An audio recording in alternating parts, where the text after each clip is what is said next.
Destination Venus, an adventure with Rocky Starr.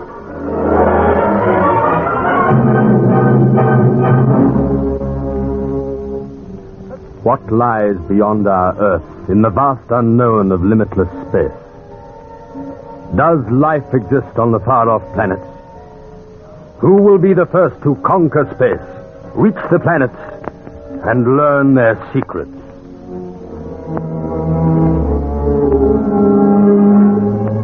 The dust swirls lazily on a gentle breeze at a secret rocket projectile testing ground in New Mexico.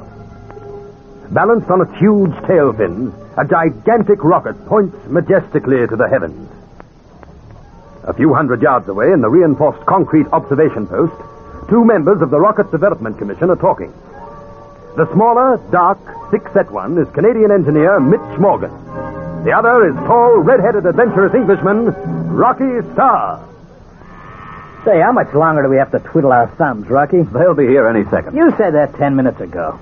Who the heck are we waiting for, anyway? Some VIPs, Mitch. Is everyone standing by? Yeah, we've been all set for firing for a quarter of an hour. Very important people. Why, I bet they're a couple of old generals with big tummies and crutches.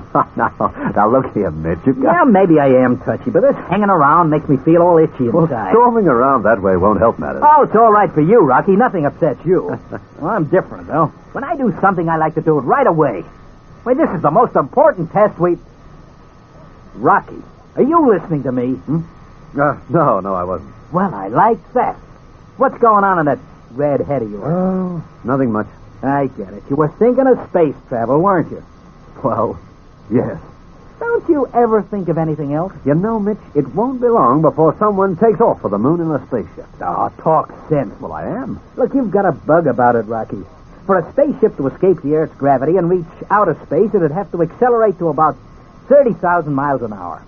Now, who ever heard of flying at that speed? Well, I wouldn't scoff if I were you. But it's not possible. Now, they said that to the Wright brothers before they made their first flight. Ah, Rocky, that was different. And nobody thought 40 years ago that a plane could possibly travel at 800 or 900 miles an hour. Now, did they? Well, that's not 30,000 miles an hour, though. The human body couldn't stand that speed.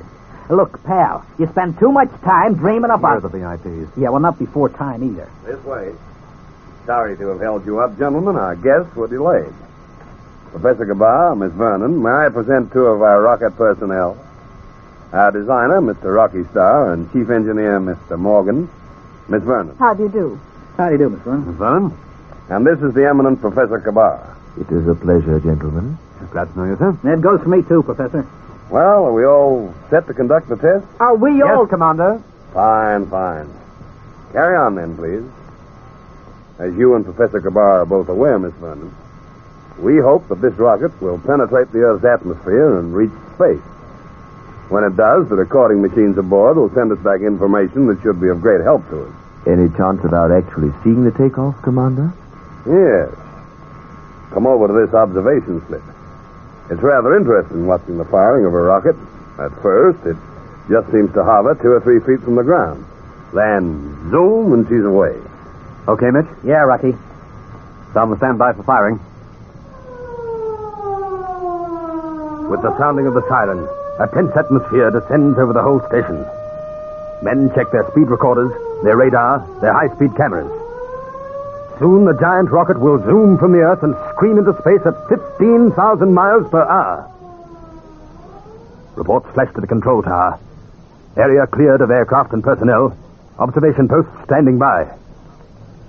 All is in readiness as Rocky speaks into a microphone. Count off for firing. 7, 6, 5, 4, 3, 2, 1, fire! She didn't go. What the heck? As you were, men. As you were. Stand by for firing. I hate to interfere, Mr. Starr, but I'll swear that the firing cable is not connected. Well, it must be, sir. Well, sure it is. I plugged it into the rocket myself. Mitch, the commander's right. It's lying on the ground. I can see through my glasses. But it can't be, Rocky. You checked it after Look, it's me. no use arguing, Mitch. It's out. Let's go and fix it. Oh, just a moment. Now, hear this. Observation post. Stand easy. Come on, Mitch. Of all the things, I just can't believe... Sorry to have this little holdup. Commander, Yes, Miss Vernon? there's no danger, is there? Well, what do you mean? That rocket couldn't explode prematurely, could it? Why, I shouldn't think so for one moment. Why should it, Anne? I don't know, only nothing must happen to Rocky Starr. He seems quite capable of taking care of himself. He can certainly do that, Professor. Rocky is an extraordinary person. He's afraid of nothing, and he knows more about rockets than any other expert. Well, it'll take him a few minutes to walk out and check that firing cable. So I suggest we all relax and have a cigarette.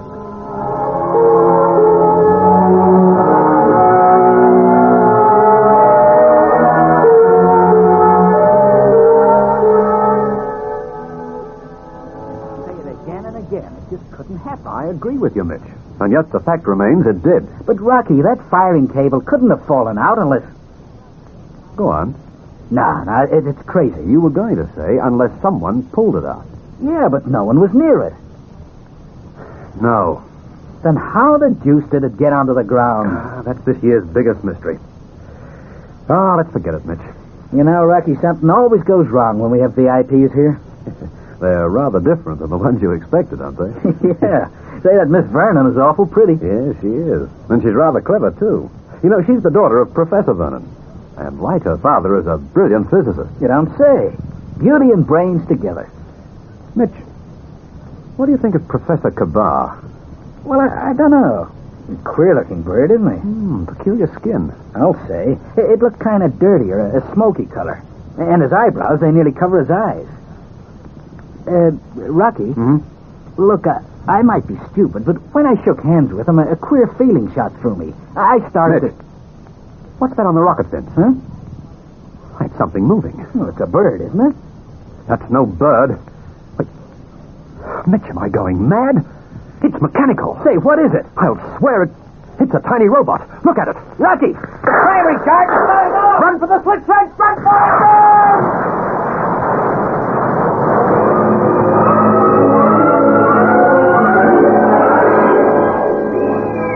Quiet, Ann, quiet.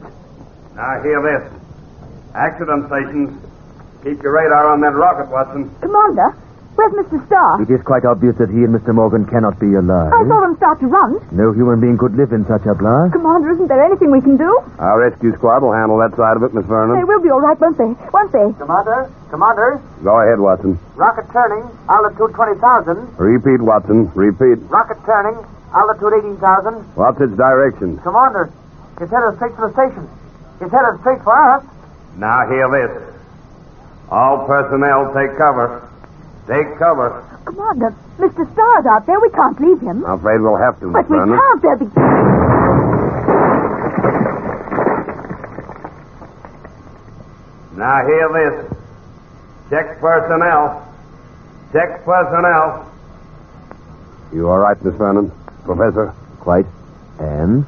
Yes, sir. I think so. My head's all wuzzy. Good. Now, hear this.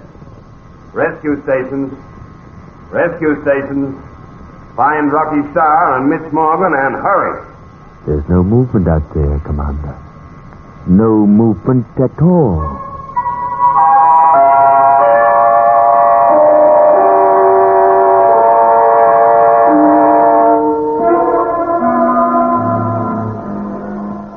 And I tell you, Miss Vernon, if Rocky hadn't pushed me into that slit trench, I would have been in hospital instead of him. Or dead? You don't imagine he's dead, do you, Professor? Don't you? Well, I'm not even considering it. He must be badly hurt. The doctors have been with him since midday. It's almost dusk now. But he can't be dead. He's the best guy in the world. You couldn't kill Rocky. You like him awfully, don't you, Mitch? He's my best pal. Things wouldn't be the same without Rocky. Oh, Mitch, nothing must happen to him. Why do you say that? Well, I came to New Mexico especially to... Here's the commander. Relax, all of you. He's okay? A few superficial burns, some bruises. Otherwise, he's fine. That's wonderful, isn't it, Dad? Yes, yes. Well, can I see him? Well, the doctor says go right ahead. They're keeping him under observation for a few hours in case any complications setting in. They would have let us in hours ago, only he kept on mumbling vaguely of a robot setting off the rocket. They thought he was delirious. Said the same thing to me just now. A robot? He sounds as if he is still delirious. Well, I'll see you all later, huh? Mitch, would you mind if Professor Kabar and I go in with you? No, come along. Thanks. I realize how much you want to be with Rocky, but, well, so do we. You do? Well, this is his room. Hello there, you old fraud. How are you? Hello, Mitch. Hey, get me out of this place, will you? They're throwing you out first thing in the morning. Good. I'm awfully glad you're not hurt, Mr. Starr. Thank you, Miss Vernon. I'm sorry the rocket show was a failure. There'll be others that'll give us the information we're after. You two are fortunate to be alive. You can say that again.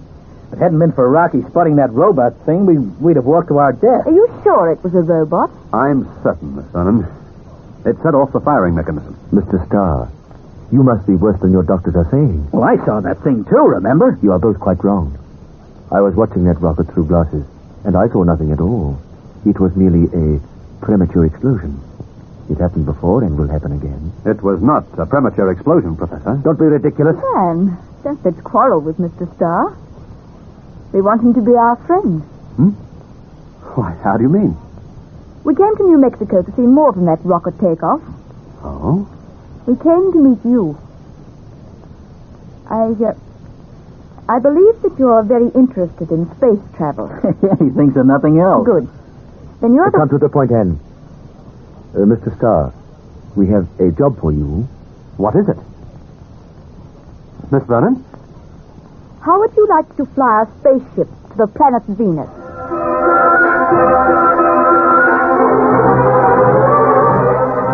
Unbelievingly, Rocky stares at the beautiful girl in front of him. Is he dreaming, or is this really happening? Be with us for each and every chapter of the new serial. There are thrills, mystery, drama, when Rocky Starr flies through space in the vast unknown that lies outside this world to Destination Venus.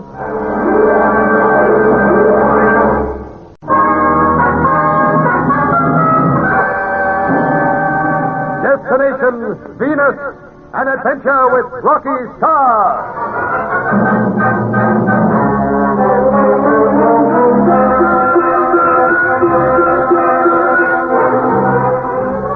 Two of the world's eminent scientists, Professor Jan Kabar and Anne Vernon, go to New Mexico to watch a rocket test.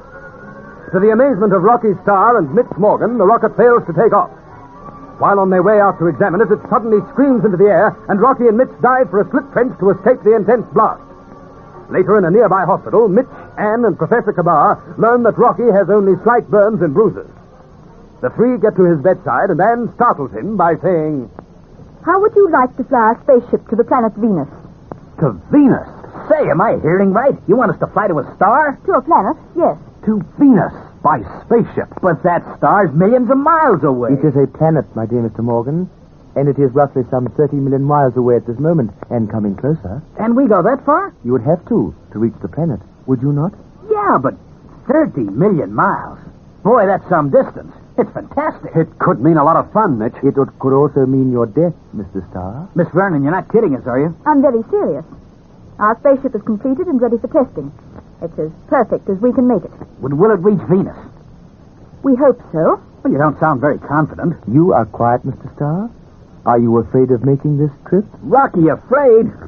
That's the biggest laugh I ever had. Then why is he so silent? Me?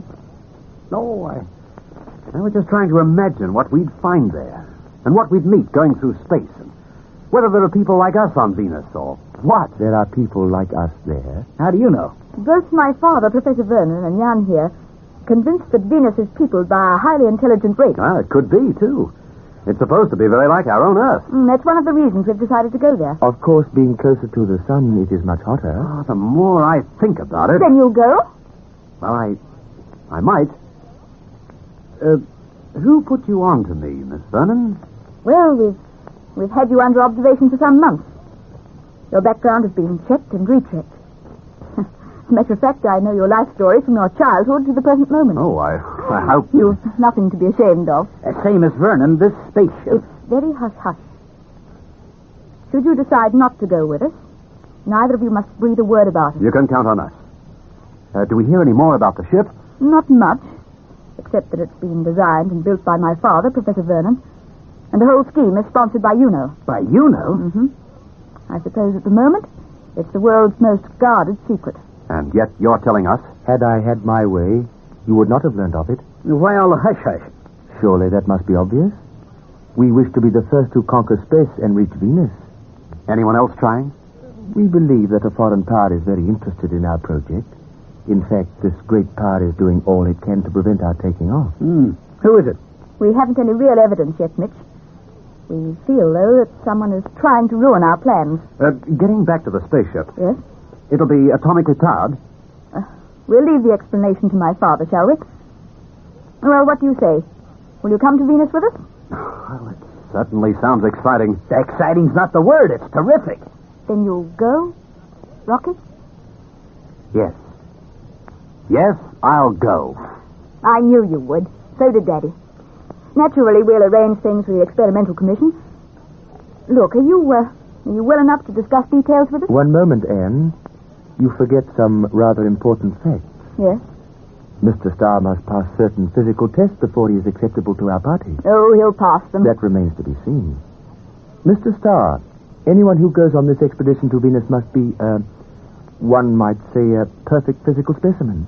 Well, Rocky is. You ought to see him strip. As soon as you are recovered, contact us at this telephone number. We will arrange for your tests. Right. Until then, everything you have heard in this room is to be forgotten. Understand? It's already forgotten, Professor. Good. Now, Anne, we must go. Goodbye, Rocky. I may call you there. Of course. After all, we'll be seeing a lot of each other. No, don't move, Mitch. We'll let ourselves out. You stay with Rocky. I'm sure you've lots to talk over. And say, there's one question that's Bye for worrying now. me. Come, my dear Anne. Man, isn't it wonderful? What? Rocky Starr agreeing to lead our expedition. Oh, that. Aren't you pleased? Yes. Think of it, Jan. In a few weeks, all our dreams will come true. After years of work and frustration, we'll be on our way to Venus. We'll be the first to conquer space. Oh, it seems too good to be true. Daddy'd be happy. He said all along that Rocky Starr was our man. Wait till I phone him. I wonder, could I ring from the hospital? Most probably. However, I am afraid I shall not be able to wait until your call comes through, Anne. Why not? I have an important engagement. Oh, yeah, and you promised that we'd celebrate it. Did I? I'm sorry, I must have forgotten my appointment. It is one I cannot break. Jan, what is it?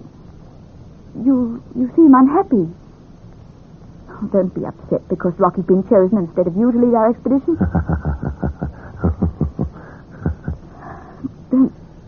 Don't laugh. Why not? There's no happiness in your laugh, ever. I suggest you phone your father.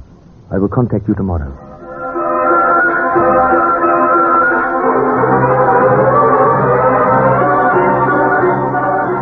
Abruptly leaving Anne Vernon, Yankobar hurries from the hospital to his car. Quickly he stops the engine and speeds through the darkness. Twisting and turning through a maze of small streets, he pulls up in front of an old house. A few moments later, his footsteps echo hollowly in a stone corridor. He knocks on a door. You are late, Yankobar. My apologies, Excellency. Apologies. Always it is the same with you. I am a special representative of the world's greatest power. I make a journey to this filthy hole, and you keep me waiting. Well, what have you to report? The rocket crashed as I promised it would. Good. Time you do well, Kabar. My government was quite pleased with your notes and drawings of the spaceship. Already we have developed the metal with which to build the ship. Now our brilliant engineers and scientists are building it. They must hurry. Be assured that my countrymen will be the first to conquer space. They will lead the world in this as in all great discoveries. It must have been a great disappointment to the lovely Miss Vernon when the rocket crashed. They had hoped to break through the Earth's atmosphere and learn the secrets of space, no? They learnt nothing. Kabar, how did you make that rocket crash? That is my secret, Excellency. As you wish. Was Miss Vernon upset? She was more concerned with this Rocky Starr. Yes, he is to be the leader of their expedition, is he not? Yes. Of course, that spaceship will never take off. It must be destroyed at once. Destroyed? At once. Those are my orders. It is not possible, Excellency. It is too closely guarded. Many thought the same of the atomic bomb secrets. Yet with the help of people such as yourself, we were able to obtain them. Excellency, it is easy to pass on formulas and plans, but it is a different matter to destroy a spaceship 300 feet long. It must be done, Kabar. I will not even try. Kabar, You have relatives in our country, have you not? You would not dare harm them. Not after all I have done for you. If by treating them, it would influence you to destroy Professor Vernon's spaceship, I would have them treated willingly. You hurt them, and you will regret it. So? I am the only person who can possibly damage that ship. That is why you have chosen to do just that. I will not lift a finger until I have your promise not to molest my relatives. Are you threatening me, Kabar? I am warning you, Excellency. And I warn you. Unless you do as I have ordered, your relatives will suffer, and you will die. You would not kill me? No, I would not.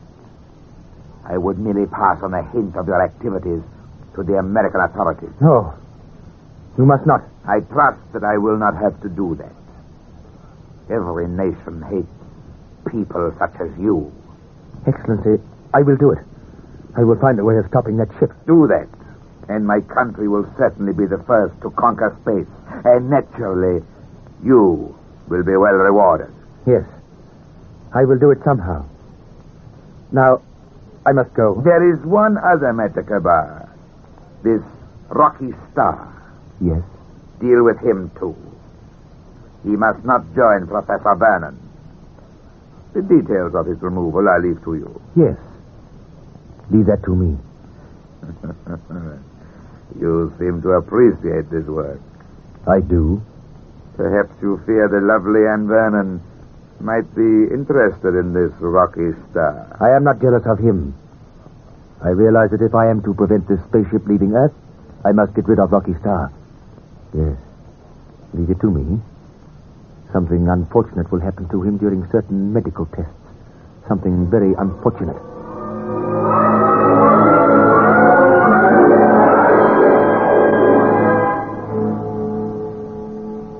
There you are, Mr. Starr. Are you comfortable? Well, just so. After all, I am strapped in this chair. That is only to prevent the wind pressure in this tunnel blowing you out of it. I'll be glad when these tests are over. I've been poked and prodded for hours by those doctors. It is most important that you be very fit for our trip to Venus. Look, Professor, is this wind tunnel test necessary? I mean, after all, we'll be wearing spacesuits in the ship. Admittedly, still, we must know your reaction to a stronger air pressure and violent acceleration. Unless you can withstand an air pressure equivalent to, say, 700 miles an hour unprotected, you will be of little use in a spaceship. Remember, we will be accelerating rapidly to 30,000 miles an hour. Are you ready for this final test? Yes, fire ahead. Goodbye, Mr. Starr. I will speak to you next from the control room.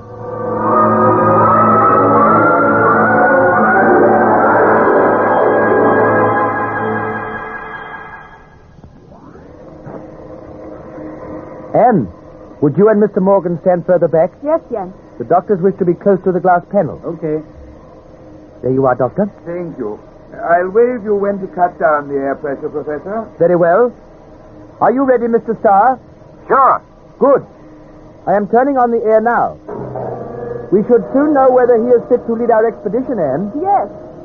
I am increasing pressure quickly, Doctor. Very well. Professor, stop it. I beg your pardon? Switch that machine off. Do as I say. Your friend is in no danger, Mr. Morgan. The doctors are watching him closely. Rocky won't be hurt, Flip. No, I suppose not. Why did you call out that way? Don't ask me. It was just that all of a sudden I had a horrible feeling that something awful was going to happen to Rocky. Well, nothing could. Jan, please, don't laugh. I cannot help it, my dear. Look at his face. The wind is distorting it all out of shape. Oh, it's horrible. He might be good-looking normally, but he's grotesque now. What is the pressure reading now, Professor? Equivalent to 700 miles per hour, rising higher. Good. Well, I think that is sufficient. My colleague and myself will examine him at once.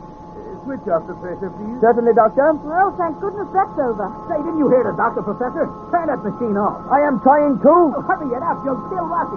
Switch it off. I cannot. Jan. The wheel is jammed. I cannot turn it off.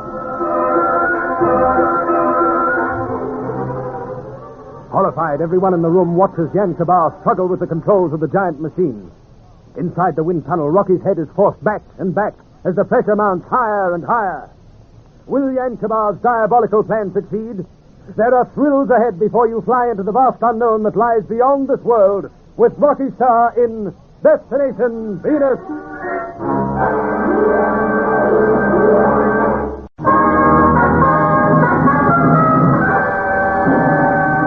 Destination Venus An Adventure with Rocky Starr.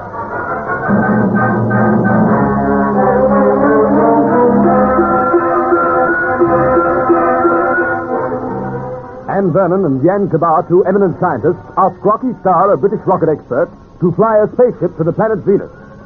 Before he can become a member of the expedition, however, he must pass rigid medical tests.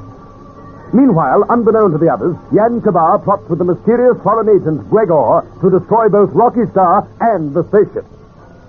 During the medical tests, Jan strikes. Rocky is sitting strapped to a chair in a wind tunnel. His unprotected body is being subjected to a wind pressure of hundreds of miles an hour. In a control room, doctors watch him carefully as his face becomes grotesquely distorted. That should be sufficient, Professor. Turn off the machine, please. Well, thank goodness that's over, Mitch. Yeah, I hope his face goes back into shape. It will. Both Jan and I have been through this test. Say, Kabar, didn't you hear the doc? Turn this thing off. I am trying to. Well, hurry up. You'll kill Rocky. Switch it off. I cannot. The wheel is jammed. I cannot turn it off. You must, Professor. The man's life is in danger. Oh, Jan, hurry. Here, let me try. I am doing all possible. Get out of the way, Kabar. Mitch, please. Do as I say, will you? My dear man, All right, you asked for it. Don't, Mitch. Now I'll fix this. Off of this master switch. Come on, Doc. Let's get Rocky out of here. You remain here. We'll attend to him. Hurry, Dr. Franz. I'm coming with you. No, wait, Mitch. He's my best pal. I'm You'll not only be going in the way. They'll do all that's possible for him. Oh, perhaps you're right. And I don't like the way he slumped in that chair. He's most probably blacked out. Well, I wish I could be sure. The doctors are with him now. Oh. Jan, are you all right? Yes. Yes. And up on your feet. You and me are going to have a talk. Oh. What happened? I cracked you one. You did why? I'll ask the questions, Professor. I do not like your tone, Morgan. And I don't like you. Mitch, please don't quarrel with Jan. Why shouldn't I? He tried to kill Rocky. Oh, no. Oh, yes, he did. The control wheel on that wind machine didn't jam. If your accusation wasn't so serious, it would be laughable. Try the control wheel yourself. You will find it still jammed. And why didn't you cut the master switch? I did not think of it. I felt certain that I could. Quit your lying, Kabar. You know as well as I do. I refuse to listen to your nonsense any longer. There are a few more questions I want to ask you. Well, go on. Why'd you try to murder Rocky? Oh, Mitch, stop it. You're being ridiculous. Why would Jan do such a horrible thing? Oh, maybe because he's jealous. Maybe because he wants to be the leader of the Venus expedition. When you know him better, you'll feel ashamed of yourself. Jan wouldn't do anything to harm our plans. He's just as keen as my father and I about the journey into space. Well, I'm not saying he isn't. Oh, Mitch, you're wrong. So wrong. Look, Anne, he could easily have cut that master switch instead of fiddling with the control wheel. Another minute or two, and Rocky would have been in a bad way. For the last time, I assure you I did not attempt to injure your friend. Perhaps I should have done as you say, but... Well, I was positive I could release the control wheel quickly. I realize now that it was a mistake. Yeah, it certainly was. Everyone makes mistakes and bad judgment. Yeah. Well, I suppose so. Oh, and yet you do not believe me. Well, I don't know. You watch out if anything's happened to Rocky, that's all. Nothing's happened to him, son. Doctor, that's the best news possible. Oh, you can say that again, Anne. I'll go and fix your reports, Professor. Yes, as I will not be here, I suggest you leave them with me, Miss Vernon. Certainly I will, Professor. Jan, you're not going away, are you? Yes, my dear. Oh, no. Come on in and say hello to Rocky. I'm afraid I will not be very welcome. Don't be silly. Oh, look, Mitch didn't mean the things he said, did you, Mitch? Well, maybe I did kind of speak out of turn. I got excited. I'm sorry. I understand perfectly. After all, he is your best friend.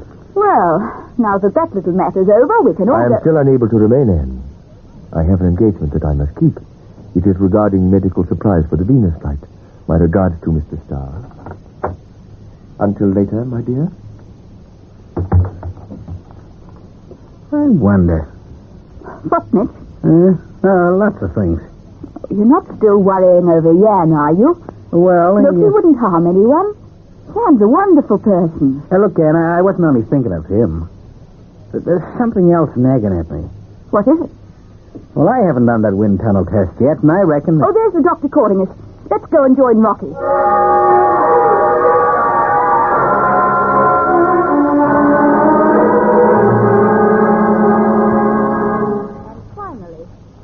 Can you be ready to leave Las Vegas at dawn tomorrow? Well, you don't waste time, do you? And we can't afford to. Now that you've passed the medical tests, I won't be happy until you've met Daddy. There's so much to be done, Rocky, before we can take off for Venus. We have to test our spaceship and... Are you listening? Yes, of course. You weren't. Well, Well, to be truthful, no, I wasn't. I can tell you what he's dreaming about. The spaceship. Well, I'm trying to imagine how big it is and how it's driven and... Well, yes, everything about it. Well, I'll tell you a little, and then you'll have to wait until you meet Daddy. Mm-hmm. The Blue Streak, that's the name of our ship, is 300 feet long. 300? Mm-hmm. Say that again? It may sound unbelievable, but that's the length, 300 feet. Well, it must be some ship. It is, Rocky. It looks like an enormous rocket, and it works on the same principle. Up near the nose is a control room, just large enough for 4 people.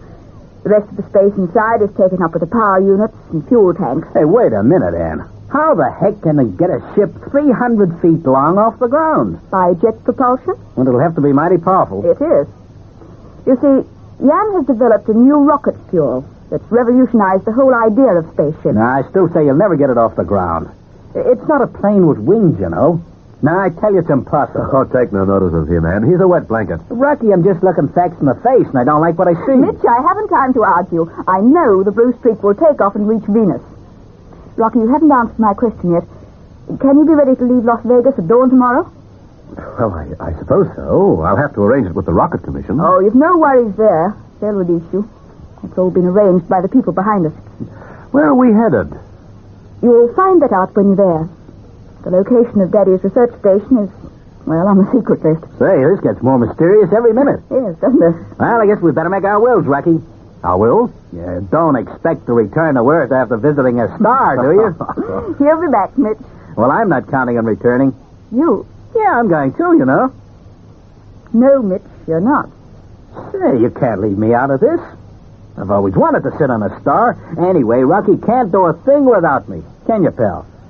Well, Ann, I had counted on this. Sorry, there won't be room in the spaceship.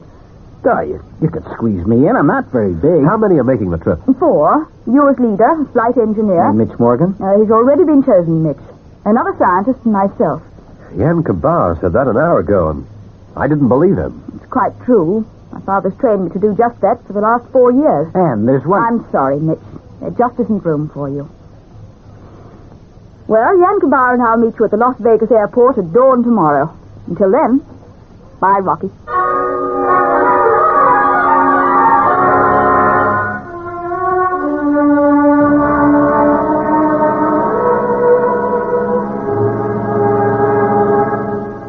That always reverts with you, Kabar.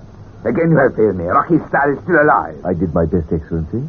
His friend Morgan realized what I was doing and knocked me out of the way. There are moments when I could gladly kill you, Kabar. You are too gentle. How could I kill him in front of all the others? You could have. But it would have meant my death. Would that matter so very much? But, Excellency... It would have meant that our glorious fatherland would have been certain to be the first to conquer space.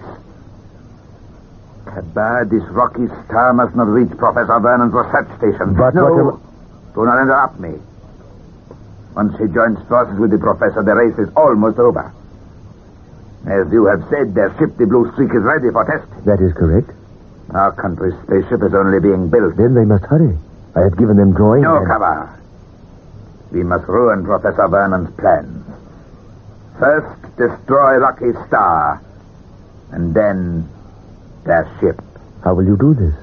The station is heavily guarded, and Anne hopes to fly Rocky there at dawn tomorrow. His death should present no difficulty to you. To me? Why should it? I cannot afford to be mixed up in murder. I am a respected scientist. You are a traitor to the land that has given you food and shelter. Without such as you, our country would know little of atomic bombs, hydrogen bombs, and spaceships.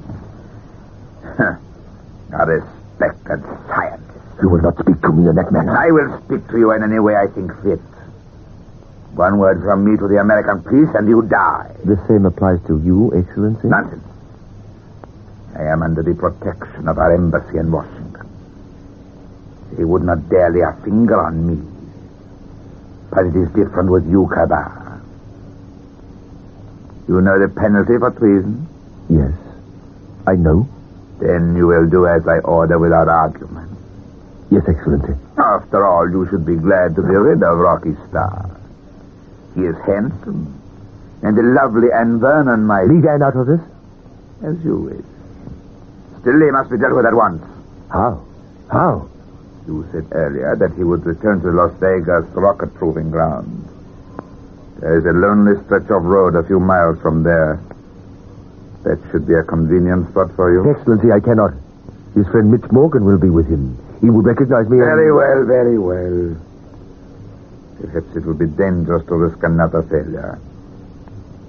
I shall take Dyson with me and do it myself. Then there will be no mistake.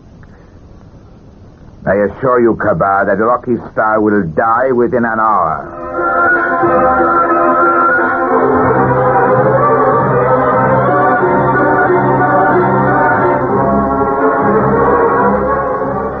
His eyes burning with fanaticism, Gregor stares narrowly at Jan.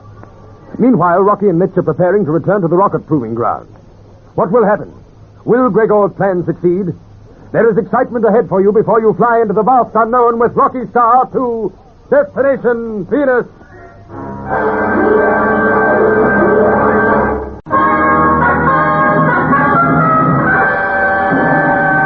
Destination Venus, an adventure with Rocky Starr.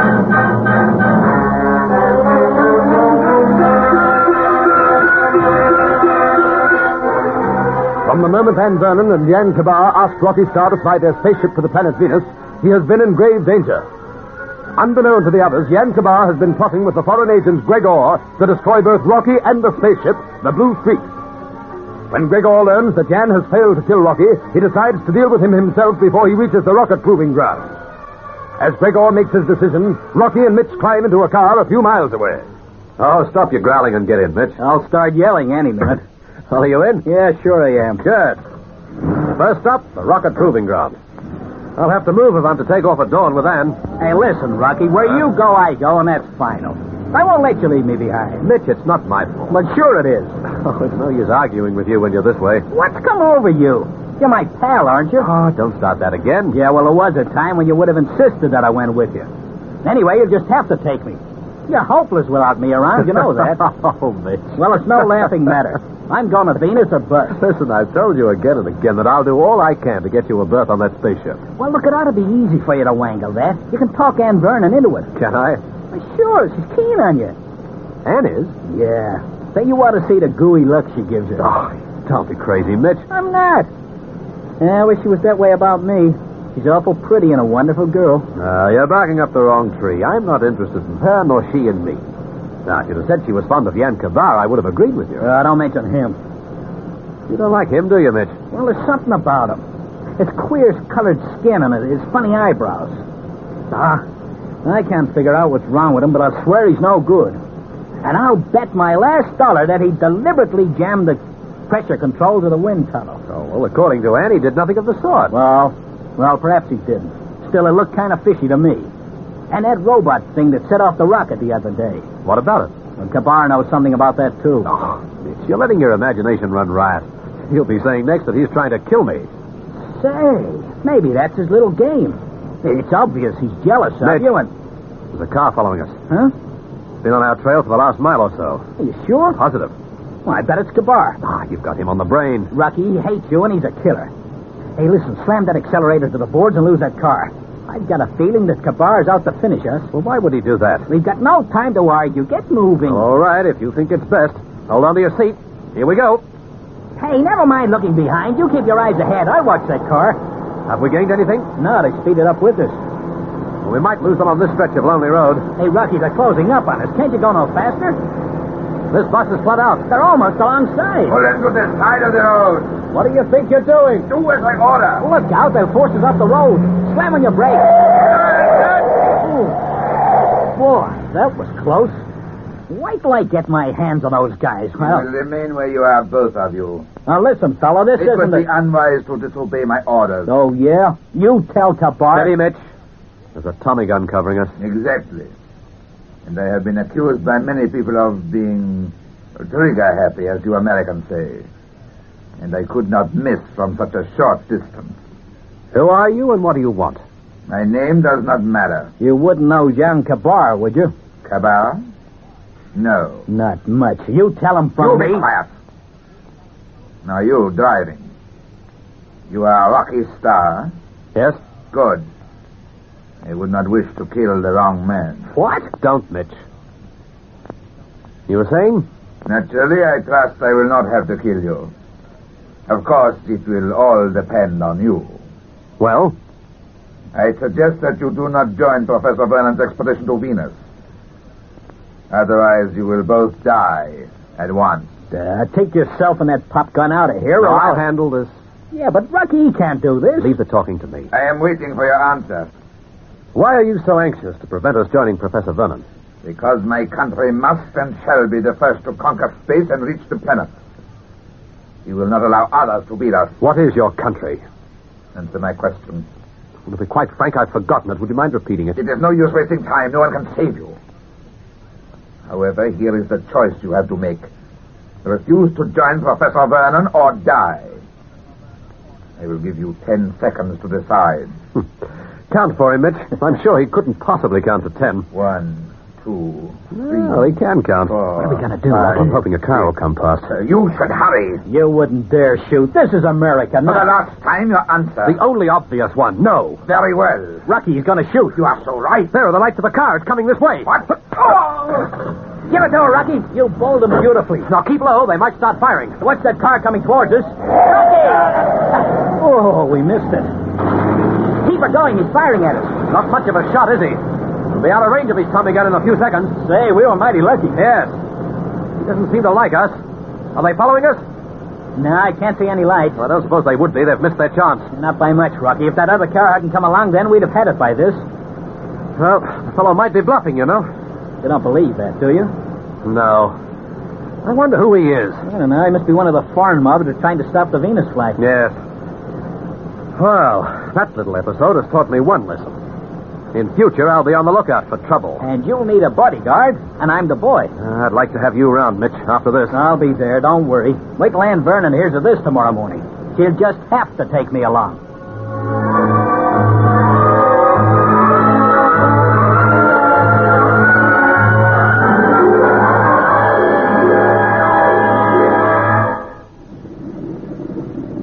There goes the New York plane, Rocky. How long before we can take off? They're warming up our helicopter now. Shouldn't be long. In a few hours. Ann, listen, you gotta take me along. Oh, Mitch, I thought we'd settled all that. Well, we haven't. Look, I like you awfully, and I wish... Then why can't I go with you both? Ann's explained it all before. Yeah, but you don't know about that fella last night, Rocky. What fellow, Mitch? Oh, I'm sorry, Rocky. I didn't mean to let that out. Well, go ahead and tell Ann. Stop talking in riddles, you two. Well, last night, after you left, some foreign guy chased us in a car and held us up at gunpoint. Oh. He threatened to kill Rocky if he joined your father. Where did this happen? On a lonely stretch of road a few miles out of town. By good luck, we managed to escape. How many were there? Well, it was this fella and another one in the car. I see. And you think he might try to murder Rocky again? I'll bet on it. That's why I want to be around. And you're both in great danger. We won't be at the research station. There are enough guards there to stop an army. Yeah, but you're not there yet. Now, let me see you safely to your father, and then I'll shove off. I wish I could take you, honestly. I spoke to Daddy last night, and... well, there's just no room on the ship. Okay, Ann, I know what I'm like. Mitch, don't take it that way. I realize how much you want to be with Rocky. Well, forget it, Ann. Well, I won't hang around to say so long. It's kind of... Much you want to be with Rocky. Well, forget it, Ann. Well, I won't hang around to say so long. It's kind of cold, huh? Mitch. Yeah? I'm sorry it hasn't worked out the way we hoped. Yeah, me too. Won't be the same without you on the trip. Thanks. Well, I'll be seeing you. Give my regards to the stars. Where are you off to? Find some breakfast at the Crown Eat House by the airport. I'm going to drown my sorrows in food.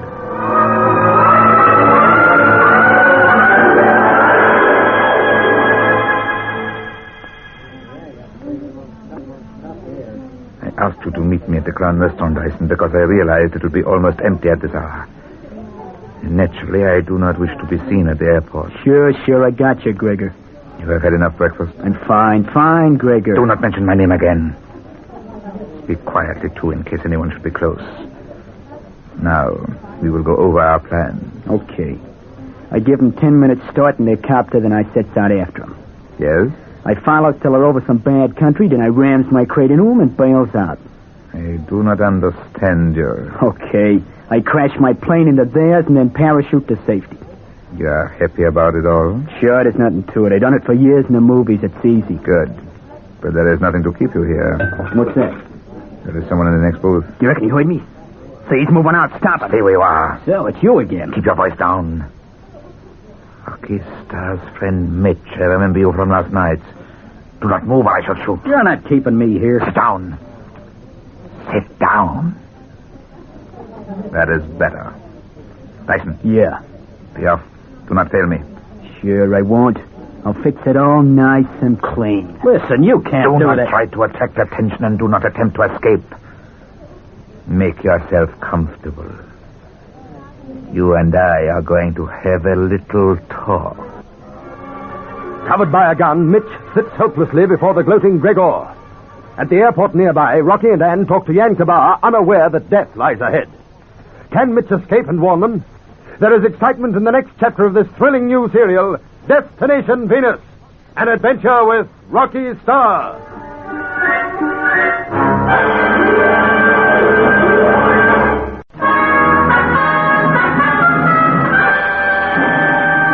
Destination Venus, an adventure with Rocky Starr.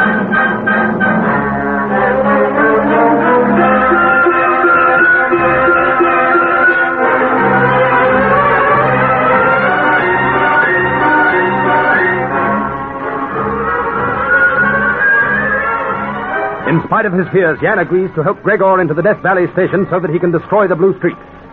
In New York, Rocky and Mitch plead with the oil millionaire Herman D. Wright, Jr. for $1 million.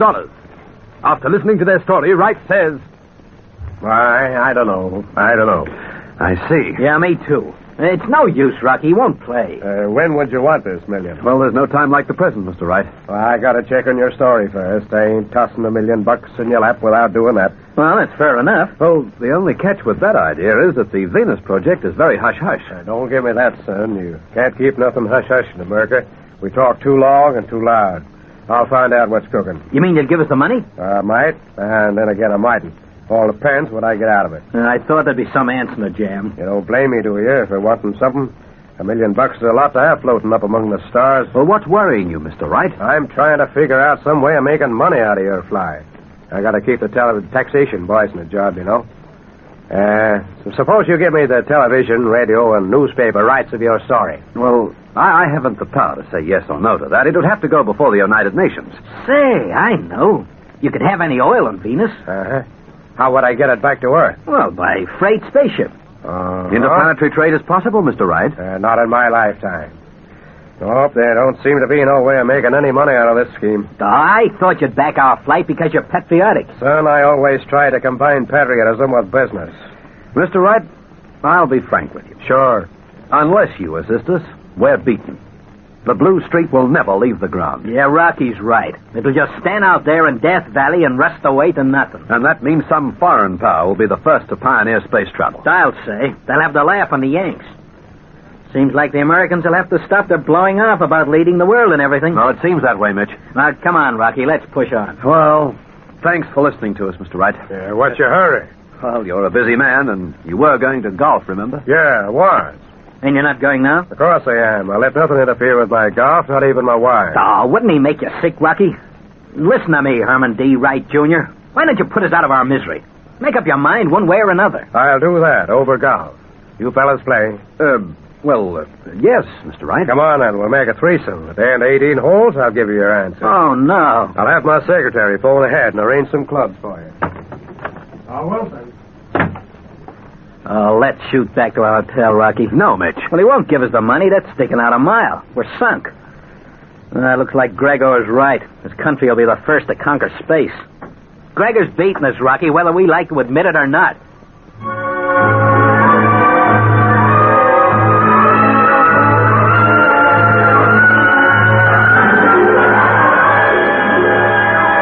Flight from Las Vegas, Kabar. Is this plane attached to Professor Vernon's station? It is at our disposal for short journeys. It must be ideal. And this cabin allows us to discuss our plans without being overheard by the pilot or other members of the crew. Excellency, I am afraid. It is hopeless for you to try to enter the research station. You do not realize how difficult it would be to pass the security guard. I do, Kabar. so I arranged for you to secure an entry paper. Why do you take the risk of discovery? The only person who knows me is the one Mitch, and he is still in Las Vegas. No, Excellency. You assured me that he was. Since then, I have spoken to Professor Vernon. It seems that both Rocky and Mitch are here.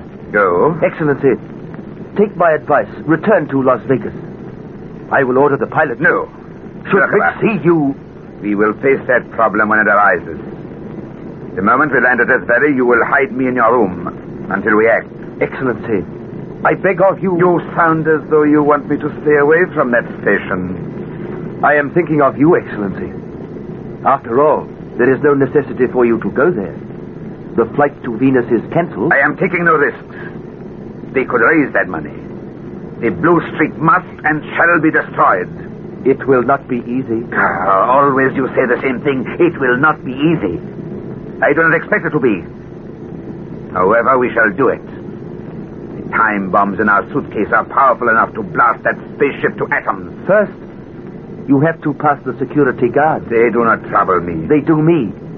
They are not fools, these FBI men. My only worry is whether they will search our luggage. They have the power to do that. But they have never attempted to search mine before. I am counting on that.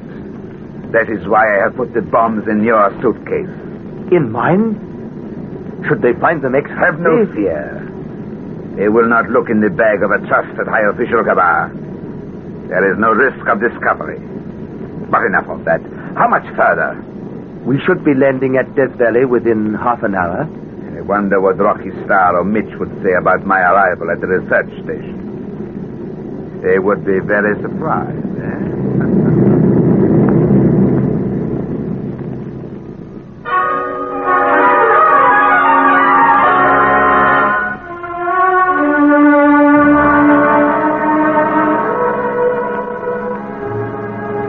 Say, Rocky, I'm fed up staggering around after a golf ball. Now, quiet, Mitch. Mr. Wright's going to putt. Yeah, it's a tough putt, too. Oh. Gosh darn it, missed. Yeah, by a mile. Oh, listen, fella, you get yourself off my back. Oh, look, for the last time, are you going to give us a dough or not? I don't know. Rocky, we're wasting time. He won't help us. How do you know? I gotta figure things out. Well, all I can say is you're taking your time. It's my money, so I reckon I can take all the time I want. Oh, yeah, I guess so. No, take no notice of me, Mr. Wright. I get sort of impatient. Yeah, that, all right. Well, on to the next tee. I'll go grab my ball. I'll give you this hole, but I'm still two up. Yeah, only because we're not trying. Now, take it easy, Mitch. Take it easy. He might come good even yet. Not him, the old skinflint. Rocky, how long did you say that spaceship is? 300 feet. Oh, that's quite a length. Oh, Mr. Wright, it's a beautiful ship. You should see it. It seems to dwarf the nearby hills. Yeah, sure must be something to look at. I like its name, too. Blue Streak. Sounds fast. How the billy cock called that one? Oh, Fuel. What fuel do you use? water? Well, that's cheap, and there's plenty of... What? See, you can't fly on water? Oh, yes, you can, Mr. Wright. The water's driven through an atomic pile and vaporized into steam. This superheated steam expands terrifically and forces its way out of the exhaust tubes at colossal pressure. I don't get that. Oh, I'm sorry. Perhaps I wasn't explaining it very well. It's difficult to put into layman's language, Mr. Wright, but I can assure you it's a well-known method of propulsion among scientists. Yeah, I'm no scientist. I'm just a rough and tough R-man. Well, you can see, having water as fuel, it'll be a great help. It means that the further we travel, the lighter the ship becomes, and, well, there'll be no worries over running short of fuel for the return trip. There'll be water on Venus. It has an atmosphere similar to our Earth. See, you sure got it all worked out. I wonder what that star's like. We hope to find that out. You know, there might even be people there like you and me who are playing golf right at the moment. Well, there could be. Hard to imagine that, though, ain't it? Never give them stars another thought myself, not till I bumped you. Yes, I suppose there would be some kind of life on them. Be exciting to learn just what. Well, we'll never do that now. You're our last hope, and you won't back us. A kid could see that. Hey, Rocky, Gregor and his foreign pals will hit the jackpot. Come on, Mr. Wright, you drive off first. Well, go on, hit off. Darn the golf. Gosh darn it, Rocky Starr, I'm crazy, but I'll do it. I'll give you the million. Yippee, Rocky. You bet I will. I'll back you and your pals all the way. Ah, Mr. Wright, I can't thank you enough. You don't have to. Go to it, boy, and beat them foreign guys to Venus. I'll be rooting for you. Show 'em that us Yankees lead the world and everything. We'll show 'em. Rocky, we're on our way, and this time Gregor won't be able to stop us. Yippee! Venus, here we come!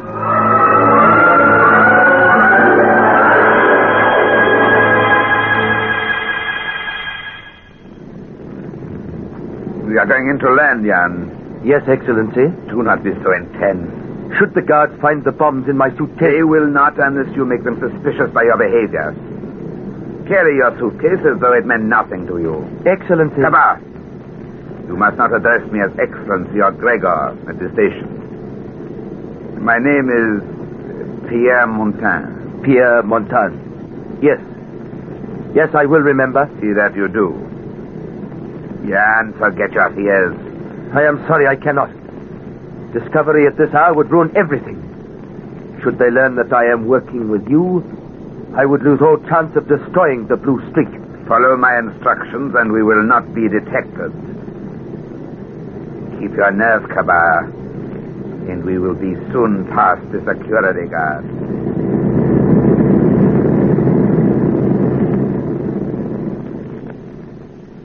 Well, I guess that's all, Professor Cabas. You two are okay. Thank you, Sergeant. Yeah, you and Mr. Montaigne can pass. Well, thank you very much. That is very good. We won't now detain you any longer. Have a good time in Las Vegas? Well, as good as is possible in such a place. Yeah, not much of a joint, is it? But then I was very busy. We must hurry. Professor Vernon is waiting for us. Yes, he has promised that I may inspect the blue streak. My dear Jan, it is more wonderful than I had imagined. It is immense. Yeah, she's some baby. You can have this space travel for mine, though. I keep my tootsies on the ground. Yes, of course. Come on. Say, just a minute, Professor. Yes? I didn't realize you were taking that suitcase with you. I thought you were leaving everything behind. Oh? You'd better leave it. New order came out yesterday. All luggage and packages have to be inspected. I will not submit to such indignity. Well, I'll take a look inside anyway. You will not. I am Professor Vernon's chief assistant, and under no circumstances... My dear Jan, allow the sergeant to do as he says. Here is the case, Sergeant. Shall we open it for you?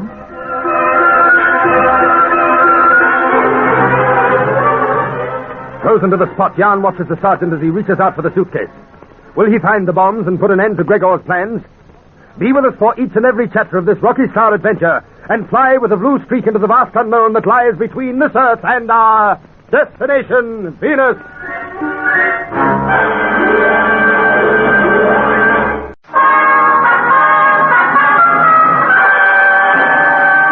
Destination, Venus, an adventure with Rocky Starr.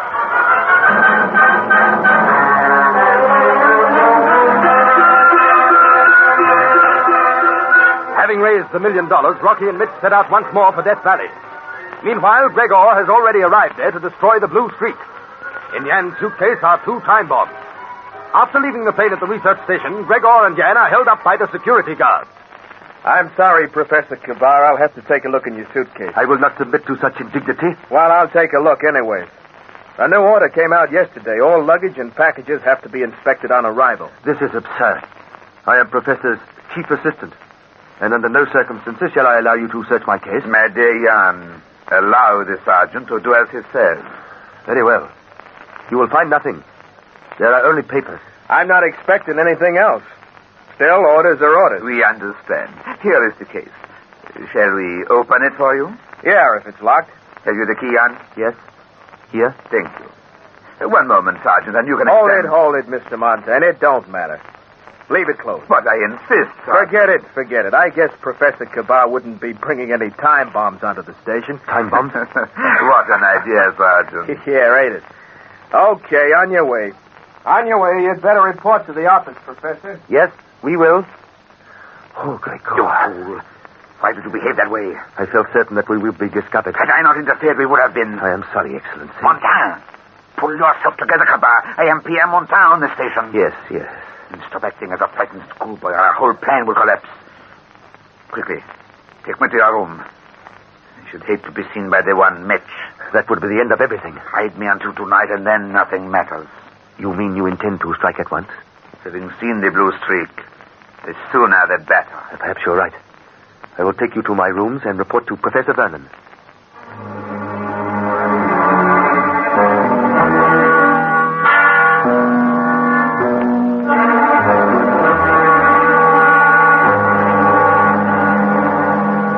That is not the point, Jan. If you will only listen to me... You signed this pass card for him? Is there anything wrong with that? You had no authority to do it, or to bring this Mr. Montan to our station. And where is he? In my room. Would you care to meet him? You will find him a very presentable person. He is a pleasant... I am not interested in him. He will leave the station.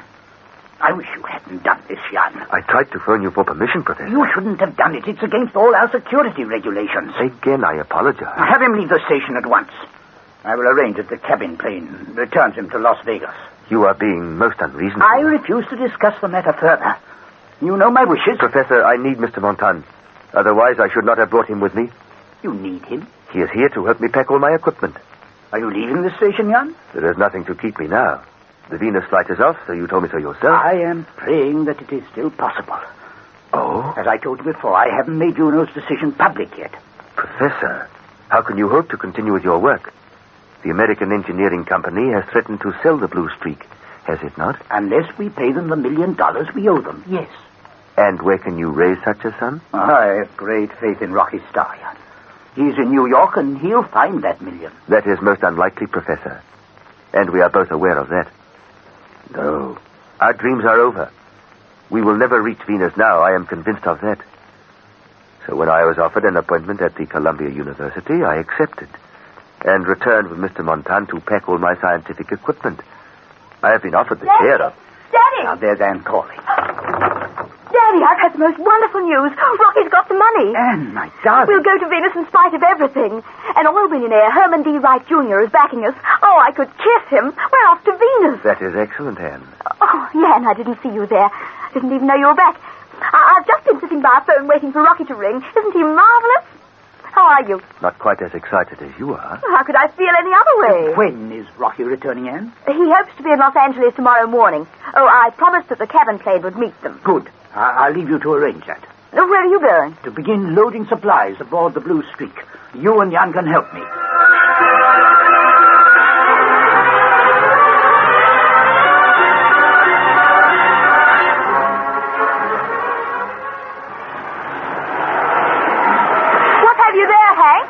Oxygen cylinders, Miss Anne. Righto.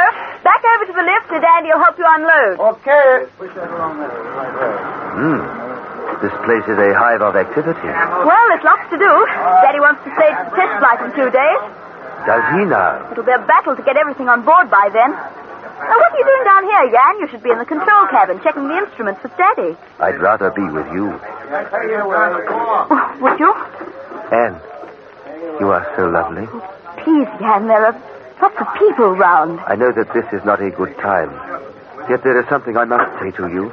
Couldn't you leave it until tonight? No, I must speak with you this moment. Anne, I love you. You love me? Does it surprise you? Surely you guessed that. Yes, I suppose I have. You are not angry that I have said that? Of course not. And you... Do you love me, Anne? Jan, You do not. Oh, I don't know. Is there someone else? Rocky Starr, for instance? Rocky? Yes. He is handsome and charming. He's not interested in me. Anyway, we hardly know each other. You need not know anyone very long to fall in love with him. You haven't answered my question. Do you love me? Jan, I can't think among all this noise. Trucks being unloaded, men talking and shouting. And there's Daddy. You seem almost pleased at his interruption. I need you in the control cabin, Jan. Very well. By the way, has that Mr. Montan left the station yet?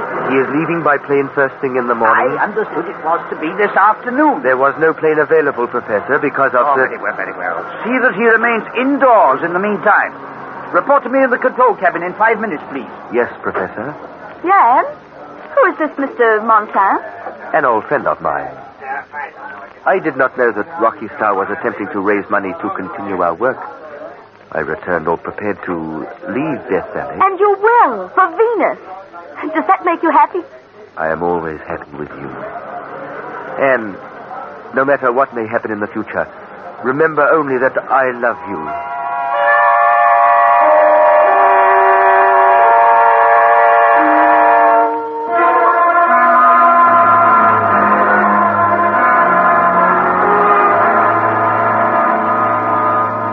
The one Kabar who said they could not raise the $1 million. I was wrong, Excellency. I underestimated Rocky Starr. It is unwise to underestimate any enemy. This means we must act tonight. It would be as well. The professor speaks of staging the test flight in a few days.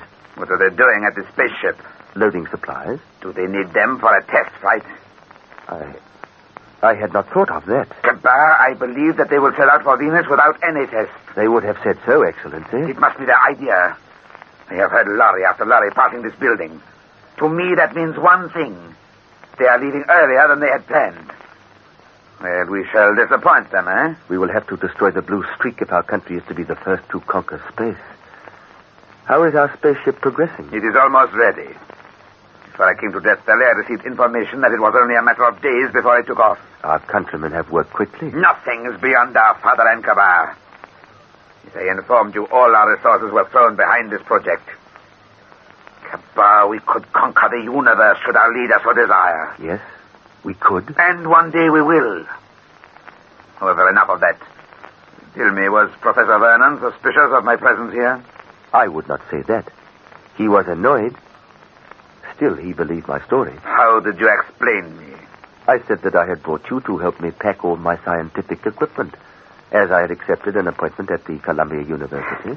That was quite a convincing story. If he had any suspicions, they were forgotten in the news Anne brought. I expect so. Now, about tonight. Yes. Where will you place the time bomb? From your description of the blue streak, I feel that one of the exhaust tubes would be an ideal spot. That is true, and they are easy to reach. We will be able to creep along in shadows practically all the way. Once we are there, Kabar, it will not take long to attach the bomb. When it is dark, we will strike. We cannot. We must not fail.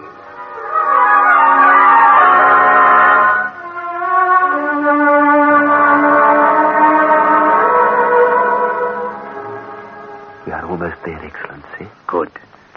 In a few minutes, the ship will be a mass of ruin. Quiet. Press back into the shadows of the tool shed. What is it?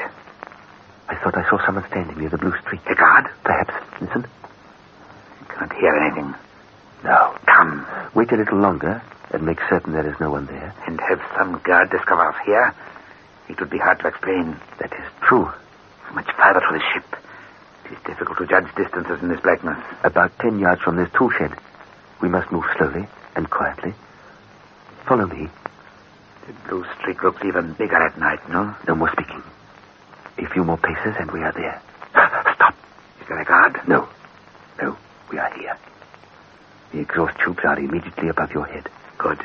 Attach the bomb and let us go. Wait, I must set the mechanism. Hurry. It will not take a moment.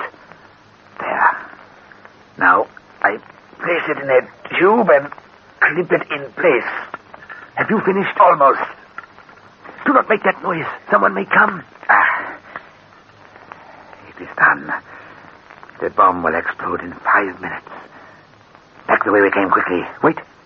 Stay where you are. We cannot. We must. There is someone walking towards us. It is Professor Vernon.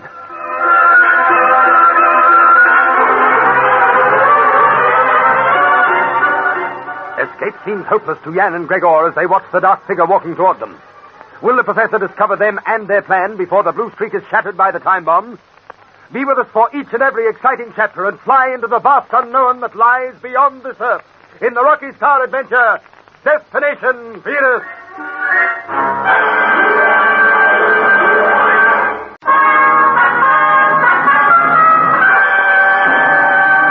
Destination Venus, an adventure with Rocky Starr.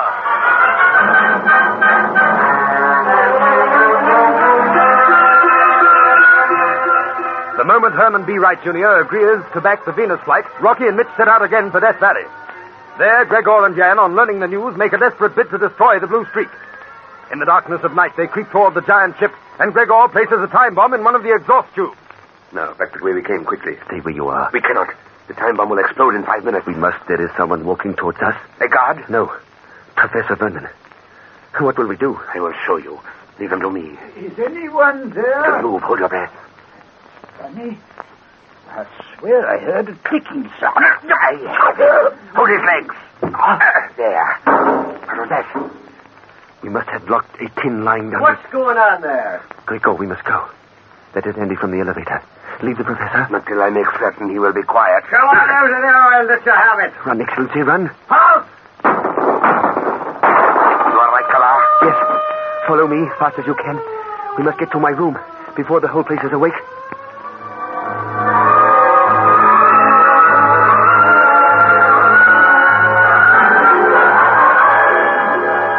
Take it easy, Andy. Put that gat down. There was someone there, I tell you. Someone where? Over be the tool shed, Sergeant Blake. I heard rattling noises and whispering. Why didn't you turn on the floodlights? The switch is right next to you in the left wall. Well, I was going to when I heard him start to run, so I lets fly and rings the alarm. You fired in the dark? I suppose I should have switched on them lights. It all happened so quick.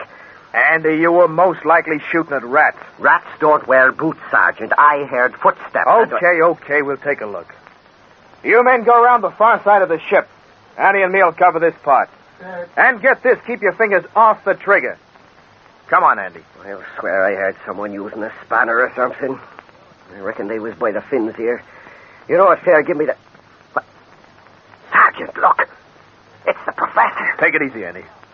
Stevens, call the M.O. And Captain Clark, double it up. Okay, sir. He's out cold. Yeah.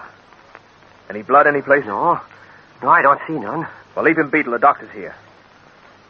Well, you were right, Andy. I knew I heard something. The professor must have disturbed him and they let him have it. Wait a minute. You said they were tapping on the hull, didn't you? Well, sort of tapping. It was only quiet, mind you. But what would they be trying to do? Blow it up. Boy, jiggery, that's it, Sergeant. They must have been trying to blow it up. There's been plenty of sabotage round here. Well, there's nothing on the fins. I'll take a look at the exhaust tube. Nah, there won't be nothing there. They more than likely have planted a landmine somewhere. Say, Andy, what's this gadget on this tube? That, well, I'm hanged if I know it. Might be something to do with the ship. No, it's not, Andy. It's a bomb. What? Drag the professor out of the way. I'll get this bomb off here if I can. Now, go on, drag him away. Shake yourself. I can't shift this thing.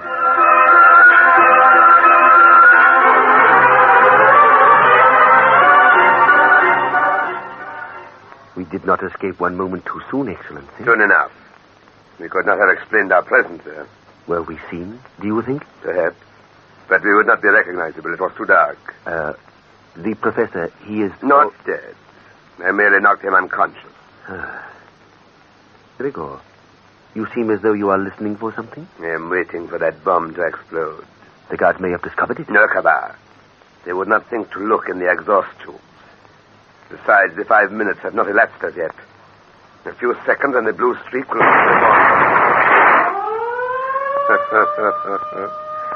That bomb was on time.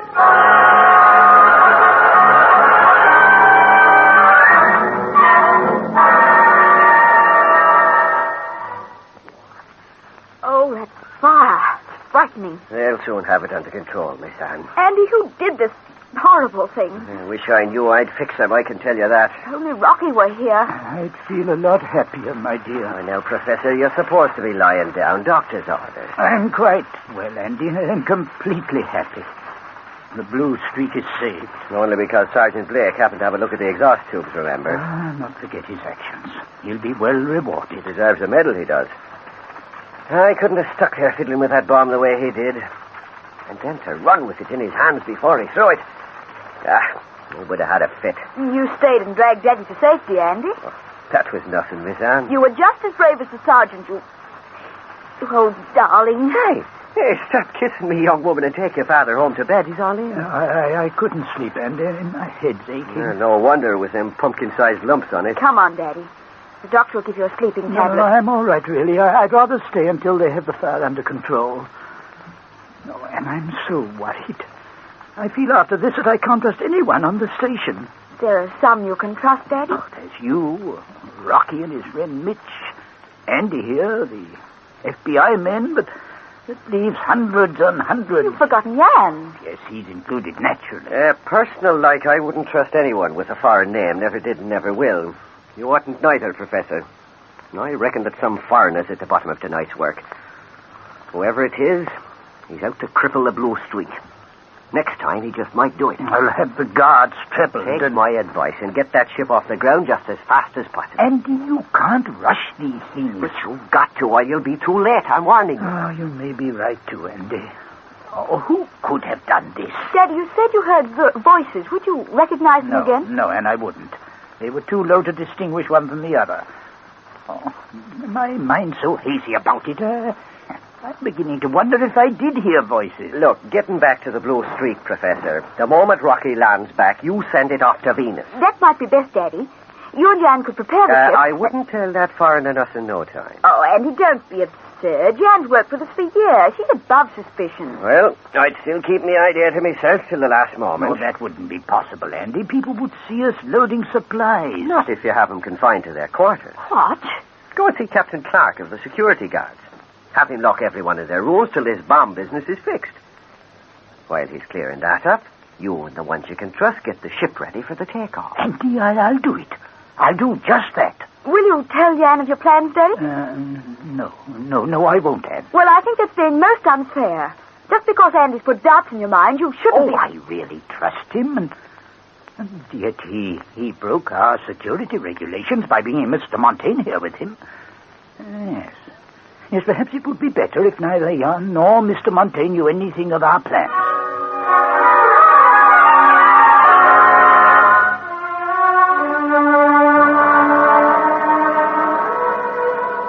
Am I to understand, Professor, that we are confined to our rooms? I'm afraid so, Jan. I refuse to be treated as a common criminal. My dear Kabar, you are being as a child. After all, we must expect these measures. You cannot blame the professor for trying to find the culprit. I repeat, I will not be treated in this manner. Everyone on the station is in the same position, Jan. You are not. And rightly so, Kabar. Surely you do not think the professor would destroy his life's work, do you? No, certainly not. Oh, this is a terrible happening, Professor. Have you any idea of the identity of the saboteur? None whatever. That is most unfortunate for you. I thought that, well, you might have seen someone or heard voices before you were attacked. No, as I told you, it was dark and all over before I realized. I heard murmurings, but they were too low to catch. I presume the blue streak is a mass of ruins, eh? Captain Clark has forbidden me to discuss any damage done. I understand, Professor. You must be very upset. Yes, I am. Well, I must go. Again, I apologize for any inconvenience. Has Rocky Starr returned yet, Professor? We expect him and Mitch in the morning. Mitch?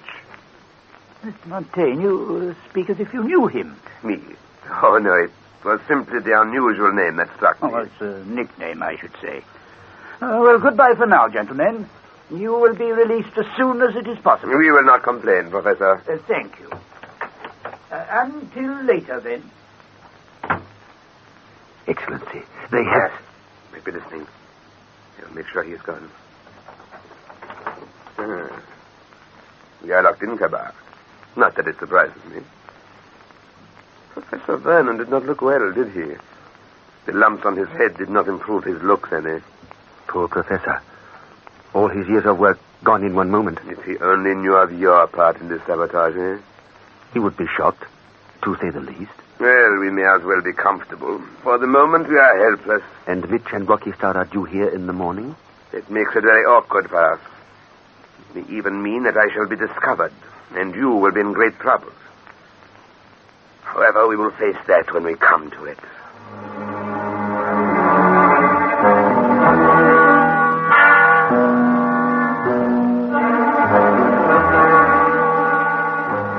I've hardly finished telling you of the New York trip and Herman D. Wright Jr., and you say we're taking off today. Surprise? Oh, I'm staggered. I didn't expect to be greeted with this. After the bomb episode, Daddy's determined to get the blue streak off to Venus as quickly as possible. Hence the rush test flight. Uh-huh. Mind you, I'm quite happy about it, Anne. There's only one catch that I can see. Yes? Well, I know nothing about the controls of the ship. You don't have to. Don't I? Not for this trip. Daddy will remote control the flight by radio from the ground. Oh, that's a great relief. We'll do very little apart from watching the recording instruments and reporting back to the control tower here.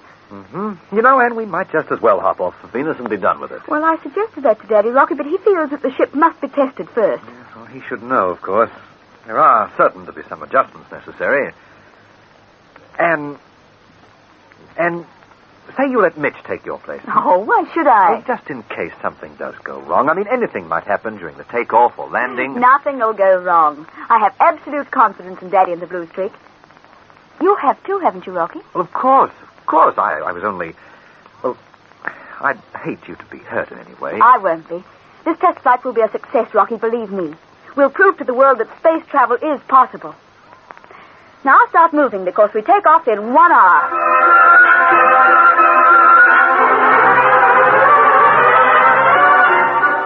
A quiet tenseness falls over the Death Valley research stations as the takeoff hour approaches. Professor Vernon makes last-minute adjustments to the ship's engines. Soon the giant spaceship will scream from the Earth toward the unknown. What will happen on the test flight?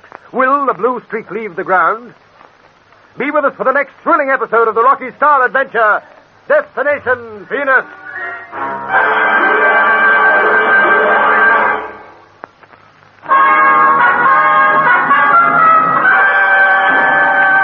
Destination Venus, an adventure with Rocky Starr.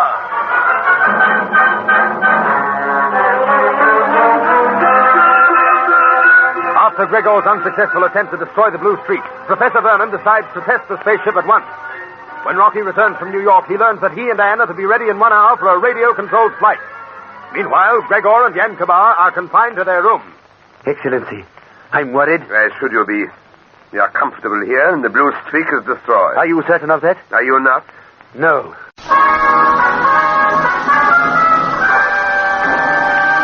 Destination Venus, an adventure with Rocky Starr.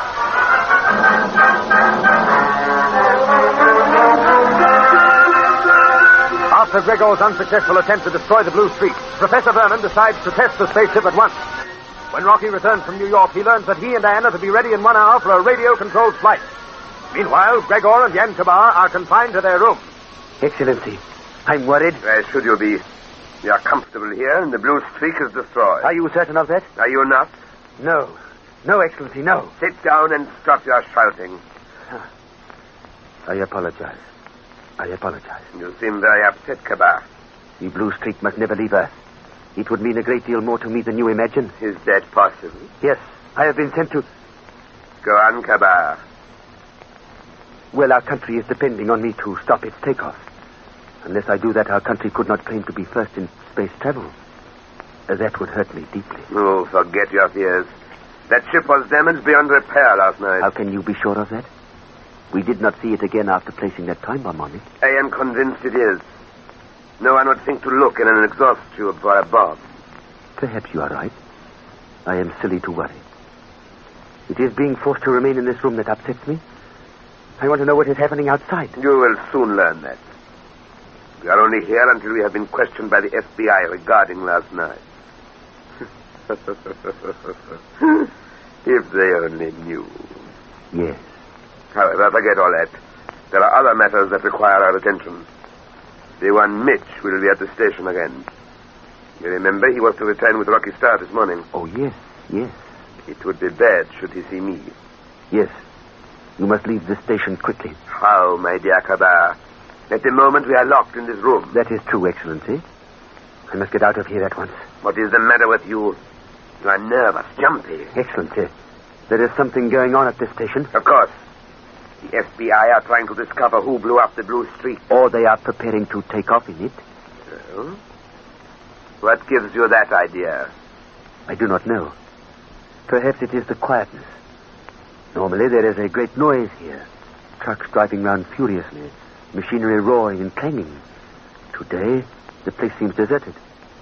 I ask myself why. Ah, you are being ridiculous. I am not. I tell you something big is going on, and I mean to find out what it is. How will you do that? I will phone Anne Vernon and ask her to come here. Anne will not be able to keep any secret from me. I will soon learn all that is happening.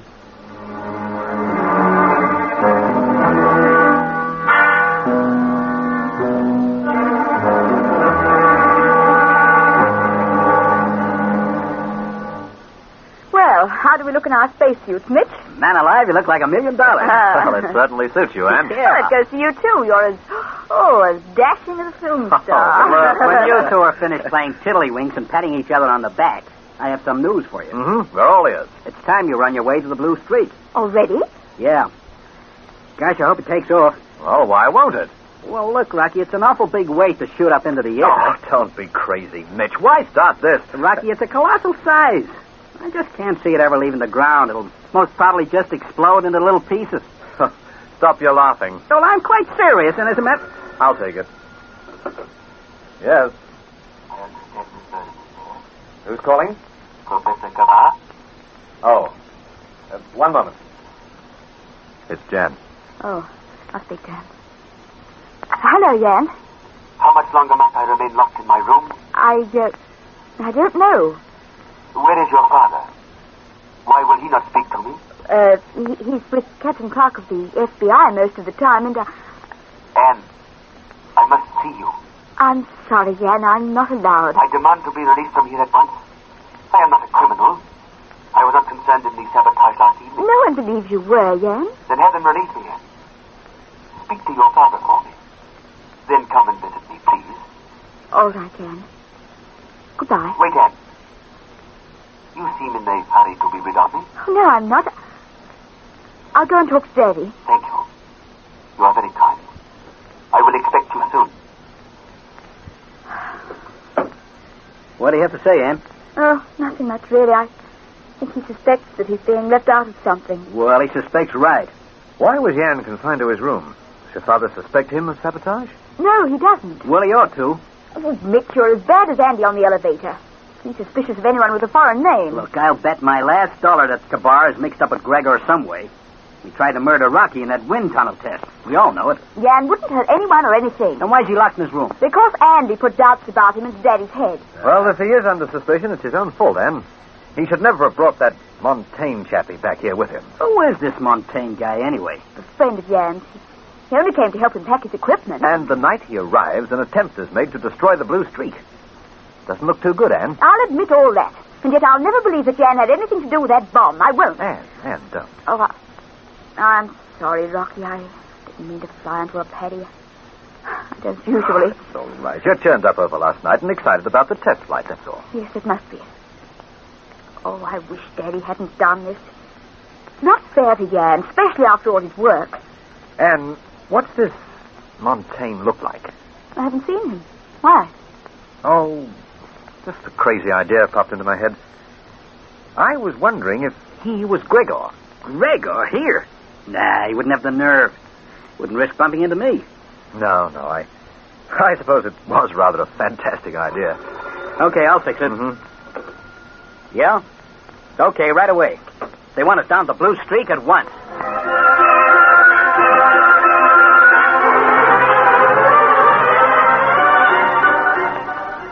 Well, Rocky, the Blue Streak has been thoroughly checked. How long before takeoff, sir? Approximately 5 minutes. After you and Anne go aboard. Say, will you have them gantries out of the way by then? Oh, they're easy to handle, Mitch. They're on rail tracks. Well, the sooner we're on board, the sooner we'll be off. We'll take ourselves up in the elevator, Professor. Oh, no, you won't. I'm the elevator driver today. All aboard. How'd you feel, Rocky? Excited? Well, I suppose I must be, Professor. There's an empty feeling in my stomach. Yeah, there's one in mine, too, Rocky.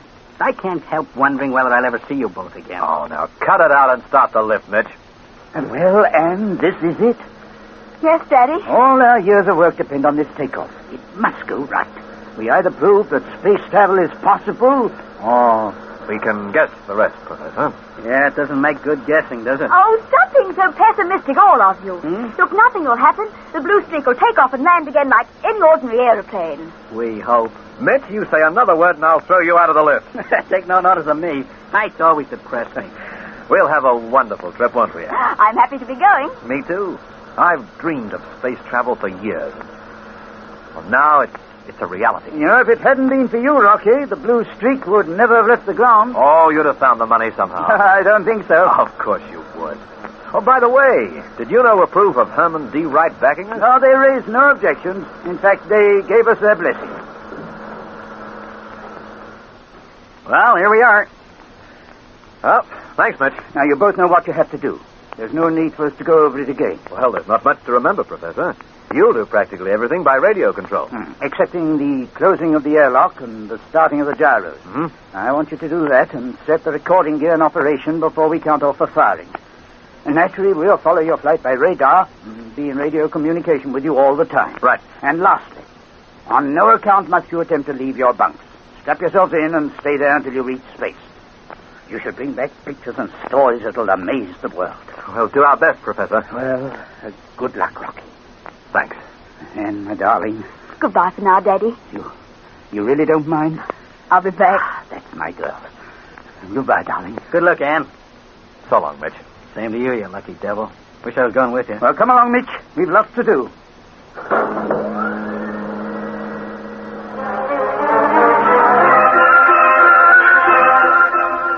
Rocky and Ann stand by the cabin door of the Blue Streak, watching the lift slowly descending. They wave a last time and then disappear inside the gigantic spaceship. The moment the lift reaches ground level, orders are snapped out. The huge gantries are pulled far away. The professor and Mitch hurry to the control tower. Reports from observation posts filter through the radio. Observation post standing by. Area clear of aircraft. Other voices ring out over loudspeakers. All personnel take cover. All personnel take cover. All is in readiness for the takeoff. The professor and Mitch stand tensely in the control tower. Tiny beads of perspiration on their foreheads glisten in the lights. Then the professor calls to Rocky in the Blue Streak. Control to Blue Streak. Ready for takeoff. Over. Blue Streak to control.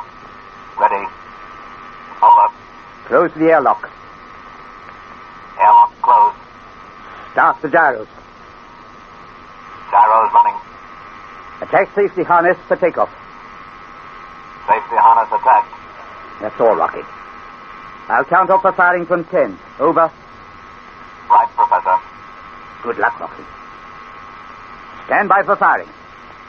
Stand by for counting off. 10, 9, 8, 7, 6, 5, 4, 3, 2, 1. Fire! Professor, she's going. She's taking off.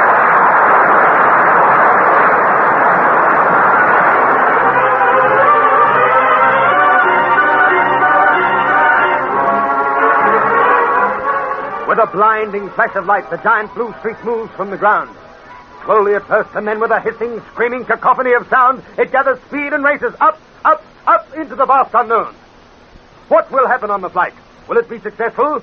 There are thrills ahead in the next exciting chapter of the Rocky Starr Adventure, Destination Venus.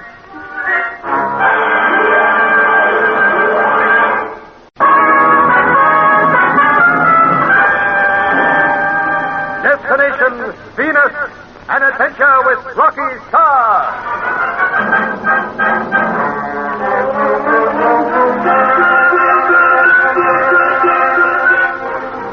The success of the Blue Streak is shadowed by Professor Vernon's collapse. Ann and the others are overjoyed when they learn he will recover.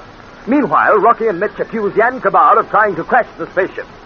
Jan hotly denies their charge and knocks Mitch unconscious with a spanner, then threatens Rocky with a gun. In the ensuing fight, Rocky thrashes Jan. Later, Jan goes to Gregor and swears once more to destroy the Blue Streak. I will do it, even if it costs me my life. You will not live to destroy anything, Kabar. You die now. This seems to be a bad day for me. First Rocky and Mitch attack me, and now you. Why have you turned on me? You cannot guess.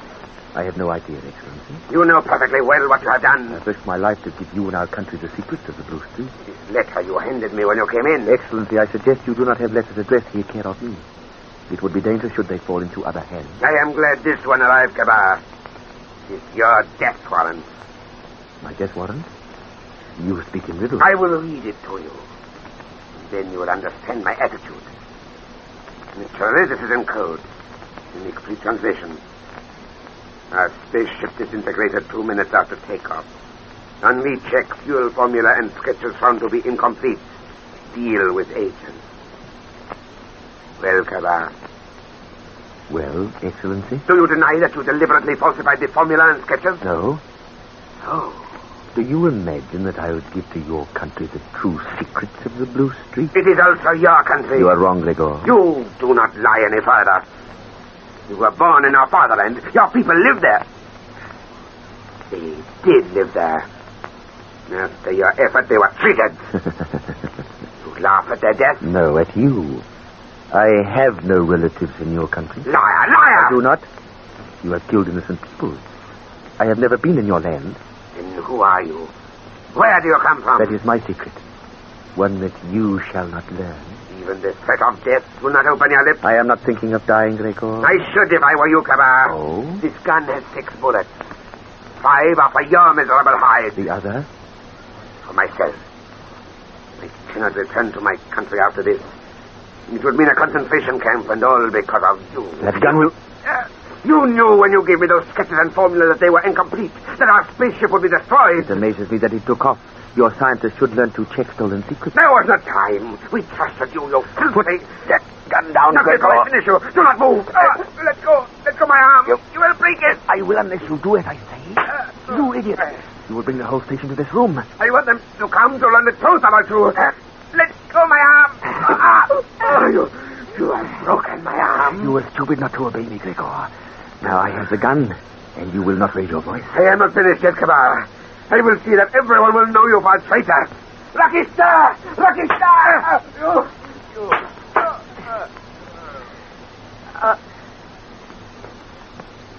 Now, I must clear away certain things before anyone arrives. Then I must hurry and tell my story to Professor Vernon.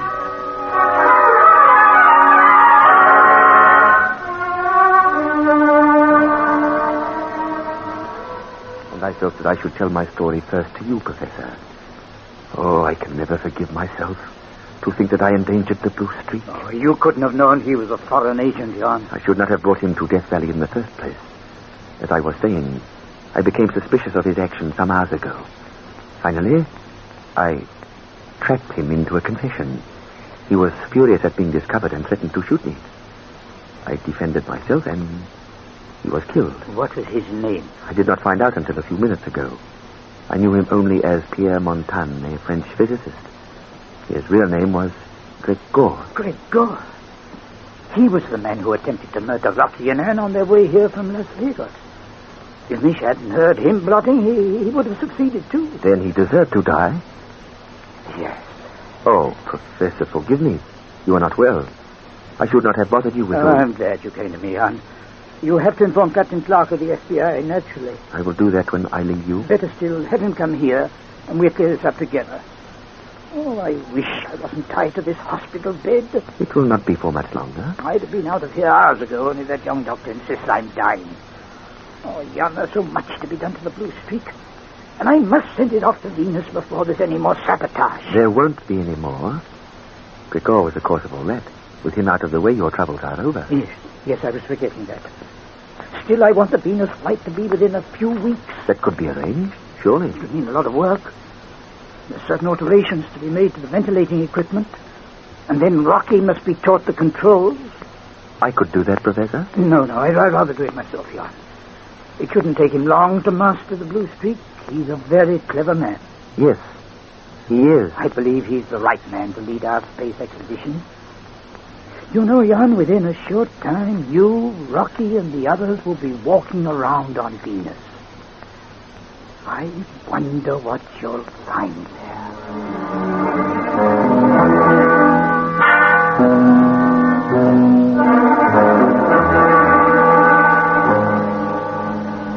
Say, Rocky, how much longer are you going to sit there fiddling with them controls? Until I know them perfectly? Why? Because I'm asleep in my tootsies, that's why. For the last 2 weeks, we've been stuck in this control cabin for 18 hours a day. I'm sick of the sight of the Blue Streak. I want some shut-eye. You'll have plenty of time to sleep on the way to Venus. Well, I don't think. Yes, you will. It'll take us a month or maybe 6 weeks to get there. Even though we fly at 30,000 miles an hour? Mm-hmm. It's a long way, Mitch. You know, when we take off, Venus will be roughly about 22 million miles from the Earth. Say, we won't run out of petrol and have to walk home, will we? You're crazy, Mitch. 22 million miles. Gee, that's a nightmare distance, even when you say it quick. Oh. Huh? Why the groan? I just thought of something.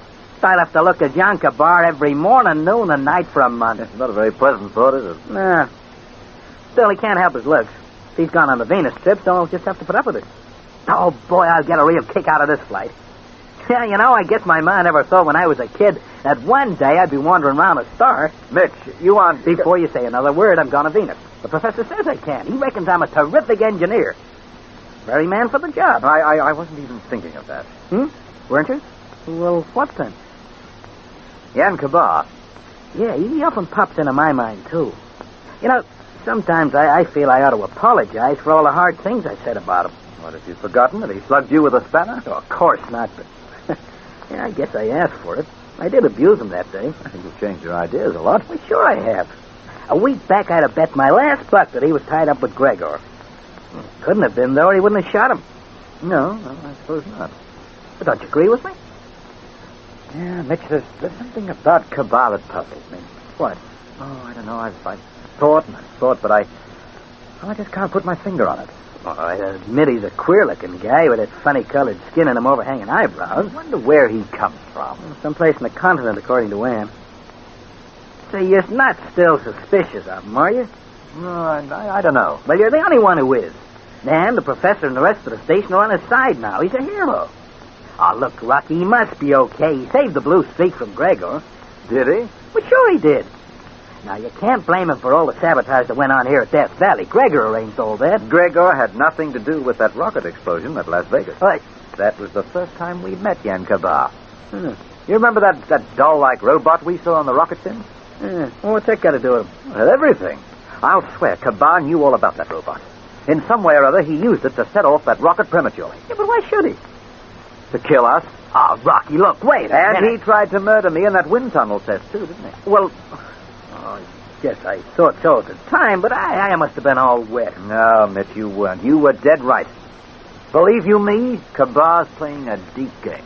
Look, next time you'll be saying he's trying to bust the blue streak. I can't work out just what his game is, but I intend to keep a sharp watch on him until we've left for Venus.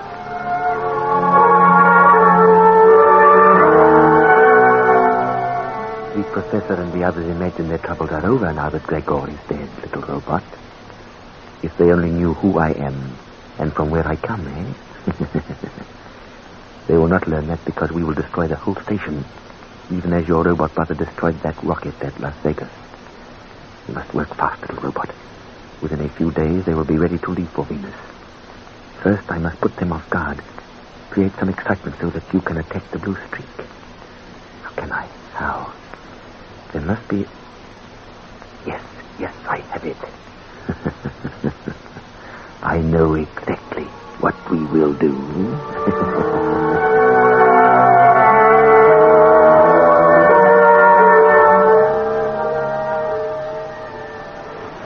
Well, there goes the last load, Rocky. Yes, once that oxygen supply's aboard, we're ready to leave. Boy, this last week's gone quickly. Yeah, you can say that again. Since the professor's gotten himself out of hospital, things have been buzzing. He's determined it would take off at midnight tonight. Well, Mitch, in another 12 hours, we'll be on our way to a star. Excited? I'll say. My stomach keeps turning over and over. I don't know whether it's indigestion or fright. Oh, you're not frightened, are you? Oh, me? Why, not really, Rocky, but, well, you never know what you'll find on a star. There might be animals we've never seen, and men with two heads, and then, anything. Well, I shouldn't really think that you'll find... Rocky! Why, there's Anne. Yeah, she's in a mighty hurry, too. Oh, Rocky, I'm glad I found you. Something dreadful's happened. Daddy's disappeared. Disappeared? They've been searching for him all morning. There's no trace of him. This is the first I've heard of it. I wanted to tell you before, but Captain Clark wouldn't let me till I'd been over the station. But Anne, he must be somewhere. He's not. A little while ago, one of the guards found his blood-stained shirt. Oh, Rocky, I think Daddy's been murdered.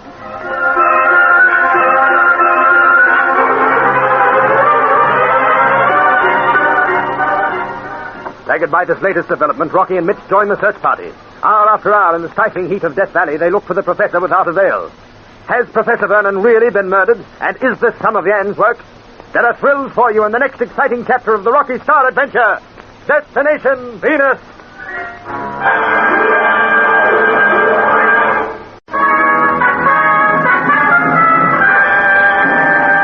Destination Venus, an adventure with Rocky Starr.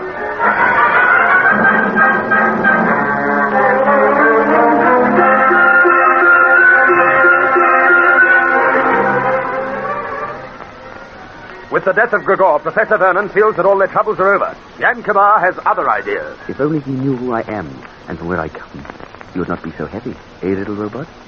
We will crush their plans even yet. 14 days after leaving the station hospital, the professor had taught Rocky to fly the Blue Streak, and it is loaded all ready for the Venus flight. 12 hours before takeoff, Anne rushes to Rocky and tells him that her father has disappeared. Why didn't you come to us before? I wanted to, but Captain Clark made me wait until his man has been all over the station. And there's no trace of him? No. And a little while ago, one of the guards found his blood-stained shirt. Oh, Rocky, I think Daddy's been murdered. Murdered? Yeah, Rocky, I'm afraid that's what happened. Oh, Anne. Anne, try not to cry. I won't. I promise. Say, who the heck would have done this? What does Captain Clark say? Not much. He says that we'll find Daddy alive and well. Oh, if only I could believe that. And I'm sure you can. Say, Rocky, where are the planes going? The captain's arranged an air search, too. There's a look outside the station. Every person here is searching for him. Well, what are we waiting for? Come on, Rocky, let's join in. Mitch, just a minute. Anne, when was your father last seen? Well, no one seems to know, Rocky. The last I saw him, Jan and I had breakfast with him. He left before we'd finished. Did he mention where he was going? Not that I remember. Did Jan go with him? Don't suspect him of murdering Daddy, do you? Well, I didn't say that, Anne. You mean it, though. I can tell by your tone. Anne, please, why do you always accuse him of everything? You haven't answered my question. It's the most absurd thing I've ever... there you are, Anne.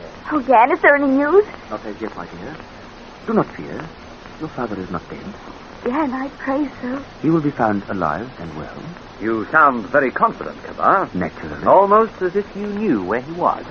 What? Oh, Rocky, you're being ridiculous. Jan had nothing to do with Daddy's disappearance. My dear Anne, I am certain he did not mean that. Did you, Rocky? Where did you go after breakfast, Kabar? I worked with Anne, checking equipment for the Venus flight. Oh. We were together until Captain Clark reported that her father was missing. Who first discovered that he was missing? You've no right to ask all these questions. And I'm only trying to work things out. I suggest you leave that to the FBI and join the searchers. Come on, Jan, we'll go back to Captain Clark. He might have some news for us. Well, did you put your big foot in it? Anne's jumping mad at you. I know. And no wonder. She's in love with Kabar. Yes. Otherwise, she'd see he isn't all he pretends. Now, Rocky, what do you mean by that? Mitch, I'm positive he's at the bottom of this disappearance. You got him on the brain. Look, forget it and let's join the search.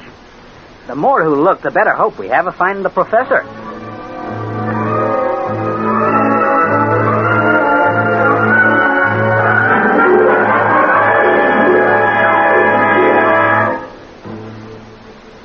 Oh, gee.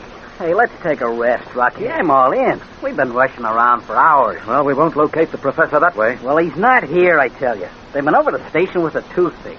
Mitch, he's somewhere about. Okay. Where? He's hidden away. You're nuts, Rocky. Look, it's like I said. Whoever kidnapped him has got him out of the station. No one has left this place in the last 48 hours. They couldn't without being seen. Look, hang on to your pants. This dump's big. 25 miles square, remember? Yes, and it's surrounded by a man-proof electric fence. Yeah. Anyone touches that dies instantly and the alarm bells ring in the guardhouse. It's okay, but there's still the security planes. They've all been accounted for. Oh. No, Mitch, the professor's still on this station. Look, Rocky, every guy here was searching for him, and what happens? Nothing. Now, look, I figured that he... Hey, say, Rocky. Yes? You reckon he's still alive? Why? Well, if the murderer buried his body... He hasn't been murdered. Well, they found a blood-stained shirt, you know. Ah, that's only a red herring tossed on the trail. Mitch, there's no point to murdering him. What good would it do? Well, it'd mean the end of the Venus flight, I guess. Well, yes, I suppose it would. Hey, Rocky, who do you suppose would want that to happen, though? Jan Kabar might. Oh, there you go again. We get back to him every time. Everything leads back to him. Now, you got a one-track mind, pal. Why are you so suspicious of him? He's got a perfect alibi. Well, I can't explain, Mitch. It's just that something inside me keeps on repeating, it's him. It's him. Come on, let's join Anne and see whether she has any news.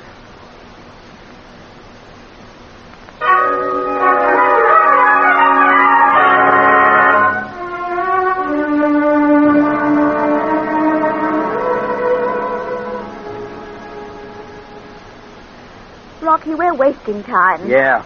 Jan and I went over this underground room hours ago. Well, it won't hurt to go over it again.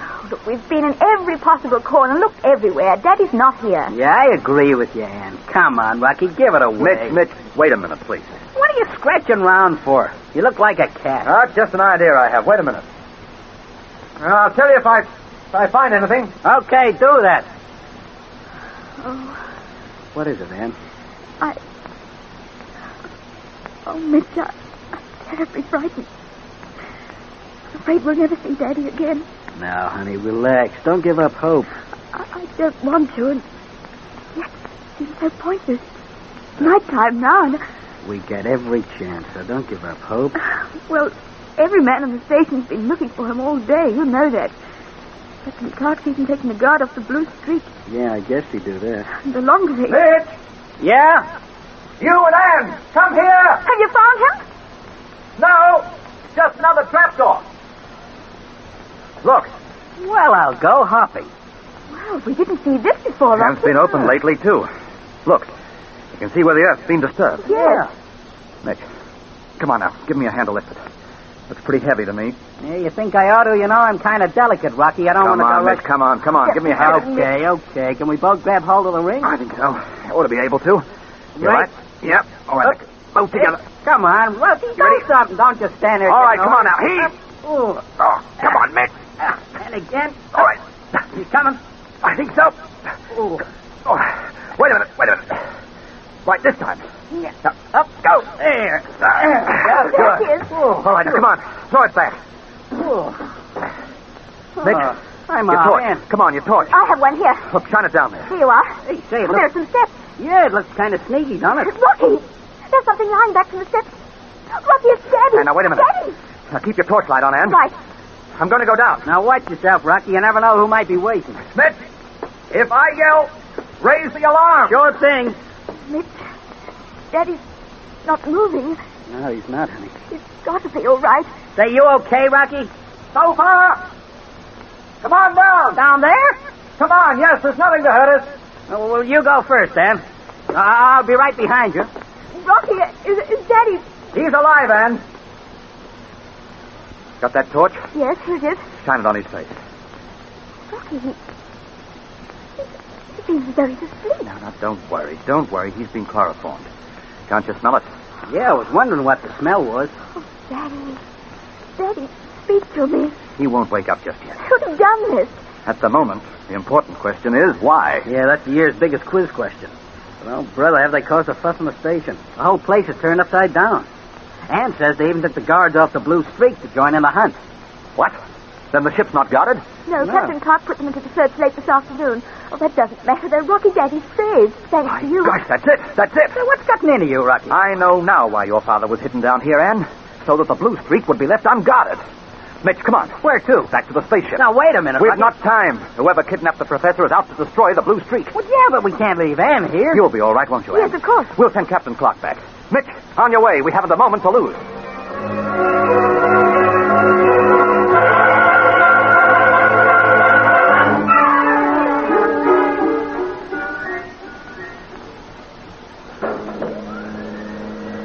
Yeah, but I still don't get the setup. Mitch, stop asking questions and do as I say. Okay, but who do you expect to find in the control cabin? Yan Kabar. Oh, Rocky, look, you're He's the only person in this station who'd want to cripple the ship. But why? Because of Ann Vernon. What? He's in love with her, and from something he said to me the other day, he believes that she's in love with me. You mean he's jealous of you? Yes, he is. He's determined to stop her going to Venus with me. Well, the best way to do that is to smash the Blue Streak. Well, that sounds crazy to me. Jealousy makes people crazy. Oh, Rocky, you're wrong. I can't see him doing that. Come on, you wait here. Not me. I'm going in there with you. All right, then watch yourself, Mitch. Kabar might have a gun. And keep your voice down. Okay, Rocky, he'd be waiting for us. He's sure to have heard a lift. Well, he mightn't have. He's got all the lights on. Yeah. I wonder what he's doing. He must be in the control cabin. Well, he's not in the airlock chamber anyways. No. We'll slip up. Mitch! Yeah? Look over by the switchboard. It's a robot. About 2 feet high. Yes. In human shape. Hey, it's for all the world like that one we saw at Las Vegas. Well, Rocky, it's dressed like a little man. What's it doing? Something with that switchboard. Well, of all the... Mitch, I'm going to grab it. Now, be careful, Rocky. You cover me with your gun while I creep up on it. Hey, it's turning round. Look at its face, will you? And those two eyes. It's staring straight at us. Oh, jeepers, it gives me the creep. Stay where you are. Don't move. Let's turn out the light. What do we do? Now, listen, Mitch. I'll grab it as it comes towards the door. But it mightn't do it. It's coming straight for us. Yeah. I got you. Mitch, Rocky, where are you? Rocky!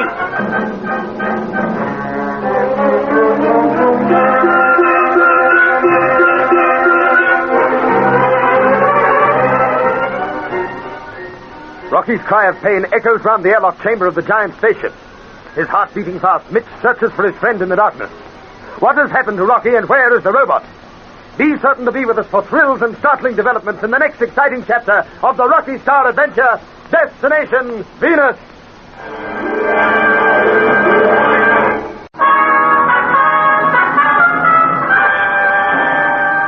Destination Venus, an adventure with Rocky Starr.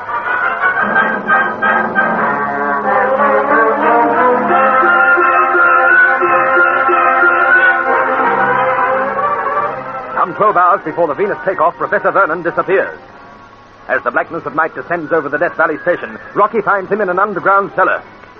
Convinced that whoever kidnapped the professor is bent on destroying the Blue Streak, Rocky and Mitch race for the ship. There in the airlock chamber, they see a small, human-like robot. Suddenly the lights go off. In the eerie darkness of the small room, the robot walks toward them. I'll grab it when it's close, Mitch. Got you. Hang on to it, fella. Yeah, I will. Oh, Mitch. Rocky, where are you? Look out, that robot's still around. Oh, gee, I bumped my head at the cupboard. Hey, Rocky, answer me, will you? Hey, I gotta find the light switch. It's over here someplace. What could have happened to Rocky? There's that robot's got him. Oh, where's the switch? Oh, here we are. Now, when I... Say, Rocky, down to it. Come on, pal. Wake up, will you? Wake up. We gotta get out of this, Rocky. Oh. Are you all right? Oh, what hit me? You tell me and we'll both know.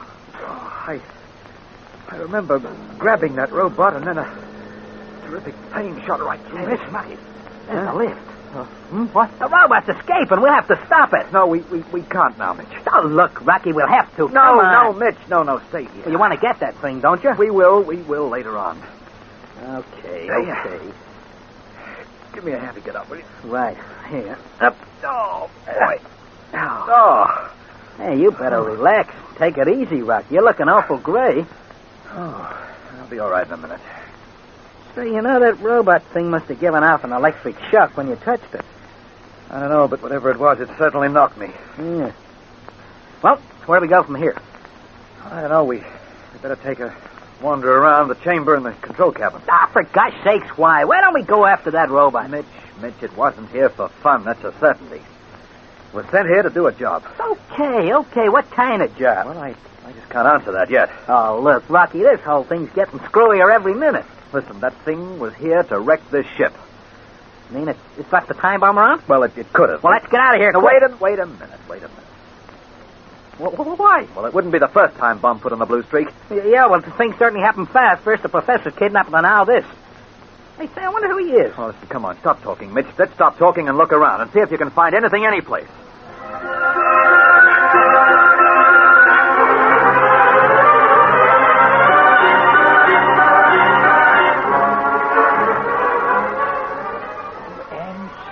Fussing, my dear, there's nothing wrong with me. You're all nervy and shaken, isn't he, Jan? Now, don't you agree with her? As a matter of fact, Professor, I did not intend to. I think you look remarkably well after your experience. Yes, and I feel well, too. You're still staying in bed. Oh, and you're as bad as that doctor. Daddy, dear, have sense. You must be tired out. Not a bit of it. I've been asleep for nearly 12 hours. I'm full of beans. You can't be. You are chloroformed and your shoulders are all bruised. And Vernon, I'm your father. All right. I give in. Go on, get up if you want to. I will, too. The Blue Streak leaves on schedule. Professor, Why not rest for a few more minutes while you explain what really happened? Well, we've only a few hours to take off, Jan. That can be delayed a few minutes without any ill effects to anyone. Oh, very well, then. Not that there's much to tell, mind you. Where did you go after you left us at breakfast? Well, as I told Captain Clark, I set out for Rocky's room. I remember distinctly walking through the machine tool shop. Did you not hear or see your attacker? No, I didn't. That is rather strange. Captain Clark said the same thing. He thinks I must have forgotten, but I haven't. I was walking through the machine shop when something heavy fell across my shoulders. It knocked me flat on the ground. What was it? I've no idea that. I thought at first it had fallen from the rafters, and then when I tried to get up, this thing appeared to push me down. Then I saw a white cloth. And the next second it was pressed over my mouth and nose. It had a sweet, sickly smell. I tried to pull it away, but before I could, there was a terrific explosion, and I remember nothing more until I woke up here. Oh, Daddy, who could have done this? I wish I knew. They pay for their work. It is most regrettable that this should happen now. Tell me, who found me, by the way? Rocky. Rocky? Where is he? I'd like to thank him. Well, a few seconds after he located you in that cellar, he dashed off to the Blue Streak. When was this, Anne? Let me see.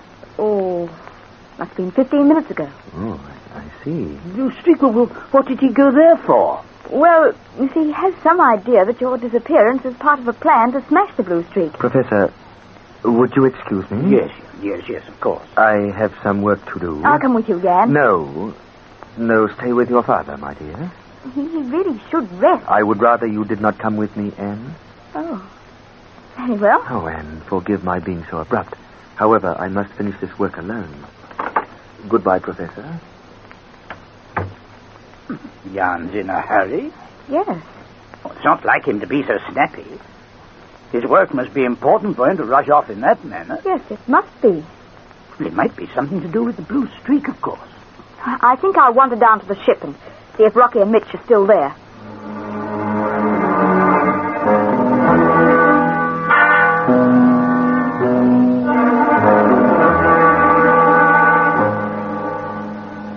We're on a wild goose chase, pal. We've been over the control cabin again and again, and there was nothing there. Well, was it? That robot wasn't in the ship for nothing. Okay. Well, what was it doing? Well, I don't know. Oh, Lucky, let's give it away. Come on now, let's keep looking. Now, how much longer do we have to scratch around this airlock chamber like a couple of fowls? Now, listen, get on with it and stop your grumbling. Well, from the way you've been talking, you think that robot had a brain. Well, it has, sort of. Huh? Yeah, I believe that thing will do exactly as it's instructed. Well, the only work we saw it do was to turn off the lights. Couldn't have done anything else. There's not even a speck of dust out of place in the ship. Wait a second, Mitch. Sure, help yourself. I wait a couple of years. I got nothing else to do. Oh, yes, you have. Hey? Come on, look behind the switchboard. Look, I have 3 times already, and... Say, what's that? A bomb, I should say. Cleverly hidden away behind this plug. Yeah. Hey, Rocky, is that it ticking? Mm-hmm. Well, cut off my right leg and call me lefty. It's a time bomb. Let's get out of here. Well, we can't go yet. Yeah, but that thing will go off. And blow up the Blue Streak unless we prevent it. Well, we can't help it, Rocky. I say the best thing for us to do is to be on the outside We've of got to get this bomb out of here and away from the ship, Mitch. Now, it won't take a second to prise off that plug. You mind if I leave? Wait a minute. Got it. Now, come on, bring up the lift and we'll rush it down to the ground. Well, come on, Mitch, don't stand there. Get the lift. Rocky, Mitch, don't fool around. Will you get the lift? Something to tell you. Huh? Look in the doorway. Look in the doorway with the gun. Kabah. Actual service, gentlemen. I didn't hear the elevator. I find the steel ladder on the gantry. That explains how you sneaked up on it. Is this a social visit? I do not pay social calls with a gun in my hand. Oh. Kabah, look, I'm awfully sorry we can't stop to talk for Do not move. Hey, look, Rocky found a time bomb behind that switchboard, and it's liable to go bang, bang any minute. Yes, it will. Well, I ain't staying around till it does. I don't know if it passes around the walls. That bomb will not explode just yet. I know. You ought to. Your robot put it there. Oh, you were right all the time, Rocky. He was. And I thought it was Gregor who was at the bottom of all our troubles. Who are you, Kabah?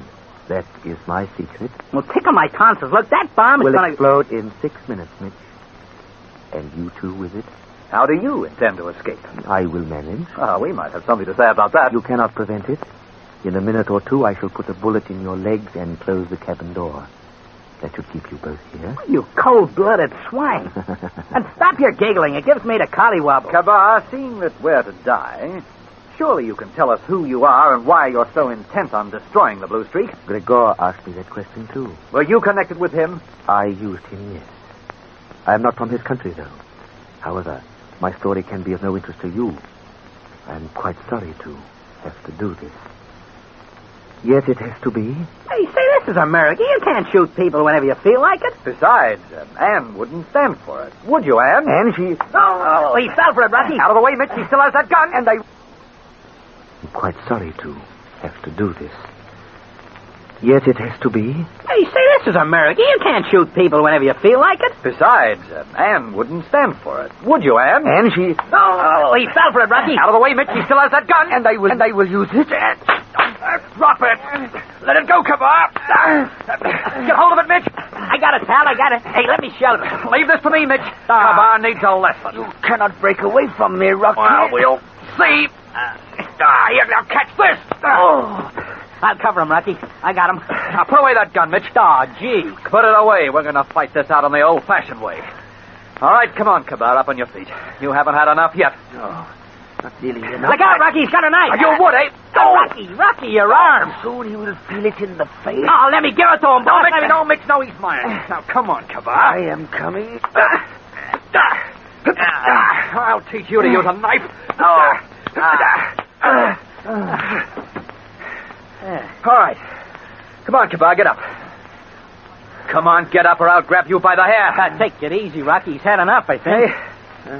He's out. All right. Perhaps he has had enough. Rocky! Jan, what's going on? Oh, hello, Anne. Have you and Jan been fighting again? Yes, it's... Well, I'm glad you came when you did. Oh, don't speak to me. Jan, are you all right? Yes, Anne. Quite. Oh, then come on, Kabar. Stand up. You're going to tell us your story. I will do. Nothing of the sort. You'll start talking and talking fast, otherwise I'll belt it out of you. Now, come on. Who are you and what's your game? Very well. I will tell you everything.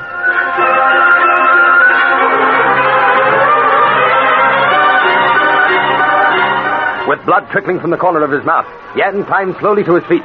His left eye is swollen. He stares narrowly at Rocky for a moment and then begins to unfold a fantastic story that fills his listeners with amazement. Who is and whence comes Jan Kabar? You will learn in the next thrilling chapter of the Rocky Starr Adventure, Destination Venus.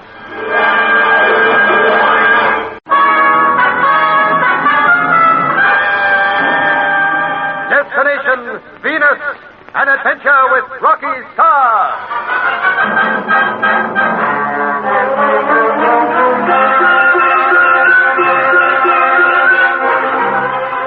Convinced that the professor's disappearance is part of the plan to destroy the Blue Streak, Rocky and Mitch rush back to the ship. There they discover a powerful time bomb hidden behind a switchboard. As they're about to hurry away with it from the spaceship, they are held up at gunpoint by Jan Kabar. Rocky throws him off guard and then attacks him. In the fight, Jan is defeated just as Anne arrives. You're just in time to hear Jan's story. He's hurt. Jan, he deserves to be. He pulled a gun on us and he slashed Rocky with a knife. Jan did. I don't believe you. What are you doing, that, Anne? He did. Look at Rocky's arm, will you? And what's more, Kabar sent a robot thing up here to blow the Blue Streak to pieces. Where is that robot, by the way, Kabar? He will have returned to my room now that his work is completed. Why, that thing's almost human. Yes, it is. It will do exactly as it is instructed. Say, that reminds me, that time bomb. What are you all talking about? We'll tell you later, Anne. The bomb's due to explode in a couple of minutes, unless Kabar can stop it. Oh, can you? It is not difficult. Well, start moving, pal. Very well. It means removing the fuse, that is all. Oh, I wish someone would explain everything. Kabar will do all that in a few seconds. I can't understand what you... There. The bomb is harmless now. Good. All right, now start talking. Who are you and where do you come from? Rocky, I would prefer to tell my story in front of Professor Vernon. Oh, no, you don't, pal. What objections can you have? I don't trust you. You mightn't have fixed that bomb. I have, Mitch, honestly. The Blue Streak and all of you are quite safe. Boy, you sound real disappointed. In one way, yes. In another, I am glad. I have grown to like both Rocky and you in spite of everything. Don't give me that sub It is true, nevertheless. Yes, I believe it is, Kabar. Well, come on, we'll go down, wash up, and then listen to your story.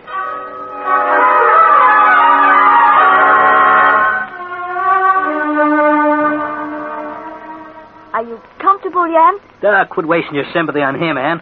He's the cause of all our trouble. Mitch, cut it out. Well, yeah, Rocky, but look... Quiet, will you, please? Okay. I won't even breathe loudly. Well, Kabar, we're waiting. Who are you? My real name is Vokyan. Who? Oh, don't interrupt all the time, Mitch. Oh, sorry, Professor. Go on, yeah. Mine is a name that would be most unusual in your world. But where I come from, Vokyan is a name that is respected. My father, Vokta, is president of Venus. Venus? You come from that star? My people would be amazed to hear you refer to our world as a star. It is almost as big as your Earth. Jan, I can't believe it. You will as I go on. Perhaps I should tell you something of the history of my world. That will help to explain why I am here. We Venusians have learned to live in peace with one another. Not that we have always known security. Twice we have suffered all the horrors of atomic and cosmic ray warfare in interplanetary wars. Interplanetary wars? You, of course, in your small world would not know of them. First, we were invaded by the two-headed hordes from Jupiter, then by the flying men from Mars. Unfortunately, on both occasions, we were able to defeat our attackers. After those attempts to conquer us, my people swore that never again would they be taken unawares. When did this happen, Kabar? By your years, the last invasion of Venus took place 50 years ago. As I said, we were determined ever to be on guard. We cherished the peace we had known and won. We developed powerful electronic telescopes to watch the nearby planets, including your Earth. We built immense space stations and suspended them thousands of miles from Venus. They are still there today. Inside those stations are cosmic ray defenses that will cripple any invaders. Well, for a long period we felt safe and secure. Then one day my father, Vokta, sent for me. I have a great problem. Yes? Atomic power is being used on the planet we know as Earth. 2 explosions have already been recorded by our observatories. Yes, but our scientists did that centuries ago, Father. True. And yet I worry. The Earthlings may become a danger to our peace and security. How could they? Our defenses are... My son, they have unleashed a power, the strength of which they have not yet tasted.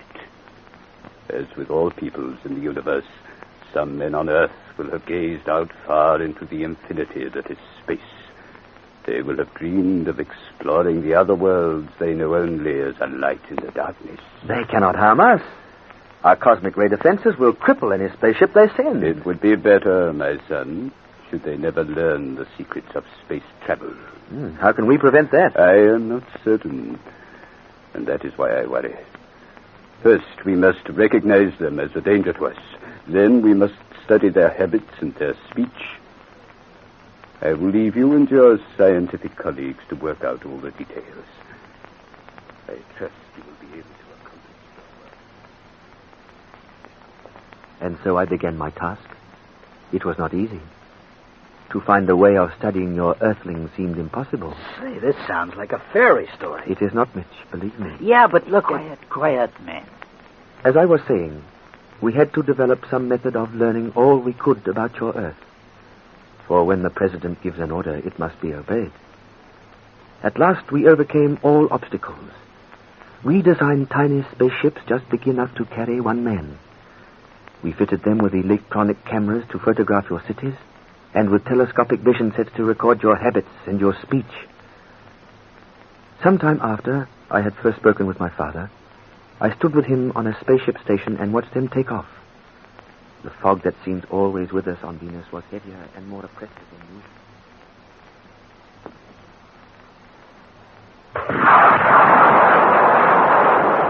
There they go, Father. May they have great success. They will. Some of them will land near the cities. Our men will wander among the peoples recording their speech and faces. They may be taken prisoner, Jan. They know what they have to do if they are. They will destroy their cameras and themselves. I doubt whether the Earthlings will even realize that they are being watched. I am sure their eyes will not be able to follow the flight of our spaceships. No, Father. Within a few months they will be back with information And we should know lots more of this planet called Earth.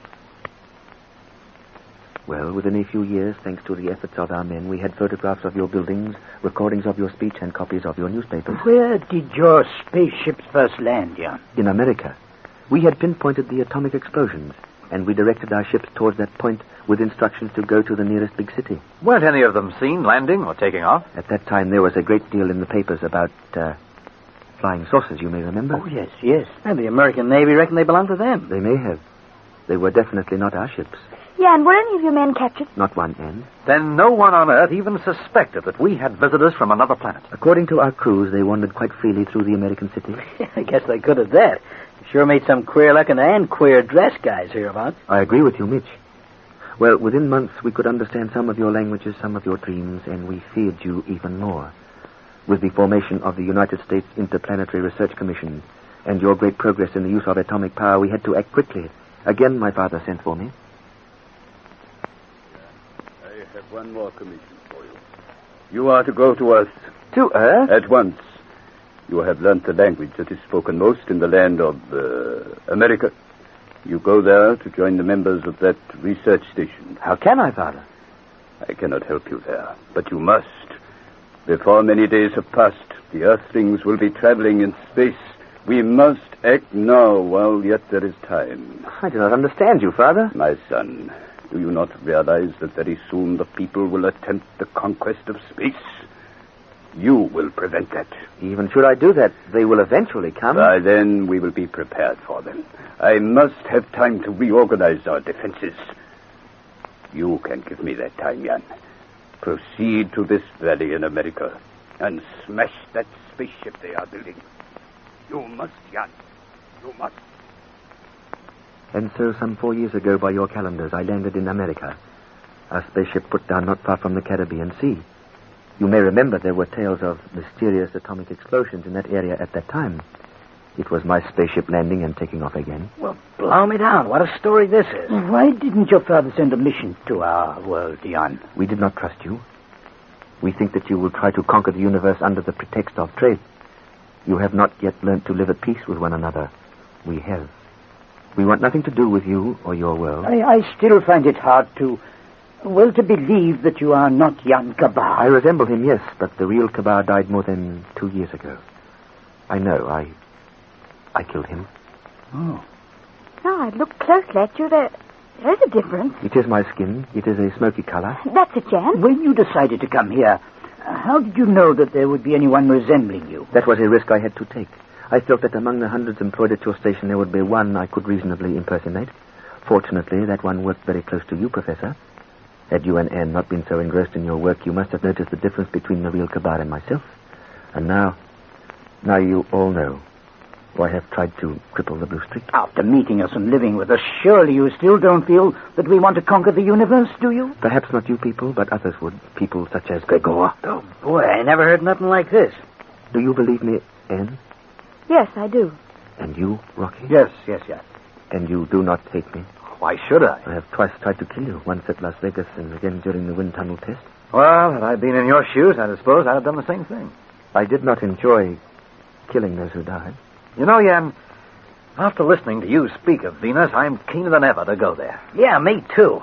Sure sounds a swell place. Yeah, and tell us everything about your world. What the land looks like, the rivers, the mountains, the people. It would not help you. Why not? Because you must not set foot on Venus. It would mean instant death to all of you. Promise me you will not go there. Promise.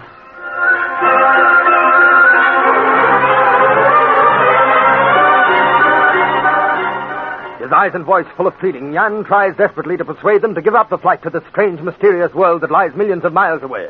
Be sure to be with us for the next thrilling chapters of the Rocky Starr Adventure.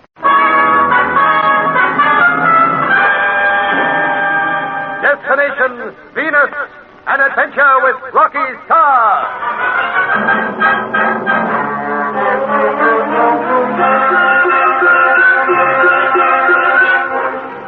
When his final attempt to destroy the Blue Streak fails, Jan Kabar tells an amazing story. My father is president of Venus.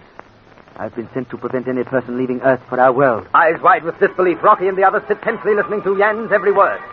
As his story unfolds, they learn of a great new world that until then they had only known as the bright light in the sky.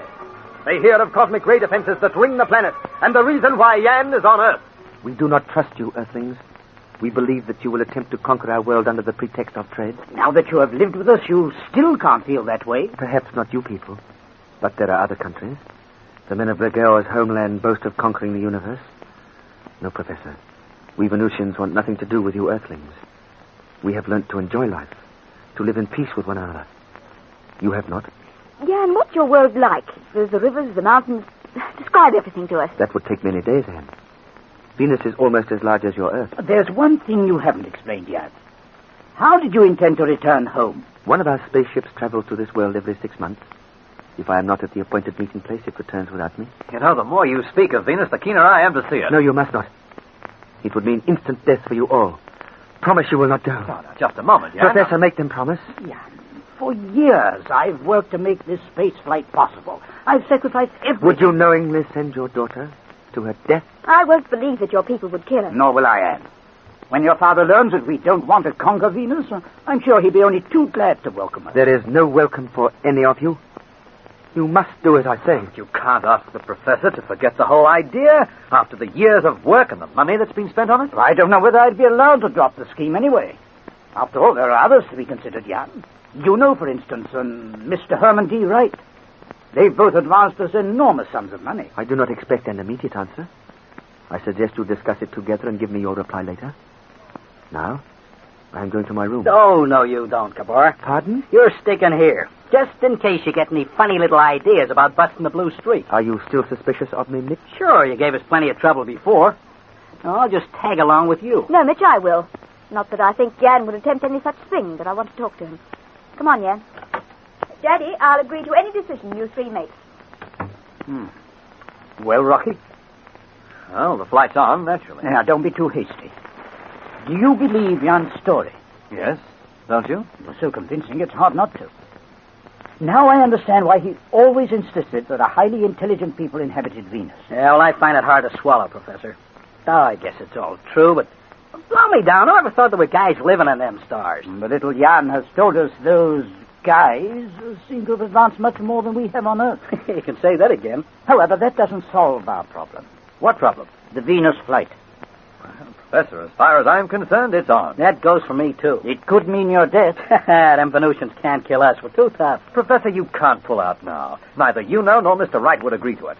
And if we don't go, they'll find someone who will. So come on, let's get cracking. I was hoping you'd say that, Rocky. Now, regarding the crew. Well, it'll be the same as before. Huh? You mean we're taking Cabor?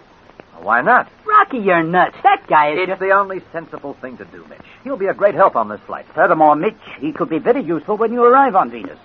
His presence might mean the difference between life and death. Yeah, but I guess I just don't trust him. Mitch, he's coming, and that's that. Okay. Only when he pulls some fast stuff, don't say I didn't warn you. Why, Professor, if you're agreeable, we'll take off in half an hour.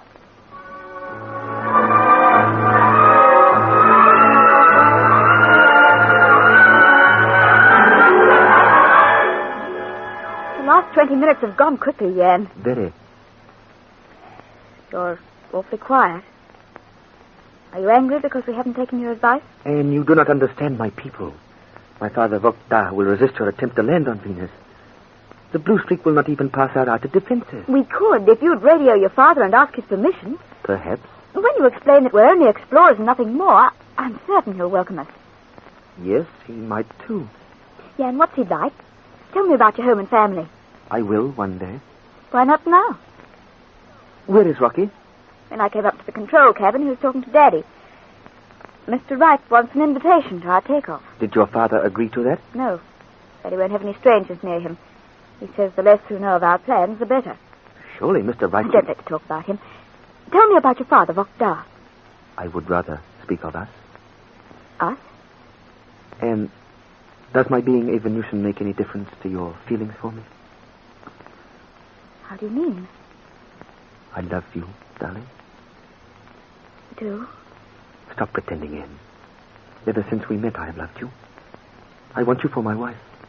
Jan, I don't know what to say. I assure you that your happiness will be my only thought. Where would we live? On Venus, of course. One day I will be president, and all our world will be yours to command. Oh, Anne, you will love my people. They are so friendly. Haven't you forgotten something? What? You said that we'd all die the instant we arrived. I did, yes. But since then I've been thinking. You are right. I can alter my father's decision. I will make him understand that you three are different. With the help of you all, we will bring our two worlds closer. Ours will be the first marriage between them. You will marry me, Anne? Dan, I'll have to think about it. Say you love me, darling. Oh, no. Don't kiss me. Say, you two all ready? Yes, Mitch. Good. Rocky's on his way. Leaving in a couple of minutes.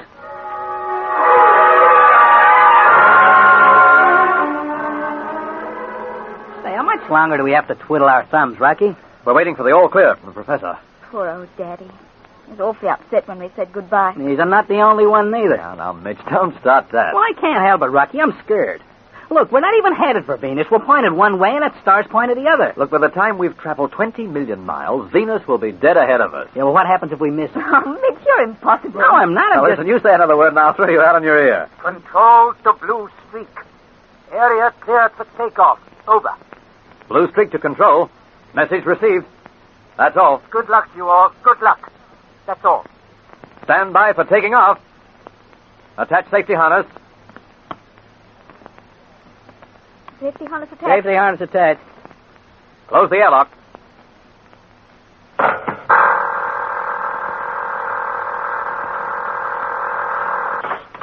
Airlock closed. Start gyros.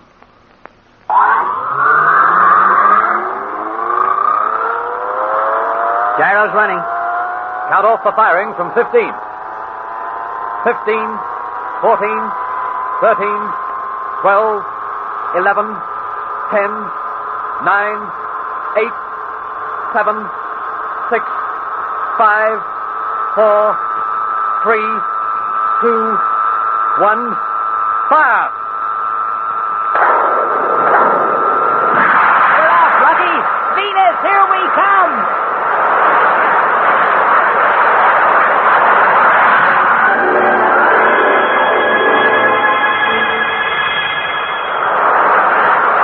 Switch on front television cameras. What do you want them for? They'll be our eyes for the trip. Hey, you're not thinking of running into anything, are you? Save your breath and keep your mind on the job. Okay. Hey, Rocky, she's really picking up speed now. Lie down, Mitch. The acceleration will break your neck. Lie down!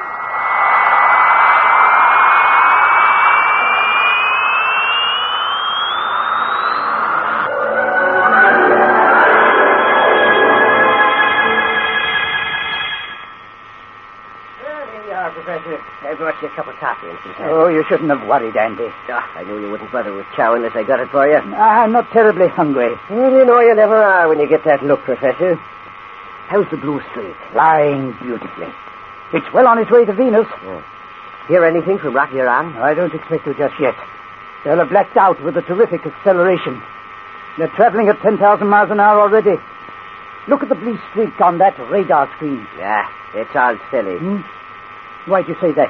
Well, fancy them racing off to a thumping star. It ain't natural. Oh, Andy, you don't understand. Well, maybe I don't. Yet I says if we was intended to go visiting stars, we would have been born with wings instead of arms, and engines instead of legs. It ain't natural, I said. It's progress, Andy. Do you realize that within a few years we'll be trading with Venus? Yeah, fighting more than likely. Nonsense. Oh, no, it ain't. Us here on Earth never discovered no place without starting a scrap over it. You know, if I was king of that star, I wouldn't let the Blue Streak land there. Well, not that there's anyone up there, of course. Professor Kabar was born there. Yeah, well, people are born into funny things. Born on Venus? Yes, his father is its president. Well, schnack me with a bit of grass. Do you mean to say there's forks on all them stars in the sky? On some of them, yes. Ah, you're not kidding me, are you? Well, why should I? No, that's right. Boy, wait till I tell the wife and kids about this. They reckon I'm going nuts. Stay with me for a few weeks, Andy, and you'll learn the truth yourself. You'll most probably hear Rocky and Anne speaking from Venus. Within a few weeks, they'll be walking around that vast new world. Andy, you're witnessing the beginning of the greatest exploration this world has ever known.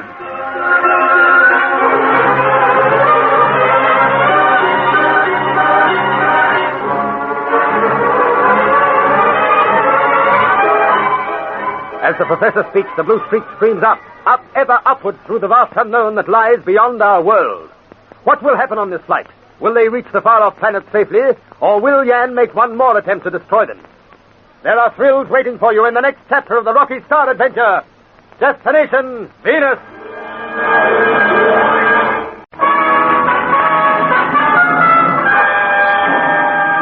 Destination Venus, an adventure with Rocky Starr.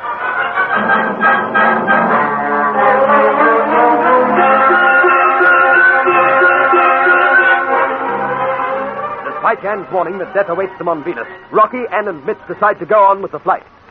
Some 30 minutes later, with a shattering cacophony of sound, the giant blue streak leaves the ground and roars up, ever upward, trailing a long stream of fire from its exhaust.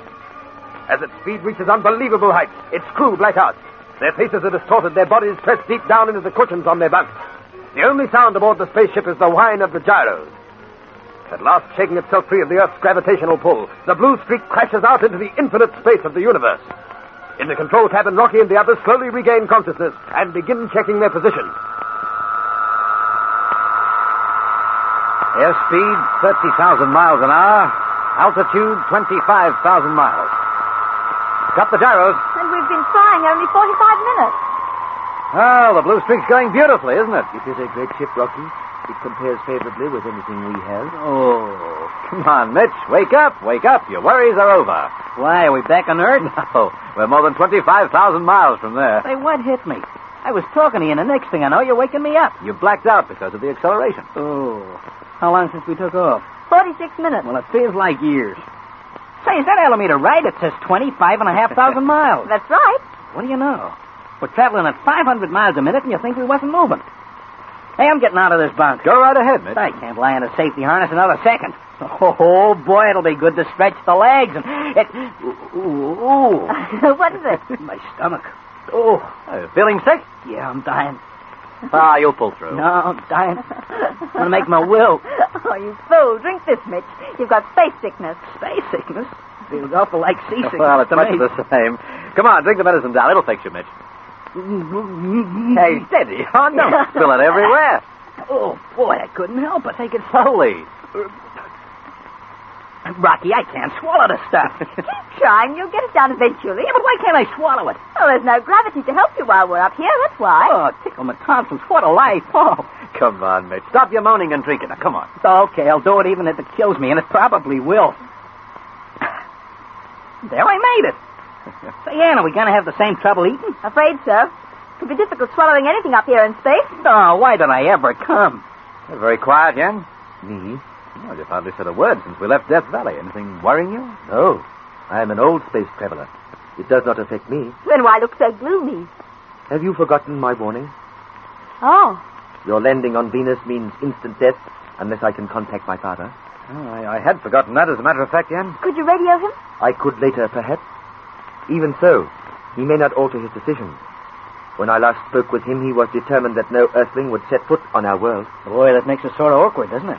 Oh, well, we'll face that when we come to it. We're still millions of miles from Venus. Rocky, isn't it time you radioed Daddy? My gosh, yes, Ann, it is. I promised I'd contact him when we recovered consciousness. Well, Rocky, I'm hopping out of this bunk. I've had it. Did that medicine settle your stomach, Mitch? Yes, sir, Ann. That stuff's terrific. I feel fine. Good. Well, for the safety harness. Oh, boy, it'll be swell to walk around. I feel all pressed in like a sardine. Get it? Oh, well, now to stretch the old legs. Hey, watch yourself, Mitch. Hey, Rocky! Of all the clowns. Everything help me down. It's floating up on the scene. Come on down, Mitch. I shouldn't be laughing, Mitch, but you still look awful funny. Get me out of here. I feel terrible. I'm like a fly. Come on, get a move on. Wait a minute. Don't panic. Hold steady and I'll grab your leg. You right? Come on, down. Oh, boy, hang on to me, boy. That's the idea. Oh, what a life. Next time, put on your gravity boots before you leave your bunk. They'll just anchor you to the cabin floor. Oh, knock me down. This is the craziest life.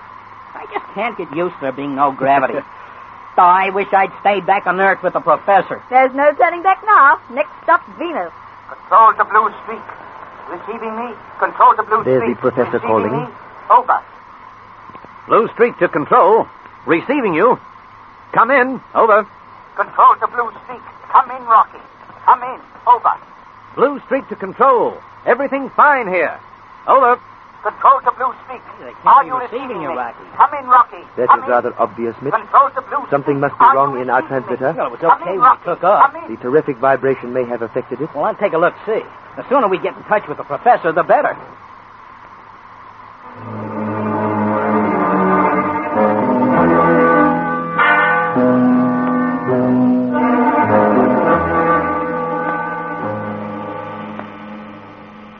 Oh, Andy, leave me alone. I'm very busy. Yes. When he hears me news, you'll be jumping mad. Have you seen the latest newspapers? No, and I haven't time to look at them. Wilson, have you contacted the Blue Streak yet? No reply to our signals, Professor. Well, keep trying. Professor... Andy, please go away. Look, let me read you this stuff. It's amazing. This flight has even knocked the Russians off the front page. But what are you talking about, man? Listen to this one. The New York Times front page. Secret mission to Star reported. California buzzing with stories of spaceship visit to Venus. Great Scott, how did they get hold of that? Well, it was bound to get round. You can't go firing off spaceships without someone finding out. And here's the Tribune. UNO to ask for bases on Venus. That's utter rot, Andy. Well, most of the stuff in the papers is. You want to hear any more? No. I'm rather worried about the ship. Right here's something else to worry over. There's about 50 reporters at the main gate. Reporters? They're yelling and screaming for a story. They're threatening to rush the fence unless you let them in. Tell Captain Clark to keep them out. I can't speak to them right now. Trying to contact the Blue Streak. Ain't you made it yet? I haven't heard a word from them. Perhaps they're dead. No, it's not that, Andy. Well, I wouldn't be surprised. They got that Jan Kabar aboard, ain't they? Oh, he wouldn't harm any of them now. So he says. But me, I never trust foreigners. Something must have gone wrong with their transmitter. Well, I hope that's all. I'll call them again. You've been doing that for hours and hours. Be quiet, man. I don't know why I allow you in this room. You're as mournful as a thunderstorm on a rainy day. But you mark my words, Professor, no good will come of this trip. It ain't natural for us just to go flying. Yes, Rocky. Well, you're alive after all. Well, sound a little more pleased, Andy. Control to Blue Streak, receiving you. Come in, Rocky. Come in.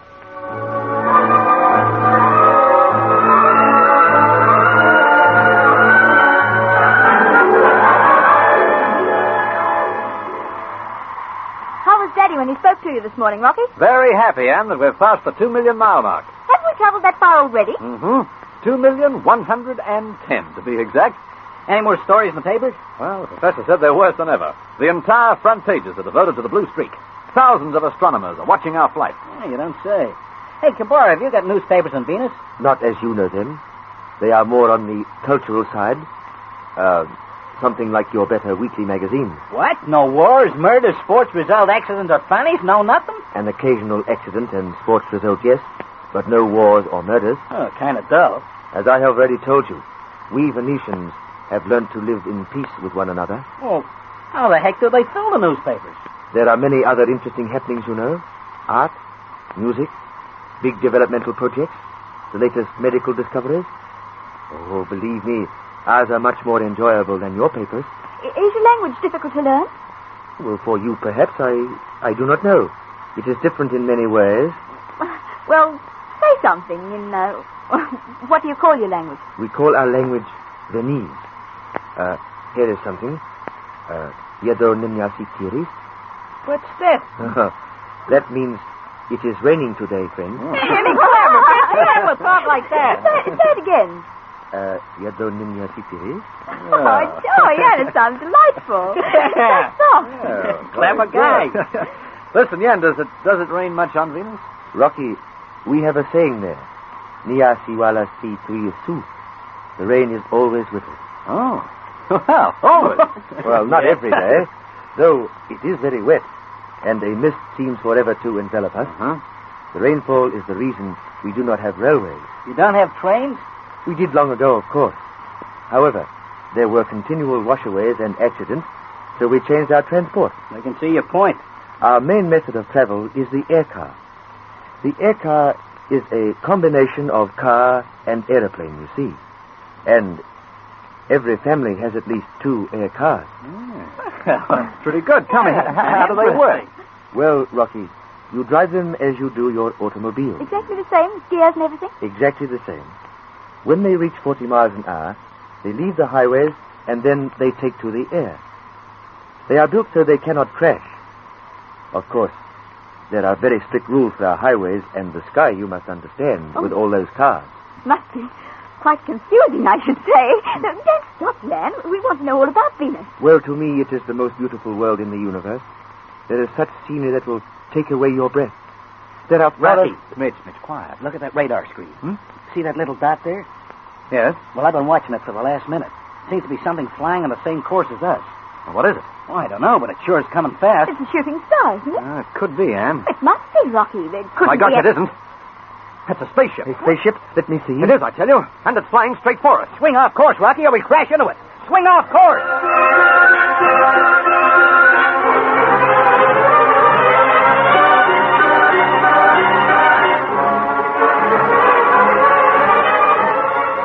All eyes are glued to the radar screen. Anxiously, they watch the strange spaceship zoom closer and closer as Rocky struggles desperately to swing the giant blue streak out of the way. Can he turn it off course in time to avert a crash?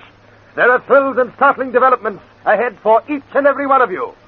Be sure to be with us for the next exciting chapter of the Rocky Starr Adventure, Destination Venus.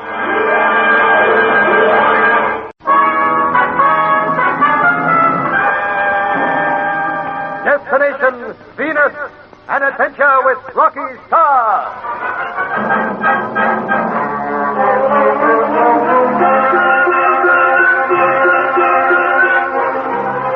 At long last, the blue streak is headed for Venus. Hour after hour, it races on at the unbelievable speed of 30,000 miles an hour. On through the infinite space that lies between us and the planet. As Jan shows Rocky and the others of his homeland, Mitch sees a small object on the radar screen. Seems to be flying on our course. As they watch, the tiny pinpoint grows larger and larger. Suddenly, Rocky realizes it's another spaceship. And it's headed straight for us. How far away is it? Very roughly, I'd say 500 miles. Agree, Anne? Agreed. Unless you change direction, we will crash head on. Oh, quit the babble and do something. All right, attach safety harness, everyone. I'll fire the forward port rockets and swing a nose round, then let a blast with the tail rocket. I think that should do the trick. Well, get cracking, fella. That other ship's awful close. Firing forward port rockets. Did we make it? Oh, I think we must have. We're still in one piece. Oh, boy. Say, we could be dead. Well, we're not, my little cheer germ. Thanks to you. Thanks to Mitch. He spotted that spaceship first. And just as well he did, too. It was awfully close. Yeah, I never want to go through that again. Hey, I wonder where that ship's going. Can you make it out in the rear television screen? Yes, it's fading fast. Seems to be traveling towards Earth. Certainly does. Why would it be, though? Ask me something easy, Rocky. Yeah, well, I wish I had the pilot right next to me. So there with that guy, trying to rail it. No, Mitch, no. That wasn't deliberate. We just happened to be flying the same course. With all the room up here, why pick on our track? Where could it have come from, Rocky? Well, I don't know. Perhaps Venus. I do not agree. A ship calls for me every 6 months. But I was not expecting one for some weeks. Well, then who does it belong to? I cannot say. Other worlds have learnt the secrets of space travel, you know. It may be from Jupiter or Mars. Yes, I suppose so. The thing that puzzles me is what it's doing. Maybe we should have stopped and asked them. Gee, I'm a comic, you know. Mitch. I kill myself. You're hopeless. Yeah, well, what does it matter where it comes from or where it's going? We can't do nothing about it. I guess you got something there. I suggest you turn back on course, Rocky. Well, I'll do the best I can. We'll get as close as possible to our true course, and then have the professor give us a bearing.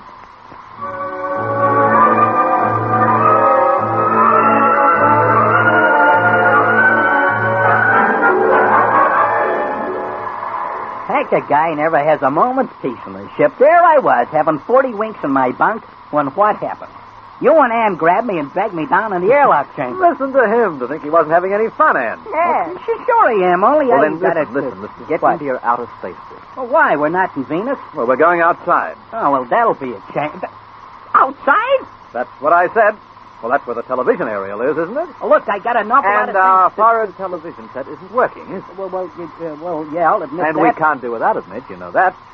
That's the eyes of our flight. Yeah, I understand all that, Rocky. It's just that we can't... We can't what? Go outside the ship. Say, look, I'll wait right here for you in the airlock chamber. You and Ann can take yourselves out, and then everybody will be happy, huh? Behave yourself. Come on now. Well, we just can't walk out of the door of the spaceship. We'd fall off or something. We might, fall into whatever's out there. Mitch, don't have any worries. You can't possibly. We'll all be roped together like alpine climbers. That's okay, but who's going to be last? Don't listen to him, Rocky. Isn't one of his, shall we say, funny moods? Nothing. I'm just scared. Plain scared. You're nothing of the sort. Go on, get into your spacesuit and stop arguing. Okay, but if I fall off the rock, the blue streak, well, I'll just... pulled off. Oh, Mitch, you're wonderful. I wouldn't be without you. Come on. Let's cut the cackle. Hurry it up, you two. No, we can't hurry. We got to slow down. What's the matter? I'm ready. Help me on with my helmet, Oh, Rocky. sorry. All set. Hold still. Right. Here we are. How you going, Mitch? You need any help? Nah, you know me. I'm okay. I guess I'll make it. Yeah, that's what I'm worried about. Now, listen. Don't forget, we'll be speaking to each other on the walkie-talkie radio. Yeah. Hey, Rocky, just a minute. Can Ann hear us? No, not at the moment. Why? Well, look, do you reckon it's safe to leave Kabar alone in the control cabin? Oh, yes, Mitch. He won't try any tricks. You said that before. He just might, you know. I know I said it before, but... Well, quite honestly, I think he's given up all those ideas. Come on. Don't worry about him. Okay, sure the bus. Now, come on with your helmet, and we'll fix that aerial. Oh, and listen, don't forget to switch on your oxygen. There's no air outside, you know. Don't worry, I'm not going to forget that. Hey, oh, you two should see yourselves. You look like a couple of divers at a fancy dress ball. Hello, Ann, receiving me? Yes. We'll go out as soon as Mitch is ready. I'm right with you, pal. All set? Yep. Open the airlock.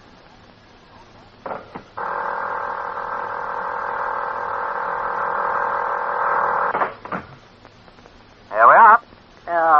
You lead the way, Rocky, huh? It makes me sick just looking out into nothing.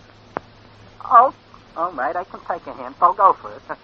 Mitch, listen, keep 1 foot on the hull of the ship always. Otherwise, you just might float off. Hey, that's a fine thing to tell me when I'm stepping out the door. Come on your way. Okay, don't push me. All right, Ann, you next. Right. Say, get a move on, you two. It's awful lonely. Gee, it's kind of hard walking in these gravity boots, ain't it? You'll get used to it, don't worry. Listen, everybody, keep close together. Try and lose me, pal. Will we ever? Come on. The aerial's up first. Say, you know, I never would have believed that you could do this. Fancy walking around the outside of a spaceship. Oh, there's no danger. There's nothing up here to blow you off. No wind, no nothing. It's a vacuum. Yeah. By heck, I feel as though I could bump my head on some of those stars. They seem kind of close, don't they? Ann, Mm-hmm. look back there. Yeah. Oh, boy. What a sight. Rocky, isn't it beautiful? Oh, it certainly is. It really is a sight. I wish I had the words to describe it. Yeah, I bet you do. Yeah, I bet all my kid pals would give anything to be standing up here looking down at that old Earth of ours. Say, it looks all scarred, don't it? I wonder if anybody's watching us. Daddy said there were lots of astronomers following our progress. Hey, well, I'd give the old buzzards a wave, huh? Hey, save your breath. You're as crazy as a loon sometimes, Mitch. Listen, we're millions of miles from the Earth now. We'd most probably appear like a comet. Well, come on. We won't fix the television aerial this way. Nah, you're right. Hey, look, Lucky, I can't figure out what's wrong with it. Yeah, the retraction gear must have jammed or something. I see. Well, that's nothing to worry about. Shouldn't take long to fix. Come on, Ann. Huh? Ann, you're millions of miles away, too. What were you thinking about? Oh, Daddy, and that spaceship we passed. Now, it must be very close to us now. Yes, I suppose it would be. I wonder where it came from, Ann.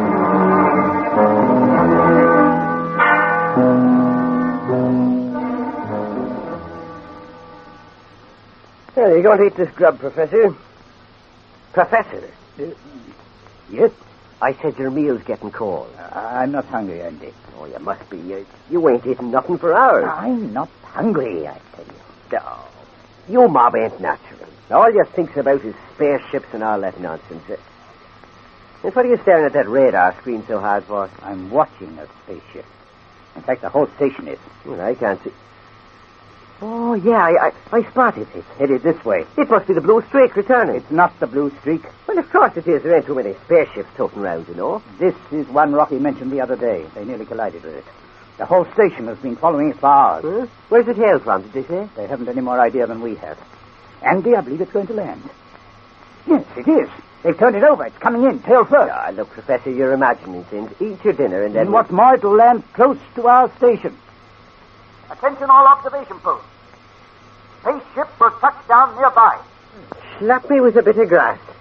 Are we being invaded? Oh, don't be absurd, Andy. If we were being invaded, there'd be more than one ship. No, I have a feeling that it's come from Venus. Nah, what'll you be saying next? Call Captain Clark. Ask him to come here. I must speak to him.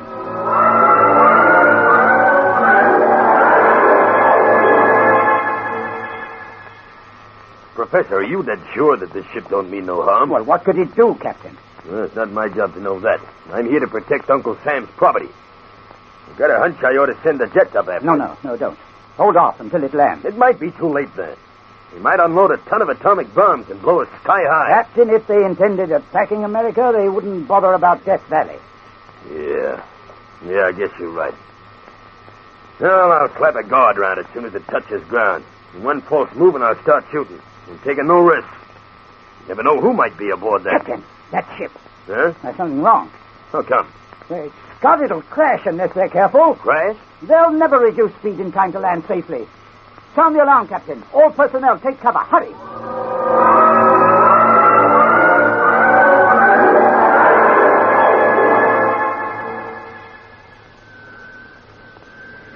Everyone under cover, Captain. Sure. Any chance of saving that ship? No, it's slowed down a lot, but not enough. It's simply screaming towards us. Ain't there nothing you can do? Nothing, Captain. They're sliding desperately. To slow it down, they're too late. They'll crash any second. Professor, they're going to crash now.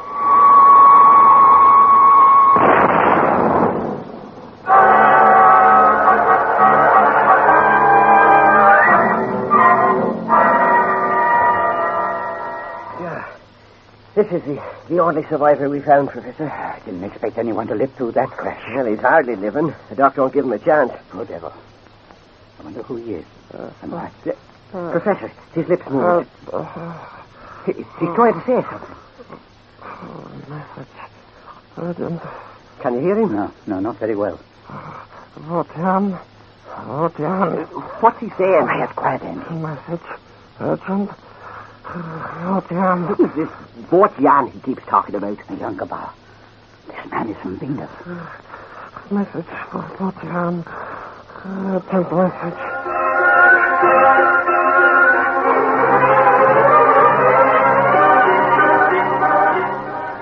Straining every nerve to catch the dying man's words, the professor leans closer to him. What message has the man from Venus brought for Yan Kabar? Has anything happened on the great planet? You will learn this and more in the next thrilling chapter of the Rocky Starr Adventure. Destination Venus.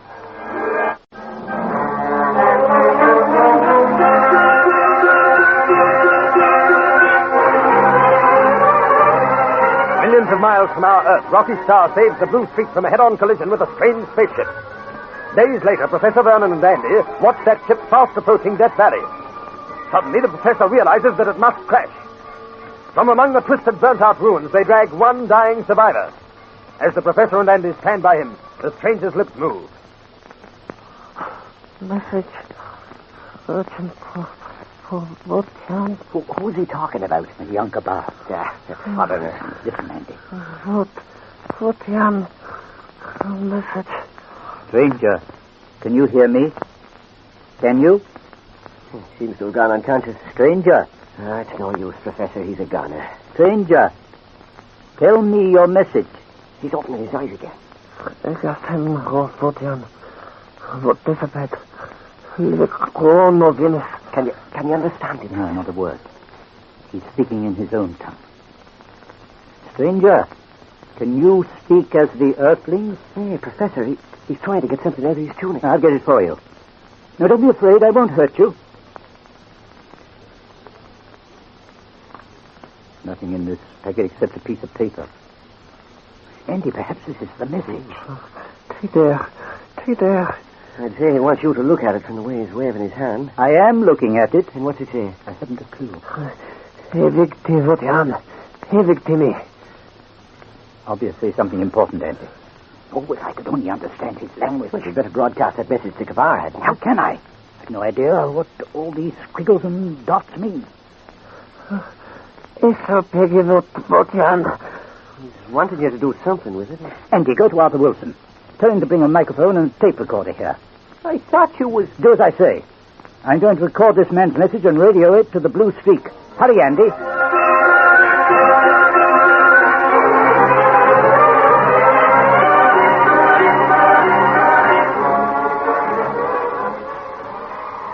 Had enough to eat, Mitch? Is that all? You've had your pill, haven't you? Pills, that's all you ever get. I don't feel I've eaten anything for weeks. Why, that pill contains the equivalent of some soup, a nice, juicy steak with vegetables, and a helping of apple pie. Oh, stop it, Rocky. You're killing me. It's not as nice as eating all them things, you know. Boy, what I'd give for some bacon and eggs. Any more coffee, Jan? No thanks. You all right, Jan? Why do you ask? Well, you're looking rather tense and white. Yeah. Rocky, my father is in danger. What? He is in danger. How do you know? I do. I was sitting here in my bunk drinking the coffee when I felt him touch me and speak to me. Jan, you've been dreaming. No, and I was not. He spoke to me.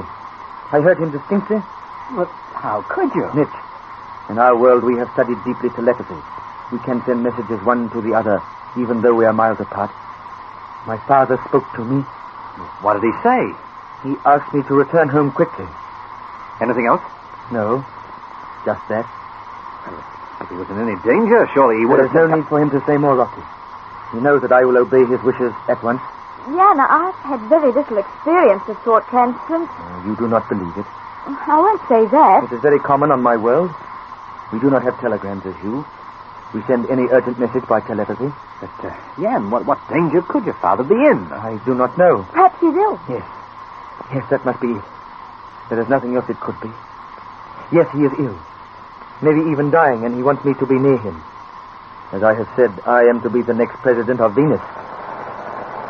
Go to Blue Street. Listen. Go to Blue Street. There's Daddy calling. Coming over. Blue Street to control. Reception poor. Suggest you leave call till later. Over. No, Rocky, I have an urgent message for Jan. For me? From the Starlight. Over. Did he say my father? I'm not sure. I'll ask him to repeat. Blue Street to control. Professor, reception poor. Repeat message. Over. Did you follow it, Rocky? Difficult with all the static. I'll swear he said he had an urgent message from Jan's father. So I too thought, Mitch. Have the professor radio the message, Rocky. I doubt if we'll hear it. There's a terrific amount of noise. Nevertheless, try, please. Blue Street to control. Broadcast message, Professor. Broadcast message. Over. The ship you cast some days ago was from Venus. That's on our space station. Can't understand a word of it. Listen, man. Before he died, I recorded this message for Jan. Here it is. It's hopeless, Jan. I am afraid so. I think we'll have to wait until the reception's better. Tell Daddy to try again later, Rocky. I'll be surprised if he hears me. Conditions will be just as bad for him as for us.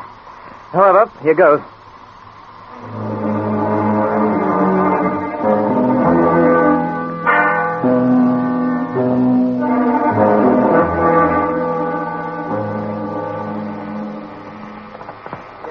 Professor, turn that thing off. I can't, Andy. The reception's improving. Improving? It's much better than it was an hour ago. I must keep listening. Rocky might be trying to contact me. Look, you'll never hear nothing nohow in all them crackles and hisses. Switch it off and give our heads a rest. All right. I thought it'd be a while yet before it clears well enough to broadcast again. Oh, thank goodness. That noise was driving me nuts. What's causing all that racket? A severe electrical storm or spots on the sun. Did they hear the message at all about the Blue Street? No, I shouldn't think so. I wish they had. I'm certain it's very urgent. Yes, for the way that fellow from Venus carried on, it certainly is. Poor devil. You ain't regretting he died, are you, Professor? No, Andy, no. I think it was for the best. Frightfully injured. Yeah. According to the doctor, he shouldn't have lived through that crash. No. I wonder what happened on Venus. Oh, you got me there. Did that fellow speak any English? A little. He's been on Earth before on secret missions. Whenever I asked him what was wrong, he burst out excitedly in his own tongue. Did you say he'd been here before? Quite a few times. Well, I never seen nothing in the papers. No one knew about those visits, Andy. What were they doing? Oh, briefly this.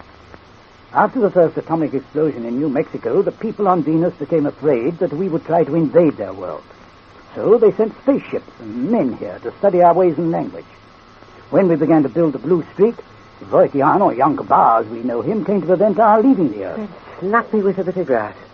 Oh, no, I don't believe you, Professor. You're kidding me. No, I'm not, Andy. But you must be. Why, someone would have found out. I haven't the time to argue with you. You may believe me or not as you wish. Switch on the receiver again, Andy, and pray the reception is better. Professor, I'd like to hear a bit more about... Andy, quiet. Yes, it is a little better. Sounds the same to me. Blue Street control. Receiving Yes, me. Rocky. With Black Andy, we'll be broadcasting that message to them very soon.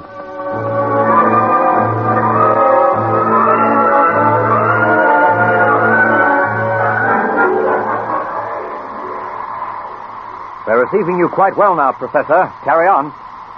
You passed Washington Venus. It crashed on our station in Death Valley.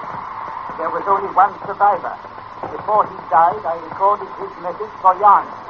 Shall I say it now? Over. Say yes, yes.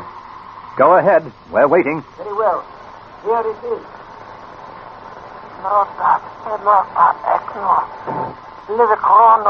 No. Kortusk, in a derp, in a Lezenak Rostobo, Naidel. Cannot believe this. What's the guy saying, yeah? Listen. Din Oi, Nal Ren Rodon, Epas, Ekatat, Ugror, Sepna Fetesna, Mira, Vota. No, this cannot be. Translate it, Jan. Shall I repeat the message, Rocky? Over. There is no need, tell the Professor. Message received. We'll contact you later, that's all. I did hear my father speak to me. Now I know why. What was in that message? There is civil war on Venus. War? My father asked me to return home at once. I thought Let me finish and you will understand then. It seems that George Dusk, one of our greatest scientists, is attempting to overthrow my father's rule. He has organized the robots and has taken control of our largest city, Vinton. Robots? We have thousands of them. They do all the heavy work in our world. That because of the rain you have? It is not the rain as you know. It is a thick, misty drizzle that always seems to be with us. It is bad for my people to have to work in such conditions, so we developed man-sized robots. I tell you, they're almost human. And now that Gorg has control over them, he might overthrow our present government. I see. Oh, for years I have warned my father against him. He is a devil. Well, this is nice, isn't it? We're flying into the middle of a war. I'm afraid you will be even less welcome in Venus now. Gorg Dusk will have his robots kill you on sight. Oh, maybe we'll have something to say about that, yeah? No, I will not allow it, Rocky. What do you mean? You will inform the Professor that we are returning to Earth. To Earth? Well, you can't desert your father, Jan. I will not, but I cannot take you people to my world. It is best we go back. And if the Professor is agreeable, I will use the Blue Streak to reach Venus. Jan, we might be able to help your father. You do not understand the position. Let me explain to you about Gorg Dusk and the robots. As I said, there are already thousands of them on Venus.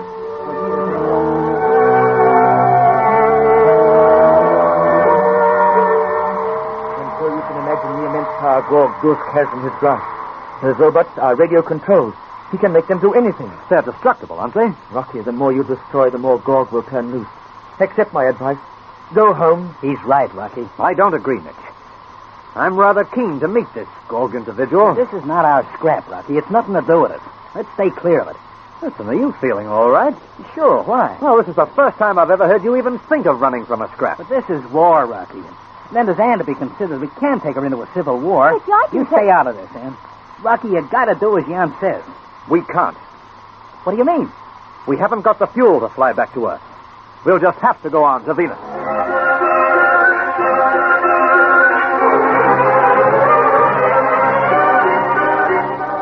Rocky's bombshell changes the whole atmosphere. The others stare at him in amazement. What lies ahead for our friends? Be with us for the next spellbinding episode of the Rocky Starr Adventure. Destination Venus.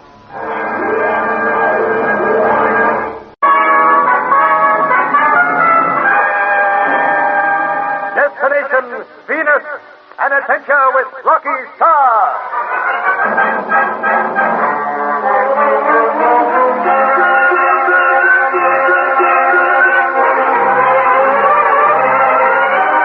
Hour after hour, the giant Blue Streak speeds on through the limitless space like a brilliant comet toward Venus. There is civil war on Venus. A mad scientist, Gorg Dusk, is attempting to overthrow the government. Already he and his robos have control of the planet's largest city, Vinton. Jan's father is in danger of death. When Jan learns all this, he begs Rocky to return to Earth. You must. There is nothing you can do for my father, Boxstar. We might be able to help. He'll need every man he can raise. I will not ask you to share the horrors of the Civil War. Before you say any more, Jan, know what our fuel is? Sure, water pumped through an atomic pile. And we intend to refill our water tanks on Venus. Rocky, we might be able to... And I'm facing facts. We've traveled nearly 3/4 of our journey. Even if I wanted to return, I couldn't. We'd never reach Earth. You are not saying this so that I'm not trying to influence anyone or anything, and I'm telling you the truth. We've got to go on. Well, in the words of the poets, you've blabbed a bibful, pal. We die if we try to make Earth, and we die when we make Venus. Pleasant thought. I'm sorry, Anne. Oh, there's no use of being sorry, Jan. It's not your fault. Well, it's not anyone. It's just one of those things. Well, it's not a cheerful prospect, landing in the midst of a civil war. You can say that twice times over. Well, reckon we've had it. Oh, don't be so happy, Mitch. We take a lot of killing. A few robots don't scare me. Nor me, Anne. And there are thousands and thousands of robots. They are inhuman monsters who know no feelings. You said they were radio-controlled, didn't you? Yes, Gog Dusk discovered many months ago that he could make them do anything he wished by radio beams. He is, of course, a brilliant scientist, and for years he has dreamed of ruling Venus. I warned my father against him, but Bokta would not listen to me. I'm rather keen to meet this Gog individual. Well, I'm not. His name's enough. I pray that by the hour we arrive, my father will have defeated him. What does he look like, Anne? Oh, Gog is of medium height, dark complexion with a little hair, and a rather flabby face. There is nothing unusual about him except his eyes. They seem always to burn with mad fire.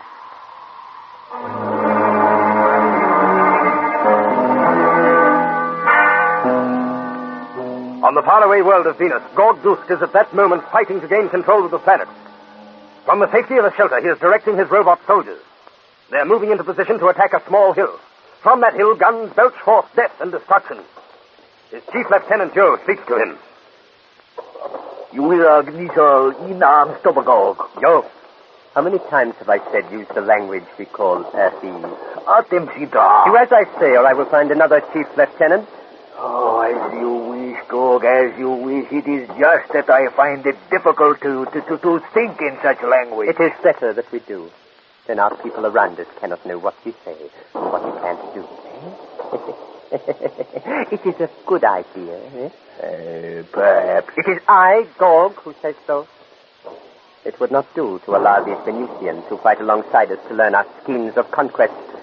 They would be afraid, Yo. They are always afraid. Yo, I would that all my soldiers were robots. They are wonderful. They know no fear. They will do my will without question. Gog, we lose many. The guns of Okda cripple lots of our robots. The guns of Vokt will soon be silenced. Their little robots will have surrounded that hill by this. Within a few minutes it will disappear, and all on it shall be dead. Well, then send the robots against the hill now. Their ray guns are too close to us for comfort. I await a report from Lieutenant Bepp. He is to inform me when they're in position, then I will act. They will turn their cosmic ray guns on that hill and wipe out Vokta and the remnants of his army. And I shall be ruler. Gog, you mentioned a little time ago of some plans you have. I will explain them later. He would love them, Yo. My little robots are in position. Yo, now we attack. Watch those in front of us through that observation panel. Yo, I move this knob here. They lift their ray guns.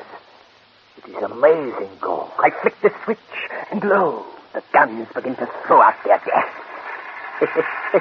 Now I move this knob, and they begin to walk towards the hill. Gog, it is frightening. Only for those opposing us. See how the rays burn everything in their path. The guns on the hills are quietening. Soon there will be nothing there, nothing but dust. Vokta and his men are running. They will only run into another line of fire. There is no escape for them. Gog, stop it. I beg your pardon. Stop the slaughter. No. Why should I? Those people on the hill are our people. Do not let your robots murder them. They will surrender now, I am sure. It is too late for surrender. They had their chance earlier. They refused to listen to me. Well, Vokta and his men will pay for it. Gog, I beg of you to do as I say. You seem over fond of our enemies, Joe. I am only thinking... Then do not think. Leave that to me. All on that hill shall perish. Perhaps that will show our people that I mean to be ruler of Venus. Quickly, the robots advance on the hill, their cosmic ray guns spitting forth destruction. Gog sits by his radio panel, laughing madly as the very trees disintegrate. Soon there is nothing but a mass of sand, and Gog rules Venus. Some hours later, he celebrates his victory with a march past of his robots. Look at my little soldiers. Joe, are they not wonderful? They are victorious. And always shall they be. With them at my command, all my schemes are possible. Do as I say without question or fear. With armies of them, I could conquer the universe. The universe? Why not? I had not thought of it, Gog. That is my dream, Earl. And we will live to see it come true. You rule the universe? Yes, me. I suggest that you first wipe out all opposition on Venus. There is no opposition left. Voxda is dead. I am supreme here. You have no proof that Voxda is dead. He was on the hill when we attacked, was he not? That is so. No human being could have lived through that attack. Perhaps you're right. I am always right. Voxda is dead, and I am ruler of Venus. Ruler. From hence I should be known as a king. Yes, it sounds better. Don't you think so, Yo? I owe my position to my robots. They looked well as they marched past, eh? Oh, we lost many in that last battle. Then replace them quickly. Have our factories work day and night. I shall build armies of them, ready for our next move. You mean that soon we will attack the universe? We will deal with it planet by planet. First, perhaps Mars, or the one called Earth. Gog, this is Have how I not warned you to speak only to me in the language of the Earthlings? Oh, forgive me. When I am excited, I slip back to my native tongue. Then do not. It would be unwise for us to let others hear of my future plans. However, that is all for some later day. At the moment, we will celebrate the beginning of my rule as King of Venus.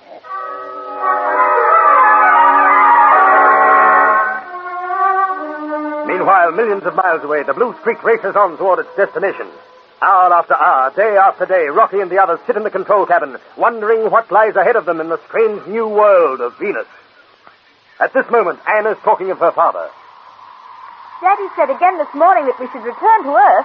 Now, don't let's go all over that again, Anne. We decided days ago that we just had to fly on. Look, fella, we got no right to poke our noses into that Venus scrap. Mitch, we've no choice in the matter. We might get ourselves hurt. Wars are no kindergarten stuff, especially civil wars. Don't you agree we're nuts, Yen? I am afraid it is too late to change your decision now, Mitch. We haven't the fuel to return to Earth. It's funny to think that I won't ever see the folks back home again. Oh, Mitch, stop your nonsense. Well, I'm sick and tired of sitting around twiddling my thumbs. It won't be much longer, Mitch. Oh, no, only a few more days. Well, what's wrong with you? Oh, nothing really, Anne. I just can't stick in one place for long. I want some action. You'll get all the action you want when we land on Venus. Yeah, well, I'm beginning to doubt we'll ever make it. We will. Yeah, but how? We can't get past the cosmic defenses. That has been arranged by my father, Mitch. You remember his message? He said that we were to head for Rodon. Evidently, he has organized a safe passage through the space stations directly out from that point. Is Rodon a city, Yen? It is more of a large town, Rocky, in the south of our world. Are we heading for this joint now? We will alter course tomorrow. Yeah, well, I still say to Mitch, Mitch, go and have a sleep. Maybe that'll make you feel happier. Yeah, well, I'd feel happier if I knew what was happening on Venus. I wonder what that Gord guy is doing right now.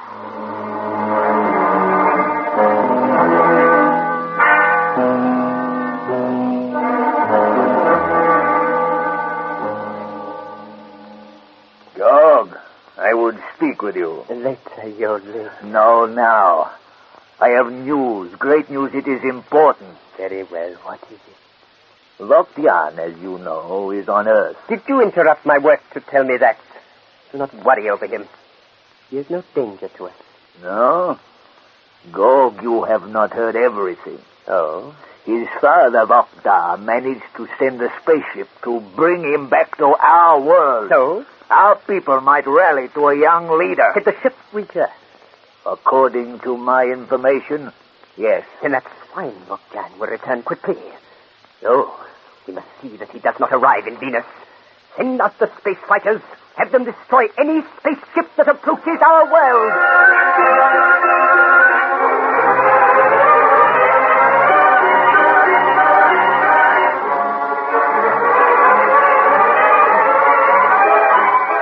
His voice rising to a scream, Gorg issues orders for the destruction of Yan. Can Rocky and the others evade the space fighters? And what of Gorg's plans for the conquest of the universe? Be sure to be with us for the next spellbinding episode of the Rocky Starr Adventure. Destination Venus.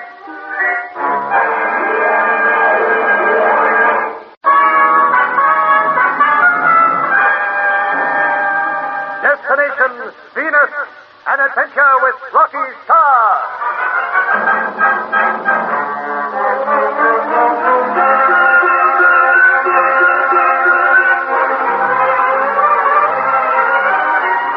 Unbeknown to Rocky and the others aboard the Blue Streak, Gorg Dusk is now ruler of Venus. His robot soldiers have succeeded in wiping out all opposition. Later, Yo goes to Gorg and tells him that Jan is on his way back to Venus. His voice rising to a scream, Gorg orders space fighters to search for Jan's spaceship. Nem, jotsedine kap peace to east jotsedki. Vokjan son tondenal niagon of Venus. His voice quivering with hatred, Gorg orders his fighters to destroy any spaceship near their world. Later, he and Yo stand together watching the fighters take off. Yo, how many times must I tell you to speak with me in the language of the planet Earth? I am sorry, Gorg. I have explained my reasons often enough. I do not wish those nearest to hear my words. Should you continue to disobey my orders, I will find someone else for my chief lieutenant. That will not be necessary, Gorg. See that it is not. How many are taking off? A squadron of our space fighters. That should be sufficient to deal with Vokja. The ray guns attached to those fighters will cripple any ship built on Venus, Gorg. I trust that you warned our pilots that should Vokjan land here, their lives are forfeit. I did, of course, Gorg. No. In future, you will address me as sire. As sire? Gorg, I've known you... Enough of your laughter. I am king of Venus. I demand respect. As you command, sire. It sounds good to my ears. Today, you call me sire. Next year, perhaps the whole universe will address me as such. Yes, they shall. With my robot armies, none shall stop me. Now I leave you, I have work. There's one other matter, sire. Well, hurry. Always there is work for a king. Well, why do you wait? Speak, man. This matter, it is about Vokja. He is dead. He was killed on that hill with the last of his men. No, it was not. You lie. No, you lie. I wish I did. No. Information has reached me that Vokja escaped before our robots attacked. He has been seen in Rodden. Is your information good? I believe so. Rodden. That is where he was born. He will have many friends. And naturally, they will hide him. And he must be found. I cannot allow him to roam through our world. He is too dangerous. Both he and Vokjan must die at once.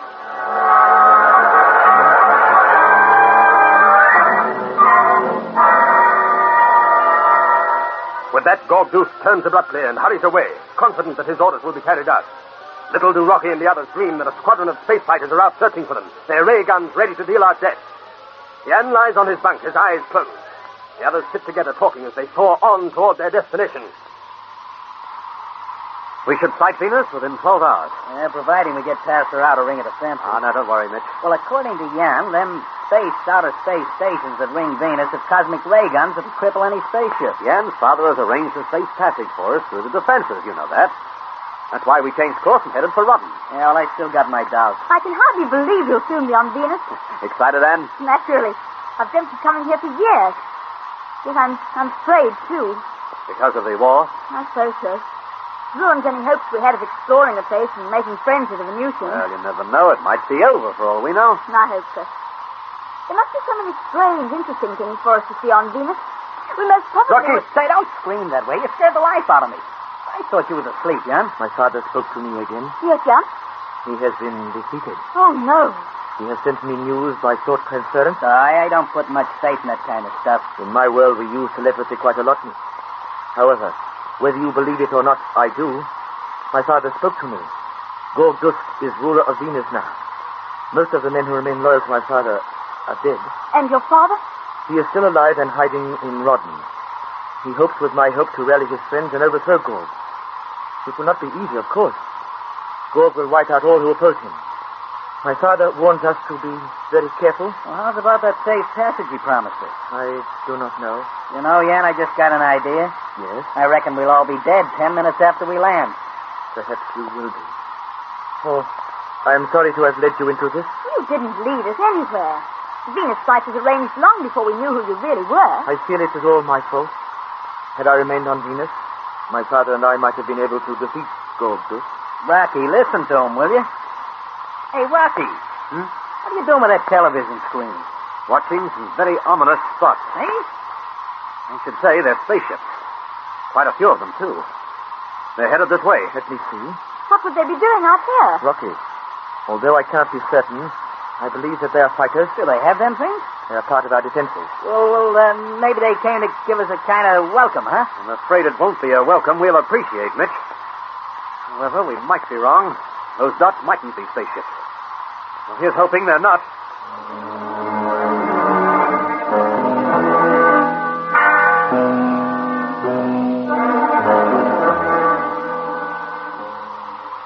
They are space fighters from Venus, Rocky. I recognize their design. I thought they were. There are 15 or 20 of them. Their presence means only one thing. Gorgdust has learnt or guessed that my father has sent for me. I think you're right, Jan. Those fighters are out after us. Well, let's do something. They're getting too close for my liking. What, Mitch? Well, we're not going to let them attack us without a scrap, are we? Oh, now, talk sense, Mitch, will you? We're unarmed. Oh, yeah, I was forgetting that. Oh, tickle my tonsils. We're for it now. They blow us out of the sky. Isn't there anything we can do, Rocky? Only try to beat them by speed, that's all. Rocky, that leading ship. Watch it on the television screen. Mm-hmm. It's turned on its ray gun. Swing away, Rocky. It is too late. It's too late. Nothing. We'll give it a try. Hold on, everyone. I'm changing course. Oh, that swung her away. Here go the rear rockets. Look out. We're headed straight for another fighter. Rocky, do something. Well, he can't, Mitch. He'll have to get out of our way. Crash into him. Well, you can't maneuver spaceships like aeroplanes. Where is that ship? He seems to have disappeared. There's another coming for us. Say, there's 4 of them blazing away at us with their ray guns. Oh, this is it. We can't dodge all of them. Well, it's been nice knowing you all. Jan, have you noticed anything? No. What? Those spaceships have passed over us. That's the second lot that's had a go at us, and we're still flying. We're angels, that's why. We get our harps soon. Oh, don't be a loon. Their guns have no effect on the blue streak. You don't say. I believe you are right, Rocky. How come, though? Evidently, Aluminil can withstand their cosmic rays. You mean we're saved? Well, we are for the time being. But they'll be right after us again. What's our next move, Rocky? Well, I'm going to fire our rear rockets again and see whether we can lose those fighters by sheer speed. It's our only chance of reaching Venus safely. Hold tight. Here we go.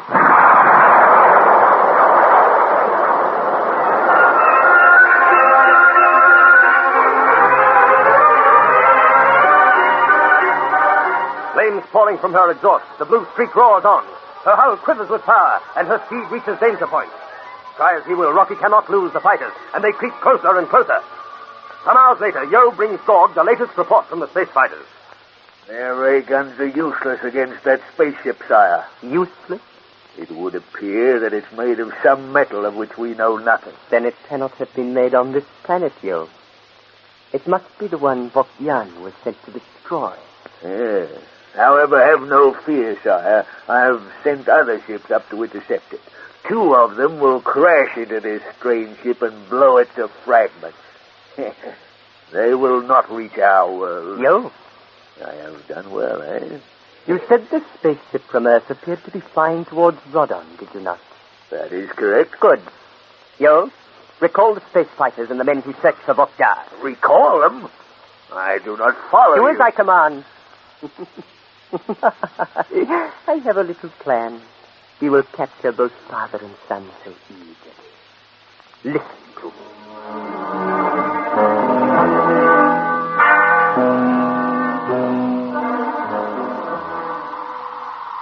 We'll touch down in a couple of minutes. Oh, I don't like it one little bit, pal. I thought you wanted to get out of the ship. Oh, I was meaning the way we lost them fighters. Well, thank your lucky stars we did. Yeah, but don't screwy to me, Rocky. One minute they was right in our tail, the next they was gone.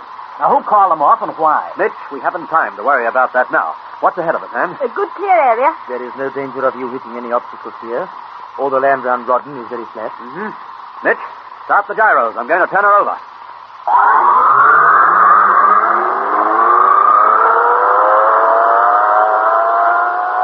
Gyro's running. Stand by for landing. Stand by. Yeah, me too. Say, you know, Rocky, I can't get used to the idea of landing backwards. So cockeyed. Fire a retarding jet.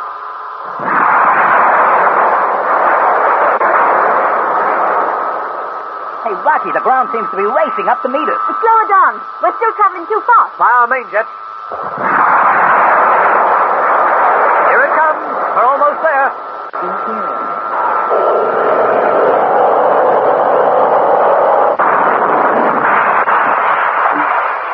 Rocky, you little wonder you did it. We're on Venus. Why, tickle my tonsils, we're on the Evening Star.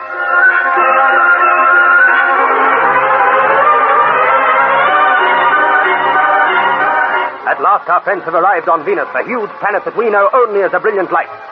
If Rocky and the others knew that Gorg's men were watching their spaceship, they would not be so happy. Will they be captured when they leave the Blue Streak? What wonders will they see on this strange new world? Be sure to be with us for the next dynamic chapter of the Rocky Starr Adventure, Destination Venus.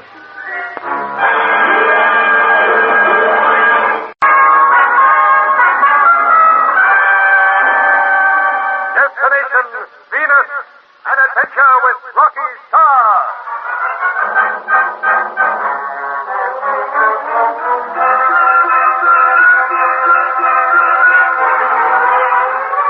When Gorg's space fighters attack the Blue Streak, Rocky and the others feel they're doomed. Then Rocky realizes that the fighters' ray guns have no effect on their spaceship. Later, Gorg recalls his fighters and works out a plan to capture both Yan and his father, Box Star. Hour by hour, the Blue Streak speeds on to Venus, and eventually Rocky lands it safely on the great planet. Well, what do you know? We're here. You're wonderful, Rocky. I agree with you. Well, with a lot of bumps and noise when we touched down, you know. What do you expect? The ship weighs around 75 tons, you know. Well, it wasn't bad for first attempt. Oh, stop teasing, Mitch. It was a perfect landing. I guess so. Well, I can't get over it. Fancy us sitting on the Evening Star. Well, we're hardly sitting on it. You know, I bet some kid down on Earth is looking up here right now. Boy, wouldn't he be surprised if he could see us. Perhaps Gorg Dusk would be too, Mitch. Oh, Rocky, why did you have to mention that buzzard? Rocky, I suggest we leave the Blue Streak and hurry to Rodden. There we will be safe. How about the Blue Streak? I don't like the idea of leaving it unguarded. No one will save us, Rocky. It's too big. But they could destroy it, and then where would we be? In the soup, same as we are now. How do you make that out? So, Anne, ask yourself. Jan's father's been beaten, hasn't he? And this Gorg and his robots rule Venus, don't he? Mm-hmm. For the moment, yes. Well, unless your old man pulls his socks up, it'll be forever. Mitch, I do not understand. Now, look, Kapar, let me tell you. Why do you reckon they let us land here without lifting a finger to stop us? Well, there may be many explanations. No, Kapar, there's only one. Right, Rocky? Perhaps you are. Oh, stop talking in riddles, you two. What do you mean? Mitch thinks we're here because Gorg wants us here. That's it, pal. I still don't follow. I'm afraid I don't either, Anne. Look, it's as plain as the nose on my face. I'm afraid it is rather obvious, Anne. Had Gorg wished, he could have sent those fighters crashing into us and finished them. And instead, they zoom off someplace. And I asks myself, why, pal, why? And I answers and says, Gorg is up to some dirty work. What dirty work? Gorg's hoping that you'll lead him to your father, Jan. Oh, I see. You told us he was in hiding in Rodden. Now, if I were in Gorg's place, I'd turn Rodden over stone by stone until I found him. Evidently, Gorg has done that and failed. So he's going to use you to trap him. I see. Then we'd better stay away from Jan's father. No, I must speak to him. Together, we may be able to rally the people of Venus and then overthrow Gorg. Look, take my advice, pal. Keep away. I'm afraid I cannot do that, Mitch. Well, we'll have to make certain that we're not followed. It won't be so easy, Rocky. And for all we know, Gorg's mob might have the Blue Streak surrounded. Well, then, we can soon learn that. We will go to the ground and look. Come. Wait a minute, Jan. We'll have to wear our outer spacesuits. No, there is no need. The atmosphere here is much the same as on Earth. You said once that there was less oxygen in the air. That is true, Anne. And the most, though you would feel, would be rather sleepy. Yeah, well, now, that'd be a great help if we were running away from Gorg. Well, we'll take the small oxygen units, Mitch. All right. That'll cover our problems. Yeah. Well, let's take a look at Venus. I hope we don't walk into Gorg's arms instead.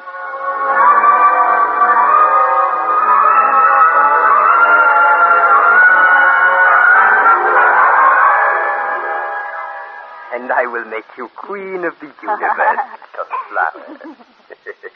You do not understand my words, but you are lovely enough for my queen. I would speak with you, sire. I am busy, go. Very busy. It is very important, sire. Very well, very well. Yahweh Mino, Democratas. You may speak, yo. The spaceship from Earth has landed near Rodden, as you suppose.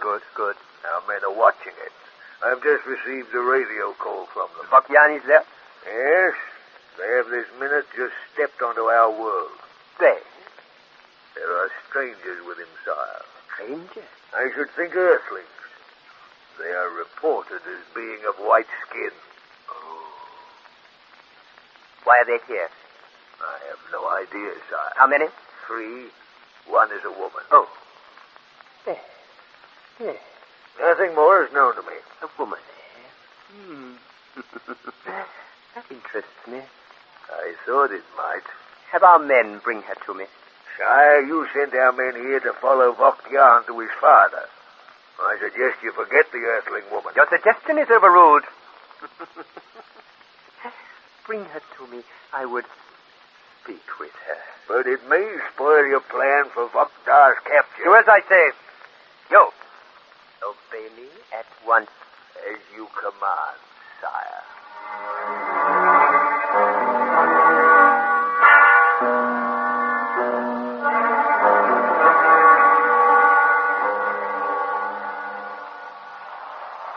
So this is Venus. Oh, boy, what a welcome. Pelting rain and fog. Quite dark, isn't it? Yeah, but sure, it's nighttime. Well, according to Jan, it's their day. Day? Well, brother, I'd hate to wander around at night. Well, not so loud. There is no one round the place. What are you worrying Well, about? there might be. Jan's out scouting just to make sure.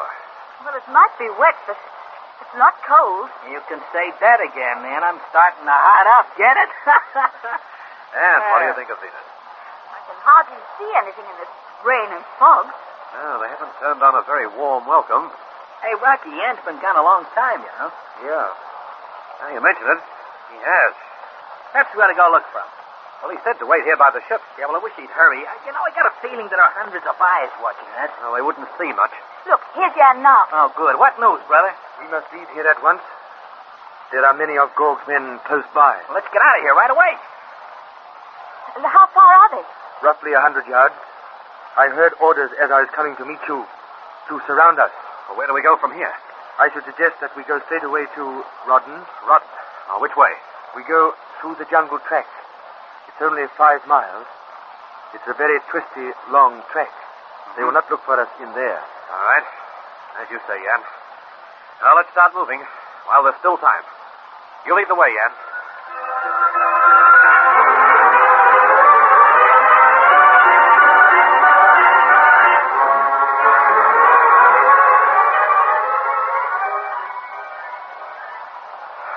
Darker than ever in this jungle, Jan. You can follow the track, though, without torches. Reasonably well. Well, let's shove on. There's no sense hanging around listening. There's no one following us, Rocky. We gave him the slip. Well, I just wish I could be sure of that, Mitch. Well, you're the only one that's not. Oh, perhaps you're right. Come on, let's go. Okay.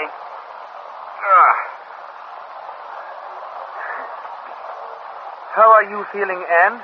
Oh, I'm soaked to the skin. Doesn't it ever stop raining, Jan? Oh, yes. Some days it is... Stay where you are, all of you. Huh? Quiet, quiet. What is it, Rocky? I heard a noise behind us. Oh? I was right. They're still following us. Listen. I can't hear nothing. Quiet, listen. There. There you are. That noise came from the right of the track. Yeah, you're right, Rocky. I'll creep back and take a look. It'll mean leaving the track. No, Rocky. You must not. Why not? I've got a good machine gun to... Please, remain here. We've got to drive those... Rocky, do not leave the track, I beg of you. We have many large animals in our jungles and swamps. Animals that have been extinct for hundreds of years on your Earth. Oh. Some of them measure 50 and 60 feet long. Oh, you're kidding, Kabar. I am speaking the truth. Death lurks in our jungles. Even this track is dangerous. Wild beasts often attack my people and kill them. Can it, Kabar? Can it? You're sending shivers up and down my spine. Well, then, I suggest that we hurry on. I don't like the idea of someone tailing us. Do as I say, please. Otherwise, Gorg's men will capture us.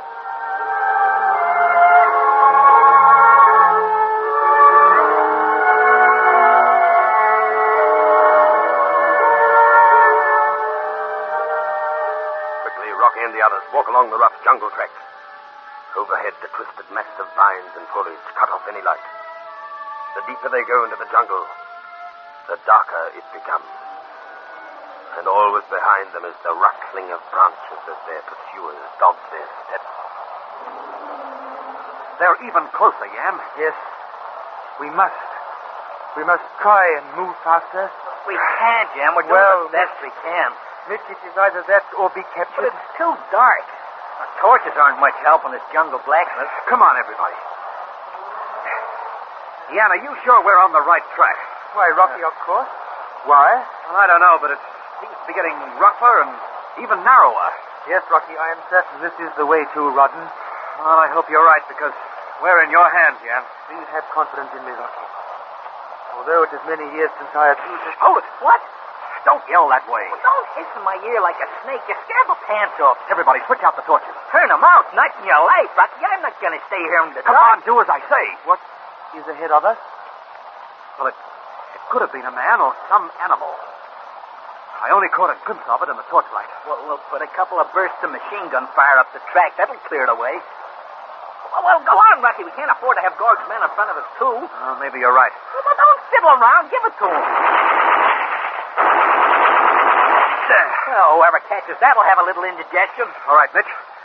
Shine a torch up ahead. Right. How's that? Yes.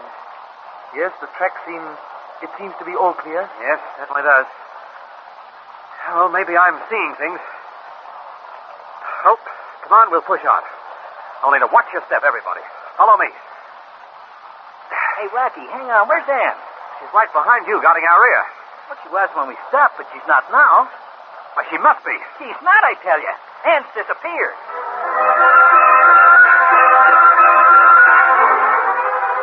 Amazed and horrified by Ann's disappearance, Rocky and the others begin searching for her. Their torchlights cut paths through the jungle blackness. Frantically they call, but there's no trace of her. Where is Ann Vernon? Has she been captured by Gorg's men, or has some jungle beast claimed her as his victim? There's excitement ahead, so don't miss the next thrilling episode of the Rocky Starr Adventure. Destination Venus. Destination Venus, an adventure with Rocky Starr.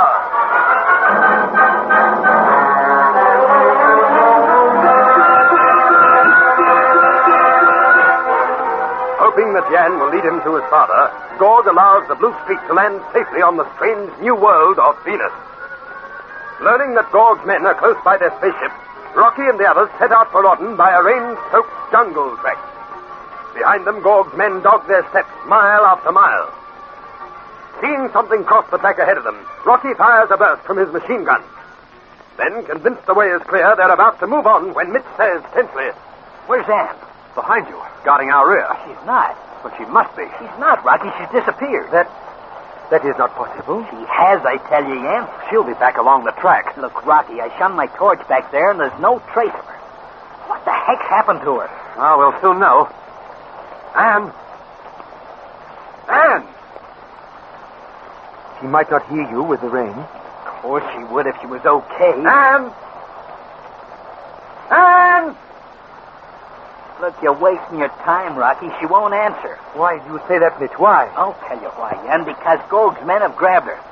Look, it's as plain as the nose of my face. Ah, Mitch, how could they without our hearing them? Because we were busy worrying over what was in front of us, remember? Yes, I'll grant you that, but surely we'd have heard some noise. Look, Rocky, I know I'm right.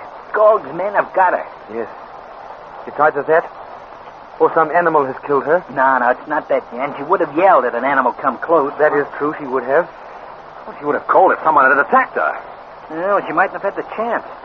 Look, they could have crept up on her. Well, why would they grab her and not the rest of us? Oh, ask me something. Oh, listen. Good gosh. That was Ann. Yeah, I'll say it isn't. She sounded as though someone had slapped a hand over her mouth. You were right, Mitch. She's been captured. I agree, Rocky. Ann is in great danger. That scream came back from along the track there. Well, what do we do? Why, we rescue her, of course. Well, come on, then, and cut the cackle. Rocky, I implore you, be careful. We do not know how many men are behind us. Look, we'll tackle them whether there's 1 or 100.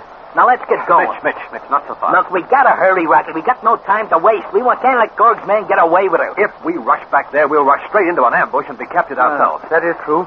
They'll be expecting us, you know. Yeah, I guess I didn't think of that. All right, now, we've got to move very carefully. Now, this is what we'll do.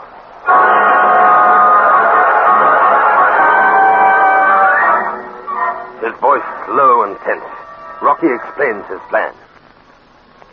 Then the three set off along the track. Highly colored, chattering birds stop and listen. Animals skulking in the thick tangle of the underground stiffen as they sense some strange danger. The only sounds are the soft squelch of boots in mud and the drip, drip, drip of the rain. Meanwhile, millions of miles away at Death Valley, Professor Vernon waits for news of the Blue Streak. As the minutes, the hours slip by, his anxiety grows. Why don't they call me? Why don't they call me? Well, here's some coffee and chow, Professor. Come on, wake up. And I'm not asleep, Andy. What time is it? Long after you ought to be asleep. It's 2:30 in the morning. No news of the Blue Streak? No, not as yet. Look, why don't you grab yourself some sleep, Professor? Your eyes are sticking out like beans on a beanpole. You can't sit here for the rest of your life. I'm not leaving here, Andy. I'm not leaving here. Oh, he'd only call me. I understand how you feel, Professor, but you won't make him call you by getting yourself sick now, will you? I'll be fine, Andy. Anyways, drink this coffee while she's good and hot. Coffee. Thanks. Seen the latest papers? No. I suppose they're full of scare headlines. Oh, they're bigger and better than usual. Venus Flight Mystery. You can almost hear the kid yelling that one, can't you? Here's some more.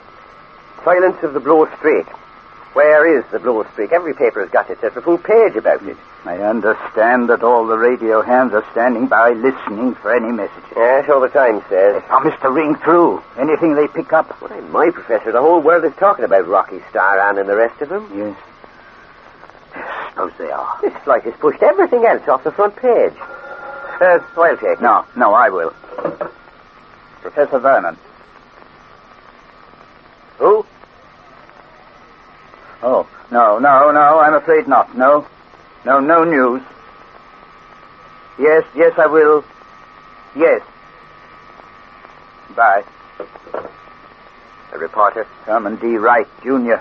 Oh, he's the fellow that loaned $1 million, ain't he? Yes, he rings me near every couple of hours asking for news.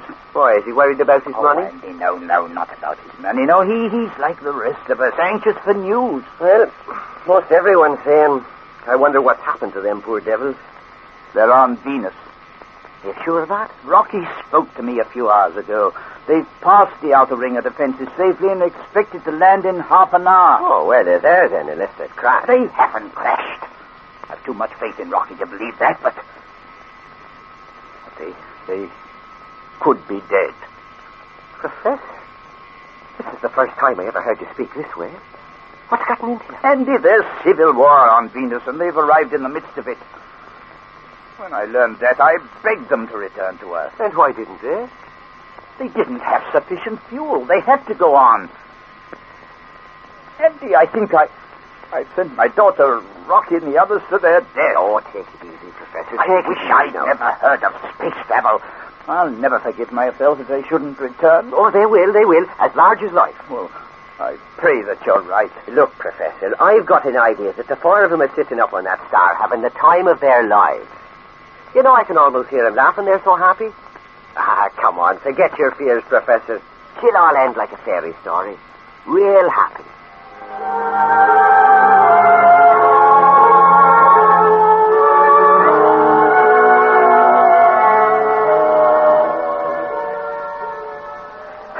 Hey, do you reckon we've gained on them? Keep your voice down, Mitch. Oh, sure, I forgot. But have we gained any? Yes, I think we have. Where are they now, then? We've been tearing along this track for nearly half an hour, and we've seen nothing. They will not be standing by waiting for us to arrive, you know, Mitch. Yeah, well, I realize that. But, Hold it quiet, Mitch. Oh, something cold slapped me across the face. Do not worry, Mitch. It is only a low-hanging branch. Yeah, well, I'll take a look with my torch. Don't show any light, Mitch. No lights. Hey? That's only asking for a bullet in the neck. They might have set a trap for us, you know. Oh, yeah. And from now on, let's cut out the talking. Okay. I have a feeling we're quite close to them. All right, we'll move on again. At the first sign of it, flat on your face. Jeepers, I'll say we're closer. Brother, we almost walked into an ambush. You all right yet? I have not been hit. Good. What about you, Mitch? Oh, apart from being wet through, lying in a pool of smelly mud and dodging bullets, I never felt better in my life. Press onto the ground and don't move. Oh, tickle my tonsil. Keep your head down or one of those bullets will. You're telling me they're awful close. What is our next move, Rocky? Yeah. Well, we've got to silence that gun. Yes. But I'm afraid it will be rather difficult. I'll say. They have us exactly where they want us. If we rush that gun, we cop it. If we stay put, they disappear with Anne. Mitch, that's it in a nutshell. We must save Anne. I would hate her to be Gorg's prisoner. Why, he wouldn't dare harm her. He would, should it suit his plans, Rocky. I tell you, Gorg, he is a man... Oh, look out! Oh, boy, they're keeping us pinned down, aren't they? Yes. And all the time they're taking Anne further and further away. Yeah. Well, there's only one thing for it. I'm going to rush that gun. Now, look, Rocky, you two keep me covered. Keep up a steady fire. No, Rocky, you cannot. You simply cannot. They would cut you to pieces in a few seconds. Yeah, and I can do it. It would mean your death. Unless we rescue Anne, it might mean hers. We can't let those swine take her. You said so yourself, Jan. Besides, I promised the professor that I'd... Oh, the professor. Huh? Oh, by gosh, The professor. What about him? Well, I should have radioed him that we have arrived safely. Oh, yeah. Hey, he'll be nearly off his head with worry. Surely he will not expect a call. But after all, the professor knows the position here. Oh, anyway, we'll have to leave that now until we've got Anne to consider. How can we help her? Watch it, fellas.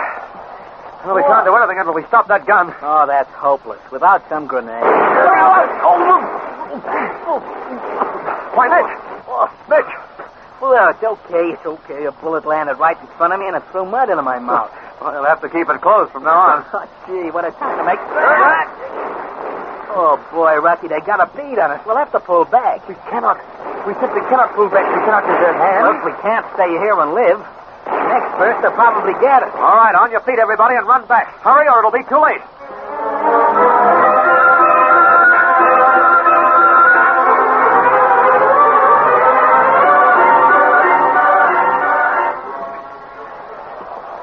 Now we're sunk, Rocky. They got Anne, and there's nothing we can do about it. Although I regret saying it, I agree with Mitch. We're not beaten yet, Jan. You never know when you are. That's your trouble. We've only one chance of helping Anne. Yes, and that is? We must head off Gorg's mob. But how can we get in front of them guys? That gun's holding us up. Well, we'll have to bypass that gun. Again, I screamed. How? By taking a shortcut through the jungle. Now, if I remember rightly, the track swings to the left a couple of miles back. Yeah, we never could have passed through the jungle, pal. It's too dense.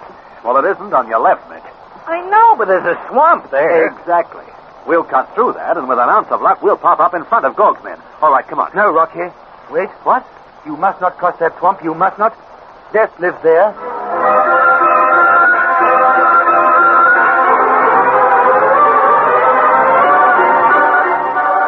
His eyes alight with fear, Jan stares out across the eerie, evil-smelling swamp. Why is Jan so afraid? What lies hidden there? Will Rocky cross the swamp to rescue Anne? Be sure to be with us for excitement and drama in the next spellbinding episode of the Rocky Starr Adventure, Destination Venus.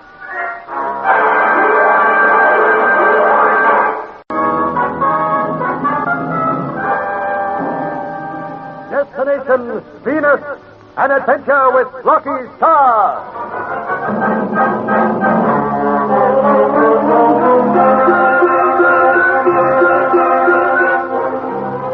While attempting to reach Rotten by a little-used jungle track, Anne Vernon is captured by Gorg's men. Rocky, Mitch, and Jan desperately try to rescue her. Held up by a machine gun, Rocky decides to cross a nearby swamp. Jan, however, begs him not to. No, Rocky, you must not. Why not? It's our only chance of saving Anne. Do it, I beg, please. Say, you sound sort of scared, Jan. That place is known as the Swamp of Death. It certainly smells. Yeah, and in this light, it looks kind of creepy. Believe me, none of my people would enter it. But there's nothing to be afraid of, is there? Yes. Death lurks there. It is the home of huge crocodiles and the negasaur. Yeah, they won't eat it. What, crocodiles? Yes.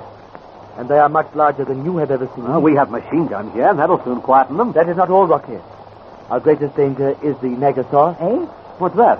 A huge beast, some 40 to 50 feet in length. The negasaur is similar to the brontosaurus that has been extinct for thousands of years on your Earth. Oh, I see. Many have been seen in this swamp.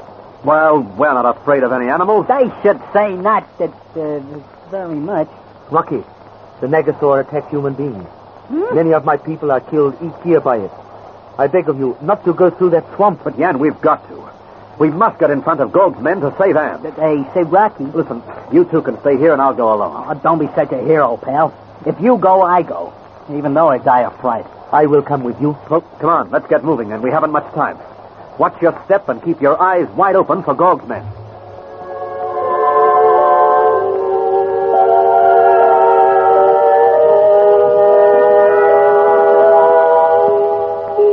You seem happy, Gog. Address me, sire. As you wish. After all, I am king of Venus now. All opposition to my rule has been removed. There is still Jan and his father to be considered. We shall soon deal with them, Yo. They can do little to harm me now. Today I am king of Venus. Within the near future I shall be king of the universe. King of the universe. Sounds good to my ears. You have not as yet told me why you are happy. Oh, yes. Our factories on the central continent are already beginning the mass production of my little robots. They are leaving the factories at the rate of 100 a day. Soon it will be 1,000, 2,000 a day. That is good news, sir. Before many months have passed, I shall have armies of robots. Armies ready and willing to do my bidding without fear or question. Now I understand. I shall build the greatest striking force ever known. I shall crush into the dust every world that dares to oppose my wishes. Sire, which planet shall we attack first? I have not decided. Perhaps Mars. Mars? They have nothing that we have not here on Venus. True. Why not the world known to us as Earth? Yes. Earth would be easier to defeat than others. They forever quarrel among themselves there, according to the information our spaceships brought back. That is right. Yeah, perhaps we will. Still, I will decide later. Speaking of that world, is there any news of the Earthlings? I gave you the last report, sire. Our men were following them through the rotten jungle. Why have they not captured the woman? Oh, it may not be easy, sire. They have had time and enough. They will radio us when they have captured her. Is there none among them who understand telepathy? No, sire. That is a pity. Now that I am king, I shall see that all children are taught the secrets of thought transference, as I shall also insist that they are taught to worship Nus, the sun god, the mother and father of us all. Too long has our world neglected our sun god. Too long have we refused him sacrifices. All that shall be changed before many days have passed. What is it, sire? Oh, nothing really. I was thinking of the Earthling woman. I look forward to being with her. However, let me tell you of my plans for the conquest of the universe.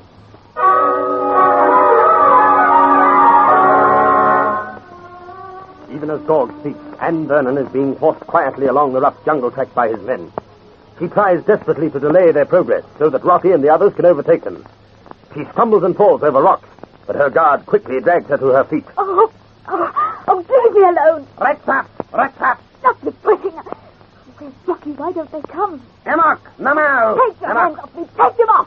Oh! Emok! Rocky! With the butt of his hand, the guard hits Anne across the mouth. Half crying, half screaming, she fights against her captors, but they drag her on. Meanwhile, no more than a mile away, Rocky, Mitch, and Jan plow their way through the squelching, slimy mud of the swamp.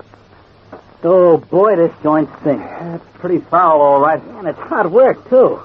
You know, every time I take a step, I wonder whether I'll ever hit bottom. How much further, Jan? Another mile at least till we are clear of this. Oh, that's a pleasant little thought. Well, it hasn't been quite as bad as I expected. No, but it couldn't be much worse, fella. It is frightening here, Mitch. You can say that again. Listen, where are all the animals you said lived here, Jan? Oh, why did you have to mention them? Now, cut out the fooling. Mitch, you're not scared? Of course I'm not scared. Pray that terrified. we with the Negasaur, Rocky. We would be doomed should we disturb one. What sort of animals are they? Their bodies weigh many tons. It's her. Rocky, they're going to be beating them up. The filthy swine. If they harm her, they will live to regret it. So will Gog, Anne. He's responsible for this, and he'll pay, too. You bet he will. I'll pull his nose till it stretches a yard long. I'll teach him to hurt Anne. Unless we cut the talking and move, we won't get close enough to do anything. Yeah, darn tootin'. Well, let's go. Only it wasn't such slow work in this mud. Hey, it's better just here, Rocky. I'm on a solid patch. Come on over. Mitch! Hey, this thing's moving. Jump out of the way. It's a crocodile. Think I'm a tonsil. Watch out for its tail, Mitch. Oh, Mitch, why did you have to shoot? It was coming straight for me with its mouth open, that's why. And it wasn't trying to kiss me, neither. Don't you realize what you've done? Sure, I killed that croc. And you've told Gog's men where we are. Eh? Oh, yeah, I guess so. I'm sorry. I didn't think. Oh, well, forget it, Mitch. I was in the spot. It was either him or me. Well, I'm glad it was him, and I'm not sitting in his tummy giving him the hiccups. Well, I'm glad too, Mitch. Well, come on, let's push on. Yeah, the faster the better. Or Gog's men will make a clean getaway.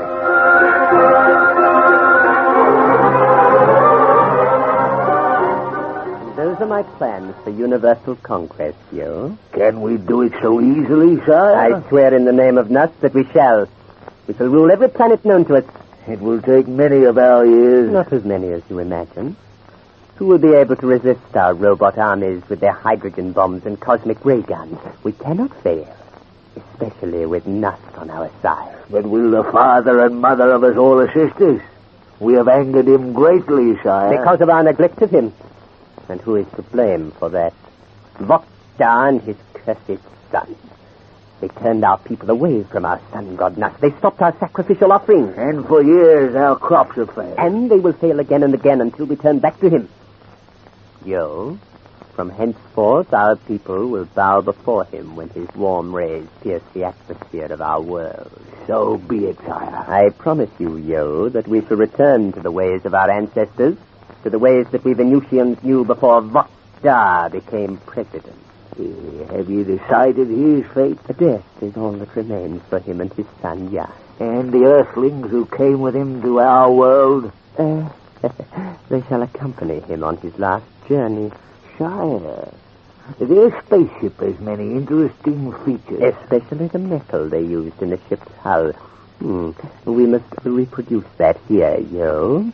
It is a wonderful metal, much better than any that we have developed. Then I suggest we postpone their death until we learn the secret of its manufacture. I intend to, Yo.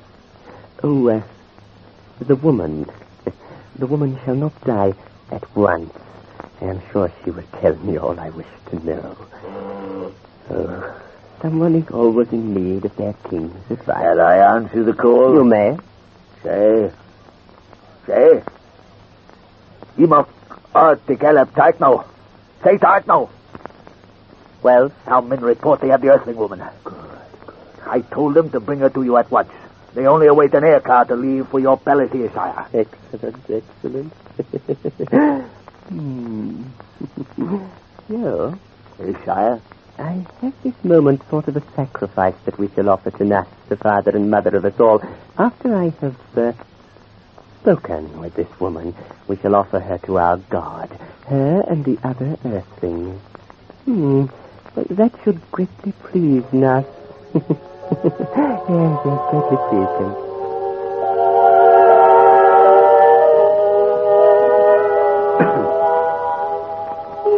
I will be glad when we are out of this swamp. Well, you're not the only one, Jim. This dump gives me the creeps. I expect some animal to pop out of this muck every step I take. I'll save your breath and let's keep moving. What do you think I'm doing? Well, we're moving too slowly. Don't forget that Gog's men have arms. Oh, there's no need to remind me of that. Unless we hurry, they'll get away with her. But tickle my tonsils, what's this? Rocky, it is a negasaur. All right, well, there's no need to panic. Hey, look, right ahead of it. Oh, boy, look. Yes, I am. It's terrific, Rocky. It's eating off the top of that tree. Gosh, it must be 40 feet high. Run. You just seen us? Come on, Rocky. It's coming for us. Run while there's time.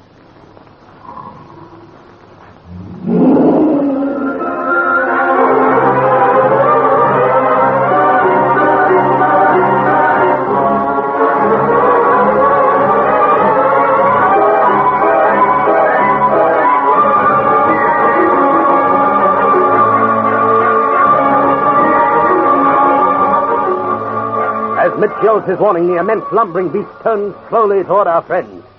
For a second, its huge, burning eyes stare at them. Then it takes a step forward. Its long neck reaches out and shoots down toward Rocky. Can he fight off this giant prehistoric monster? And what of Anne? There are thrills ahead for you, so be sure to hear the next thrilling chapter of the Rocky Starr Adventure, Destination Venus.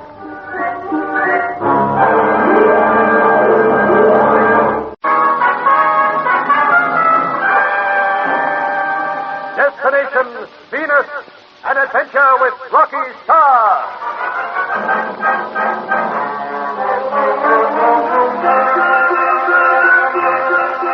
Ever since landing on the strange new world of Venus, Rocky and the others have been on the run. In the deep gloom of the rotten jungle, Anne is captured by Gord's men. Desperately, Rocky, Mitch, and Jan race to the rescue. Our only chance is to head them off. We'll cut through the swamp. No, Rocky, the Negasaur lives there. We will be killed. Despite Jan's warning, Rocky leads them through the animal-infested swamp. Suddenly, as they plow through the evil-smelling mud, there is a frightening roar. Think of my tonsils. What's that? It is the Negasaur. Rocky, look in front of us. That animal's eating up the top of the tree. My gosh, it must be 50 feet long. Let's scram out of here. Well, you're not scared of that, are you, Mitch? Scared? No, I'm terrified. Run for your lives. The Negasaur has seen us. Now, Run. Take it easy, Jan. Take it easy. Do not stand here. It will attack and kill us. Come on, Rocky. It's making straight for us. I'm ready for it. That machine gun won't stop it. Its skin is covered by huge scales. No use running, Mitch. The thing's so big it could poke out its neck and grab us before we'd gone 10 yards. It is death to remain here. Oh, here it comes. Oh, Rocky, them bullets didn't stop it. Run, it's almost on us. Rocky, come on. Hold it, Mitch. I've got him. Tickle my tonsils so you have. He's going down. Quick, out of the way. If that thing falls on us, it'll bury us in the swamp. Come on, back out of the way.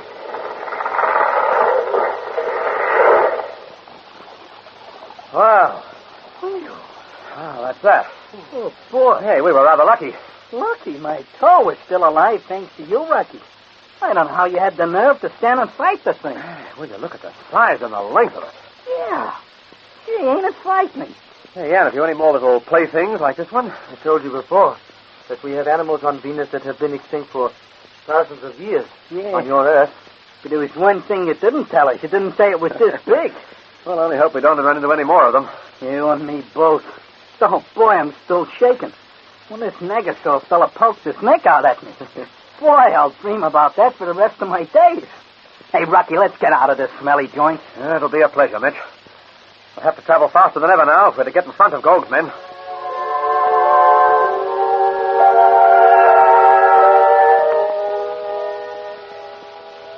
This is the track, Rocky. Oh, boy, am I glad to be out of that mud and slush. Hey, it's even stopped raining. Mitch, speak quietly. We don't want Gold's men to know we're in front of them. Oh, yeah.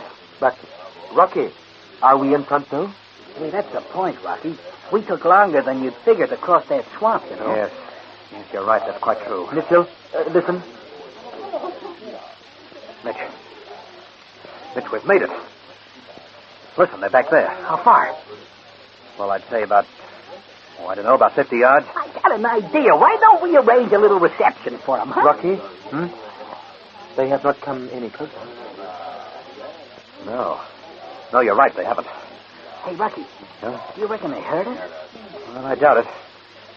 They're certainly making plenty of noise themselves. Besides, we've got to remember that they don't expect to find us here. Yeah, that's something. They still think that we're held up by that machine gun back there. Well, why are they sticking back there? Well, the only thing to do is to creep up and find out. Yeah. Now, listen.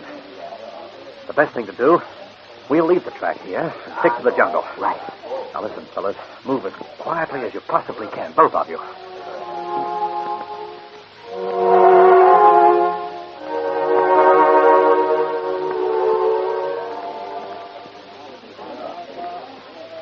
Take it easy. Take it easy. We're very close to them. Yeah, Rocky. Rocky, can you see him? Yes. Yes, I can. Where? Pull aside the undergrowth and we'll spot them. Right. Quietly. Now, we're on the edge of a clearing. I got him, Rocky. I got him. Hey, look, there's Ann over there on the right. See her? Yeah. They say she don't seem to be hurt none. No, she seems all right. Jan, have you any idea what these fellows are saying? They are waiting for an air car to take Anne to Gold's Palace. An air car? Oh, I see. Well, we'll soon put a stop to that little scheme. We will have to hurry. They expect the air car any moment. Yeah. Hey, you got a plan, Rocky? Yes, I have, Mitch. Now, listen. I'm going to creep as close as I can without being seen. Huh? Now, don't worry. Here's the idea. Yeah? When I give a yell, you two start firing into the midst of them. Oh, boy. Now, have you got that? Yep. All right, now listen. When you start firing, be very careful that you don't hit Ann. Oh, look, Rocky, you won't get away with it. Look, there must be 20 or 30 Venusians there guarding us. They're not very tall, are they? Now, look, don't worry. I think we can pull it off. All you do is remember, don't start firing till I yell. We will remember. Hey, good luck, fella. Thanks, I'll need it. Have your guns ready? Hey, Rocky. Come back. There's a Venusian walking straight for you. Yeah. Yes, so there is. Oh, my gosh, he must have heard us. Mitch, we've got to grab him before he gives the alarm. Wait. He has not seen us. My gosh, you're right now. Just turned away. He is most probably a sentry. Oh, of all the luck. You can't mostly ship them. Well, he might stand there for hours. Oh, look where we're so often ever. Well, soon fix him. You two cover me. Rocky! Do not speak, Mitch. Yeah, Rocky will manage. He was almost on that sentry. Oh, boy, did you see that? Why, Rocky settled him with no more than a couple of grunts. And now he is creeping towards Gorg's men. Oh, it's terrific. What a man, what a man. Have your gun ready for action, yes? It is. Gorg's men are going to get the shock of their lives when we start shooting. Say, just look at him standing there. Should Rocky be discovered, it will be the finish of him. Oh, he'll make it. He'll be okay. Say, he's covered quite a bit of ground. Yes. His hand's still in the same place. Yeah. Yet I don't seem to be taking any notice of her. They will be watching her. Give it to him, Mitch! Okay, Bill! Woo-hoo! There we come. Come on, Dan. Let's go. Fire the run. Don't get in. Over this way, Mitch! Oh, boy, take a gander at Gorg's mob. They're running around in circles. Where is Ann? Leave it to Rocky. Keep pumping lead into that mob. Here we are, Mitch! Woohoo! Jan, I'm so glad to see you all. Ann, darling, you are not hurt. No, Jan. It's wonderful to be with you again. There's no time for that. Come on, keep firing. We're not out of the soup yet. Yeah, but where to now, Rocky? Back the way we came before Gorg's men recover from their surprise. The old brothers are awake up. They got a machine gun. Come on, run for the swamp! Run for the swamp!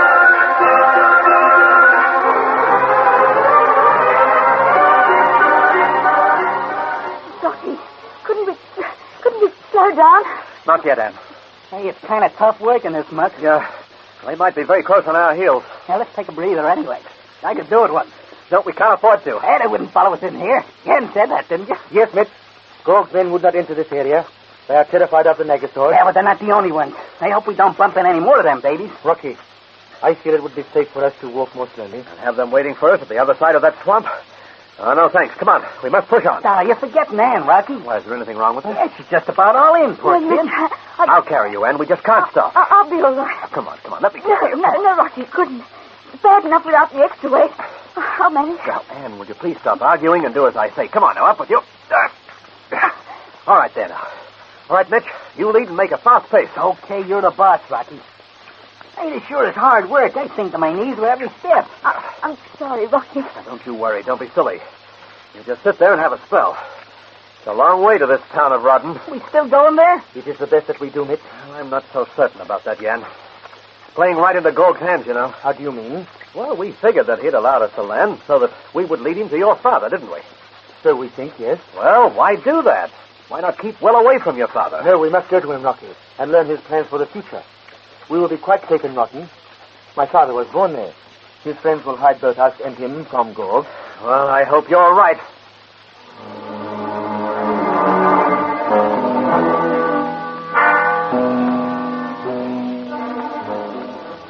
Yo, is there any news of the Earthling woman? I gave you the last report, sire. She'd been captured as you commanded. Then why is she not here? I would speak with her. I expect information any second as to her arrival. Good. It will please me to look upon her. I have often wondered what their women were like. Perhaps this is news now. Say? Then, look, voilà, j'y approche, toi, Rossman. Well, why did you threaten them? Sire, the Earthlings rescued the white woman. Rescued her? Yeah, cool, through them. Please, I beg of you. There are many Randers who must not understand our words. Sire, I am sorry. When I am excited, I slip back to our language. Then stop your grumbling and give me the news. It is as I said. The Earthlings have rescued the white woman. They took our men by surprise and escaped through the Rodden Swamp. Through the Rodden Swamp? They went through there? According to our men, yes. These people must be daring to brave the home of the Nagasura. Where are they? Hurrying towards Rodden. They will not be free long, sire. I will order our men to encircle them. No. No? I have another idea. It was you, sire, who commanded the capture of the Earth Woman. And it was you who spoke against it. You were right, I should have followed my original plan. It would have been better, sire. So, we will do as I had intended. We will allow Vokian and the Earthlings to lead us to his father, the late president of Venus. But should they reach Rodden safely, the people there will hide them from us. Will they, Yes, sire. That was where Rocky Starr and his son were born. They have many friends there. No, those friends will give them up. I do not believe that they will. I feel that I can persuade them to.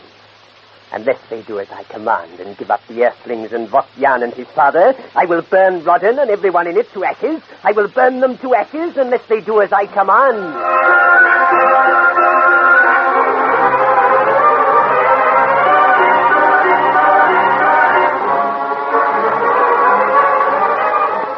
His face twisted with fury, Gorg storms round his room in a mad rage. Unaware of the fate in store for them, Rocky and the others press on for Rodden. Will our friends meet a horrible doom on this strange, mysterious world of Venus? Be sure to be with us for startling developments in the next chapters of the Rocky Starr Adventure. Destination, Venus.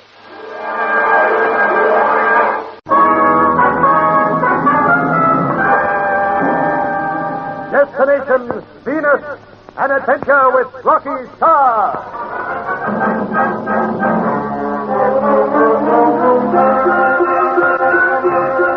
Through the efforts of Rocky, he and the others rescue Anne from Gorg's men. After their escape, they race through the evil-smelling jungle swamp toward Rodden. Learning of this, Gorg flies into a fury and threatens to destroy the town. Sire, I beg of you. I will burn Rodden and every man, woman, and child in it, unless they do as I command. Let me try. No. Votyan and the Earthlings will lead us to Votgar. He, too, is hiding somewhere in Rodden. Our last search did not reveal him. Because our enemies in Rodden hid him too well. He is there. The people will give him up to the others, or they will perish. It may be better to arrange another search, sire. You? Why are you against my method? Sire, I have Answer me, or I will tear out your tongue. How can I answer when you interrupt my every word? You are not afraid of me, girl? You will not harm me. Do not be too certain of that. Everyone must die sometime. I am a soldier. Death doesn't worry me. Besides, you will not kill me. No? Later, perhaps, but not while you have need of me. And you have great need of me at the moment, sire. I have to plan your battles and conquests. Yes, but that does not answer me. Why are you against my plan? Oh, I am not really against it. Then why are you? Sire, there are many thousands of people in Rodden. Would you kill them all? Unless they do as I command, yes. Do not do this. It'll fill the people of the South with hatred for you. The Southerners have always hated me. You could perhaps regain... Enough! Your king has commanded. So then shall it be. You think me mad, you? I have not said that. But your eyes do. Your eyes do. Sire, I beg of you. I am not mad. I am not. Believe me, Joe. It is not always easy to be ruler of a great world such as Venus. Often we kings have to do many things that revolt us. However, when it is for the good of his people, a king must overcome his revulsion and do his duty. But is it necessary to kill everyone in Rodden? Everyone who is against us must die, especially Votgar and his son Jan. They are too dangerous to live. I agree as to them. And there are thousands in this southern continent who loathe us and our ideals. They will fight against the worship of Nut, our sun god. They will oppose us whenever they have the chance. Now, if we make an example of those who defy us, then others will think twice before they do. That is perhaps... Enough! I leave you to arrange the details. Capture those I have named or destroy Rodden and its people. You shall carry out my orders without further question. I cannot be worried by such small matters. I must concentrate on my robot experiments and turning the people back to Nut. Well, do not stand there. Obey my orders at once.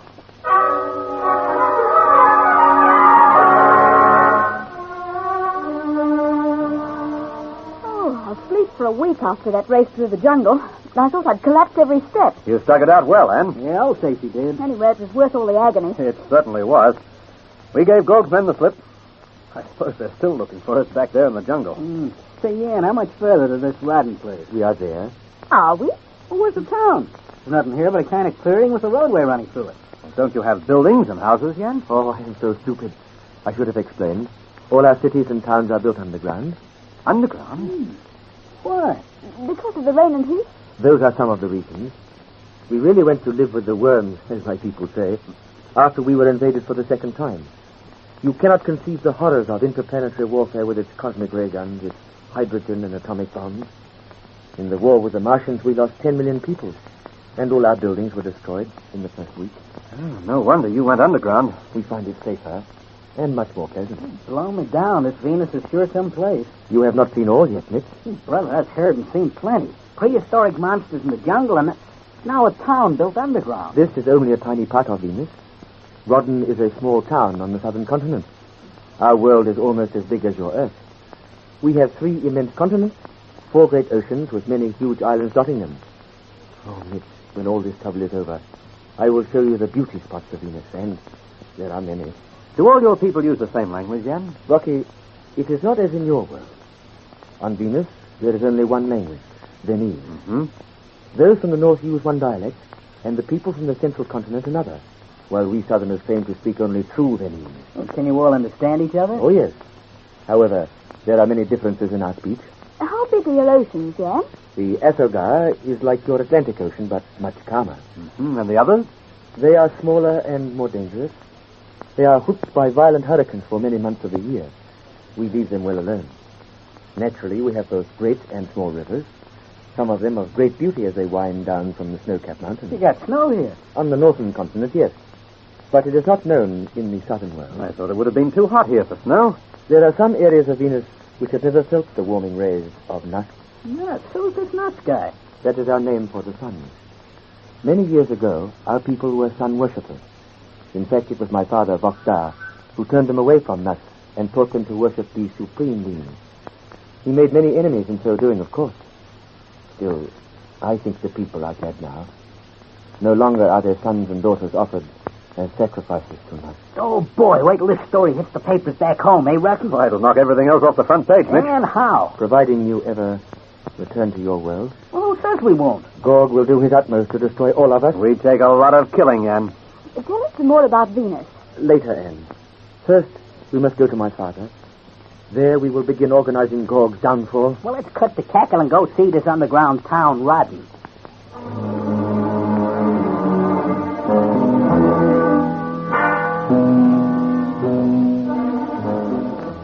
Of all the unbelievable things I ever run into, this Rodden is the most unbelievable.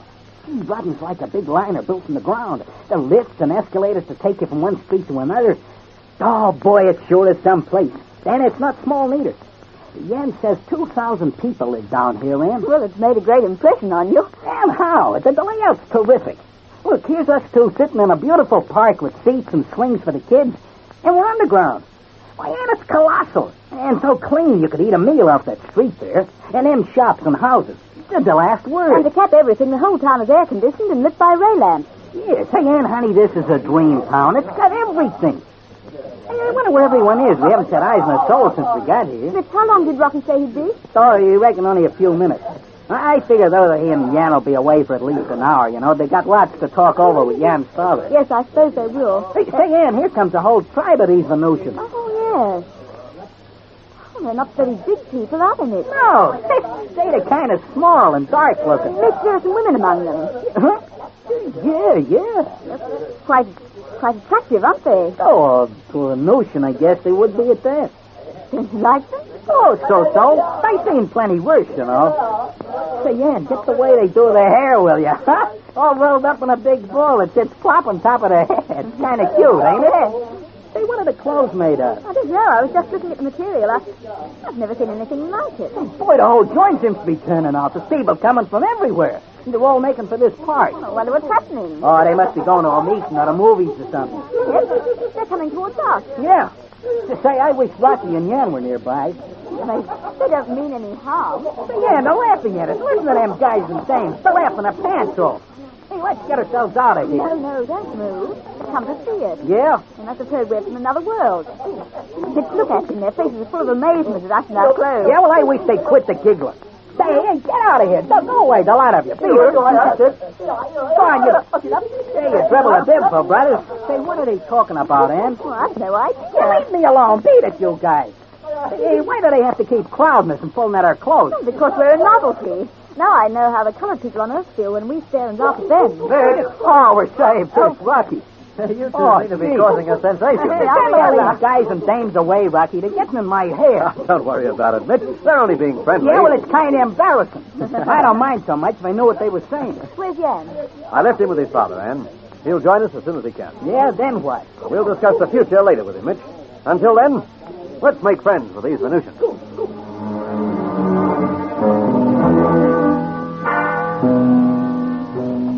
My son, it is hopeless.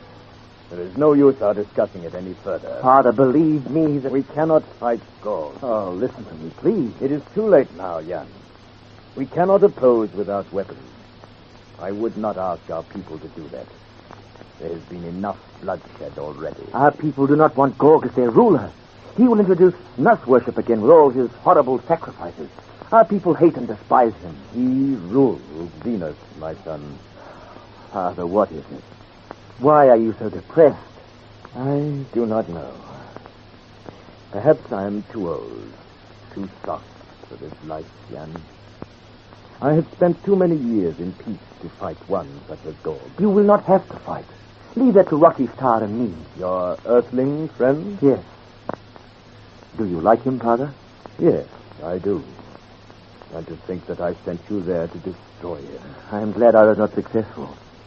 Father, with him leading our troops, we could defeat Gog. What troops? We will raise them. There are many thousands from the southern continent who will rally to our cause, and there are as many who will give us money and weapons. And there are as many in the northern continent who will oppose us. They sided with Gog, remember, in the Civil War. Only because they're afraid of him and his cursed robots? Perhaps. It is true. Deep down, all our people want peace. They do not want to return to the old life of nut worship and endless fighting. Give them a call, Father, and they will rush to help you. No, Jan. I will not be the cause of more bloodshed. I have decided to surrender myself to Gog.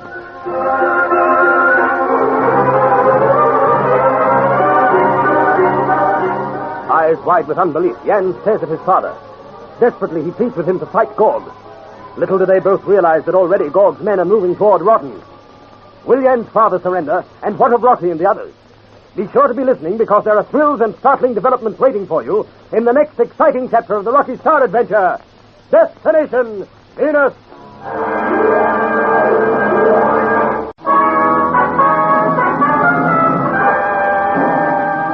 Destination Venus, an adventure with Rocky Starr.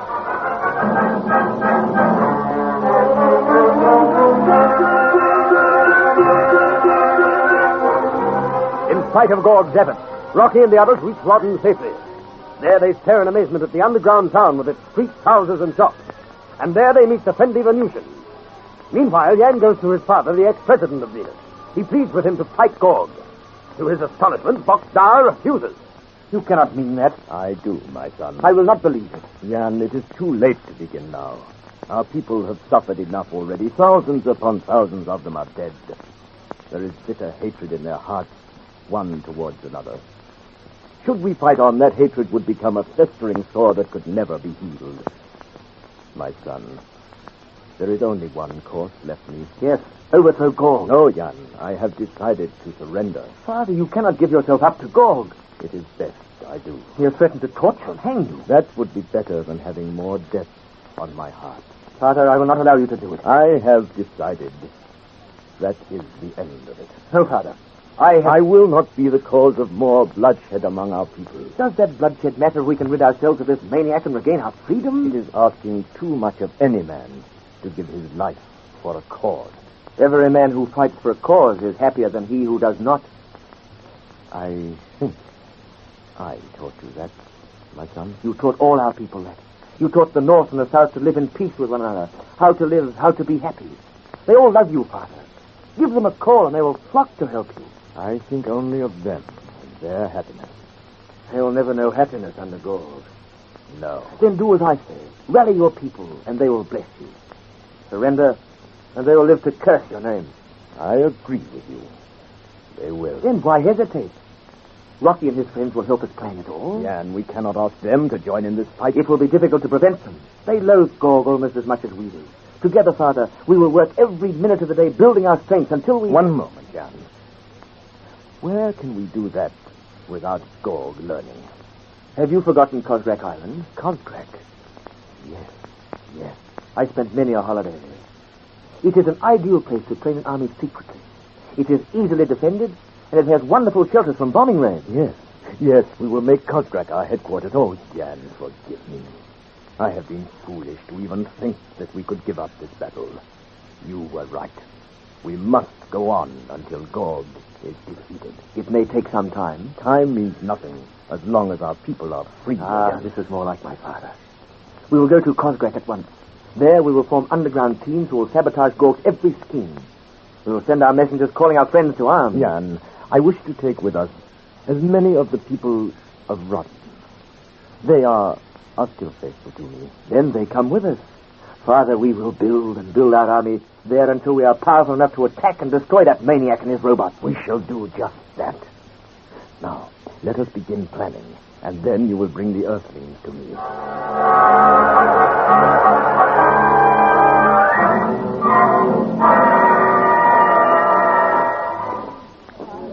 Well, along this way and then down that escalator ahead of it.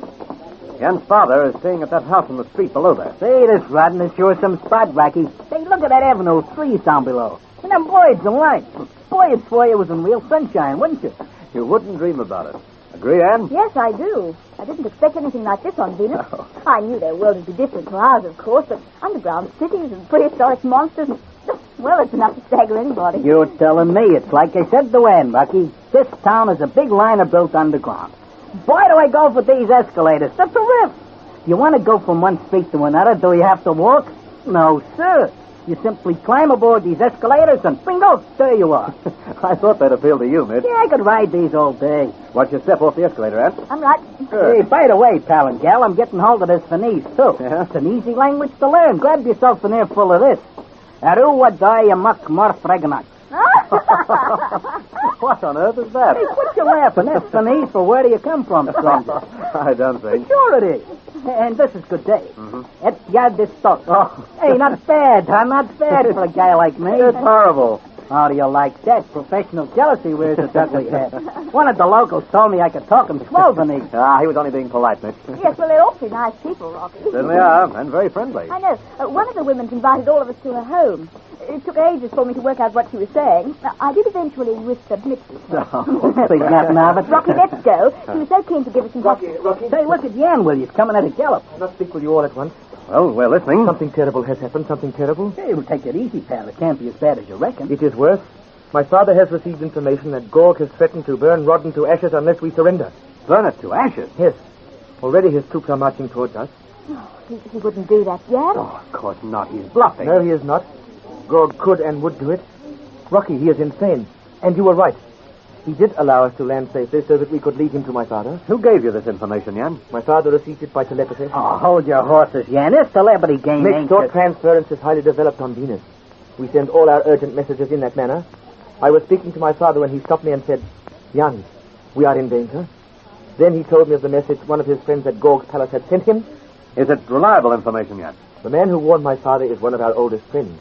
He would do nothing to harm us. I see. And what does your father say to all this?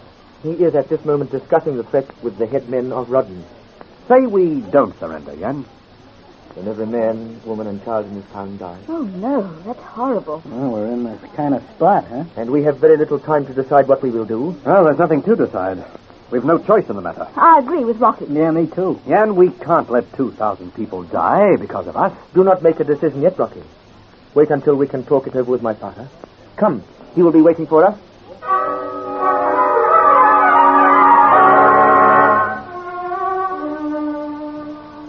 Jan, we could spend days and days going over and over the same ground, but it's no good. We have to make a decision quickly. That is true. Gorg's men will be close to Rodden now. We'll cut the cackle and let's decide. Well, there's only one thing we can do, Mitch. Surrender. It will mean going to your death. Yeah, we'll toss a couple of spanners into Gorg's work. Not once he holds you prisoner. Forgive me. I cannot understand when you speak quickly. Rocky na et cetera no et ledner et Gorg. On tisnim igni.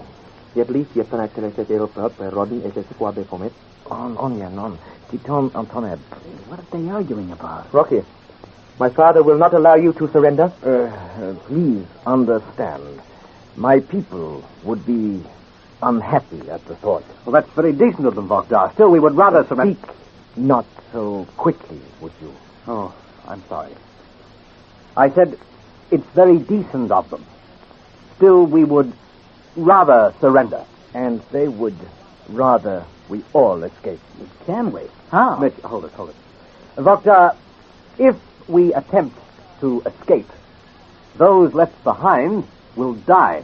When we leave, we will take all with us. How can we? There are 2,000 people in this town. Did my son tell you of our hopes and dreams? A little. Perhaps it would... ja. Die gekluffet rotem et niet meer nog. Joe miopet in snap. My father has asked me to explain. He has decided to try to regain control of Venus, as you know. We are going to Cosgrec Island. There, we will rebuild our army. When we are strong enough, we will attack Gorg. Where is Cosgrec Island? Some 20 miles from Rodden on the Segros Ocean. Well, let's get cracking. We're only wasting time blabbing. Didn't you say that the ocean was pretty treacherous, Jan? It is often whipped by hurricanes, yes. However, the island itself is ideal for our plans. It is easily defended, and it is dotted with deep caves. Mm-hmm. They will protect us from any air attacks. There are many edible fruits and animals roaming this forest. Jan, can you rebuild your armies? I believe so. They have been scattered, yes. Yet I feel that when my father gives the call, thousands will rush to join him. Will you be able to feed and house them on Cosgrec? It is not small, Anne. We could easily train an army of 20,000 there. Oh, you'll need a lot more than that to defeat Gorg, you know. I realize that, Rocky. Look, this has got nothing to do with our escaping. We gotta move fast. For all we know, Gorg's mob might be sitting above us already. That is very true. Well, do we surrender or not? The people of Rodden are prepared to die rather than have that happen. Well, brother, they'll do that unless we can think of some way of saving them. That problem has been solved, Mitch. We take them with us to Cosgrec. The men will form the nucleus of a new army. You make it sound all so easy. My friends have not been idle, Rocky. The entrance and exits to Rodden have been barred by the huge steel doors that protect us during invasions. They will keep out our enemies for a time. Yeah, but you still haven't said how we scram through. By a secret exit known only to my father and the headmen of Rodden. It was built during the second invasion of our world many years ago. Although it is very old, it is quite usable. Doesn't Gorg know of it, Jan? We trust that he does not. The tunnel travels many miles underground before it emerges in the Rodden jungle. How much longer are we going to sit talking? Hold it, Mitch. Yeah, but all the while we're diddling, Gorg's getting closer. Let's do something. Look, Jan, how do we reach this, whatever you call it, island? Swim or what? Mitch, you are forgetting that our world is almost as large as your Earth. Here we have ships as you have. Off the Rodden coast there are many fishing boats. They will transport us to Cosgrec.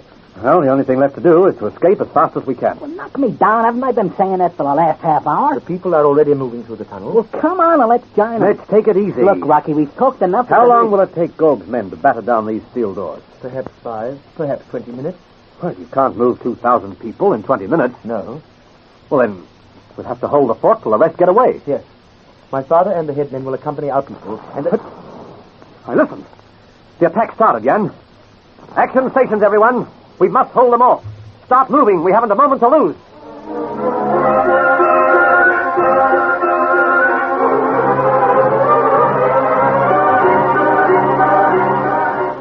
Quickly, Rocky organizes a rearguard defense as explosions rock the steel doors, shaking the ground below. Can Rocky and the others delay Gorg until the people of Rodden escape, or are they fighting a losing battle? Be sure to be with us on this strange new world and hear the outcome of this desperate fight for life in the next thrilling chapter of the Rocky Starr Adventure, Destination Venus.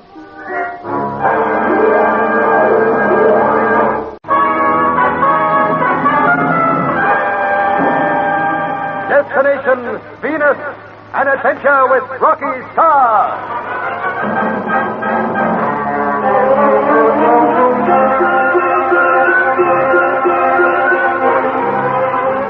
Despite Gorg's threat, Yan's father refuses to allow Rocky and the others to surrender.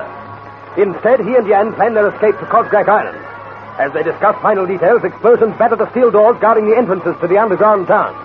Quickly, Rocky organizes a rearguard defense to enable Yan's father and the people of Rodden to get away.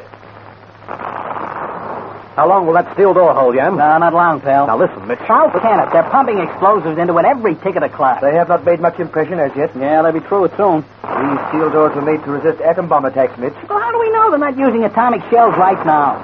Believe me, boys and gals, they'll be down here any second. And we'll give them a warm welcome.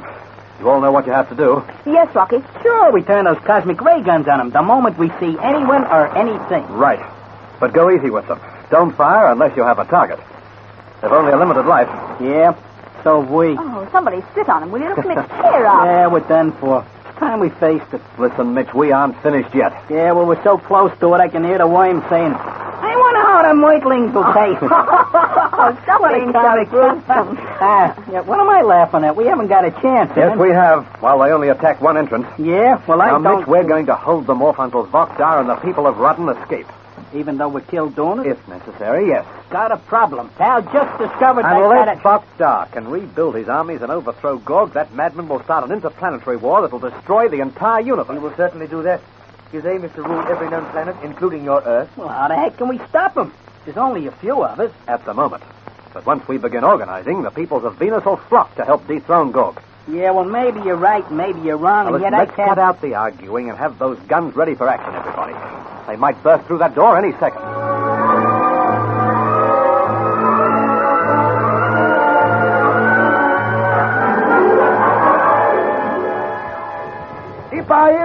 North last smoke, Yo!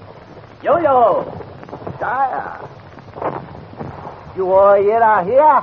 Obviously, you did not expect me. Sire. How many times do I have to say use earthies in front of the fools who surround us? As you wish, sire. It is as I command. Very well, there's no need for shouting. I am forced to shout so that my words will penetrate the dullness of your brain. You object to my presence here? No, sire, only It would seem that you do, yo. As I said, I understood that I was to deal with this matter. You are not having much success, are you? The invasion doors are not easy to destroy.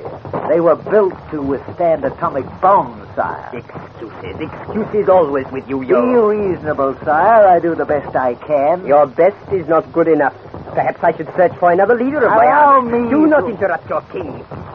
I arrive expecting to find Voxar, his son, and the Earthlings prisoners by this. It is only a matter of time before we're inside Rodden and have them.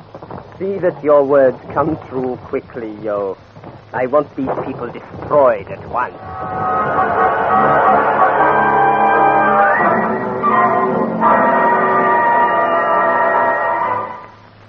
It'll be awkward if they break through in more place than one. We'll handle the man. These ray guns are great little gadgets. You know, I can't get over the fact that they're so simple to use. A child could fire one. Say, Rocky, What is it, Happy? I think you're getting it, me. I'm not happy, pal. No, I think we're well aware of that, Mitch. Okay, I'm crying, but I got cause to. I don't want to die in this hole. I'm too young to die. I got a great future ahead of me. Let's scram out of here while we can. Mitch, we're staying put. Well, the rate the Rodden guys are moving through that secret tunnel, we'll be here forever. Hey, Jan, fetch along and hurry him up, huh? Perhaps I should, Rocky. Yes, it wouldn't do any harm, although I suppose your father's doing all he can. I will take Anne with me and see how they progress. Well, on your way then, Jan, and get them out of here at the double. Come along. We may be able to help them down below. Oh, boy, this is lovely, this is. We're going to be trapped like rats. Oh, Mitch, give it a rest. Well, don't you realize that Gorg's mob have stepped up their attack? They'll be in here any moment. I knew that minutes ago. And you just sit there as if nothing had happened. Well, it's no use panicking. Calm down and be ready to use that gun. Okay. Yeah, I guess I'd feel lots better if I had something to do. Mm-hmm. Well, I have a feeling that you'll have plenty to do very soon. Yeah, we'll be fighting for our lives, that's what. Well, come on, Gorg. Bring on your boys. We're ready and waiting for you. Come on.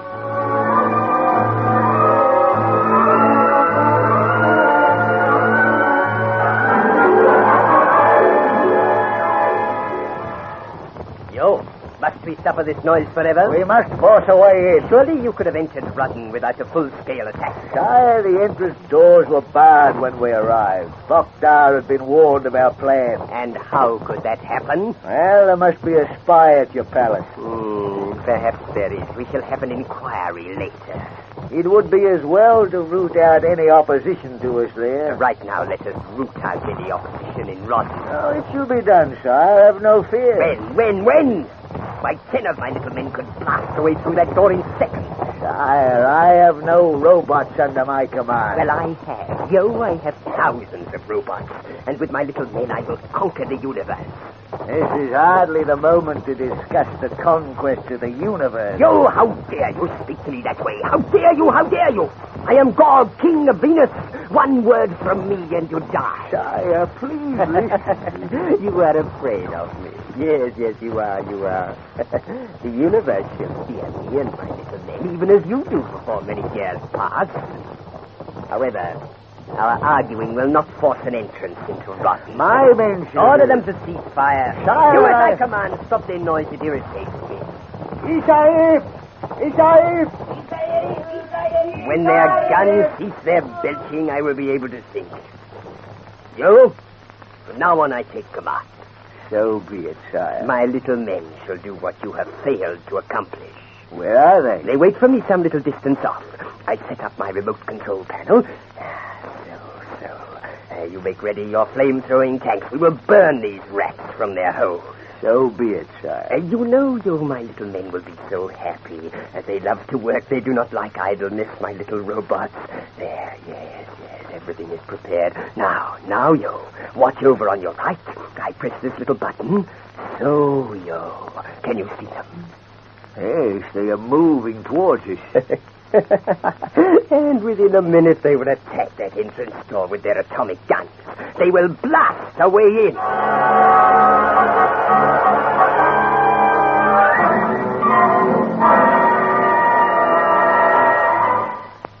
Hey, what's going on up above? Yeah, I wish I knew, Mitch.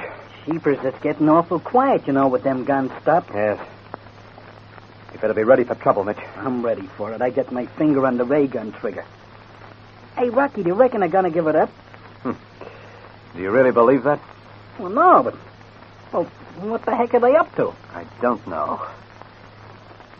Mitch, any sign of Yen and Jen? No, I can't see them coming back. Hey, Rocky, they've been gone quite a while, Yes, I know it. I only hope there's no hold up at that tunnel. Nah, it couldn't be dead. We would have hit... Oh, look, here they come now. They at full speed, too. Oh, good. What is happening? Why have the guns stopped? Well, Yen, your guess is as good as mine. They have not broken through. No, not yet. I can see the door quite well from here. Perhaps they've decided to attack another doorway. Yeah. Well, look, never mind about them, man. How's the escape going? Oh, fine, Mitch. Look, if we can hold off Gorg's men for another 10 minutes, everyone will be in the secret tunnel. Does that include us? Naturally, Mitch. We do not intend... Oh, gee. Tickle my tonsil. Boy, that was a beauty. Shook the ground under my feet. Yeah, another one like that and the whole joint will cave in. Wonder what on earth they're using now. I should say Gorg has brought his atomic guns into action. Atomic guns? Wow. Atomic guns. It won't be long now. They'll be on top of us in a few seconds. Mitch, now listen. You and Ann make for that escape tunnel. Nuts. I'm not leaving you, now pal. go on quickly. No, Please don't argue. Now listen. Get the rest of the people away as fast as you possibly can. But, Rocky, what use are we? We can't speak their language. Yeah, that's quite right. Don't worry about the language. They'll understand you when they hear this racket. Now, come on. Hurry it up, too. That door will give away any moment. Oh, Rocky, the door's blown in. Come on, Mitch. Run for it. Ian, go on, run. No, we're staying. You'll want us now. Now, listen, this isn't the time to argue. Here comes the tank, Rocky. Go on, both of you. We'll hold them until you make that tunnel. Okay, come on, Ann. Take care of yourself, Rocky boy. Rocky, that is a flame-throwing tank. What? Look. All right, I'm ready for it, Yen. Then fire quickly. You'll have to fire quickly. These flames will soon reach us. Fire! All right. Great Scott! Did you see that tank? It's disappeared. Indeed. There is another coming through the entrance. We'll soon fix him. It's just like a full-scale war. Rocky, they have blown in 2 more entrances. What? Oh, this makes it rather awkward, doesn't it? Awkward is hardly the... Look, there are tanks coming in from all directions. What? Run, Rocky. Gosh. Hang on, Jan, hang on. We do not stay here, or we will be trapped. Run!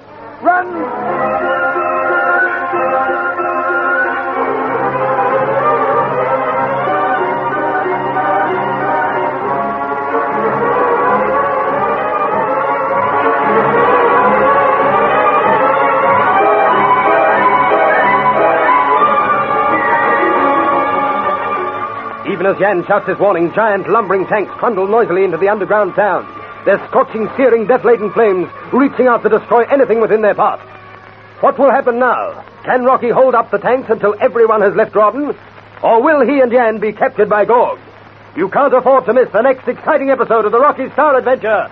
Destination Venus.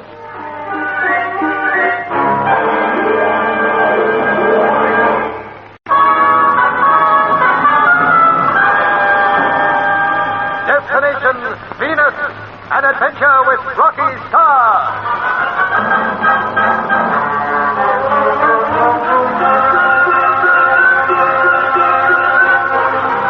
When Buckdahl learned of Gorg's death or surrender threat, he organized a wholesale escape. Quickly, he and the people of Rawdon hurried from the underground town through a secret tunnel deep in the earth. Rocky and the others stayed behind to hold Gorg off as long as they could. Finally, however, he blasted his way into Rawdon. Rocky, there are tanks coming in from all directions. Run. Hang on, Jan. No, we cannot stay here. But we've got to. But it will mean certain death. Come, or we will be trapped. Listen, you go and give the alarm. And you? I'll battle it out with these tanks until the last moment. No, I will not let you. Out of the way, they're getting closer. Rocky, stop that one on our right. I can feel its flame clicking in my body. Turn your ray gun on it. Hurry. Right.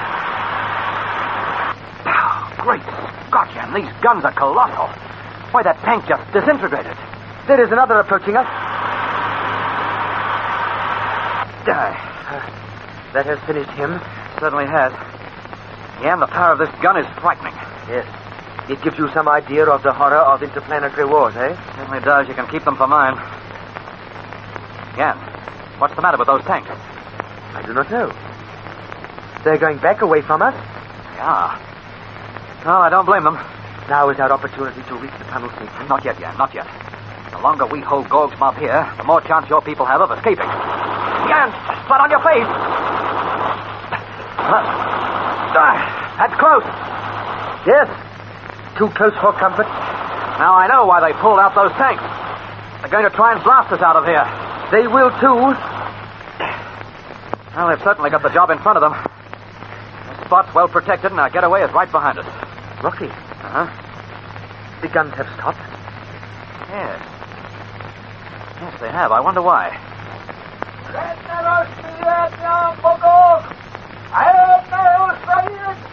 What's all that nonsense? He is saying, surrender or die. Huh. Can you see where he is? No, I cannot. But I know that voice. Is it Gorg? No, it is his headman, Yo. Oh, is it? Well, if I could catch a glimpse of him, I'd give our answer. Rocky. Huh? There he is, look. Where? At the side of that tank. Oh, yes. There's your answer, pal. Did I get him, Jan? No, Rocky, I'm afraid you did not. He must have realized his danger and ran for cover. Jan! Yep. Keep low!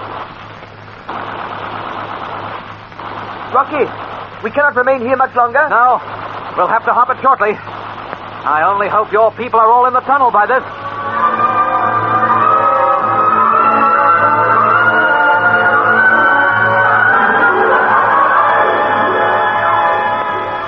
Say, Anna, I'm getting kind of worried. Where the heck is Rocky? I don't know, Mitch, but, well, he's with Jan, and they know what they're doing. He'll be all right. Yeah, it's easy to talk, honey, but can we be sure of that? Look, you know Rocky better than I do. He can take care of himself. Yeah, I know he can, but look, Gorg's mob might have grabbed him for all we know. Well, it's gone all quiet up there. Wait a minute. Yes, so it has. Look, Anne, will you be okay by yourself here? I think I'd better go back. Well, I don't know whether you should, Mitch, because Rocky said to wait here at the tunnel entrance, and you should do what he says. Yeah, but that was a long time ago. Right now, he might be glad of some help. Mitch! Oh, Mitch, here's Jan's father. Huh? Oh, yeah. Well, what is it, Buckdahl? Have my son and Rocky arrived? Yeah, well, look, we're expecting them any tick, but I can't understand why they're so long in coming. Mitch, I do not follow when you say so much and speak so quickly.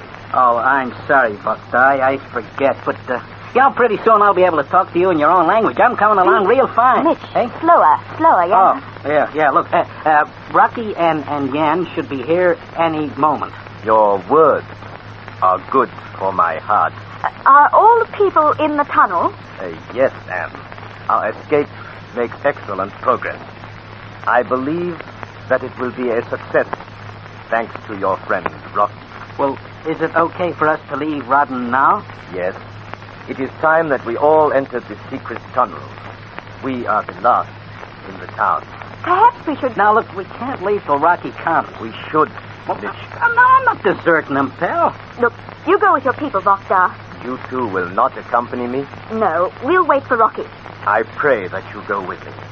It will mean your death should Gorg take you prisoner. We'll be all right. Oh, sure we will. Look, you go for your life, Voxar. It'd be the finish of everything if Gorg got hold of you. Now, on your way and don't worry about us. We'll make it okay. Very well. I will await you on the shore of Zagros Ocean. Jan knows where. Join me there quickly. No, Mitch. Voxar's a pretty wonderful person. Mitch? Huh? Anything wrong? Oh, my gosh, it sounds like the battle started up above again. No, it has. Look, Ann, hold the fort here. I'm going back to tell Rocky it's okay to scram out of Rodden.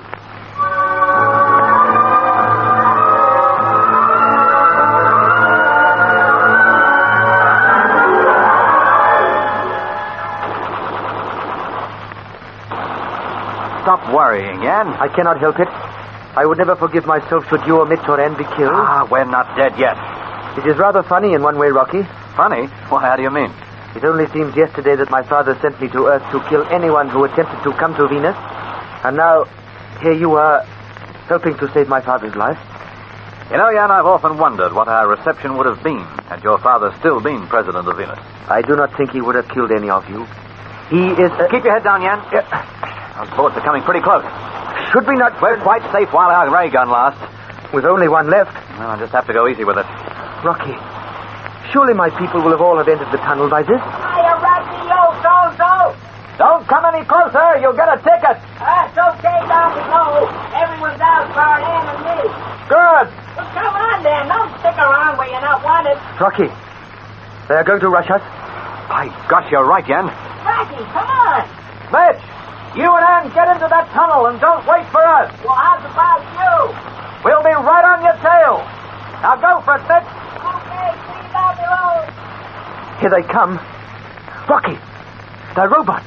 Robots? Look at the brutes as they walk towards us. Charming-looking swine, aren't they? Well, I'll soon put a stop to them.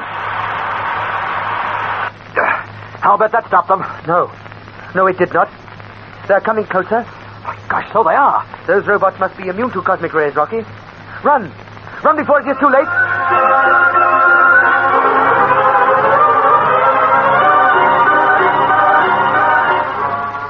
Sire, our flamethrowers have already destroyed 3/4 of Rodden. Yes. Soon nothing will remain but charred ruin. One thing puzzles me as we walk these streets. Yes, sire?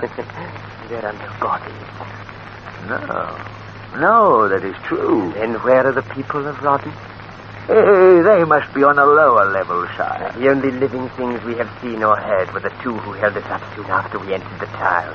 And now they have disappeared. Yes, it is all very strange, very strange. In a town of 2,000 people, we see only two. Where are all the others? And why are they not dead in the houses and the streets? I cannot answer that, sire. There is only one answer, Rodden was deserted when you began your attack. Deserted? How could it be? The entrances and exits were all guarded by our men. Could there be another exit of which we know nothing? No, sire, no. When you commanded me to destroy this town, I studied our plans of it. We have covered the only exits and entrances there are. And then they must all be down on the lower left. Straight into the wall.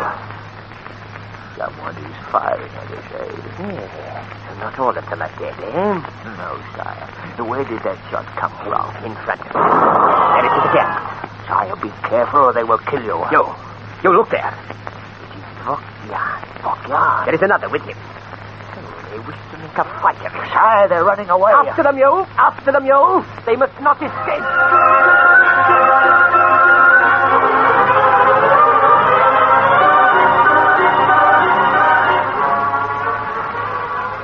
It is not much further, Rocky. Well, it wouldn't want to be. Within a few moments, we will be at the secret tunnel. Well, the sooner the better, Jan. Gorg's right on our tail. Here we are. Any sign of Mitch or Anne? There is no one waiting here. Well, go on, shine your torch inside. They must have gone on as you told me. Yes. Listen, is there any way of blocking this entrance? There is a sliding door. Oh, good. Which side? Over there. Help me to close it. All right. Oh, gosh, the darn thing's stuck. No, it is moving slowly. All right, come on. Come on, give it all you've got. That's it, Jan. This way, go! It is Gorg. All right. Hurry, come on. Heave. Come on, heave now. Quick. There. Got it. We were just in time. Well, that won't keep Gorg out for long. Are you ready to push on? Yes. All right. Well, listen, Jan, you lead the way. Keep close to me and bend low, Rocky. All right. You see, the roof is not very high. Yes, I've noticed. All right, come on. Come on, Jan. Faster. It's not easy to walk quickly, bending this way. Yeah, I know. You see, this tunnel is very old and... Come on. Never mind how old. Keep going, Jan. Keep going. You're very certain to spot that door. Oh, come on. What's the matter? Don't stop. Rocky. Well, what's the hold-up, man? I do not know. Jan, please, keep moving. I cannot. There is a huge pile of rubble ahead of us. What? Look in the torchlight. Great Scott! The tunnel's blocked!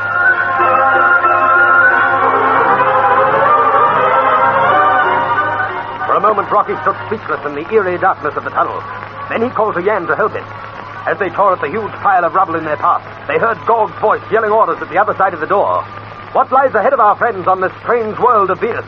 Is there any escape for Rocky and Jan? Have Anne and Mitch been buried in the fall?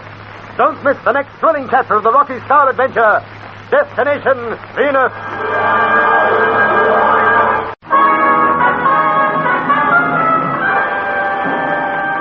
Destination Venus, an adventure with Rocky Starr.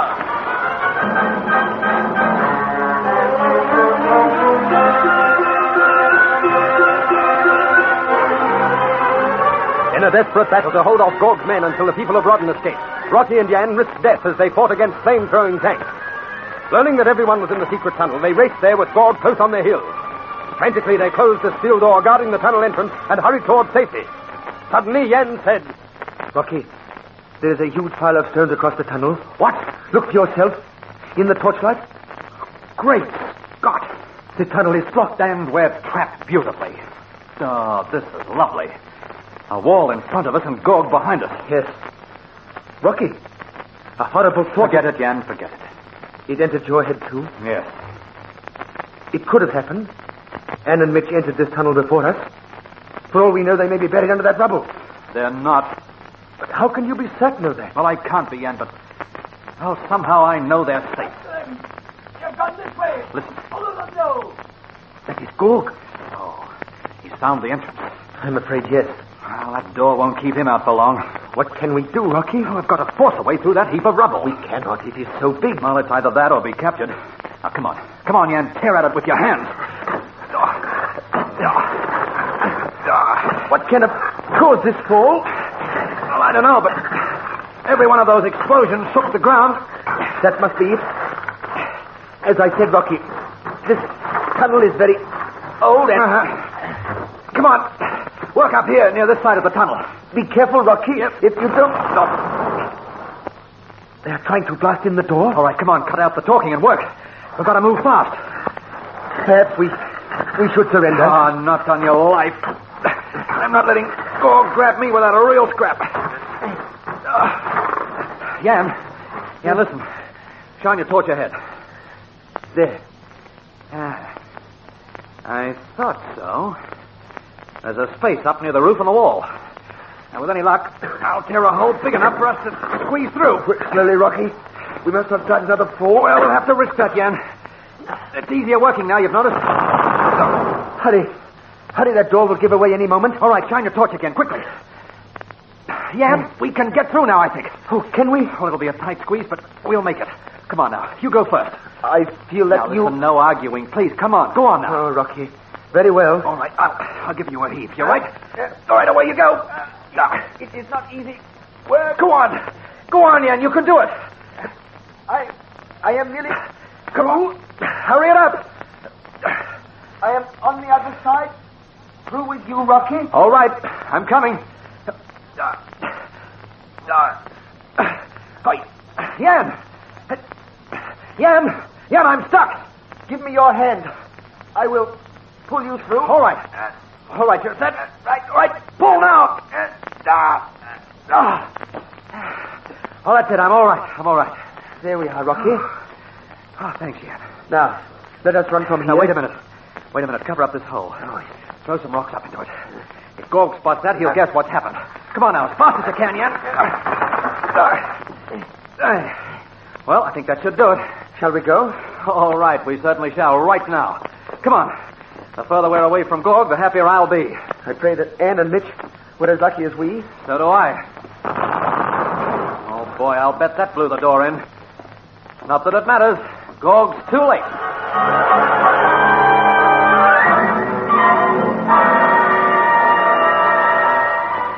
I swear to you, Yo, that Jan and the other one came into that tunnel. You were in a better position to see than I was, sire. Come, Yo. The entrance is cleared. If they came in here, where are they now? You do not expect them to wait at the door for us, surely. No. Send your men ahead of us along the tunnel. Yes, sire. Nem kulni lena taikno. This explains a lot of our questions. It would appear to, sire. This is how the accursed Vokda and his friends escaped, eh? I did not know that this even existed. Nor I, Yo. It must have been built many years ago, perhaps during the invasion by the two-headed hordes from Jupiter. Perhaps. Yo, detail men to find the other entrance to this tunnel. Where are they to look? How should I know? I suggest they begin in the rotten jungle. It was almost certain to emerge in there. Well, do as I command. Yes, sire. Kom, ik ga die am nem daar koel roffelen het steeds naar Elgnug. Altijd bij. Dan naar Jura. I trust that they will be successful. Have no fear, sire. Our men will discover that exit. It would please their king greatly. Ja. Sir? Let us see on Doog. What? There is twee errors. Enough? Yes, sir. Je belast Kolbio. Oh, I see. That is different, sire? Very, very. It makes more mysterious than ever. According to our men, they could not have escaped this way. The tunnel is blocked by a huge fall of rubble. Yes, I know what they say. Well, it would be impossible for them to have escaped through here. They must have, Yo. They must have. But how, sire? I do not... Wait. Yes, that is it. Well? I know not how they did it, Yo. Remember how they held us up on the top level of this town? Yes, they did that so that their friends could get away through this tunnel. Then we forced them to run. They raced in here, set a bomb, and got down the roof. That could be. Yes, I think so. It is either that or the bombs we used to blast open the doors caused the fall. Yes, sire. How long would it take to remove that obstruction? Well, look at it. Many days at least. Then it would be quicker to find the exit to this, eh? Yes, we will do that. Call in every man. We will search the jungle high and low until we discover the other entrance. We may even be in time to catch some of the stragglers. If we could, we would soon grind the truth out of them, sire. I wonder where Vokda is leading them. Yo, I will tear him and his son Jan to pieces. First, we must capture them, sire. True, Yo. Well, do not stand there. Carry out my orders. Find the exit of this tunnel, quickly.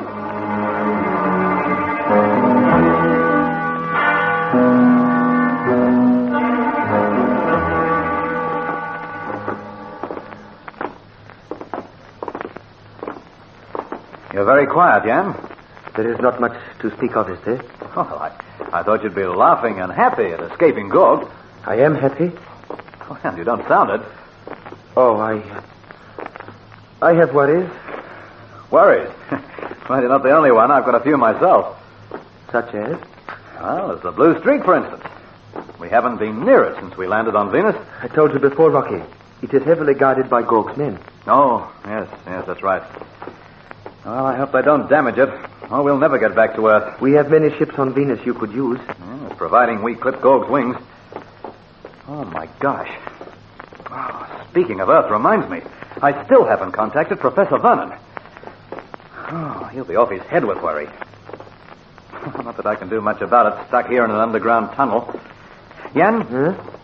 As soon as we make Kosgrak Island, I'll have to radio to Earth somehow. Well, you must have transmitters. I mean... Jan. Jan, are you listening? Yes. Oh, no, you weren't. You worrying about Anne and Mitch? I cannot help it. A voice within me keeps repeating, they are buried under that fall of earth and rock. Oh, Jan, no, they're not. You'll find them waiting for us at the end of this tunnel. Oh, Rocky, I pray you are right. I know I am. Come on, Jan, let's move along faster. I'll be glad to get out of this tunnel.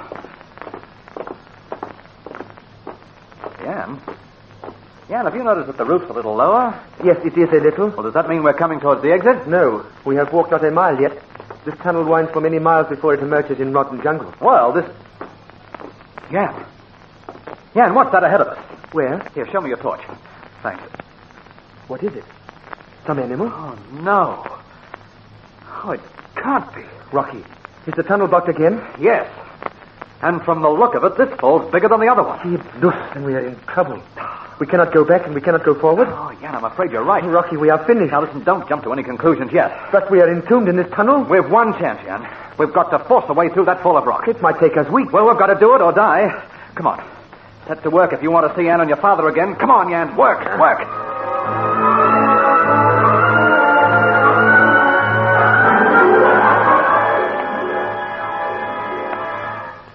Did you realize that our world would have oceans and continents, Anne? Well, to be truthful, Vox, I didn't think about it. We had no idea what we'd find here. Are you disappointed? How do you mean? Well, does our world of Venus please you? I think it would, only... Only for the trouble that is with us. Yes. Glorious here by the seashore. It is not too hot? Not in the shade. Oh, Anne. Had you known Venus before Gorg began to fulfill his mad dream, you would have loved it. We have much beautiful scenery on this southern continent. Brilliantly colored forests line our beaches. Do your people swim much, Voxstar? Only in special areas, because of the strong currents that abound in our oceans. What's the name of this one? Segros. It is not very pleasant during many months of the year. It is often whipped by hurricanes. Look way out past these fishing boats and you will see Kozgrak Island. Well, I can see something there. It's only a blur, though. That is Kozgrak. It is ideal for my future plans. There I will build an army, organize sabotage to undermine Gorg's power, and from Kozgrak I will lead... And why are you looking towards the jungle? I'm expecting Mitch. Oh, yes. He searches for my son and Rocky Starr. I'm sorry I interrupted you. Go on with your story. I was saying that from Kozgrak I will lead a force that will destroy Gorg and his followers. Hi, Ann. Mitch, I didn't notice you coming. Any news? Yeah, not so far. Look, I can't find a sign of Rocky anyplace. Did you go to the tunnel exit? Yeah. I walked half a mile down it, too. I got me a sore throat with Colin, but there was no reply. Do you think they've been captured? Either that or they're dead. They're hours overdue. Mitch, is there anything we can do? Yeah, I'm going through that tunnel back to Rodden. I gotta know what's happened to him, and I gotta know fast. In spite of Voxdar's protests, Mitch remains adamant. Unbeknown to him, Rocky and Jan at that moment are hopelessly trapped in the tunnel. Can they force their way through the heavy fall of rock, or are they doomed to die a horrible death? There are startling developments ahead in the next thrilling chapters of the Rocky Starr Adventure. Destination Venus.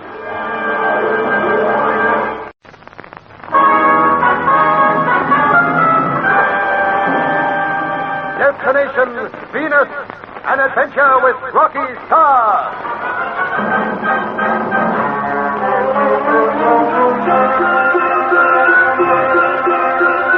Unbeknown to the others, Rocky and Jan are entombed in the underground tunnel. Frantically, they fight for their lives. Meanwhile, Anne, Mitch, and Vox wait for them on the shore of the Sagros Ocean. In the distance, the huge island of Kozgrak rises out of the dark green waters. When Rocky and Jan don't show up, Mitch searches for them. He returns to Anne and Voxdar with bad news. Oh, it's as plain as the nose on my face. Gorg's got him. Oh, no. Yeah, he must have nabbed him, man, or they would have been here hours ago. You, saw nothing of them in the jungle, Mitch? Not a thing, Voxdar. Me and that guide went right back into the tunnel and yelled ourselves hoarse. There wasn't any reply. I see. Mitch, they wouldn't be dead, would they? Oh, and you couldn't kill Rocky with an atomic bomb. No, it's not that. They've been captured by Gorg. Oh, I could kick myself. Oh, why? Oh, I should have waited for Rocky at the tunnel entrance. But he told you to hurry on. Yeah, I know that. Still, I shouldn't have taken any notice of him. I might have been able to help him. Look, it's no use blaming yourself, Mitch. Nah, I guess not. Forgive me. I have not followed you, when you Speak quickly, I find all the words become mixed. Well, I told you all the news, Vakta. It is bad, no? No, say it is. If Gorg's got his hands on Rocky and Yan, we're sunk. You'll never build an army without Rocky. Well, I'll be seeing you. Where are you going? Back to Rodden. Rodden? Yeah, I got to, Vakta. Do not forget that Gorg is there. And unless I'm mistaken, so are Rocky and Yan. Perhaps. Sure although... they are, and I'm not leaving him at the mercy of that guy. You said yourself he'd murder him on sight. What good can you do, Mitch? Well, I might pull something off with a gun at my hip. 1 against hundreds? Oh, Ann, I can't stay to argue. I'm going. Wait a moment. You stay with Vakta. He'll need a lot of help tonight shifting all these people to Kozrak Island. Vakta can manage without me. I'm going with you, Mitch. No, you're not. Yes, I am. Vakta, you stop her. The Rodden jungle is very dangerous. Many fearsome animals shelter in its denseness. And should you be captured by Gorg... I won't be. Is there anything I can say that will prevent you going? No. Very well. I will send some of my best men with you. No, we won't need them, thanks, Vakta. The fewer in this party, the faster we can move. And then don't worry about us. We'll have Rocky and Yan back here before you know where you are. Mitch, listen to me. Listen, Mitch, please.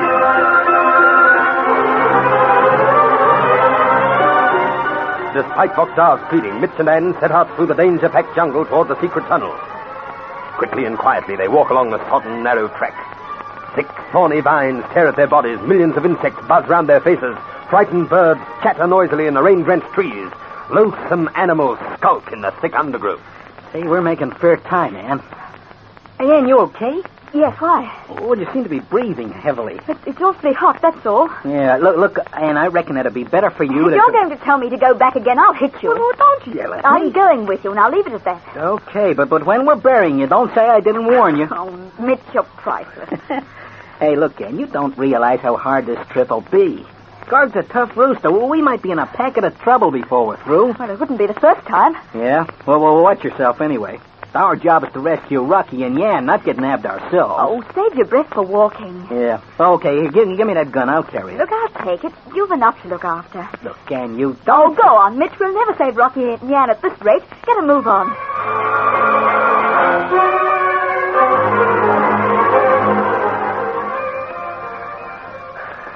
Rocky, it is hopeless. Come on, Yan. Come on, keep working. We have pulled and clawed at this rubble for hours. And we are no further advanced. Yes, we're doing fine, Yan. Stop your work for a moment. Yan, we can't. We've got to get out of this tunnel or starve to death. Listen to me, please. Oh, all right. All right, now what is it?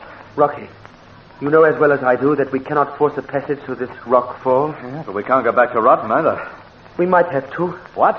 And walk into Gorg's hands? It is not a pleasant thought, I admit. I won't do it anyway. It would be better than dying trapped in this tunnel. We'll die any way we turn. Gorg would be tickled pink to get hold of us. Now look, Yan. Let's work at this rock for another half hour. Very well. If it still seems hopeless, then we'll have to turn back as you say. Not that I want to fall into Gorg's hands. He hates both my father and myself. Yan, listen. And... Quiet. What's that noise? It is like something creaking or cracking or... Maybe someone working on the other side.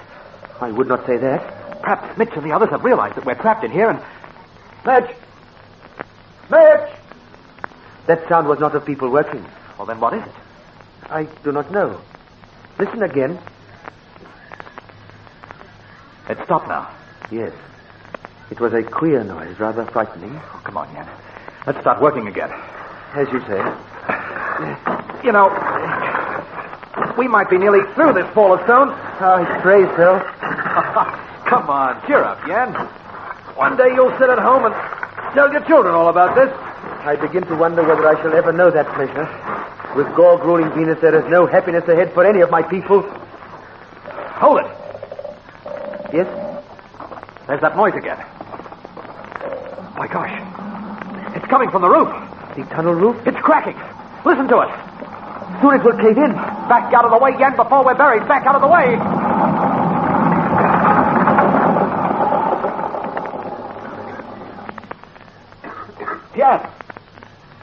Yan, where are you? I am over here. My legs are caught by the rock. Hang on, Yan. I'll soon have you out. Here. Oh, the dust is choking. Oh, don't talk. Don't talk. Come on, where are your legs? Oh, I've got them.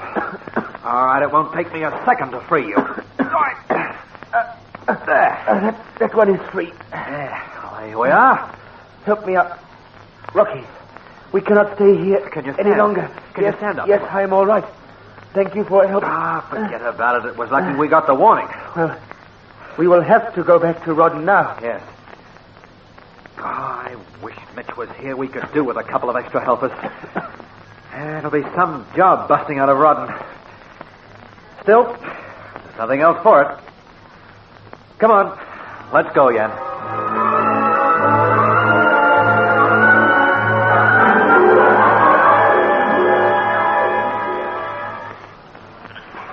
Say, you are right, Ann. It's getting hotter every second. Oh, I can hardly breathe.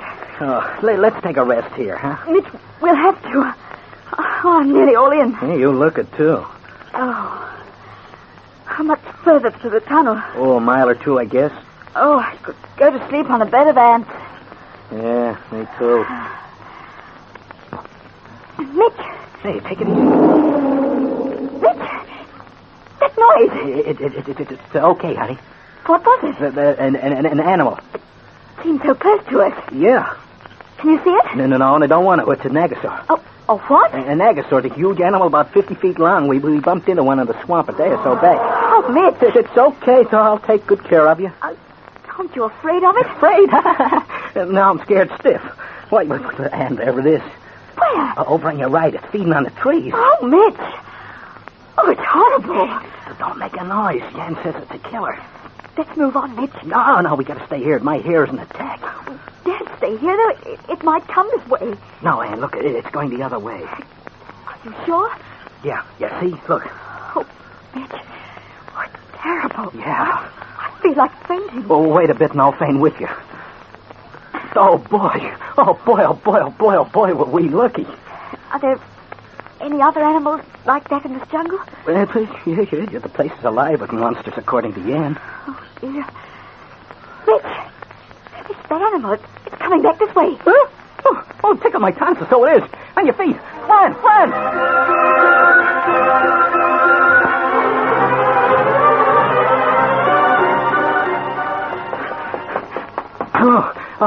Oh, we ought to be safe enough here. Slow down, will you? Are you sure it's all right? Oh, yeah, I guess so. Anyway, we'll have to. I got to take my bearings. How do you mean? I'll tell you in a minute. Well, we're still on the track, aren't we? Well, I don't know whether it's the right one. Mitch, we're not lost, are we? Well, I'm not sure. While we were running from that Nagasaur, we came to a junction of tracks, and then... Well, you can guess the rest. We've taken the wrong turning. Yeah, afraid so, Ann. Can't remember going along... Hey, wait a minute. Say, this turns to the left, just ahead of us. Oh, sure, that's right. It's coming back to me. We're okay, Ann. Come on.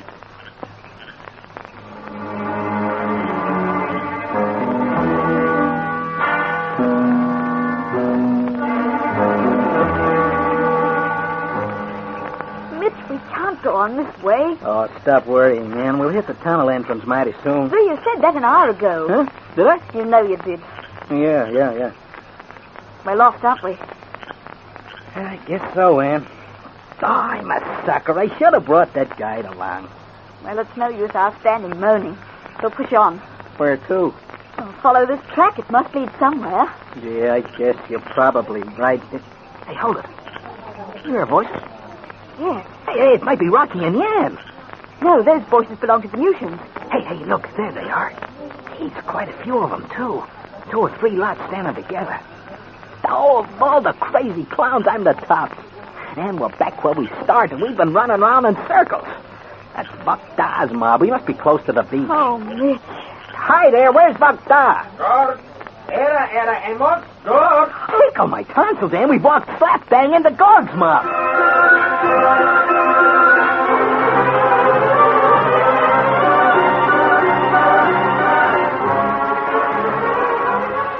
As Mitch speaks, the Venusians move quickly toward them.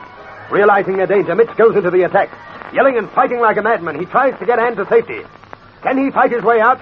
And what of Rocky and Jan? Don't miss the next exciting chapter of the Rocky Starr Adventure. Destination Venus. You're going to need company.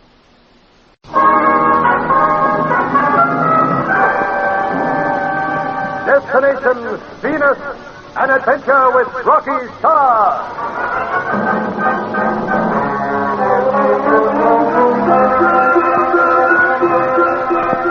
Trapped in the secret tunnel by falls of stone, Rocky and Yan fight desperately for their lives. Meanwhile, fearing that they've been captured, Mitch and Ann go in search of them. Losing their way in the rotten jungle, they walk into a nest of trouble. Hey, Ann, I guess we've been walking in circles. Why? Oh, we're back where we started. Them guys over there have a notion. Go. Hear that, Ann? Yes. Tickle my tonsils with sun. Those are Gorg's men. They're all around us. Oh, we walked slap bang into Gorg's hand. They're coming after us. And you be ready to make a dash for it. I'll give these guys something to think about with my gun. Now, when I yell, scram. Mitch, there's one behind you. Sneak up on me, would you? Grab this, fella. Mitch, they're coming from all sides. It's close, Ann. I'll handle this, Rooster. Here's something to remember me by. And this. How am I doing, Ann? Wonderful. I'll do better when I can use my gun. Yeah, the same to you with Baffles What's happening? Oh, they've had it. Look at them running for it. Now I'll pump some bullets into them. Now you scram, Ann. I'll cover you. Well, go on. Don't stand there. Mitch, I can't move. Why not? I don't know. My legs feel like lead. Here, I'll carry you. We gotta go. I can't move neither. What's wrong with us? Try to walk, Ann. It would be of little use. Who the heck are you? I am Gog, King of Venus. Listen, ugly mug. You cannot escape me. You are my prisoners. Listen, ugly puss. What the heck you gonna do to us? You are in no danger. Why can't we move? Because I direct this ray gun upon you both. It is most effective. No, it is not lethal, but it has a paralyzing effect. Yeah, we'll find it off. Certainly, on condition that you both behave yourselves. Okay. We know when we're beaten. Should you attempt to run away, you die. Understand? Yeah. Very well. First, hand your weapons to my men. Thank you. Soon you will feel better. I have turned off the ray. Now, I would speak with the woman. You lay one teensy-weensy little finger on her. You will be quiet. Listen, ugly puss. Enough, or I shall turn you over to the robots. They would like something to play with. The woman is very lovely, yours. Yes, sire, very. She pleases me. What name are you called? That's her business. Don't, Mitch. Yeah, but Ann, There's no sense in annoying him. I'm Ann Vernon. Ann? Her voice is lovely, too, yo. Her name is strange, sire. We have no woman called such on Venus. Names matter little. How white you are, little one. Am I? Compared to our people, very white. However, that pleases me. I grow tired of our dark women. Really? You speak very good English. Yes, I do. I learned when our ridiculous ex-president feared you Earthlings would invade us. You invade us, you are too busy fighting with one another to achieve anything great. Do many of your people understand English? Only a few of the more intelligent. Personally, I find your tongue, apart from French, difficult to acquire. However, I am more interested in you. Let me feel your arm. Leave me alone. The little one has courage. You, come. Why, you ugly-faced swine. He is not hurt. Oh, you beast. You killed him. He will recover. You merely knocked him unconscious. Come away from him. He needs attention. Carefully, you. Do not harm the lovely one. No, I would speak with her. Little one, you must tell me where your friends are. Who? Jan and his father. I don't know. Oh, yes, you do. And who will tell me at once? Where is Jan?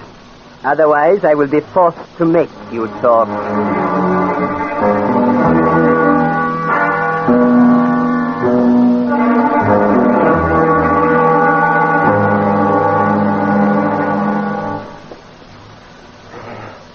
It will be good to get out of this tunnel, Rocky. Yeah, we won't be long now.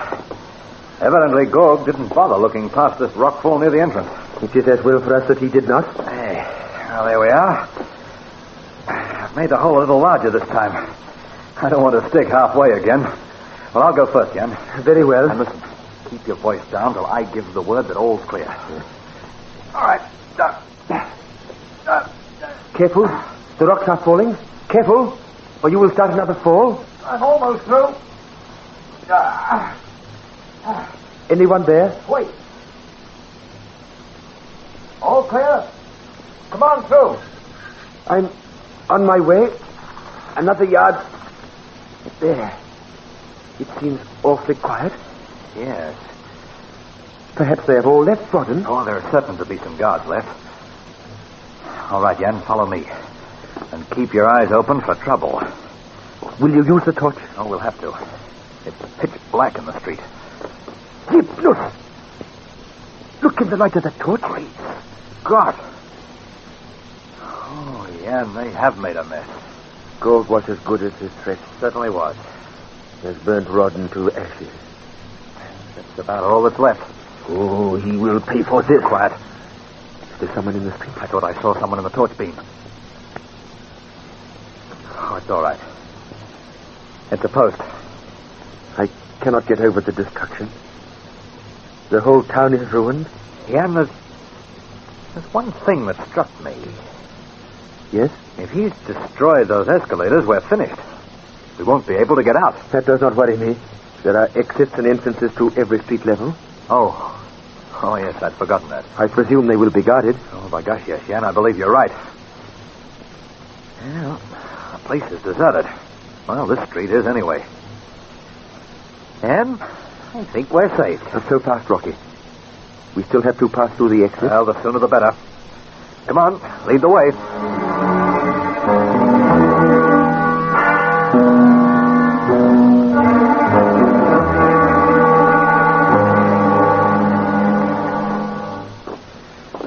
The opening is only a few yards ahead of us. Oh, good. What now? Well, we creep to the entrance and tackle any guards. Without guns? Well, we'll have to. But, Rocky... You'd be surprised what damage can be done with a well-directed right hook. Now, come on. Move forward slowly. We will have little chance against armed men, Rocky. Well, you'll just leave the scrapping to me. Oh, I am not afraid. Now, don't speak. Is there any guard? Oh, I haven't seen one. All right, we're at the entrance. Rocky, there is no one here? No. Then we are safe? We're not out of the wood yet. But Gorg and his men have gone. Where to? That's the big question. They might be hiding someplace. Surely they would have waited here. Well, I suppose they would have, but... Well, it's funny, him leaving the place unguarded. Unless he didn't expect us to come back this way. We only waste time by talking. Let us go into the jungle and hurry towards the Sagros Ocean. All right. My father, Anne, and Mitch will be waiting there for us. Come.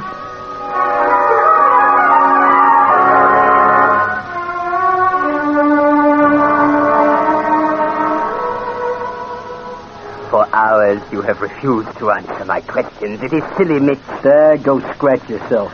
Sire, one of them ought to come. Is you see Ewok? No, yo.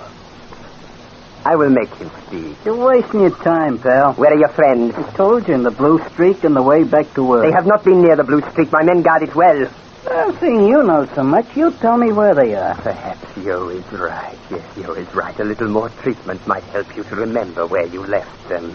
Your bodyguard will pay for cracking me on the head. Enough of your tongue-rattling. Already the darkness approaches, and I would find Bogdan and your friends before night descends upon us. Mitch, I give you your last chance to talk. Well, thanks very much. But how can I talk with my hands tied, huh? Quit crying. You do not expect me to release you, surely. Well, might talk if you do. And also you might try to run away. Oh, no. You remain as you are. Look, I've had you, ugly pest. Silence! You address the King of Venus. Well, the big man. You might be the big shot here, but you give me a pain in the stomach. Where are your friends? Well, strange to tell, I got no idea. Listen, you mutt. Answer me. Go on, answer me. Won't make me babble, brother. No, perhaps I won't. Then perhaps the lovely Anne will. Her?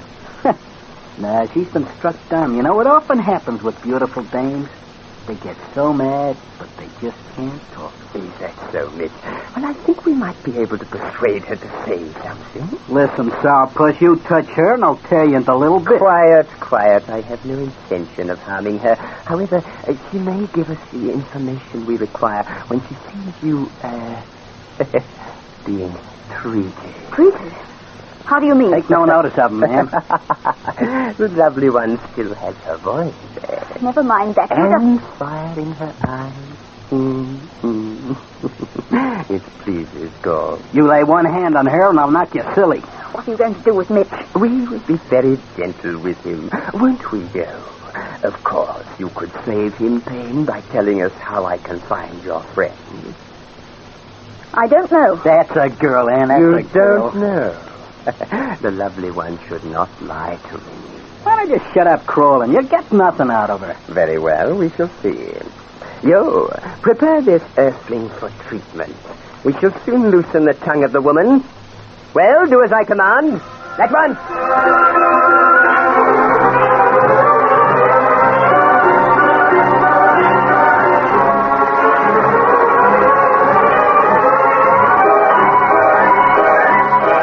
His face purple with anger, Gorg snaps out command.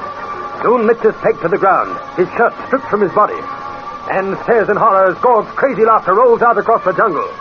Will she help Gorg to find our friends? How can Rocky and the others overcome this maniac? Be sure to be with us for the next exciting chapter of the Rocky Starr Adventure. Destination Venus.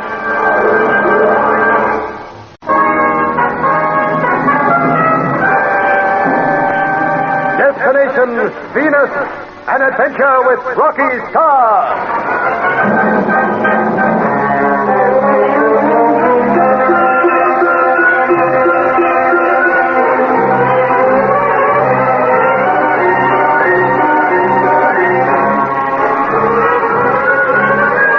After narrowly missing death in the Rodden Tunnel, Rocky and Jan reach the safety of the jungle. Unbeknown to them, Mitch and Anne are Gorg's prisoners. In a small clearing of the danger-packed jungle, Gorg demands that they tell him where Jan's father is.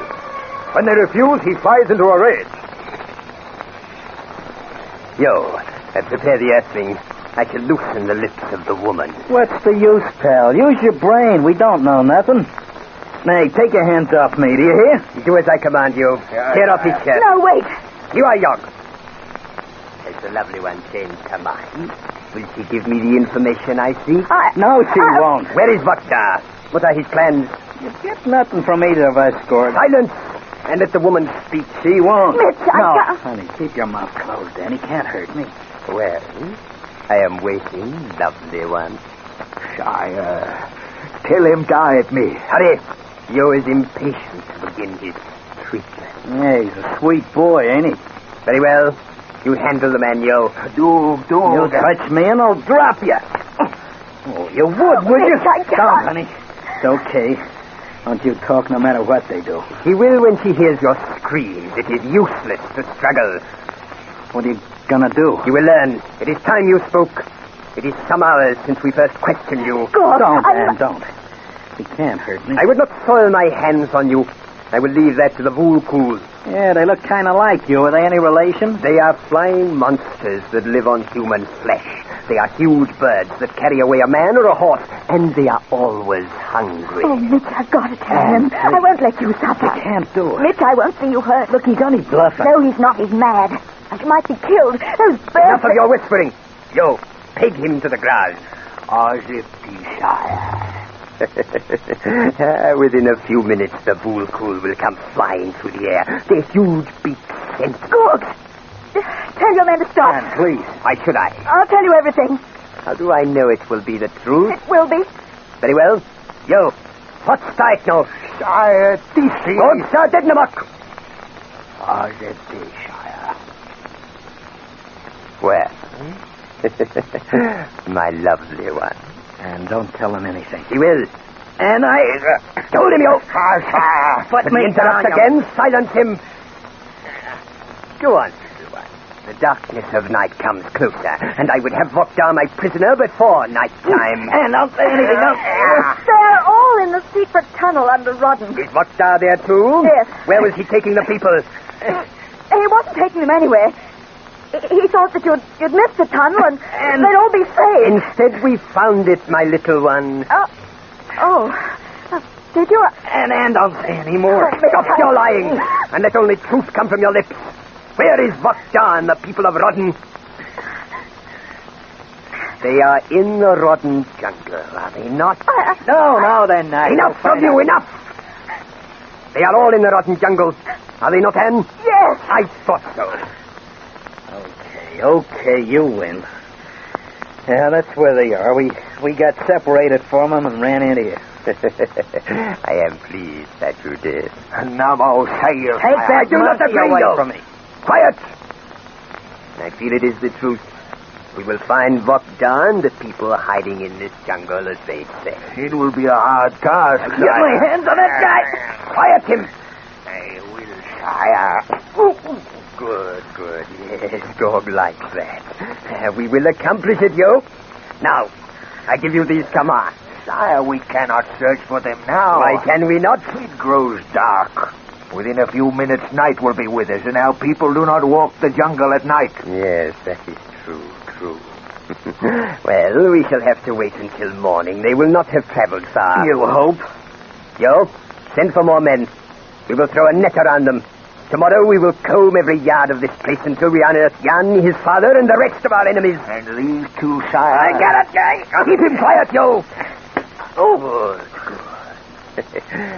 I shall decide their fate later. It would be wiser to kill them now, sire. We will wait until we have Jan, his cursed father, and the other earthling. Then we will deal with them. Yo?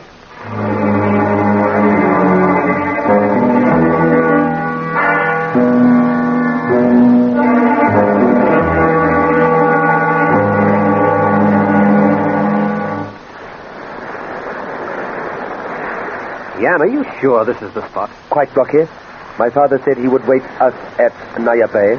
And this is Naya Bay? Of course. Many hours I have spent here. Oh. Well, I just thought that you might have mistaken it at nighttime. I know it too well for that. It's funny that no one waited for it. Yes, Rocky. Yes, it is. Sign of a soul. Jan, surely your father... Rocky, I have just remembered. My father said that he would take our people to Cosgrack Island during the night. Oh, yes, but Jan... That is what he has done. It would be dangerous for them to remain on the seashore. Gorg's men might have discovered them.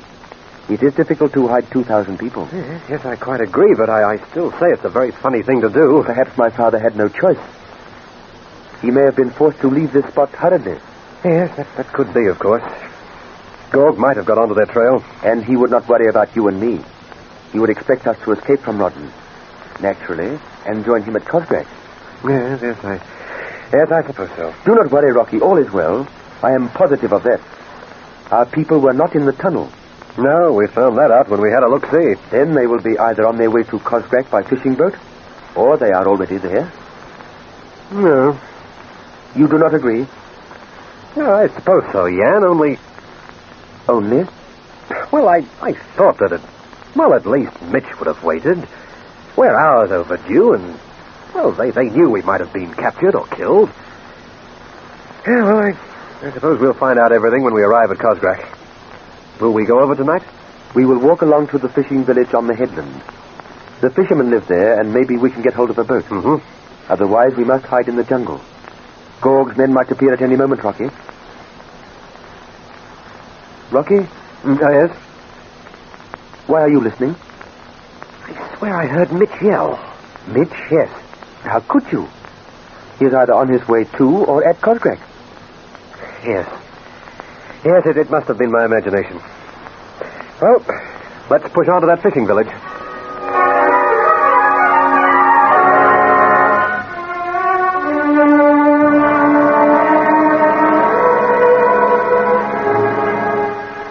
Together, Rocky and Jan walk warily along the shingle-covered beach, ears alert for the first sign of danger.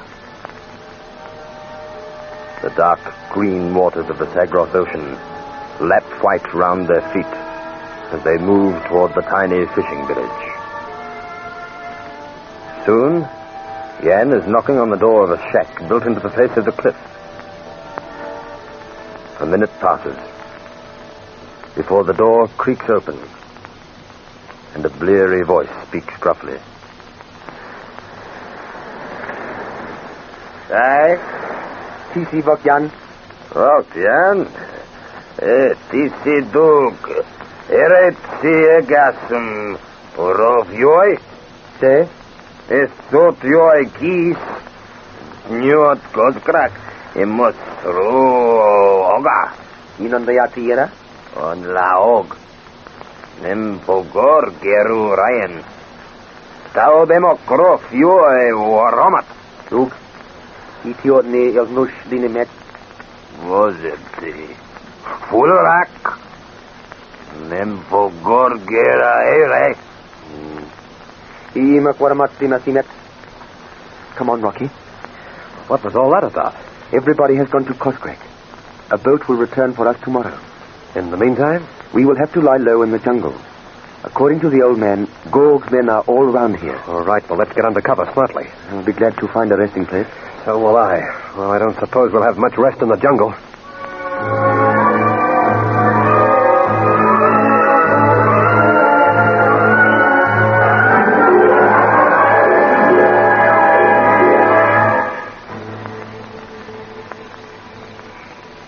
Jan. Jan, come on. Come on, wake up. Wake up. Oh, why, Rocky? Is anything wrong? No. You're snoring. Oh. Am I? You certainly were. And what's more, you're making a horrible noise. Oh, Rocky, I'm truly very sorry. That's all right. Oh. Is the hour late? I should say it must be nearly midday. Midday? Why, surprised? Have I been asleep all the time? You certainly have. But, Rocky, you promised Well, to I meant to, Jan, but... Well, I didn't feel very tired. Come on. Come out into this clearing and stretch your legs. There is no danger of being seen? This place is deserted except for us and the jungle animals. Oh, it is good to move around. Certainly is. Rocky, listen. What is it? Do not move, Rocky. Gorg's men, something worse. Listen. I've heard that noise before. What is it? It is a huge bird. There it is. Hovering just above us. Why, it's as big as... Lie perfectly still or it will attack us. Gosh, it's big.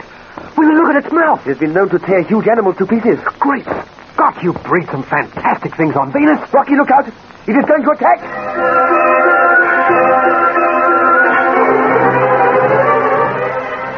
A blood-curdling shriek silences the chattering jungle as the flying monster speeds down toward them, its huge beak wide open. Have Rocky and Jan escaped Gorg only to meet death in the jungle? And how will Mitch and Anne fare? You can't afford to miss the next drama-packed episode of the Rocky Starr Adventure. Destination Venus.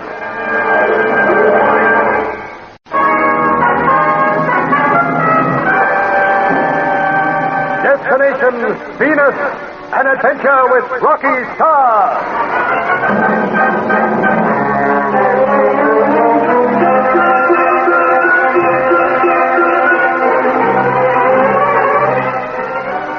Rocky and Jan arrive at Sagroth Ocean at night only to learn that Boxdal and his followers have gone to Coscrack Island.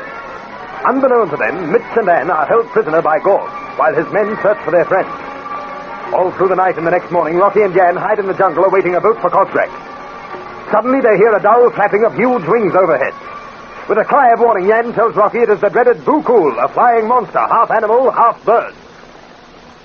Gosh, you breed some fantastic things on Venus. Rocky, it is going to attack us. Great Scott! This is the finish for us. See how it hovers here, with its huge, beady eyes watching us. I wish I had a gun of some kind. Rocky! Come on, out of the way. It will tear you to pieces. We'll soon see about that. You cannot fight it. Well, I'm not letting it kill me without a scrap. What can you do? Well, I don't know yet, but maybe I can handle it with this log of wood here. Here it comes. It is diving down on us. Rocky! All right. How do you like that, Ugly? Are you all right? Well, it flew off when I took a swing at it. It has not gone far. No, whereabouts is it? Up above that tree. Let us run for the beach. No, Jan, we can't. It will be safer than here. How about Gorg's men? They might be down there. Oh, yes, I forgot them. Come on. Back out of the way. It's coming again. Ah!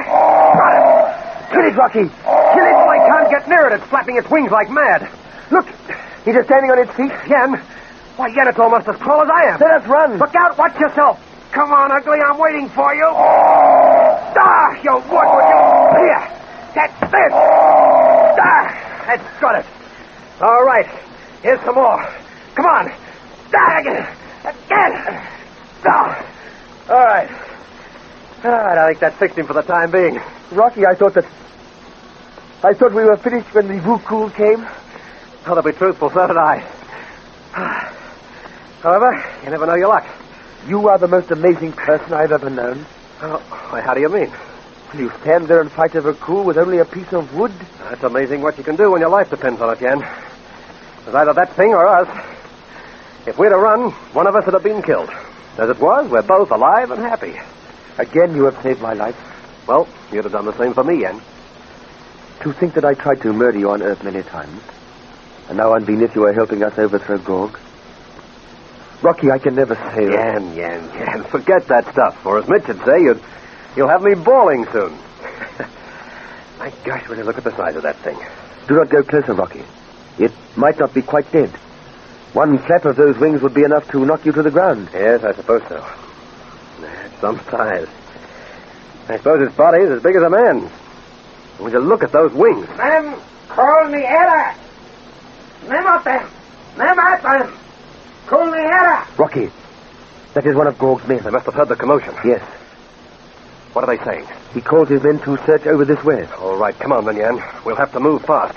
I'd hate to fall into Gorg's hands. Name Reboera. Name Reboera. I believe they have seen us. Head away from those voices. Come on, go for it, or we'll never see Ann and Mitch again.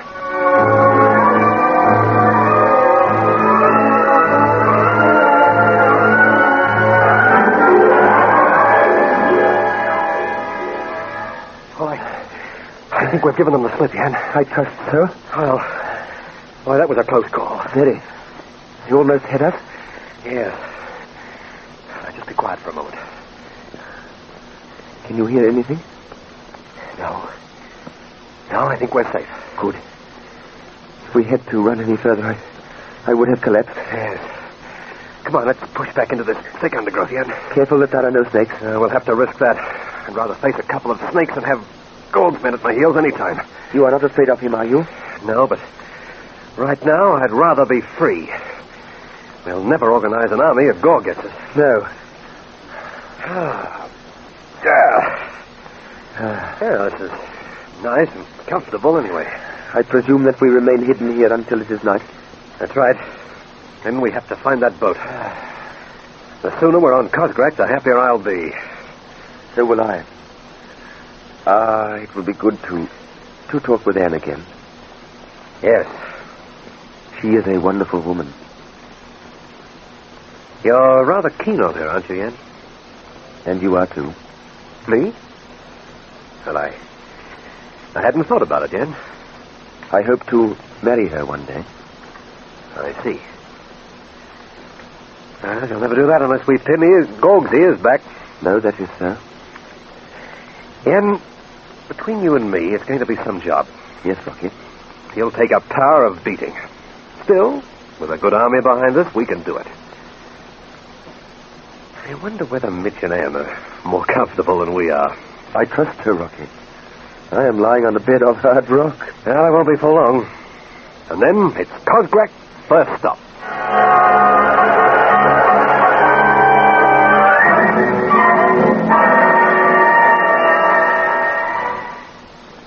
Say, I can't understand why we've been brought back to Rodden. Does that matter? No, I guess not. Anything wrong, Ann? Oh, no. I'm thoroughly enjoying myself as Gorg's prisoner. Oh, you're still fretting. Oh, Mitch. I wish I hadn't told Gorg about that tunnel. Oh, forget it, honey. He might have captured everyone. Well, not him. We'd have heard about it. I'm thinking of Rocky and Yan. Look, they'll be okay. Why, I wouldn't be surprised if they're out after us. I hope so. Oh, sure they will be. And I guess Vite and his mob are on Cosgrac. Rocky can't come too soon. Gorg terrifies me. Yeah, sure a bad horse. Not that he'll hurt me at the moment. The revolting beast. He's taken quite a liking to you, hasn't he? In one way, I wish he hadn't. In another, I'm glad. Might save our lives one day. You can say that again. Oh, but Mitch, the way he pours me. Oh. Yeah, and I gotta stand by and watch him. They got a man tied up like a plucked fowl. Don't you try to interfere, Mitch. He'd kill you as soon as breathed. Say, Ann, I got a horrible feeling that we won't beat this maniac. He's got the game sewn up. Everyone's terrified of him. No wonder. Oh, tickle my tonsils. Here he comes. Look at those robots walking after him. They follow him like dogs. Oh, that's frightening, Mitch. They're almost human with those eyes and face and clothes. Yeah, I'll say. Ah, my lovely one. Are you ready? For what? We travel to Vintum, capital of Venus. We're not taking those robots with us, are we? You are not afraid of my little men, are you? Yes, I am. They will not harm you. Oh, send them away, please. Yeah, they give me the horrors. Just standing there looking at you without seeing you, sort of. Only those who oppose me need fear, my little men. Please. Have no fear. They are not accompanying us to Vintum. They return later. I will send them back to join their brothers. I turn this knob, and now watch them move away. See? Yes. They are wonderful, my little men. Wonderful. They obey my will without question or fear. However, enough of them. I would rather speak of you, my lovely one. Hey, where did you say we're going? To Vintum. And you would adore our greatest city. Can you imagine a city of 200,000 people built underground and wait until you see my palace? You will enjoy life with me there. That's a joke, that is, Gordon. You will address me as sire. Go take a long run and jump it yourself. Why don't you address the king as sire, Mitch? What? Me call that parrot, sir? Not likely. He's entitled to our respect. After all, he is king of Venus. The words of my lovely one warm my heart. It would be as well for you to follow her advice. Okay, sire. That is better. Now, follow me. How can I? My feet are tied. A knife soon alters that. There. How's about my hands? They remain as they are. Come, I will take you to my air car.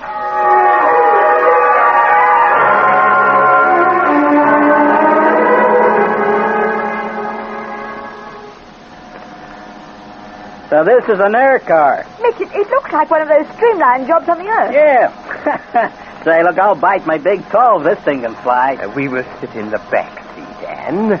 You go in first, Mitch. Okay, don't push. You say the rule red door, sire. You are got Vintum Techno. I'll sit sire. Come on, Anne. No. I shall sit between you. Come, my lovely one. Thank you, sir. One word of warning, Mitch. Should you be foolish enough to try to escape, I will kill you immediately. Okay, I'll be good. For the moment. Devon, mot Vintum. Revert. Very soon we will leave the roadway and fly through the air. Watch the speedometer. When it touches 40, you will see the wings sliding out from the body of the aircraft. Hey, you can't put that over us. We wasn't born yesterday. Mitch, we're traveling at almost 40 now. Yeah, boy, this job is a quick pickup. There go the wings. Well, I'll see. Say, I take it all back. Mitch, we're off the ground. Yeah. Our air car amazes you, my lovely one? Very much. You have seen little of the wonders of our world of Venus. We are the greatest of all worlds. One day we shall prove that. And now lean back in your seat, my lovely one, and enjoy your journey. It will not be long before we are flying over Vintum.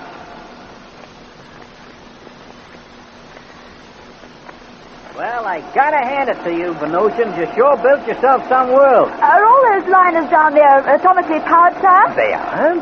Hundreds of years ago, we discovered the secret of the atom and developed it greatly. Say, where are the docks for them ships? They, too, are underground.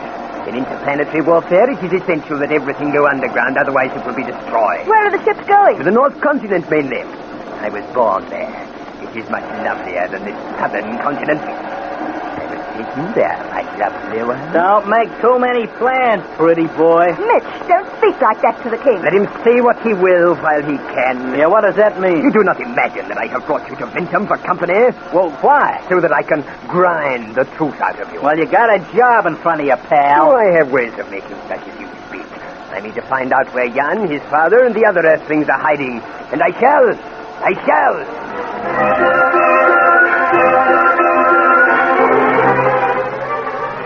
What lies ahead of our friends in this strange new world that you know only as the Evening Star? Will Gorg force Mitch to disclose where Vox Down and the others are hiding? And what of Rocky and Jan? Be with us for the next thrill-packed episode of the Rocky Starr Adventure, Destination Venus.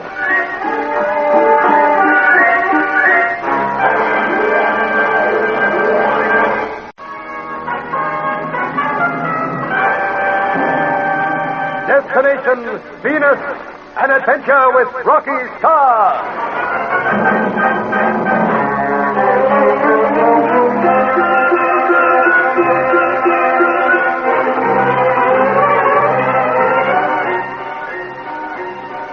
When his men fail to find Rocky and the others, Gog takes Mitch and Anne to Vinton, capital of Venus.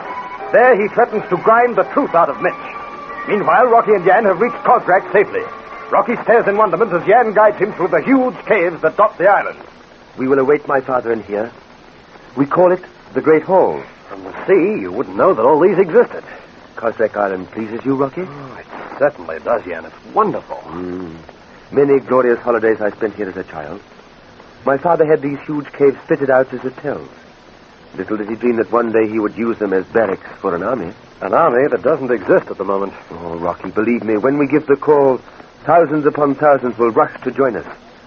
My people loathe Gog and all he stands for. Already he has reintroduced Nuth worship with all its horrible human sacrifices. I tell you, the Venusians know that only unhappiness lies ahead with Gog. Yeah, that may be.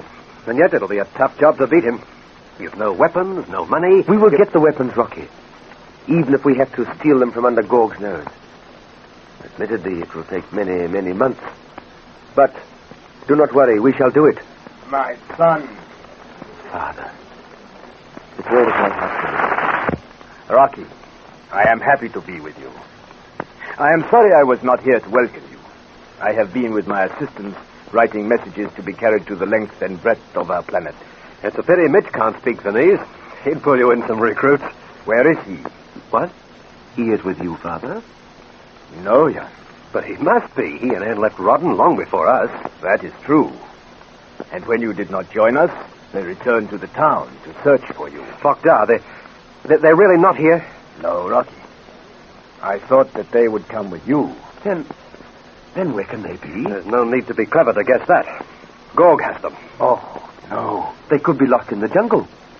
That is it, Rocky. I warned them against that danger. I offered them guides, but they refused to take them. Mitch said I would need all my men to transport our people across here. Do not fear. They are lost in the jungle. Oh, that is bad enough, of course, with the animals found there. Do not you agree with me, Rocky? No, Vogdar, I'm afraid I don't. I believe that Gog has them prisoners. They may not be, Rocky. It's a certainty, Jan. You know as well as I do that we're lucky we weren't captured. His men combed that jungle from end to end. And if Mitch and Anne were in there, then he's got them. Yes. Yes, I suppose so. Well, we must rescue them at once. You took the words right out of my mouth. Vogdar, any chance of a boat taking us back to the mainland? I'll arrange that, Rocky. Good. Well, come on, let's go. Wait, Rocky. I'm sorry, we haven't the time. We've got to save them before Gog murders them. You cannot return to the mainland. Why, who'll stop us? There is a hurricane approaching this area. A hurricane? The fishermen gave me warning. They expect it to strike within half an hour.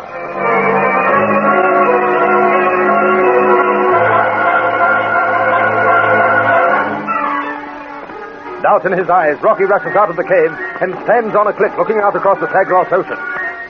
There is a strange stillness in the air, an ominous swirl in the dark green waters.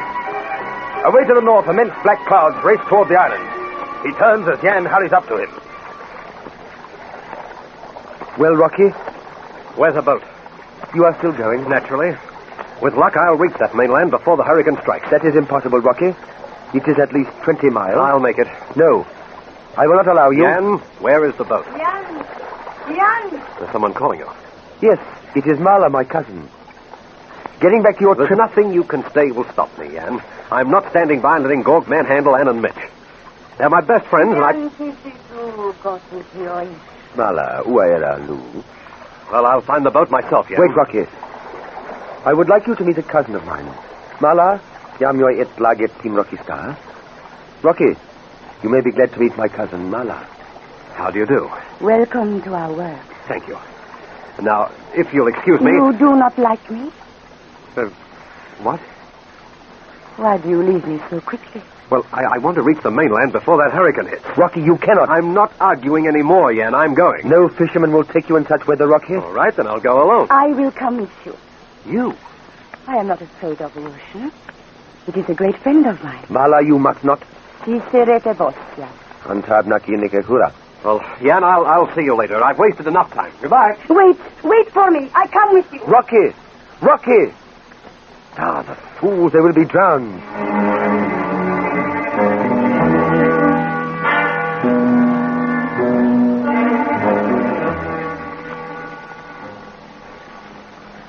Now, look here, Mala. I am ready. You're not coming with me. You need someone, Rocky, to guide you onto the mainland. Mala, for the last time, I'll manage alone. I will help you. The men are afraid to go. Mala is not. Oh, Mala, please. Mala, look, for the last time... I go with you. All right, then. All right, but don't blame me if you have a bad trip. The ocean won't harm Mala. We are friends. Rocky, please, I beg of you. Remain at Cosgrave. Do that. Do as I say. It is madness to put out in such weather. Jan, don't you realize that I've simply got to go? But wait for this hurricane to blow over. It might be too late to save them by then. Gorg will not... All ready, Mala? She is not going to. Ogyawayan. Oh, Jan, will you please get out of the way? Very well. If you insist, Rocky, I shall accompany you. Oh, no, you won't, Jan. This boat will only hold two. You know that as well as I do. And I've got my crew. Come on. Help us to shove the boat out, Jan. But, Rocky, please... Up aboard, please, Mala. Yes. All right, Jan. Come on now. Help me. Heave. Come on, Jan. Heave. All right, again. Come on. Heave. Climb in, Rocky. Hurry. We are away. Tell Vota where I am, Jan.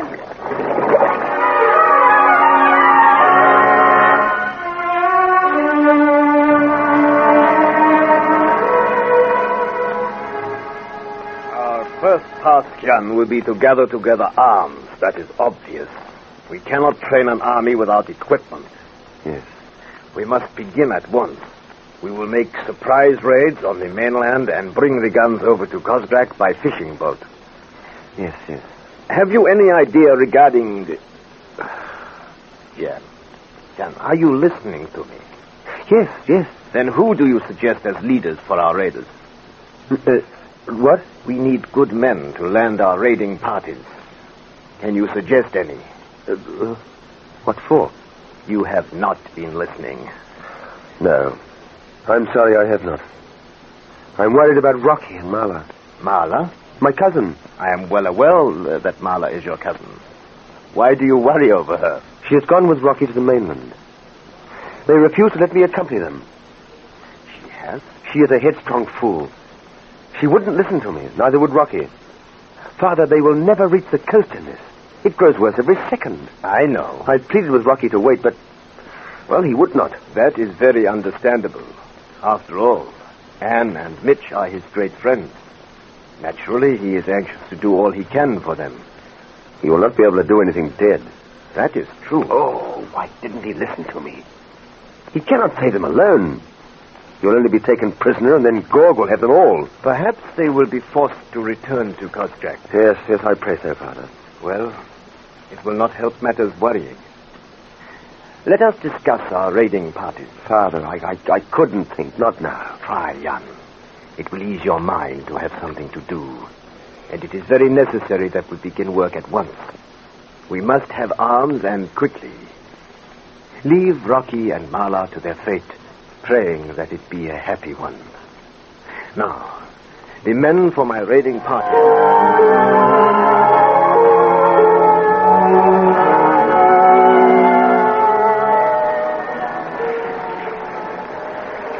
We are not making much headway. Oh, we're not doing too badly, considering. Pardon? I do not understand when you speak quickly. I said we're doing rather well. The hurricane is coming closer. Can you still see Kozgrek? No. No, neither can I. It's hidden by that rain. Hey, it's coming down in waterfalls. I like you. What? I like you. Well, this is hardly the moment to tell me that, Mala. Am I good for your eyes, too? Well, Well, you're certainly very attractive. Who are this man and woman we go to save? They're very great friends of mine. Gorg has them prisoner. Where? Well, I'm afraid I don't know. We'll just have to find them. Our planet is a big place. It will be difficult. Yes, but, Marla, I can't talk to you now. I've got to keep my mind on the job, otherwise this boat will capsize. Great Scott, I think the storm's getting worse.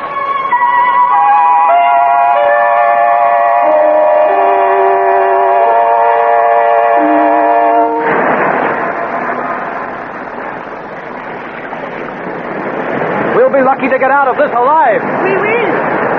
You're not afraid? Not with you. Hey, Marla, sit down and hang on or you'll be washed overboard. The ocean is very angry, Rocky. Yes. The waves are coming from all ways. Rocky, look!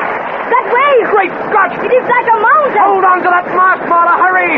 That wave's going to crash down on us! Marla, look out!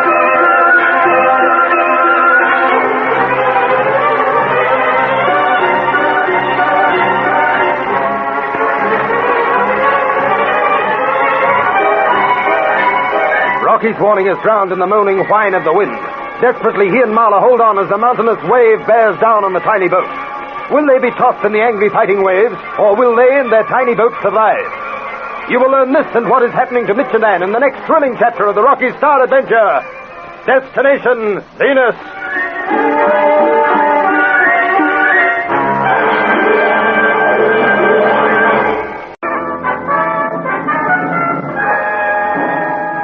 Destination Venus, an adventure with Rocky Starr.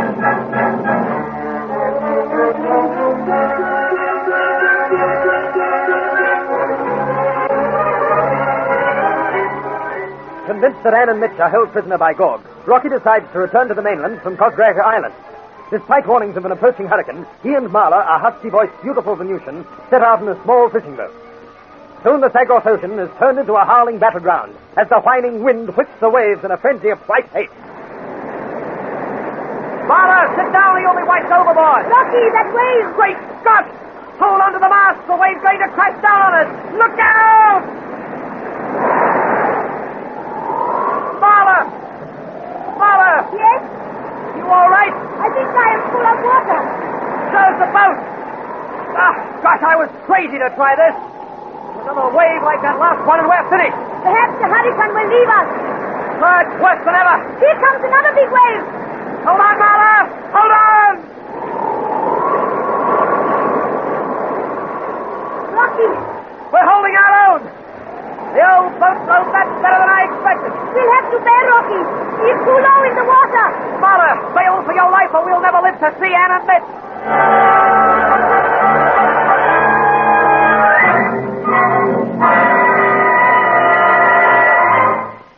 Desperately, Rocky and Marla strive to keep afloat. Again and again, the boat is smothered beneath the waters, only to emerge breathless and vomiting. Meanwhile, in a cell below the palace at Vinton, Gorg and Joe stand in front of Mitch. You will not join me in some food? I'm not hungry. You must be. I understand it is many hours since last you ate. Even if I wanted to, I couldn't eat tied to this wall. Oh, naturally, we would help you. Oh, come, Mitch, you must have some fruit. Believe me, it is delightful. Is it not, you? Lovely, You? sire. These sandbars are my favorite. Can you refuse them? Oh, especially when you are starving. I don't need any. No? And why does your tongue run across your lips? Oh, you have another eggnog. I will. And you do not mind us partaking of some fruit? Go ahead. I hope it chokes you. You're so friendly, Yo. Listen, ugly face, how much longer do... Delightful. You are certain you will not have some? You're a pair of sweet characters. Well, never mind that. Where's Anne? She is safe and, well. Says you. Oh, I assure you I take good care of her. I would treat you much better, too, if you would tell me where Jan, his father, and your earthling friends are. Don't start that again. I advise you to speak. It becomes very uncomfortable being tied to a wall after some days. Do me a favor. Get lost. We have been patient with you. It has not been easy to restrain you and his men. They are rather anxious to extract the truth from you. Well, you get nothing out of me, pal. You are being very silly. You could be with Anne in my own private apartment, enjoying yourself. You could be seeing the wonders of our city, our world. Run away and scratch yourself. Silence! Silence! My dear Joe, gently, please, gently. Yeah, I've heard that before, you parrot.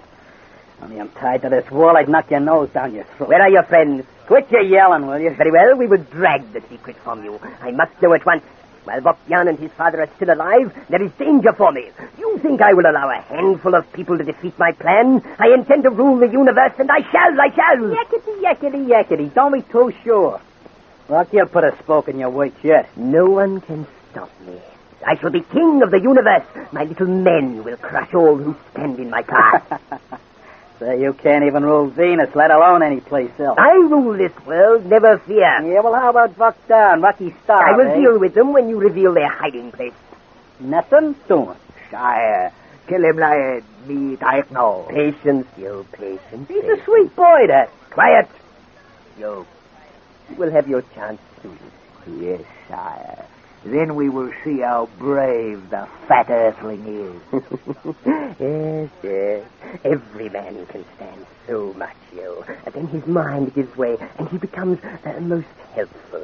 Yes, Mitch will speak in time. Meanwhile, we go ahead with our experiments and our building of great armies and spaceships. Oh, we are never idle. No one is allowed to be on Venus. They either work or starve. Each hour I grow stronger and stronger. Soon I shall be ready to strike. You interest me. But while Rocky is still He will not be free long. You won't catch him. I will, with your help. You know something? You're nuts. Yo, deal with this. Oh, yes. It'll give me great pleasure. Reach him until he reveals the whereabouts of this Rocky Starr and the others.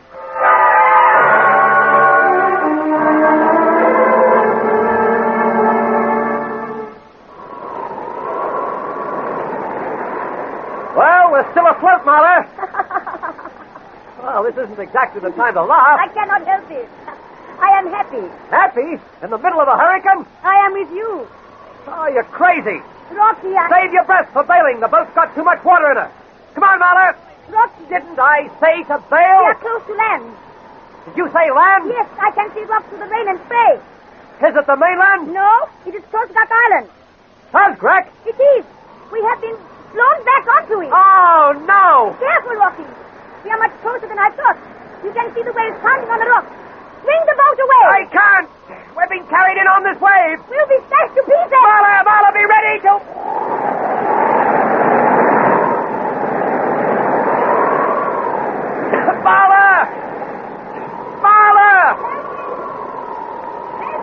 Marla, where are you? Marla, I can't see you. On your right. Quickly. Help me. All right, hang on. I'm coming. Look out. There's a big wave coming. Rocky. Marla, I'm almost with you. Don't talk. You'll only swallow water. How are you caught? My leg. Look out, Marla. Watch yourself. Here comes another wave.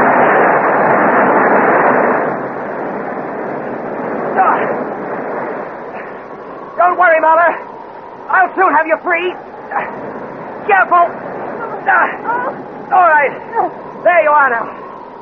Come on. We've got to run before the next wave. I cannot run. Well, I'll carry you. No, please. Come on. We've got no time to lose. Here now. Now, come on. Hold tight. We'll be washed off these rocks. Hurry.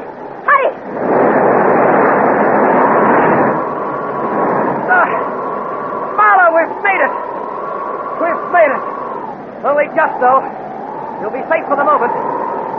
Where are we exactly? At the northern end of Kostka. There are caves not many paces from here. I will show you the way. There we will be safe.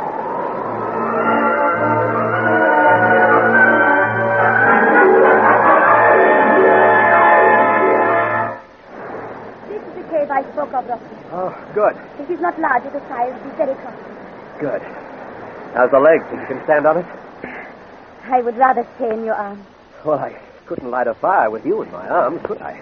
You are fine. How do you mean? And nice. I like you. Well, I'll put you here. Rocky. Yes? I am yours now. Mine? It is a custom in our world that anyone should save your life, then it is his to command. Oh. I will do as you wish at all times. Well, perhaps I'd better light a fire, otherwise we'll both catch pneumonia, and that'll be the end of everything. How do you mean? Well, Gog has Ann and Mitch, and unless we can rescue them pretty soon, it might be too late. We can do nothing until the hurricane passes. No, we can't. We just have to hope it doesn't hang on for too long. Oh, I'd give the world to know where Ann is at this moment. Are you going to sit there signing papers forever, sire? I like it less than you, lovely one. Still, for a king, there is always work. Ah, that is the last. Good, sire. Your words are pleasing to my ear. There you. Sire, hier is een op zoat klaar ribbel. Rita. Anscharan, this is dat rompje. Jo, die wou zo in olo tainko. Sire, hier. Hot samen redro. Accepti, sire. Accepti.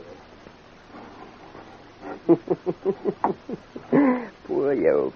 He does not approve of my being alone with you. Doesn't he? He wanted to discuss affairs of state with me. I had to order him to go.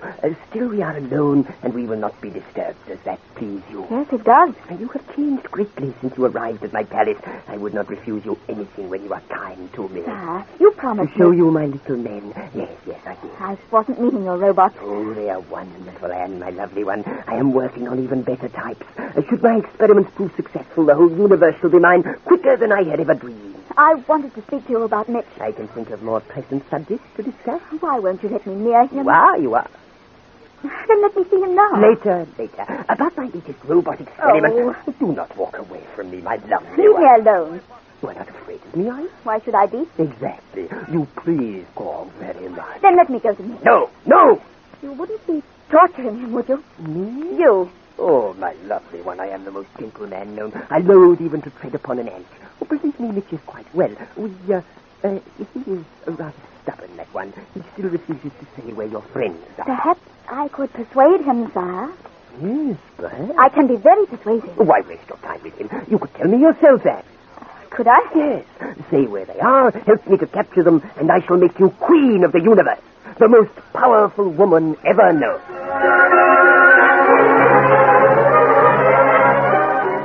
Is Gog serious, or is his offer just a trick? Can Rocky arrive in time to save his friends? Don't miss the next dramatic chapter of the Rocky Starr Adventure, Destination Venus.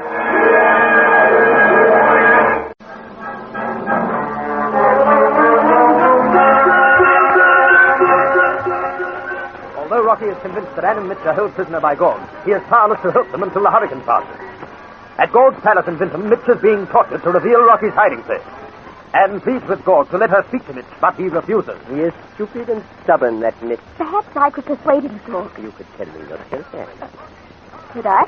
Say where they are, and I will make you queen of the universe. What? Queen of the universe. You're asking me to marry you?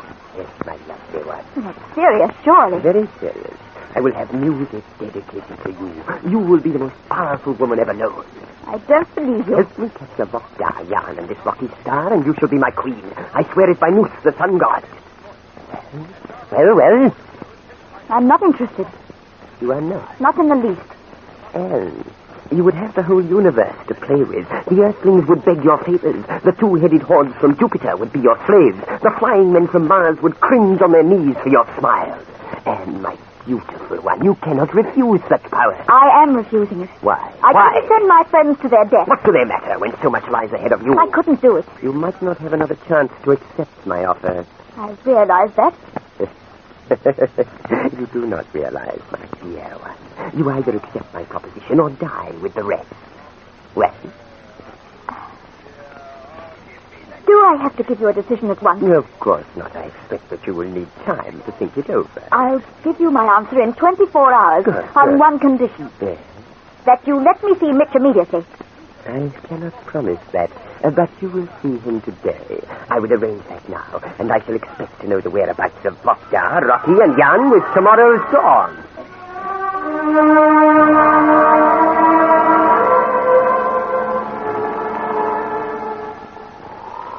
Oh, it is good in this cave by the fire. It's much more comfortable than outside in the hurricane. All you hear here is the sea crying to the wind for mercy and peace. Marla, there's no way to get back to Vokdar, is there? Not that I know of. Except by the rock. Oh, no, it'll be hopeless to try that. Oh, well, I just suppose I'll have to wait here. Where did you say we were, Mala? At the northern tip of Cosgrave.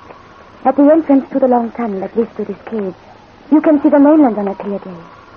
How did you know about this place? I have spent many lovely holidays here with Botka and his family.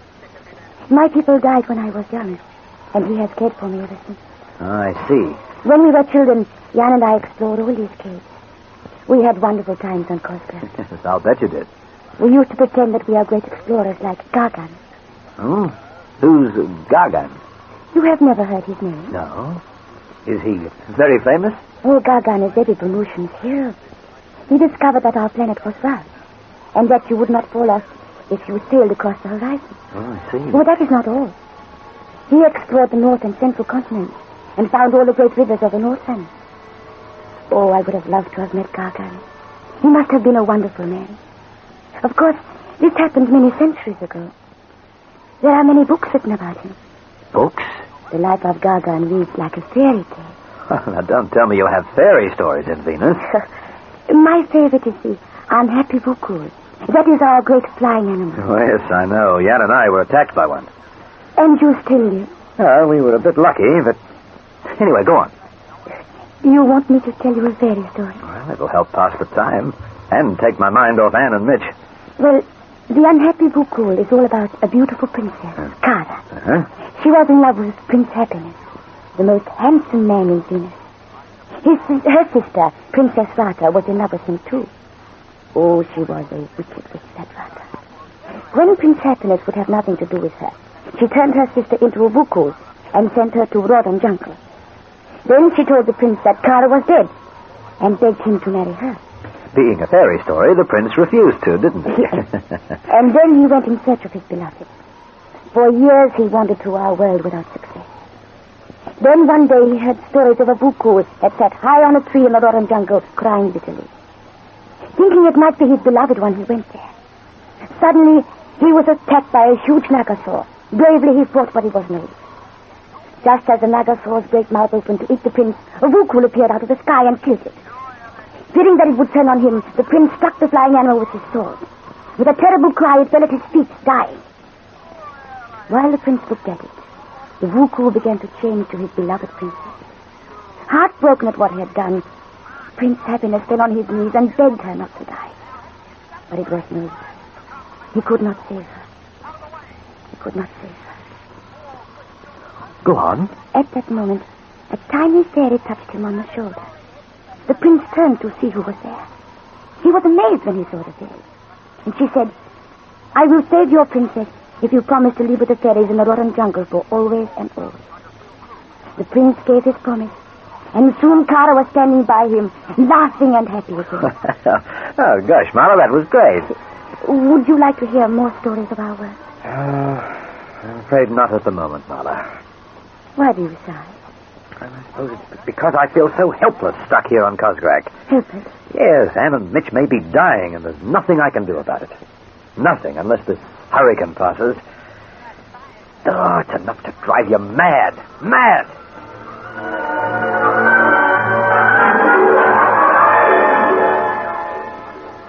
Along this corridor, my lovely one. It is not very pleasant down here, sir. We do not keep pleasant people in these dungeons. Mitch has done nothing to Only worry. those who stand in my path come here. And this is his cell. Thank you. I will open the door for you.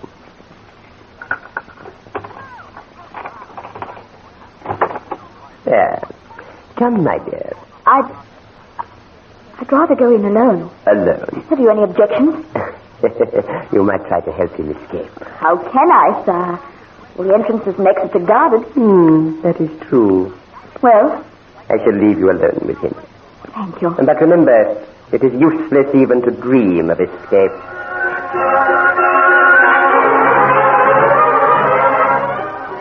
As Gord's footsteps die away along the corridor, Anne slowly opens the cell door.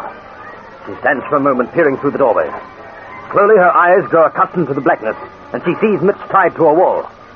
She gasps as she stares at him, and then begins to walk toward him. In a room above the cell, Gorg and some of his men stand together. Gorg is laughing as he walks toward a table. Suddenly the door opens and Yo hurries in. Use that ease. How many times must I say that when we are in the presence of others? I forget, sire. I find it hard to think in such a tongue as that. Do as I order. Very well. Why did you let the woman go to Mitch? Why not? It's almost time for his treatment. It is not having much effect, is it? Perhaps the lovely Anne can change his mind. Sire, it would be better for your plans to forget this woman. We have much to do before we begin our conquest of the universe.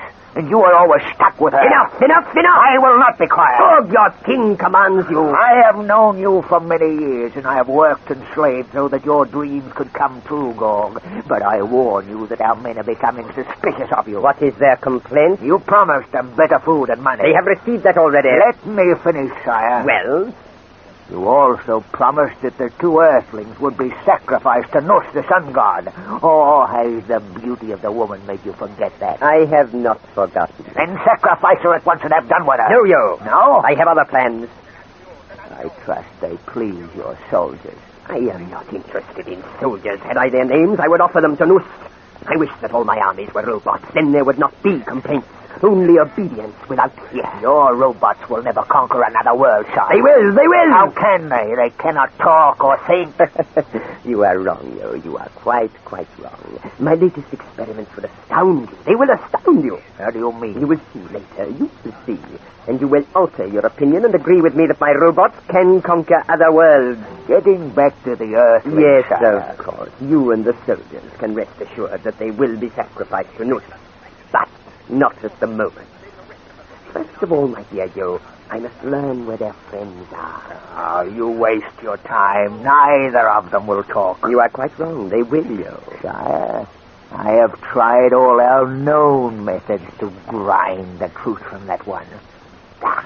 He is as stubborn as they come. I quite agree. And nevertheless, we shall learn their secret. It is really very simple. I don't follow you, sire. How can we do that? Just be quiet, and you will hear everything that they say. Everything they say? But we are not even near them. True. But in their cell is a secret microphone. Oh, I see.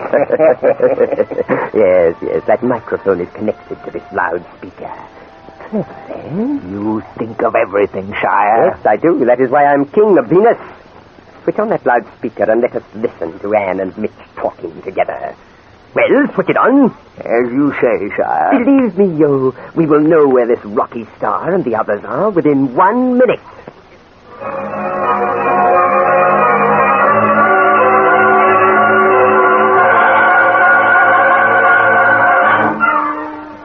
At that very moment, Anne is walking toward Mitch, her eyes filled with tears as she looks at his battered, bleeding face.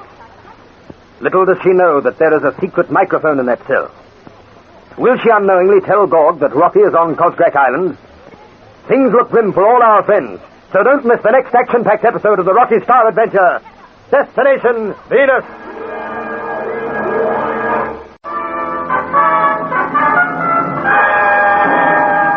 Destination Venus! An adventure with Rocky Starr!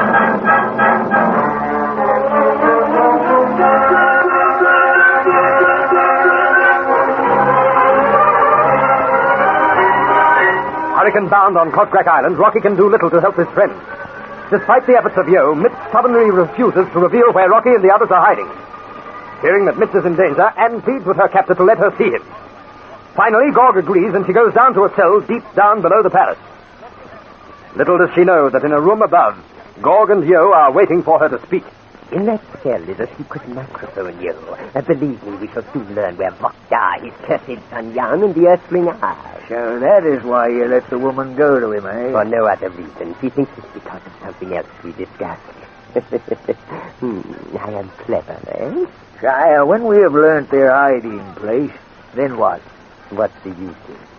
They will all die. Naturally. And with them all opposition to your rule and plan. That is very true, Yo. News of their death must be sent to all corners of Venus. Then no one will ever dare oppose us again. But, sire, there is just one thing, sire. Well. Our prisoners will be sacrificed to Nos, the sun god. As you say. The woman, too. There's a woman, too. Although it will hurt my heart to see such a lovely animal die. It will be better for your future plans, sire. A beautiful woman can turn a man's mind from his work. Have no fear. I have but one dream. The conquest of the universe. Others in our world have the same dream, sire. What do you mean? Nothing, really. I'm merely pointing out that should you change your plans, it might not be healthy for you. I see. I take it that you would remove me. If it would help our world to rule the universe, yes.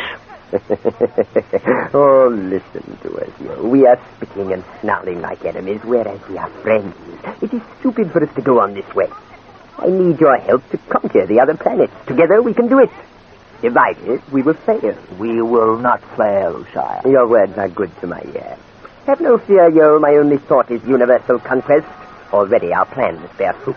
Hundreds of robots are being turned out each day. Many spaceships are almost ready. It will not be long before we stand together watching our invasion fleets leave for the Earth. Good, sire. Yes, I have decided to attack that planet first. I am certain it will be an easy victory for my robots. The Earthlings are so busy fighting among themselves that they will not be able to withstand an interplanetary war. They will run in terror from my little men. Those new robots you have. They are wonderful, yo. Much greater than any others that I have invented. This is the first I have heard of them. Oh, I do not tell you of all my schemes. However, you will see them for yourself within a few days.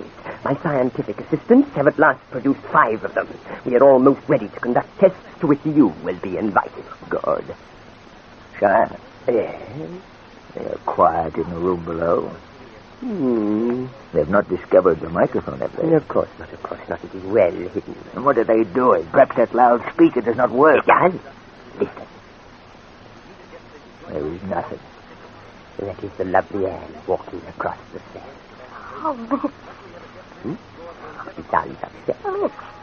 He will not answer. You have not killed him, have you? Not quite, sire. You've questioned him a lot, not allowed him to sleep or eat. Can you hear me? Can you hear me? He cannot, but we can, yo. He is waiting. What they done to you? Only Rocky was here. Oh, Rocky, come quickly. Sire, how will her whining help us? Have patience, yo, have patience.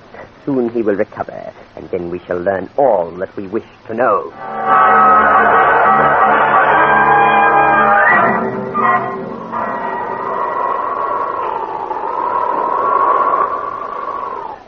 Rocky, must you always stride back and forth across the cave?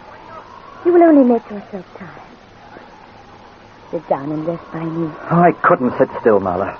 Your head is full of worries for your friends. Yes. Especially the girl Anne. Why do you ask? Is she lovely? Oh, yes.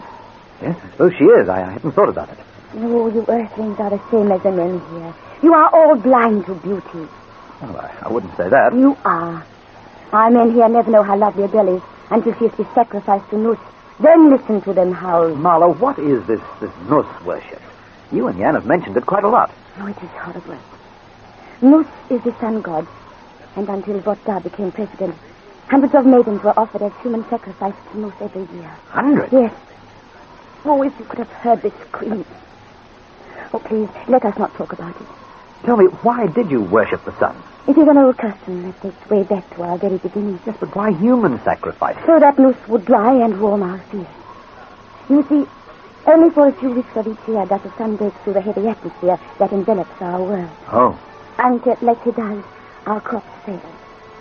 So our ancestors had the dreadful idea that human sacrifices would please him, and he would shine longer upon us. Oh, Rocky, you do not understand how dreadful it was. And now Gog has started it all over again. He is bad also. The sooner I get Mitch and Ann out of his clutches, the better. You cannot until the hurricane is gone. Is that you, Rocky? Who's that, Mama? I have no idea. Rocky! Why, it's Jan. Jan! It is you. For a moment I thought it might be ghosts. What are you two doing here? We didn't get very far, I'm afraid. The hurricane blew us back onto Coscrack. Are you looking for us? No. I came wandering off along the tunnel. I could not sit idly with my father, not knowing how and where Anne is. So I came away on my own. But how did you get here? By the tunnel. All these caves are connected, one with the other. They all are? That is so, Marla, eh? Is it? You know it is. Many is the time we have explored all the caves. Marla, you said that... Oh, you are angry with me. I ought to turn you up and spank you. She deserves it, too. Is it wrong for me to want to be with a man who owns me? No, please don't start that It again. is true. You saved my life. Therefore it is yours. Do not listen to her, Rocky. She speaks without thinking. I do not, Jan. I tell the truth. Now, Marla, look, please don't let's fight. I'm not angry with you. You are not? No, not in the least. We might as well have been sitting here as anywhere else. Yeah, any sign of the hurricane dying down? Not as yet. Well, how long did I usually blow? Oh, it is hard to say. Sometimes it is impossible to reach the mainland from Coscrack for weeks and weeks. Oh, I've got to get there quickly. We both have, Rocky. Otherwise, we might never save Anne and Mitch. If Gold harms either of them, he'll regret the day he was born. Leave him to me, Rocky. No. He's my mate. Well, we will see. In the meantime, let us go back to my father. You two will need food. Yes, I could do with some. How's the organizing going, Anne? My father has arranged sabotage parties, and men are building radio transmitters to spread the good news round. Radio? Oh, my gosh. Why, what is it? Jan, is there any chance of one of those radios being able to contact Earth? I have already arranged that, Rocky. As soon as the weather clears, we will try to contact Professor Vernon. Oh, gosh, how can I tell him that Anne's in great danger? It might be as well not to. Yes, it might be. Well, let's go back to your father and pray hard that this hurricane soon passes.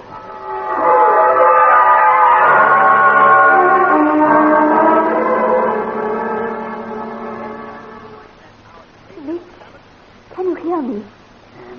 Is that you, Anne? Yes. How long have you been here? Not long. Say, any chance of getting me down off this wall? Mitch, what have they done to you? Nothing. I'm fine. I was kidding. I'm very happy up here. Mitch. Say, you ain't crying, are you? I didn't know that they were torturing you. Sure you didn't. Gorg wouldn't let me come before. Forget it. I ain't squealed. See, could you just wipe my lip? Yes. Oh, sorry, I didn't mean to hurt you. You didn't, pal.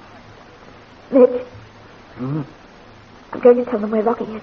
No. I've got to. No, you can't do it. They'll only torture you more and more. Well, let them. I won't, Mitch. You won't get nothing out of me. I can't bear to see you hurt. Fine. If I wasn't tied to this wall, I'd walk you around the room till you dropped. You're wonderful. Yeah, I know. All the girls say that. Funny word. Boy, I could do with a drink. Try not to think of that. I didn't really mean it. Mitch, I'm going away for a little while. No, Ann. Stick around for a bit. I won't be long, honestly. Where are you going? I'm going to tell Gorg everything. No, Ann, please. I've got to. It's the only way I can save your life.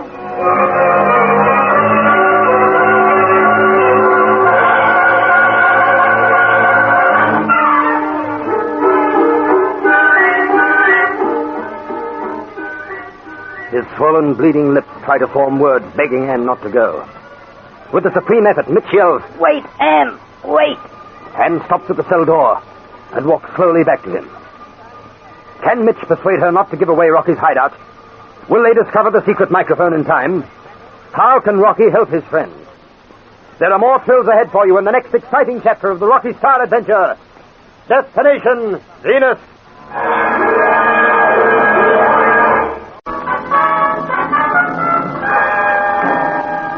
Destination Venus, an adventure with Rocky Starr.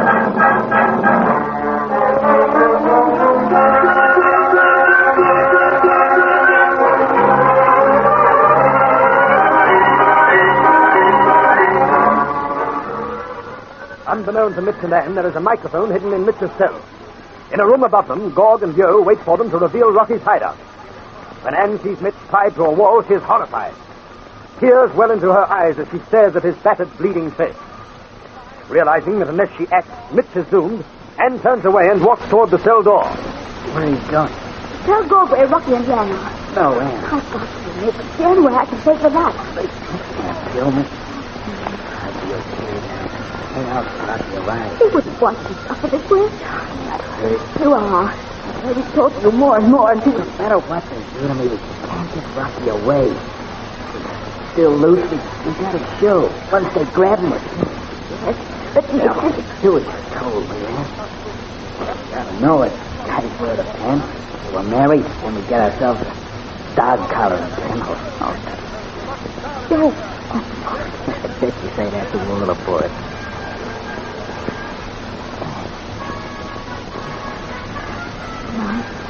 No, I'm beginning to feel better already. If I could have a course for your kisses, I'd be right in an hour. Hey, don't stop the treatment, Doc. To wipe away the blood from your lips. Take it easy, I'm kind of tender. How interesting. Oh, you can't go on this way. Tied to a wall. Go. Keep your mind on your job. We'll talk about gold later.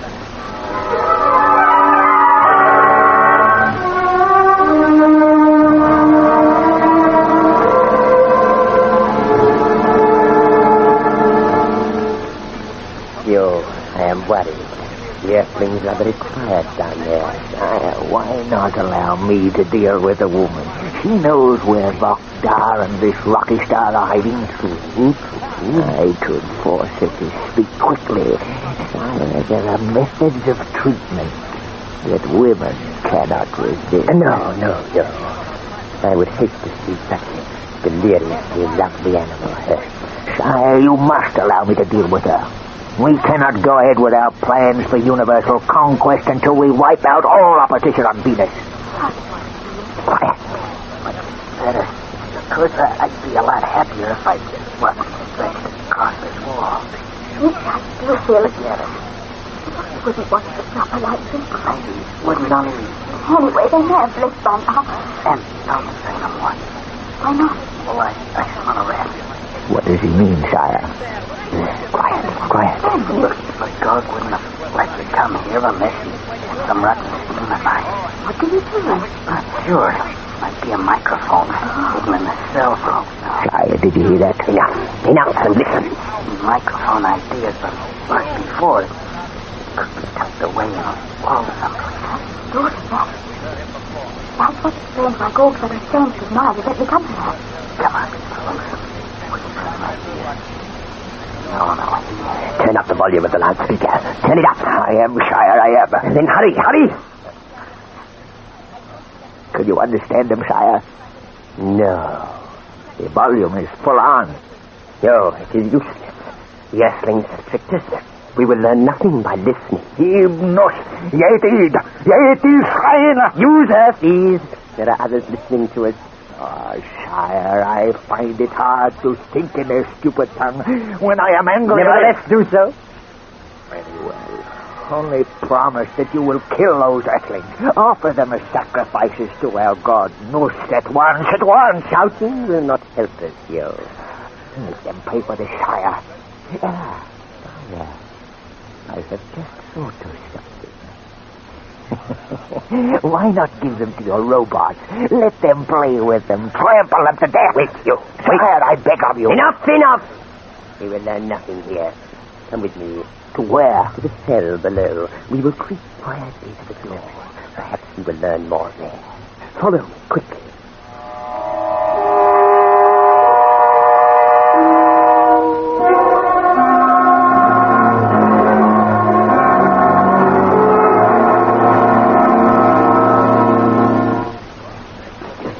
Believe it in. It's true. All got to make me queen of the universe. Maybe it's just a line with them. Oh, it was a condition, of course. Such as? I have to help capture Rocky and the others. Well, you're not doing that anyways. We've agreed on that. I still can't get over him proposing to me. What? Gorg asked me to marry him. You wouldn't get hitched to that parrot, would you? You would not. Hey, hold on, Em. What is it? Em, here's our big chance. What are you talking about? You're marrying Gorg. Oh, Mitch. You said you wanted to save my life, didn't you? Of course I do. Then go to Gorg and tell him you'll marry him. I can't. You've got to, Anne. You've got to. It's our only hope. Look, you'll rest you. Sure. Only we mightn't be alive when he gets here. Couldn't get through it. I hate that beast. But he pulls me. Take it easy, kid. Take it easy. You're not marrying him proper. You only have to say you will. The stalls will walk you right. Well, if you think it will help. Say I... Hold it. Someone's outside the door. Oh. Wonder who it is. Do you think they could have heard us? I doubt it. I'll slip over and find out. I won't come back now. I'll be getting wild. Okay, watch yourself. Were you looking for something, sir? It's my lovely Anne. Have you lost something? No, we were waiting for you, were you? It is as you say, sire. Well, I'm all ready to go. Goodbye, Mitch. So long, honey. Don't worry about me. I'll be okay. Sir, may I be granted the privilege of speaking with you alone? Surely. You can hear. After all, he is my second in command. I have no secrets from him. Very well. Sir, do you still want to marry me? You want to marry? It would be most pleasing to go. Very well. I'll become your wife on one condition. That you release Mitch immediately. Condition? My lovely one, you are in no position to demand anything. Neither are you, as far as our marriage is concerned. I agreed to marry you if you helped me capture Rocky Starr and the others. I know. Keep that side of the agreement. I'll tell you where they are. But when? When we are married. And when, of course, Mitch is... I see. Anne, my lovely Anne, I will arrange a wedding for this evening. This evening? It would be stupid to delay such a thing, but forever. Oh, of course, sir, I quite agree with you, but... Oh, women can't be rushed into marriage this way. They have to have new clothes and... Very well, very well. I will give you, let me see. Yes, 2 days should suffice. I will give you 2 days to get ready. Then we shall be married. And you will tell me Rocky Starr's hiding place without further delay.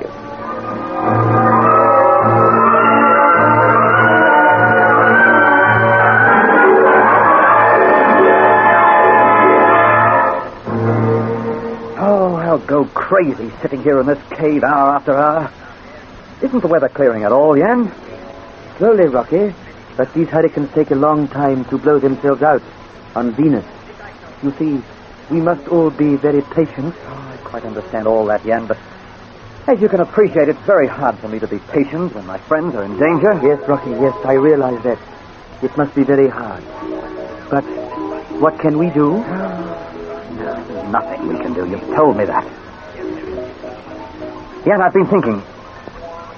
If there was only some way of contacting them, of knowing how they are. I know that they are not dead. But they're not dead? Yes. How can you be sure of that? Rocky, my father has a spy in Gorg's palace at Vinton. Kerno is an old friend of long years who was the spy.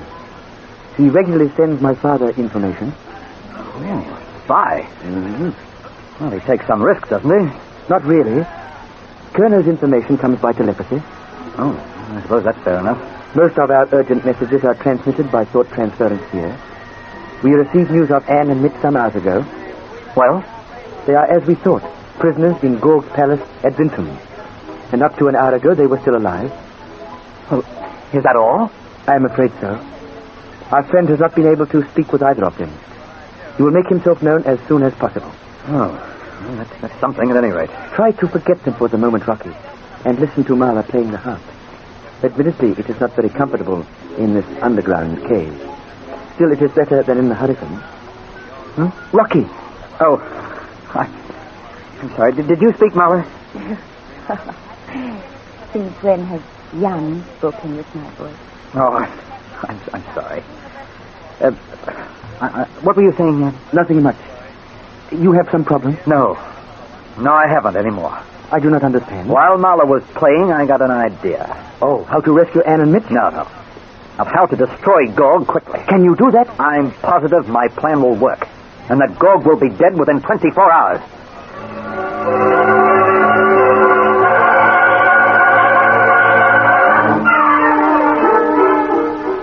Staggered by Rocky's sudden announcement, Jan and Marla listen tensely as he explains his plan. What is it?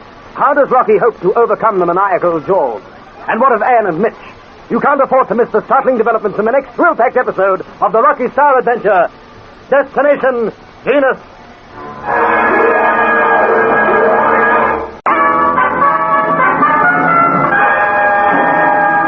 Destination Venus. An adventure with Rocky Starr.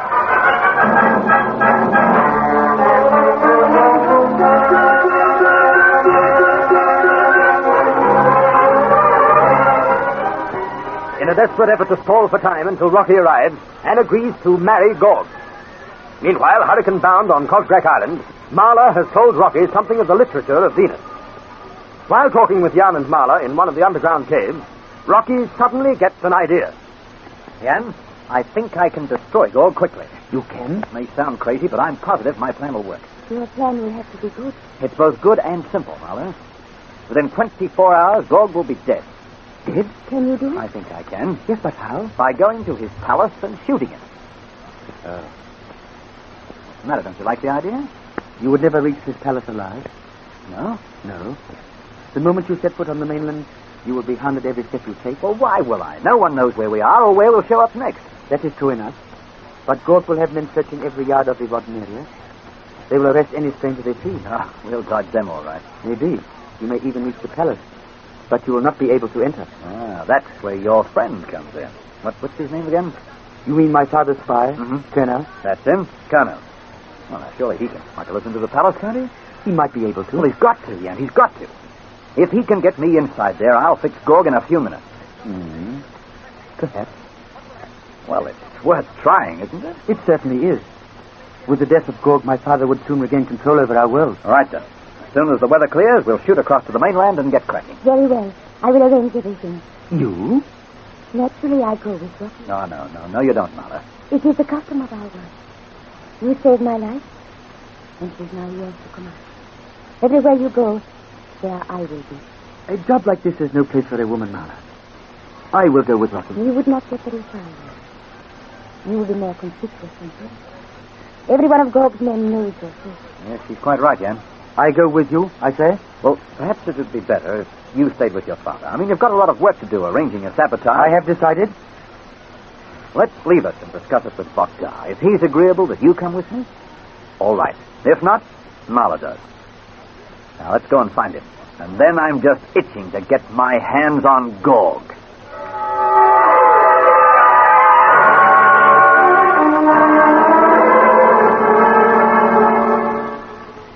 Why do we waste time here? We wait for my lovely Anne and the one called Mitch. No, I am not in the mood to listen to your rumbling. And I am not in the mood to watch you fawn over this earthling woman. Enough!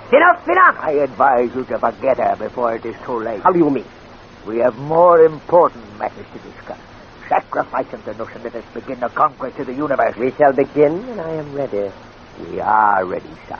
We have armies who could board our spaceship at this minute and destroy the Earth. Since when have you become ruler of Venus? Unless you fulfill your promises, sire, you may not be ruler much longer. How dare you? I dare because I love Venus and want to see her mistress of all planets, and so do your senior officers. We tire of the delay in carrying out your promises. You imbecile. How can I rush off troops to battle on other planets while Boktar and his cursed son still live? And whose fault is it that they are still alive? Yours! You and your useless men allowed them to escape from Rodden. I have hundreds of men hunting for them every hour because you failed me. Have you thought what could happen if they remained free? While our armies are away attacking other planets, they could rally the swine who hate us and overcome our rule here. Then why not find them now, sir? Have I not tried and tried? The Earthlings know where they are. And I shall be told that when I marry the lovely Anne. She only fools you. What? She will never give away her friend. Sire, the only chance you have is to grind the truth from them. You did not accomplish that with me. I would have, only you gave him his freedom so that the woman would marry him. I do not like your tone, Yo. Whether you like it or not doesn't worry me. I see. Perhaps you have ideas of ruling this world after me. My only thought is for Venus. I want to see her. Unless you change greatly, you may not live to see anything. Meaning? There are many generals on Venus who could do your work. Many, many generals. And they would all jump at the chance of being my chief lieutenant, should you be removed. One word from me and you die. Remember that. And I advise you to remember your promises to your men. Yo, I feel that it is time we parted. How do you mean? You return later. You will die. In the meantime, I suggest you prepare to watch the parade of your troops. There is plenty of time for that. First, I intend to show Anne and Mitch over our factory. I suggest... Your suggestions are unwelcome. They're on their way to me here. Ah, here they are. Welcome, my lovely one. Welcome. Good morning, sire. It is good to look upon you. You are well, Mitch. I'll recover, pretty boy, and when I do, I'll taste the daylight out of you. You're so friendly, no? Well, sit down here, my dear. Say, I thought we were going to inspect your factory. We are. By television. I'm able to check on all my great undertakings merely by pressing a switch. So, would you be so kind? Very well, sire. Press the button marked 1. So be it. Yo is not very happy this morning. He feels I am making a great mistake in not sacrificing you both to the sun god Newt. Of course he is mistaken. Isn't he, Anne? I know that you will inform me of your friend's hiding place when we are married. There. You are watching a scene from the assembly department of one of our spaceship factories. Hey, the robot's doing the work? Yes. They do most of the assembly. They are radio controlled. It's very impressive, sire. You mean frightening, no? Do you realize that factory is turning out 50 spaceships a day? Spaceships capable of reaching any planet in the universe. And we have at least 100 such places. However, let me show our latest weapons being made. My dear Anne, this will amaze you.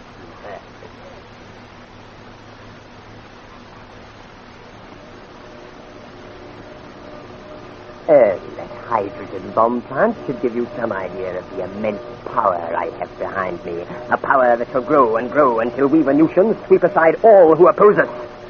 Switch off the television, Yo. Oh, boy. You agree with me, Miss? You won't get away with it, boy. No. Not in your life. You might blast a few planets into submission, but you'll never rule them forever. I will, Mitch, I will. You're nuts. Ain't you?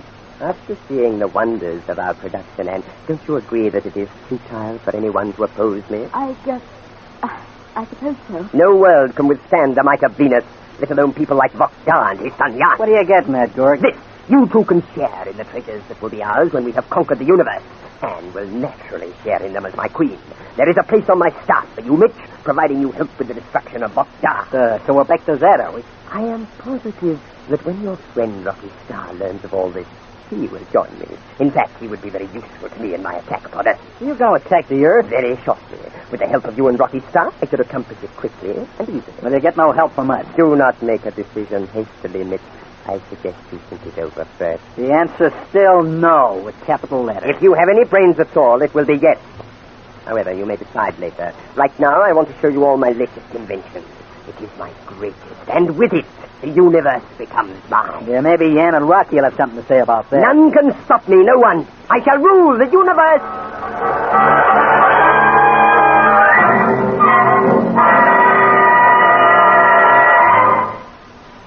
I feel that you should remain longer on Kozrak, Rocky. The sooner we're on our way, the better. The sea is still high, however, as you wish. You ready, Mother? And waiting. I would that I were going with you. You have plenty to do at Kozrak, Anne. That is true enough, although we make progress. By the way, while you are gone, I will try to contact Professor Vernon on Earth. Please, Jan. And don't say anything about the mess that we're in. No, I will not worry him any more than necessary. Good. Now, let's go over our plan. Very well. There'll be an air car waiting for us at Sagra Fishing Village. You will recognize it by a red stripe drawn across the hood. Marla will drive it, and you should be in Vintum very soon after you arrive back on the mainland. Well, how about Cornell? My father's spy at the palace? Yes. Colonel received our message and is confident that he can get you into the palace. You know where to contact us in Vintum? At home of Marla's cousin. He will be there waiting for you. I hope he doesn't let us down. He will not. Have no fear, Rocky. It has all been arranged. I suppose it's just that I can't get used to this telepathy idea. I can hardly believe you arranged all this by thought transfer. Rocky, we waste time with words. Yes, you're right.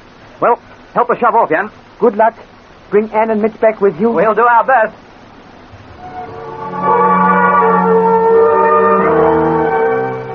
Together they push the small fishing boat out into the angry waters of Sagros Ocean, and Rocky and Marla head for the mainland and Vinton. At the moment in the palace, Gorg leads Anne, Mitch, and Joe into a huge room. At one end stand 5 man-sized robots. His beady eyes burning with madness, Gorg walks down the room.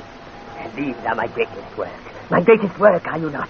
My little men, eh? Say, these are different from your usual robots, aren't they? Oh, yes, of course, very different, eh? Tell us about your latest robot. They are wonderful. For years I have been working on this model, and at last I have succeeded in perfecting it. And what are you so excited about? I have plenty to be excited about. These little men can talk. Talk? Yes. I don't believe it. They can, and they can think. I tell you, I have created the greatest mechanical brain ever imagined. Don't give me that stuff. You do not believe me? No, well, let's hear them talk and do the stuff. Very well. I will show you what they can do. Are they radio-controlled like your other stars? No. I simply give them orders and they obey me, even though they have to travel thousands of miles. That's a lot of claptrap. It is true, and I will prove every claim I have made. I will order them to kill you, and they shall do it, believe me.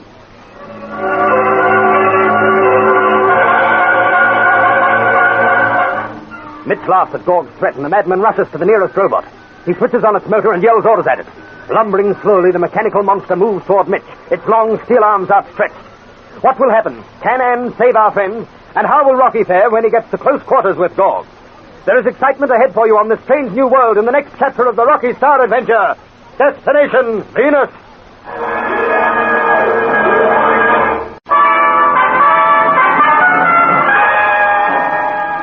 Destination Venus, an adventure with Rocky Starr.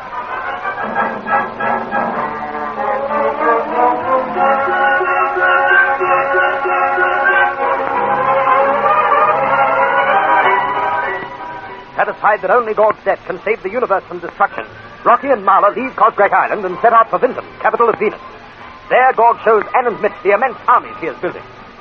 Both of them are amazed at the immense power Gorg has at his disposal. Later, the power-drunk madman takes them and Yo to see his latest invention. This is my greatest work. Is that so, my little man? You reckon that robot can talk and think? Yes.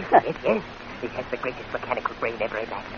With an army of these little men, nothing will stop my universal conquest. Nothing. That's a Jew. You do not believe this little man can talk and think? No, you're nuts. I will prove that it can. I will order him to kill you, Mitch. Oh, no, and he will do as I order. Will you not, little man? Sire, I beg of you, listen to me. Listen to them whine, sire. Enough. Now watch the order. I turn on the robot motor. It will run further. It is atomically powered. There. That makes his brain work. Soon he will be able to receive my messages and obey them. Mitch, what can you do? Take it easy, honey. That thing won't hurt. It can kill me. Let's get out of here. With all them guards back there? It's worth a try. I'm frightened. If you two are planning to escape, you can forget it. It would be as well. The guards have orders to shoot should you move. The worst escape? Why, we wasn't even thinking of it. Remember my warning, nevertheless. Now watch carefully. My little man is ready. Can you hear me, little man? Can you hear me? Papa. Is not wonderful? Turn and look at your last. Sitting in those humans. Terrifying. Oh, Mitch, what can we do? Right up to our next trouble. Turn that robot loose on me, I've had it. There's just one chance. Leave the talking to me. I think I can manage Gorg. Well, have you two finished whispering? Listen, ugly face. You are most afraid, both of you, no? Do not deny it, you are. You both fear my little man. Well, I gotta hand it to you, Gorg. He's sure some baby. He will be helpless against him, Mitch. His steel hands will crush you. Sire, it would be foolish of you to let that robot harm Mitch. Would it, lovely one? You want to marry me, don't you? Of course. Then leave Mitch alone. Stopped enough already. If you harm him, then I won't marry you. Sire, do not listen to the woman. Send your robot towards me and listen to him howl. It would prove all my claims, Yo? Yes, sire. And we will soon see how brave the Earthling is when death walks slowly towards him. Turn the robot on me. No. I have a better idea. Well, sire? I'll turn him against you, Yo. Me? Have you gone mad, sire? No, Yo, no. Sire, you ain't gonna tell to work, are you? Hey, who's whining now, pal? Don't Mitch. Yeah, but he's quiet in your room, isn't it? sire. You do not mean this, surely. Enough! I beg of you not to... Little man, the thing on its knees before me is you. He is dangerous to your master. That is not true, sire. Kill him. Kill him! So be it, master. On, sire, on! Don't tell me to tar him! Sire, sire! Little man, stop! Stop, I say! Do not kill him. Go back to your little brothers at the far end of the room. As you command, sire. On, sire, stop him! Get up, you. You are safe. I am? I did not intend to harm You did not? No, I was merely demonstrating the powers of my little man. However, I trust you have learned a lesson. It means death to even dream of deposing me. I, Gorg, am ruler of Venus. Those who are against me die. Have no fear, sire. I do not oppose you. It would be so stupid of you, Joe. Well, I love you, Bucky. You enjoy the demonstration. Yes. That robot must be the greatest of all your discoveries. With armies of those, how can anyone halt my march to universal domination? Our factories work every minute of the day, mass-producing them. Not that we need them for our first objective. Their work begins when we deal with Mars and Jupiter. Where will you attack first, sire? Come with me and you will learn. Ayo? We are to review part of an invasion army that goes into intensive training tomorrow. Follow me and you will see the fighting power of Gorg.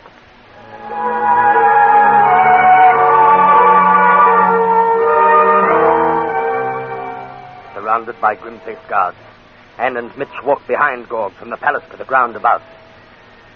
There, regiment upon regiment of men and robots are lined up. As Gorg strides toward a rostrum, thousands of voices scream their welcome. Nem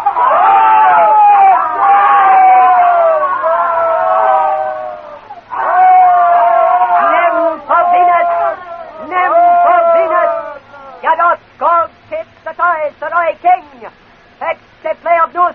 God Lars keeps to ois a king, so et revenue erate canal!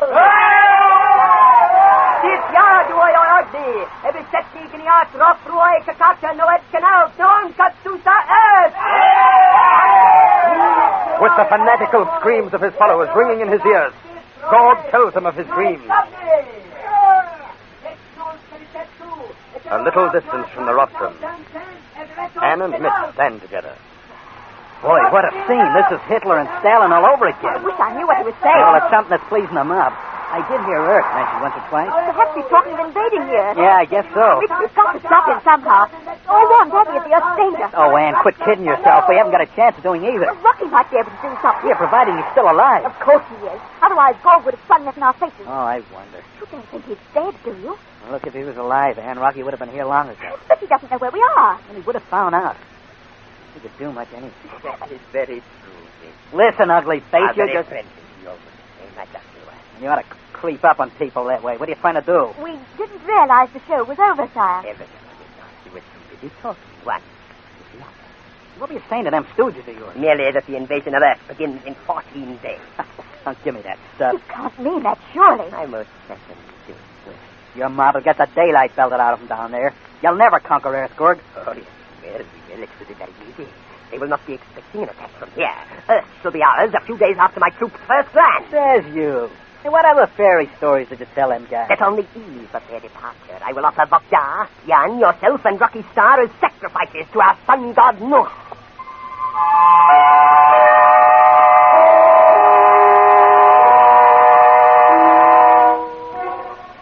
At that very moment, Rocky and Marla reach the mainland, bent on destroying Gorg. Leaving their boat hidden in a cave, they hurry to the tiny fishing village of Sagra on the Sagros Ocean. There, as arranged, they find an air car standing on the roadside.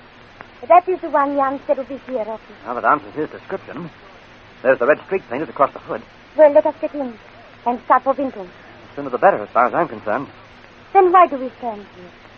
Making sure the coast's clear. One slip and we'd be Gorg's prisoners, and that'll be the end of everything. There is no danger for us. The folk of Saga would have warned us had there been any. Well, that's another thing, Marla. Where is everyone? The place is deserted. Oh, do not worry over that. The men will be out fishing and the women working in the home. Oh, forget your fears and let us go. I will start the engine. All right. You know, Marla, I still find it hard to believe that this thing will fly. It will. It leaves the ground at any moment you wish after reaching 45 miles an hour. We will be in Buntum in a very short time. I am a good driver. Yes. Who are those people in front of us? Where are They're they? walking this way.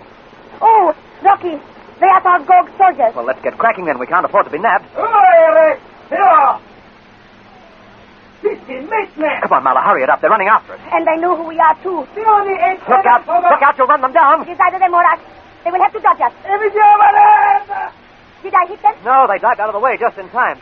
Mala, can't you go any faster? We are gathering speed. Well, we'll want to. We'll have to hurry. They're shooting at us. Come on, Mala. Faster, faster. We will soon be out of the range of their guns. Oh, I think we are now. I hope we didn't collect anything from their guns. We would know if they had hit us. Oh, certainly was a close shave. You were right. There was danger there for us. We will have to be more careful in future. Yes. They'll do their best to nab us after this. Oh, they will not capture us. We will be in Guntum before they realize it. Lean back in your seat, Rocky. I am going to take the car into the air. Here we go.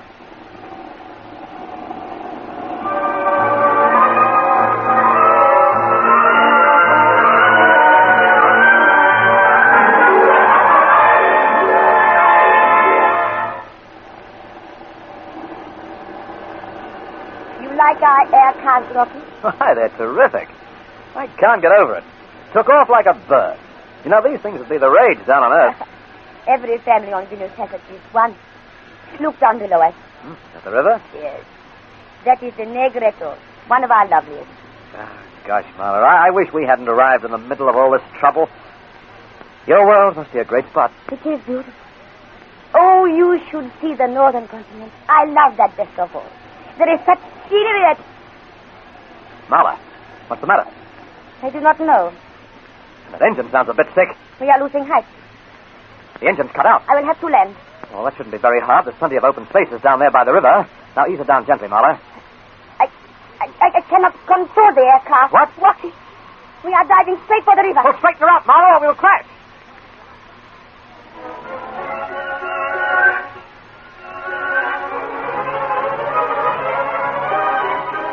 As the air car zooms madly down toward the river, Marla fights desperately with the controls. Can she pull it out of its nosedive and land safely? And what of Gorg?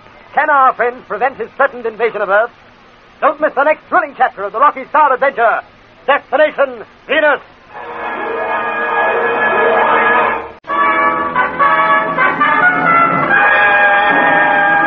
Destination Venus. An adventure with Rocky Starr.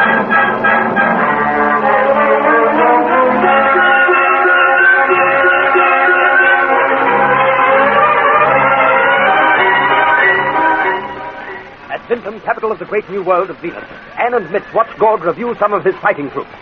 Later, he tells them that they're part of the invasion army that is to attack Earth. Meanwhile, Rocky and Marla have reached the mainland. After a brush with some of Gorg's men, they set out for Vinton by air car.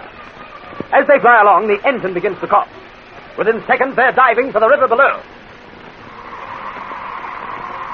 Rocky, I cannot control it. Flatten her out, Marla, or we'll crash. I cannot. Well, you've got to, or it's the finish. I am doing the best I can. The air car will not answer the controls. Try to get the engine going again. It is no use. So Gorg's mob did hit us. That must be it. Well, this makes it rather sticky, doesn't it? Rocky, it is answering the controls again. My gosh, it is too. You've straightened her out a lot. I think I can land it on the water now. Hold on tight. I am. I've got my fingers crossed.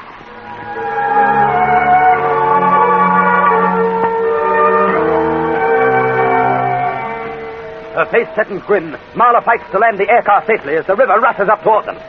With a desperate effort, she manages to zoom low over the surface. Then, suddenly, without warning, the air car tips and dives into the water with a terrific splash. Knocked unconscious by the crash, Rocky and Marla are trapped as the air car sinks beneath the river. A little later, Rocky wakes with a start. Marla. Marla. Marla, wake up. Wake up. Do you hear?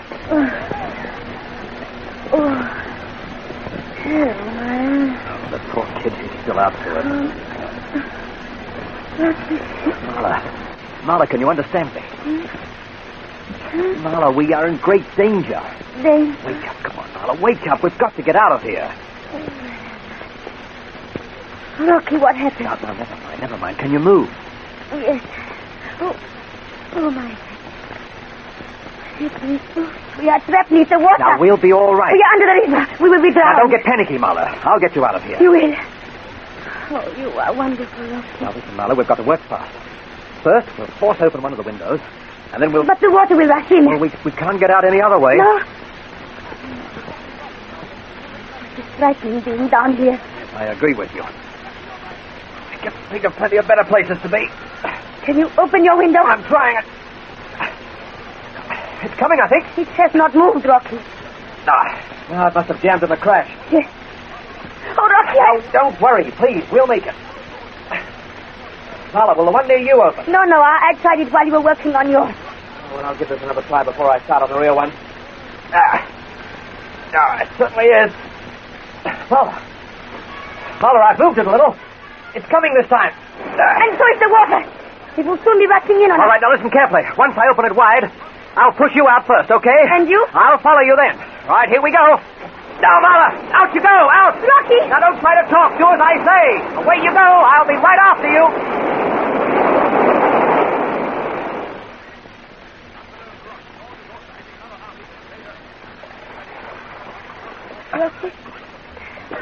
Rocky.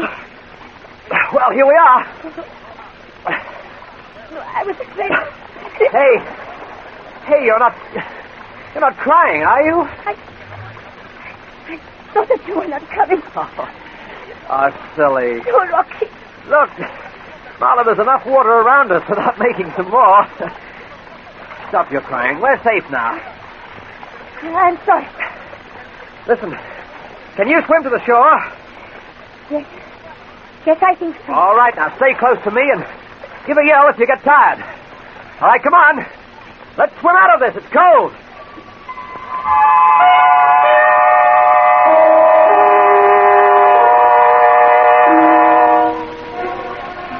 Well, it's much better on this riverbank, isn't it? Yes. You all right? Why? Look, rather pale. I think I'm going to be sick. I swallowed an awful lot of water. Oh, Marla, you poor kid. I am not a kid. I'm a woman. Oh, right. Don't shout at me. Oh. How are you feeling? I will not be sick. Oh, good. I am sorry I could not land the aircraft. Oh, Marla, it wasn't your fault. You did a terrific job. Gog's Mother Sagra must have filled the fuel tank with holes. Yes. Well, we were lucky to get off so lightly. And for the second time you have saved my life. Oh, now, don't start that business. Forget it. I cannot. Rocky.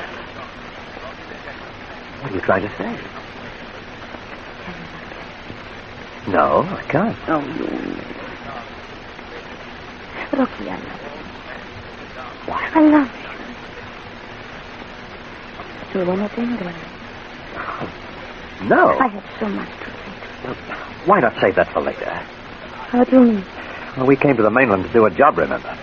To kill Gog? Yes. When we have done.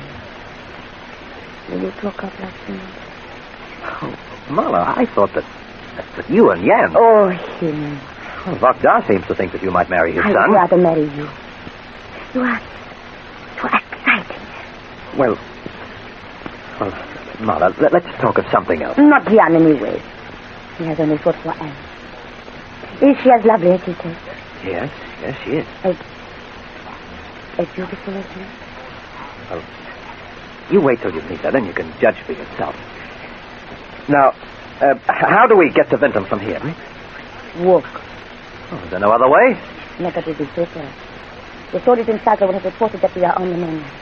Gog will send out hundreds of men after us. Yes, I suppose so. Oh, as though we'll have to walk. My gosh, Vakdar said we'd be lucky if we ever reached that palace alive, and I'm beginning to believe it.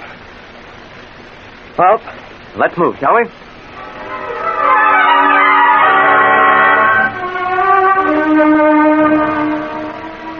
You seem worried, Father. I am, Yeah. Because of Rocky and Marla? No.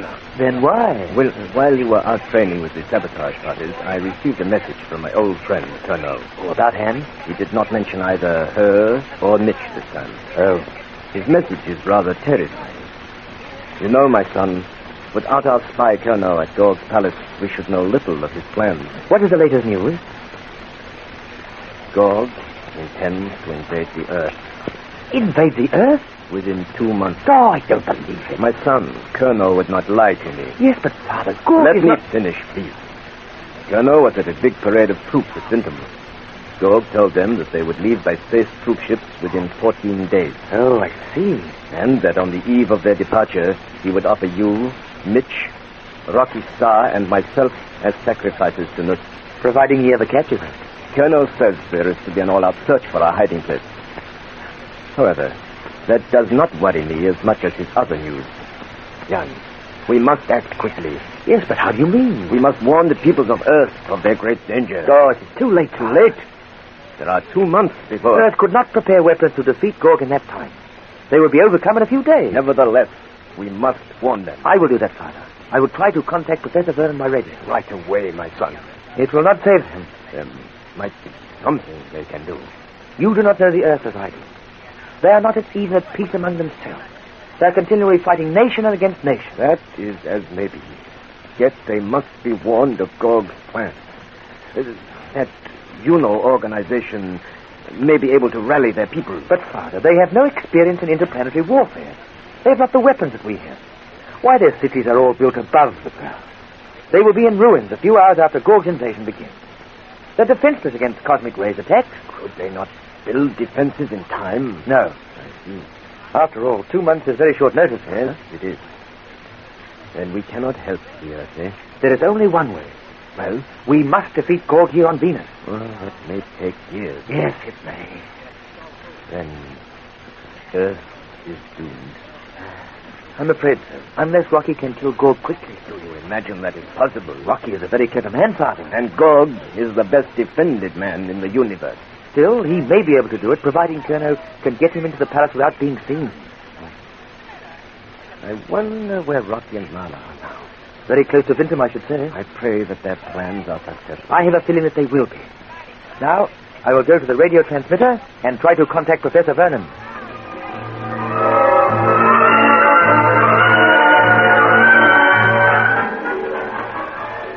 You are not tired, Rocky? No, are you? No. Whereabouts are we now? In a forest that runs alongside the near Crippled. Listen, we're not likely to run into any Nagasaur or flying reptiles, are we? What do you ask? The only weapon I have is this knife here. We lost our guns in the air car. Oh, there is no danger, providing we stay on the track. Mm-hmm.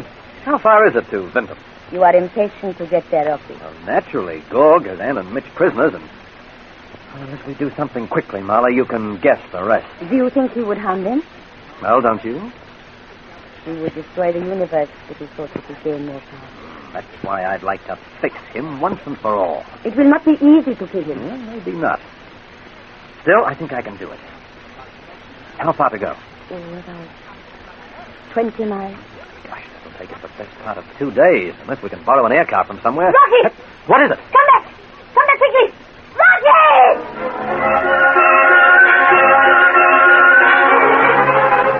Marla's scream cut through the silence of the forest like a shell through the air. What has happened to Rocky? And is our Earth doomed to be ruled by Gog? There is excitement ahead for you in the next chapters of the Rocky Starr Adventure. Destination, Venus.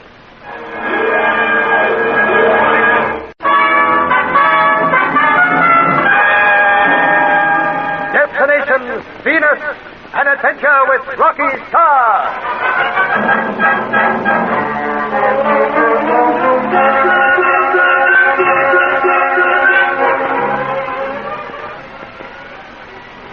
Realizing that only the death of Gog can prevent the invasion of our Earth, Rocky and Marla hurry toward Vinton, capital of Venus. On the way, their air car crashes and sinks beneath the river near Gretor. After a hair-raising escape, they set out on foot for the underground city. As they walk through the forest that lines the edges of the river, Marla suddenly screams. Rocky! Marla, what's the matter? Come back! Rocky! Let go of me! Marla! There's something around my throat. I've got to tear it off. Listen to me, please. Help me, will you? I can't see. Oh, Rocky. My eyes. My eyes. Do not struggle so. It will mean your death. Rocky, do as I tell you. Please. You must. Can't. You help. Not while you are fighting. Stand still. eyes are burning. Oh, Rocky, you must do as I say. All right. I won't struggle any longer. I can help you. I can. Harry, will you? What? Got hold of me. You are caught by this epicoffee. What's that? They are like vines. Vines? It means death to fight them. The more you struggle, the more the vines will encircle your body. At least squeeze the breath from you. Well, get me out of this parlor. Hurry, I can't stand much more of it. Where is your knife? Strapped to my side. Do not try to reach. I will do that. Can you get it up without being caught up too? Yes. Now I will cut them from round your body. Hurry. That is fine. Soon I will have you free. It can't be too soon for me. They are so tough. No. Keep at it, Muller. Oh, there. Come back away from me. I can't see. I will leave you. Go ahead. This way. There. You're safe now.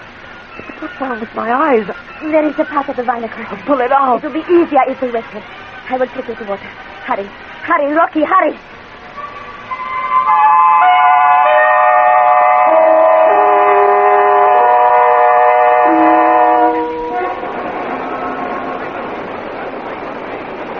Well, thought I was pretty thin. Pain in my eye. It is gone now. It disappeared as soon as you pulled that vine away from me. Oh, gosh, Mom, I never want to go through that again. But what did you say those vines were called? Epicoffee.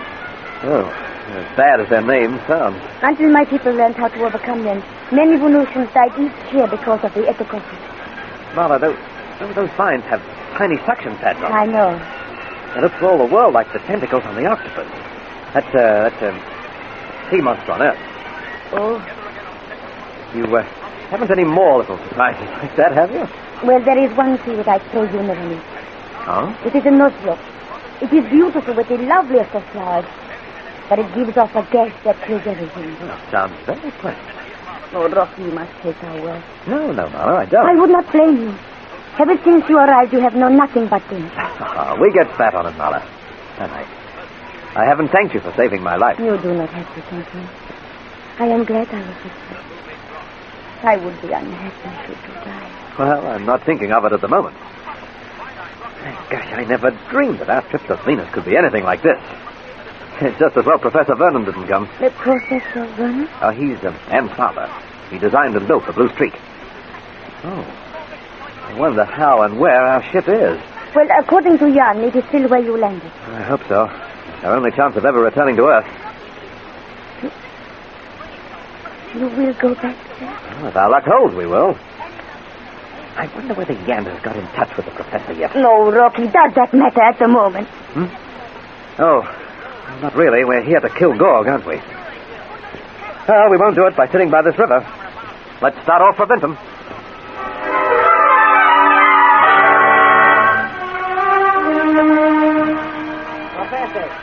Professor, oh, I thought you'd be in here. What is it, Andy? Your plane's waiting. Good. Good. Well, shake yourself, man. The pilot's screaming for you to drag your old bones aboard. Tell him I'll be there in a moment. Aye, and 2 minutes ago you should have been there.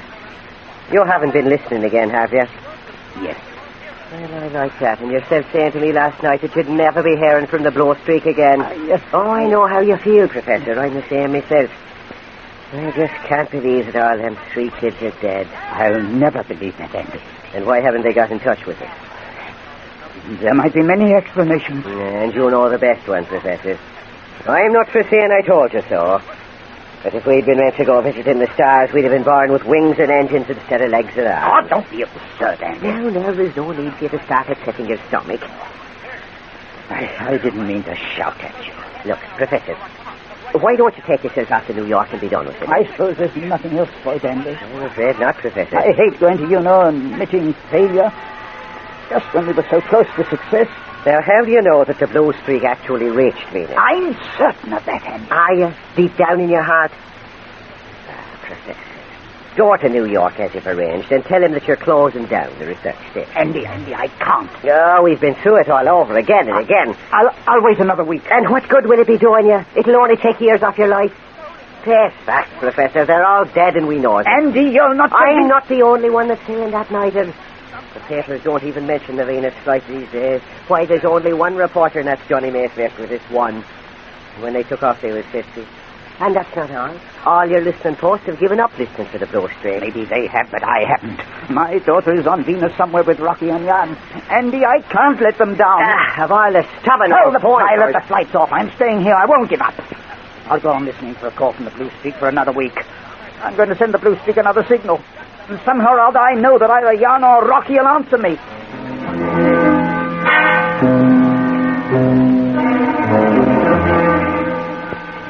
I'm afraid it is hopeless, Arthur. There is no reply from Earth. None at all. I cannot understand it, Jan. You said that Professor Vernon had arranged for many people to listen for your messages. They've most probably all given up. Would they, so soon? It's quite a few weeks since we last spoke to the Professor. I see. That's it. Jan. Yes? What are you doing? Switching off the transmitter.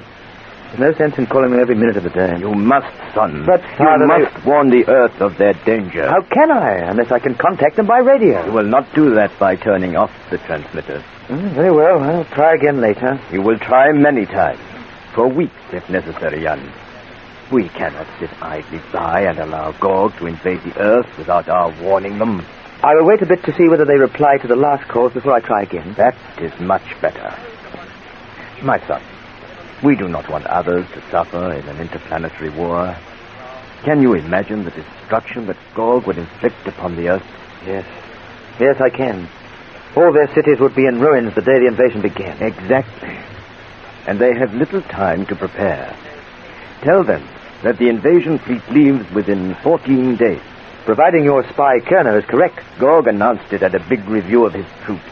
1 month after the giant spaceships take off, they will arrive at Earth.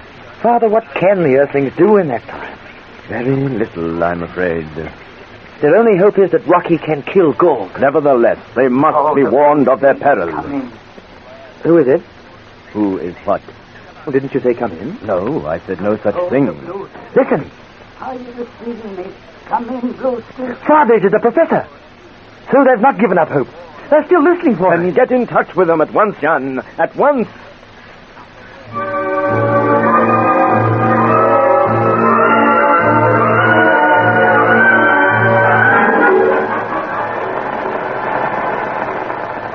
Well, if you must sit there in front of that hissing, crashing monster, you might as well have some coffee. Oh, thanks, Andy.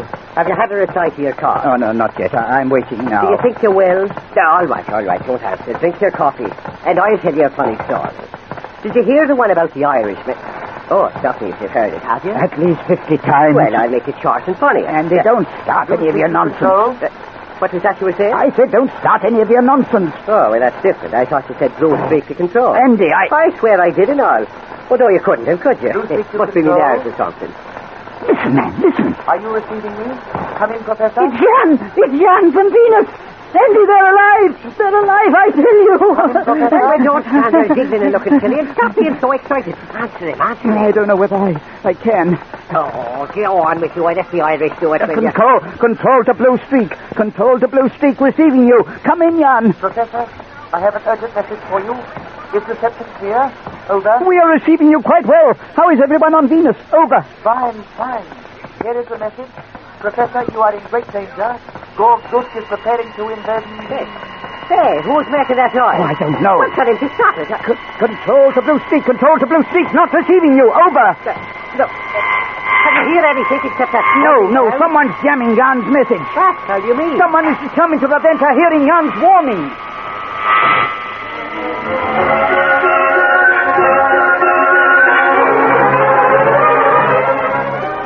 Feverishly, Professor Vernon tries again and again to contact Jan, but without success. Can Jan get his warning through and save the Earth from destruction? And how will Rocky and Marla fare at Vinton? There are thrill-packed episodes ahead, so don't miss one chapter of the Rocky Starr Adventure. Destination Venus.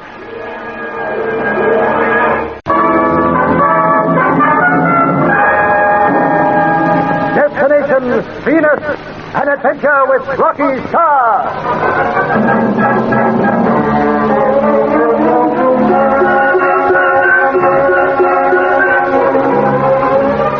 When Professor Vernon delivers Jan's warning to Juno, the great powers unite to resist Gorg's threatened invasion of our Earth. Meanwhile, Mitch and Anne are still prisoners in Gorg's palace. As they talk together, Boxstar's spy Colonel joins them. He tells them that Rocky is in Vinton. Tonight, I go to the home of Muller's cousin and bring him to the palace. Yippee! Now things will start popping. Oh, boy, right in the tag hot. Hey? There is someone outside. Where? The tip on my trumpet. On your way, Colonel. Don't stand around. Scram, beat it. Get going. Too late. They mustn't find you here outside. There's no place to hide. They are coming into the room. It's you. I'll speak to you, I Colonel. Say. Why not you are you mark it out? What he's making with the words. Cut out the double Enough, or my men will shut you up. Yeah, nuts to you. Unless you behave yourself, I shall silence you with the butt of a gun. Yeah? What if you want to poke his nose in? You had enough of this business? What business? If you didn't know. I do not understand. Yeah, don't give me that. Would you send this rat in here? Me, send Colonel? Yeah. You're wrong.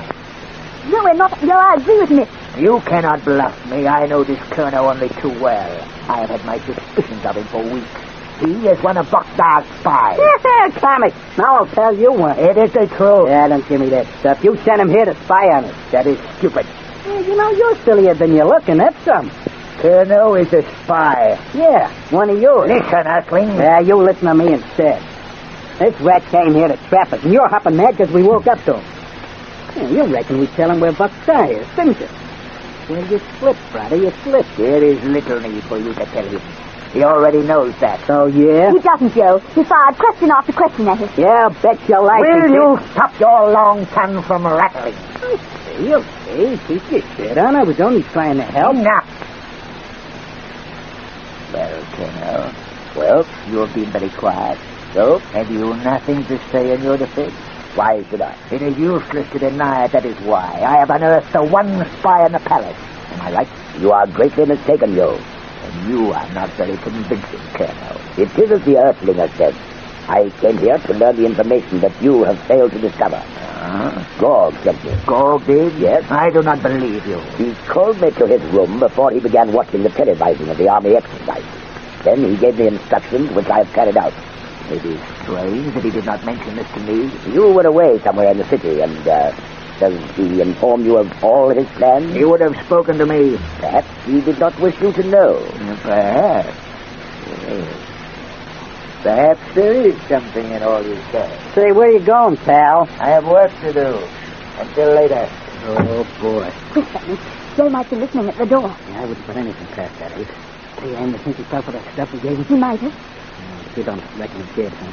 That's worrying me is, how long was he up there before we heard him? You know, I don't reckon he's here much anyway. He was only speaking quiet. You know, and... Hey, Colonel, you better scream. You know, if I was you, I'd be getting out of the palace as fast as I could. Yes, I will. When you speak to Gorg, my work here will be over. Well, on your way, then. And thanks for everything. I'm glad you have been of some help. I pray that I can bring your friend Rocky to you. Till then, friend. Hey, what's wrong? The door is locked. Oh, he didn't fall for my line, huh? Deep in my heart, I did not expect him to. I guess it was sort of weak. Still, it was the best I could do. What now? We will just have to wait and see what Yo does next.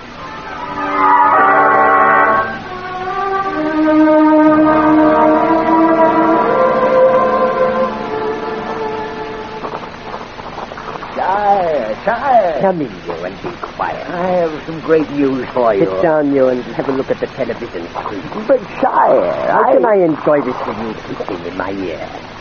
Watch my soldiers test their new ray guns. They are attacking that hill up there. Look at the destruction their new ray guns cause. You see, the hill is almost wiped out. Our men do well. The Earthlings will not be able to resist them, sire. They would be foolish to try. And yet they will. Most men will fight for their own land. A few hydrogen bombs on their cities will cure any patriotism. Yes, the hill is removed. There is nothing left but sand. And that is how the cities of the earth will be, should they be stupid enough to oppose our invasion. Then we return the settle. I have seen enough. Sire, why are we attacking the planet Earth first? I have told you before, because they have many millions of people, and we need slaves here, millions of slaves, to carry out my plans. They shall work in our factories, produce armaments we need to conquer the universe. However, that is for the future. Just now, we must plan the invasion down to the last detail. Sire, first I would tell you my news. Oh, yes. It is about Rocky Starr, I presume. No, sir, no. You mean to say that he has not been captured? He will be shortly. You said that when first you brought me news that he was on the mainland. It is difficult to find one man in a city the size of Vinton. What other information have you? Do you know of one, Colonel? Colonel? He worked in a palace. So do many hundreds. I thought he was lying. Stop your driveling, you, and come to the point. Do you remember my saying once that there was a spy in the palace? Yes. Colonel is that man. He warned Vokdar by thought transference of our attack on Rodden. I've been watching him closely, and today while I was looking for you, I heard voices in the Earthlings' room. The door was slightly open and I listened. Then I went in and found this Colonel with them. When I accused him of spying for Vokdar, all three of them denied it. Never mind that. What did you hear? That Vokdar and his son Jan are on Kolgrak Island. Kolgrak? Yes, sir. Oh, why did I not think of that place? I often spend holidays there. Well, we shall soon deal with them. Is there anything else? Nothing that we did not know already. Are you certain that Rocky Starr is in Vinton? Quite certain, sire. One of my men had him in his power, and then let him escape. Idiot! I trust he has been punished. He has. Have no fear, sire. Rocky Starr will soon be in our hands. I've ordered my men to redouble their search. You did not hear anything else? Something about Colonel meeting him. Rocky Starr? Yes. Where? I could not hear, sire. They began whispering, and then I went in. Well, we shall soon learn the truth. Bring Colonel and the others, too. While you do that, I will organize an attack on Kolgrak that will wipe out the entire island. With the aid of Nuss, we shall destroy all opposition to us within the hour.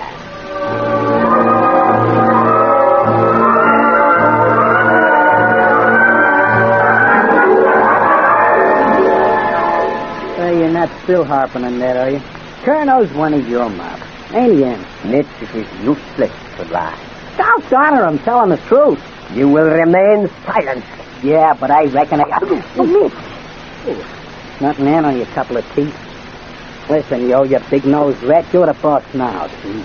But later on, I'll have my turn. I'll swing your ears with good. Speak again, and I will not be so generous. Hey, you want to mix up, Mother?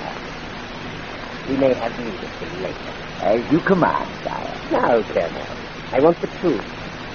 Well, answer me. Let me loosen his tongue, sire. Why do you not speak, Colonel? I am ready. What were you doing just then? Me? Do not try to waste time, answer. I'm afraid I do not understand. You understand perfectly. You had a good reason for remaining silent. Is that correct? And I? Yes. You were sending a thought message to Vokdar. I did not say that. You did say that. That is how you sent him all the other information from my palace. Am I right? Yes, you are. You warned him that I knew of his hiding place, eh? Yes. It will not help you. You are too late. I do not think so. But you are. Already my men are on their way to attack Kolgrak Island. Vokdar and his son Jan are doomed. They will find some way out I of there. tell you that within an hour, all opposition to my rule on Venus will be crushed. You must have heard everything. I'm afraid so. Well, what have you to say to that, Colonel? Say to what? It is useless to fight against me. You and your friends are powerless. Why do you not give in and join me? Gog, you will address me respectfully. Does one address a rat respectfully? You imbecile! I will have your life for that. Your threats do not worry me, Gog. I will crush you as I do all who are against me. You will never wipe out the opposition to your rule.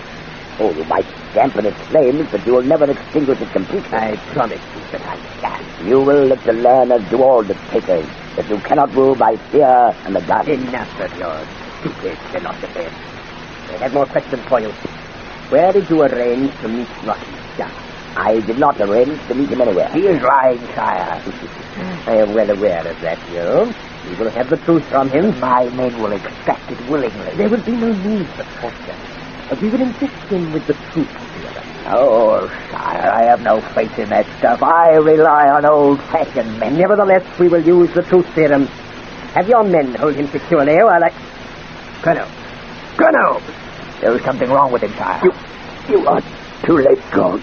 You will learn nothing from me. Yo, what's open his mouth? He has swallowed poison. I said you were too late. I had a small vial of poison in my mouth. It is quick. Colonel, you... Give me you. He's dead. Yeah, and he made a monkey out of you, good. He told us he'd do that if you started to work on him. Now you'll never know where Rocky is. Yes, we will, Mitch. Yes, we will. Believe me, we will. Yo, have your men hold Mitch while I inject him with the truth serum. He will give us the information that we need.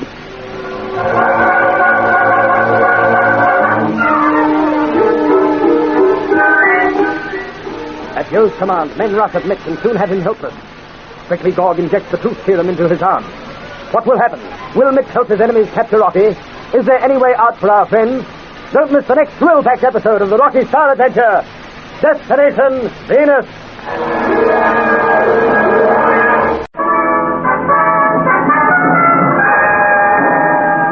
Destination Venus, an adventure with Rocky Starr.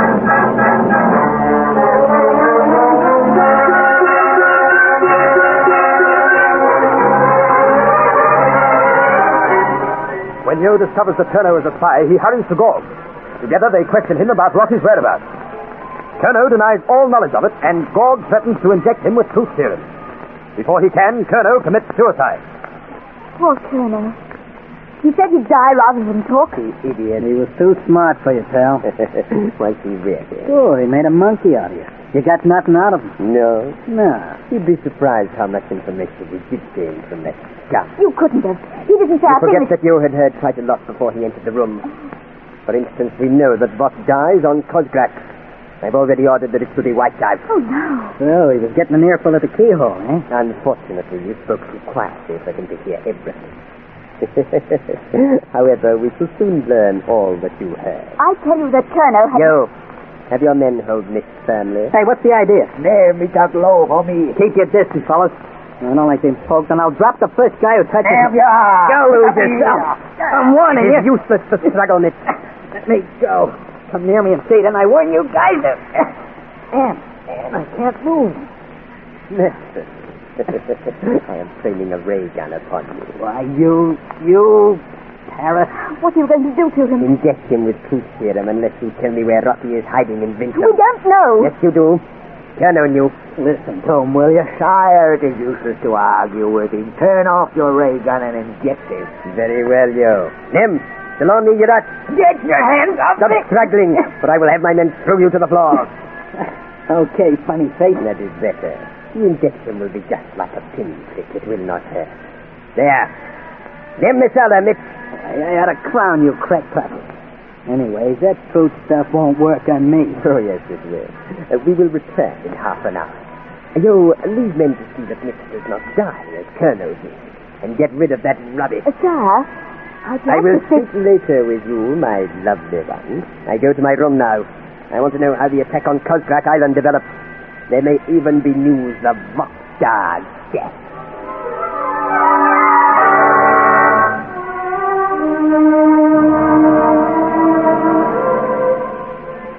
How much longer will they be with the boat? Have patience, my son. Patience.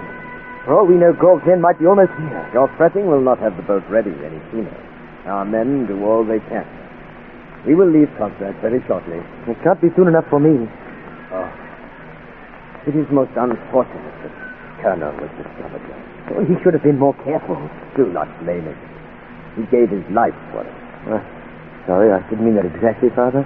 He spoke to me as he was dying, and begged me to carry on the fight. Poor Colonel. He was a wonderful man. He was, Father. I'm sorry. I forgot how dear he was to you.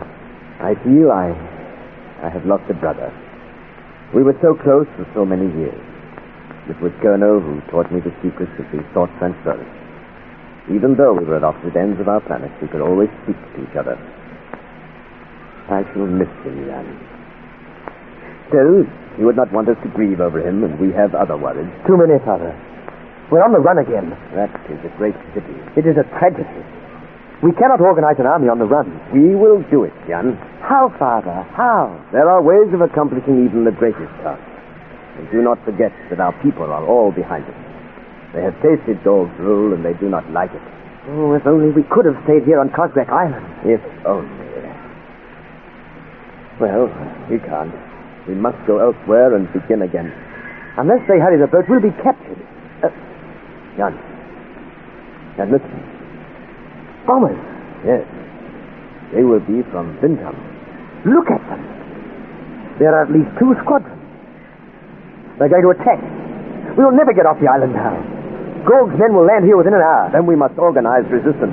We will make them pay heavily. Quickly, call the men.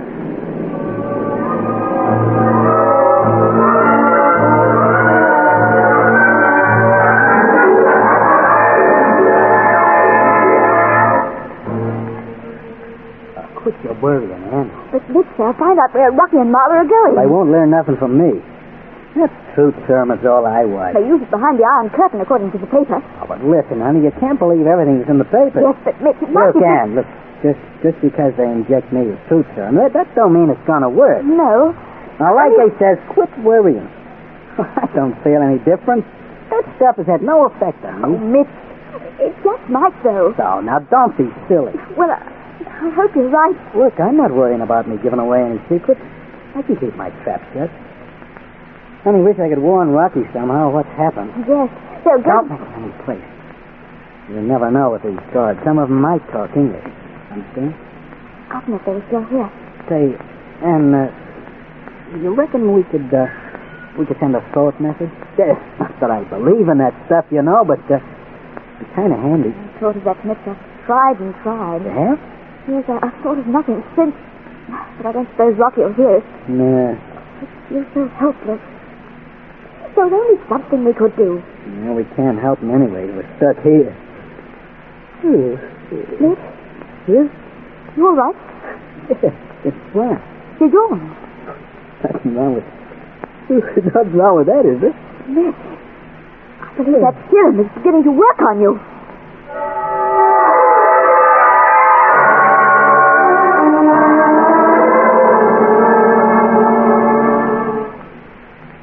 Well, are you ready to begin? Sir, I beg of you. Save your smiles and charms for moments when we are alone, my lovely one. At the moment, I am rather anxious to question Nick. Sir, I was merely wondering when we are going to be married. Oh, you're so wonderful. Shy, the woman wastes time. You is right, my lovely one. Question the earthling. The serum will have worked me this. Sir. Later. Come. Can you hear me? Yeah. Where are Rocky Starr and Jan? On Cosgrave Island. Oh, Mitch, no. It worked, I know. Yes, very successfully. Mitch, are Rocky and Mahler in Bingham? Yeah. Do you know where? Colonel didn't say. Did he tell you that he was to meet them? Yeah, but he was going to bring them to the palace tonight. Where was he to meet them? Don't say, Mitch, please. Quiet, you. You haven't answered me, Mitch. Where was Colonel to meet Rocky? At the home of Mahler's cousin. Good. Hello. We must arrange a very pleasant welcome for them.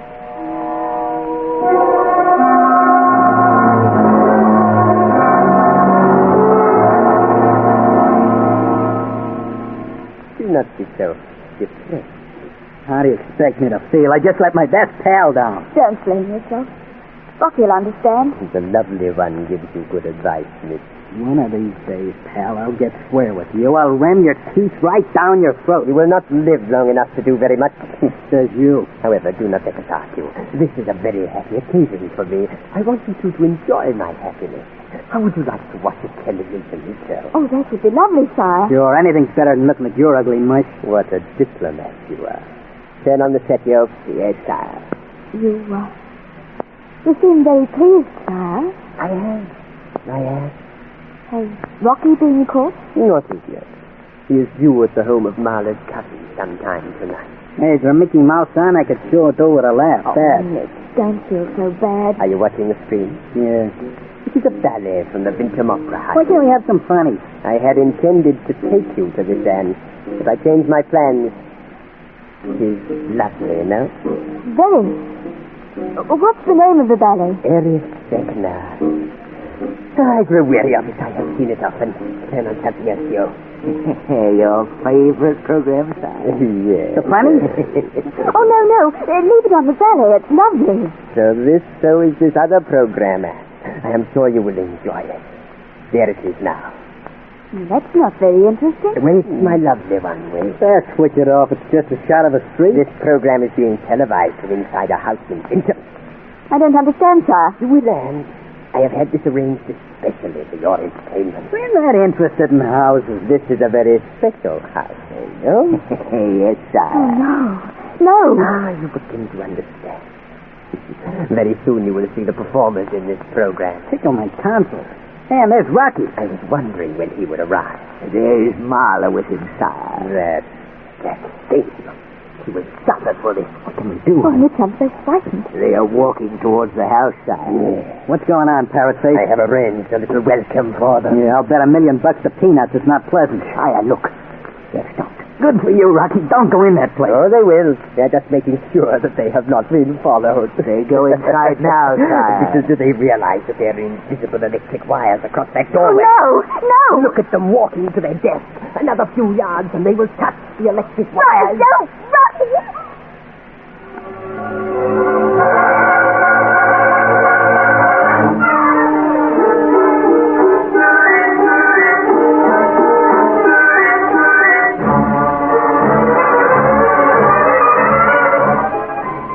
Helpless Mitch and Anne are forced to watch their best friend walk toward his death.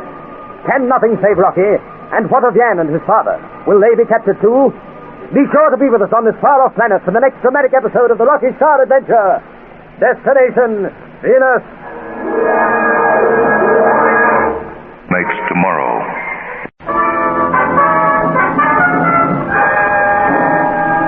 Destination Venus. An adventure with Rocky Starr.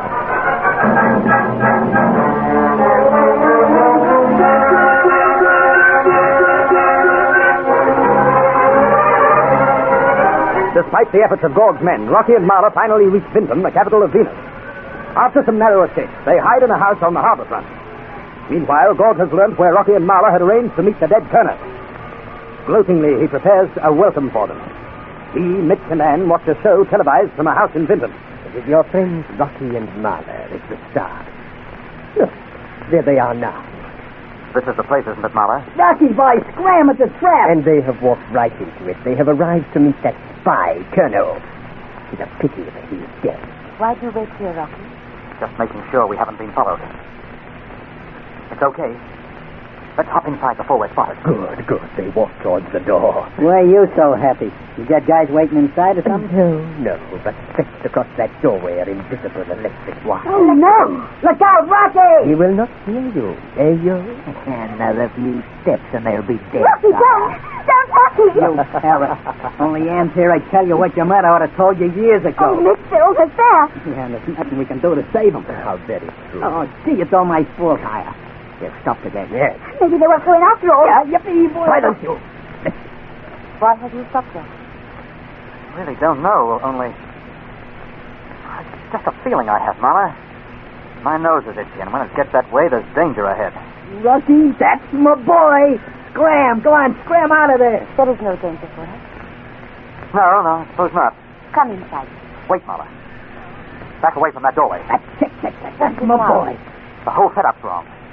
There's something fishy about that open door. Let's get out of this. Go for it, Rocky, my lad. You haven't got much time. Enough. There's a wake up to you. Run, Rocky, run. Follow me, Marla, quickly. You must not escape. You will not, sire. You will run into the arms of my men. They have that area surrounded. Look, they are already closing in. They're all around us, Marla. Stay close to me. We'll give them some hurry up. Rocky, look out. It is useless to call out, Dan. They are mine now. Mine. Switch off the set, Joe. We have seen enough. So the battle is over. Yeah, well, Rocky's not beat yet. Oh, yes, he is. Have Rocky Starr brought to me at once, Yorkshire. Within an hour, all opposition to my rule will be broken. You're forgetting Jan and his father, aren't you? Not in the least. They will be my prisoners on Cosgrass, providing they are still alive.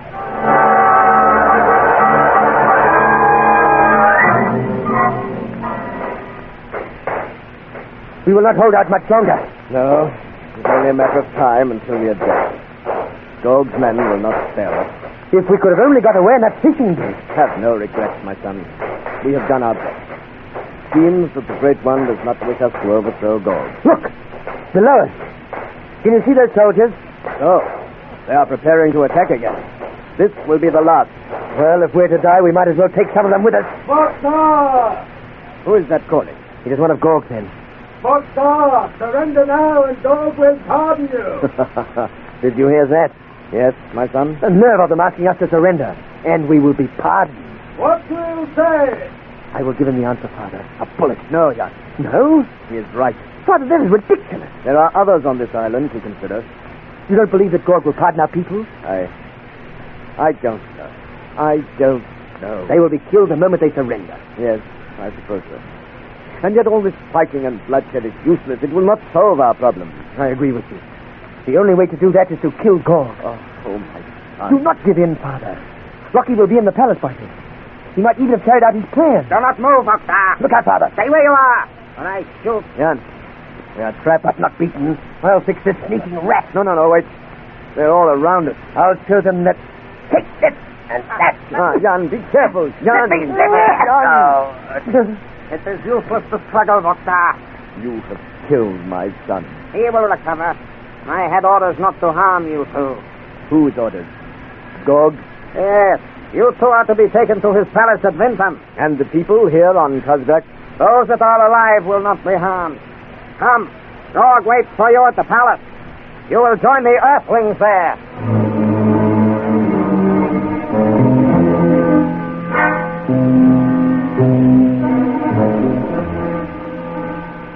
You are happy, sire? Could I be any other way with all my enemies in my hands and the invasion exercises going according to plan?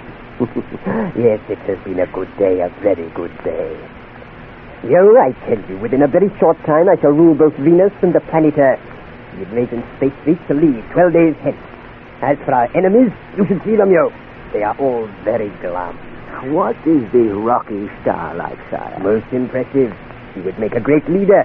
I wish that he was on our side. He would never agree to work for you. Nor is the pity. Still, I intend to ask him. And have him refuse you? There is the chance that he will accept my offer in preference to death. Not him, sire. He is like the others, a fool. However, we have other matters to discuss. The reports from our invasion army. With their departure, sire, you will begin planning our attack on Mars, eh? That is so. I understood that I would command the invasion of Earth. I have decided to leave that to General Murat. That fool, he will ruin everything, My sire. dear Yod, he cannot fail. In all probability, the Earth will surrender after the first 2 hydrogen bombs are dropped. But, sire... Enough. I have decided. Murat shall lead the invasion. You will remain with me. Later, we will travel to Earth and formally accept their surrender. As you wish, sire. There is one other matter. Yes? Vokdar and the Earthlings. You promised our people that they would be sacrificed to North. They will be, including the woman. It is easy. Our people might disapprove of your marrying her. The Venusians will do as they are told. I am ruler here. My thought is law. Remember that, yo. Now bring me the Earthling, Rocky Starr. I will speak with him.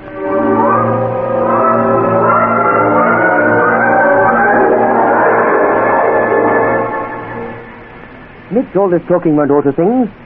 We are in a difficult position. You blabbed the bibful, pal, and it's all my fault. Oh, Mitch, stop it. Well, it is, I tell you. You aren't to blame for Rocky's capture. And if anyone is to blame, I am that one. Now, look, everyone, it's no use going on this way. We're in a mess, yes, but, well, crying won't get us out of it. Yeah, well, what will? Well, we're not beaten yet, Mitch. Well, sure we're not much. Don't be so cheerful. You know, your trouble is you never know when you lick. We'll find a way out. We've been in tight spots before and we've got out of them. Yeah, well, we wasn't dealing with a maniac then. Well, I guess this score guy will up our heads up quick smart. I agree with Mitch. Yeah, well, I'm glad someone does. Say, Rocky, look, will you sit down and stop wandering around? What are you doing? Just giving this fellow the once over. There's no way out of these places, Rocky. Oh, you never know your luck. Anne is right, Rocky. Come on, cheer up, all of you. You'll have me howling, too, in a minute. Anne, come on, smile, will you? What we got to smile about, huh, yet? Hold it. Someone's coming. Yeah, most probably the executioner come to measure me. Oh, Mitch, you're terrific. You, Rocky Starr. Well? The King of Venus wishes to speak with you. Well, tell him to come here. You will accompany me or I will drag you to him. There's no need to go the tough way. Yeah, I think I'll tag along, huh? Good idea, Mitch. Come on. Keep your chins up. We'll be back. You stay here, mate. I'm coming too, yo, so don't bother to argue. Lead the way to Gorg.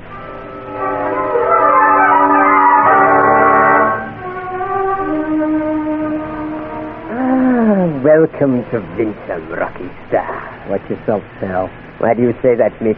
Well, I never trust that snake that purrs. I do not understand. However, I offer my hand in greeting. Why have you sent for me? You have not taken my hand. I can't see it. It is still there, Rocky.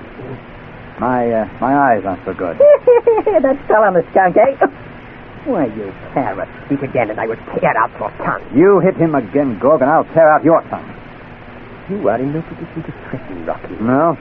No, a nod from me and you will suit me. However, I won't be friends with you.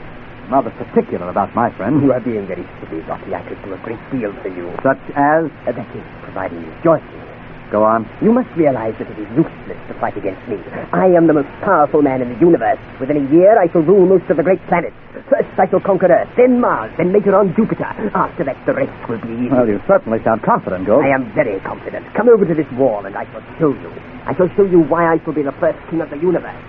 There is a chart here that will interest you. I can see it from here. These figures and drawings will give you an idea of the immense... About to grab yourself an eyeful of that gun on the table. I've seen it. Well, let's snatch it and pump Gorg full of lead. I intend to. Can you handle you? Can a monkey scratch? Are you listening? Yes, we are. It's very convincing. Let me have a look at that chart, will you? It is written in Chinese, naturally. I am only too happy to translate it for you. Don't bother, Gorg. I've got you covered. Atta boy. I'm fixing this guy. Well, Gorg, the tables are turned, aren't they? Hey, look out, Rocky. He's going to rush you. Let him have it.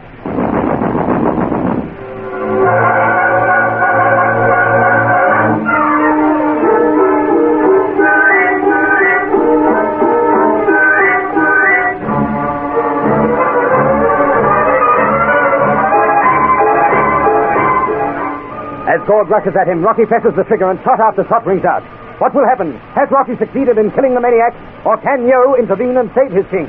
There are thrills and startling developments in the next action-packed chapter of the Rocky Starr Adventure. Destination Venus.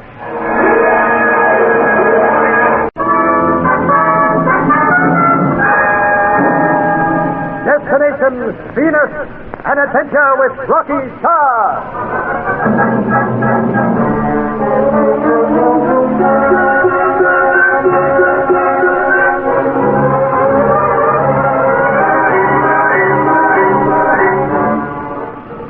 When Colonel's secrets were learnt, the fate of our friends was sealed. Soon they're all prisoners in the Vintham Palace. Despite their position, Rocky remains cheerful. Later, Gorg sends for him. He and Mitch go to the madman's room. Seeing a gun lying on the table, Rocky grabs it and points it at Gorg. Stay where you are, Gorg. What? Take care of you, Mitch. I got him, pal. Choke the neck off him if he moves. You cannot do this to me. I am king of Venus. Stop beefing. We get you just where we want you, Gorg. You think, eh? Don't move while I lock this door. That will not save you. That's better. Now we can talk. I have nothing to discuss with you. Ah, yes, you have. And unless you behave yourself, I'll shoot. You fool! Look out, Rocky! Stay put, pal. You killed him. He deserves it, Joe. Good work, Rocky. You saved us and the earth from destruction. Dash down below and bring Buck down here, Mitch. Right. Don't say anything to the others right now. Oh, boy, have you turned the tables on that age. Say, you could be king of Venus if you wanted, you know. Who's that? Mitch.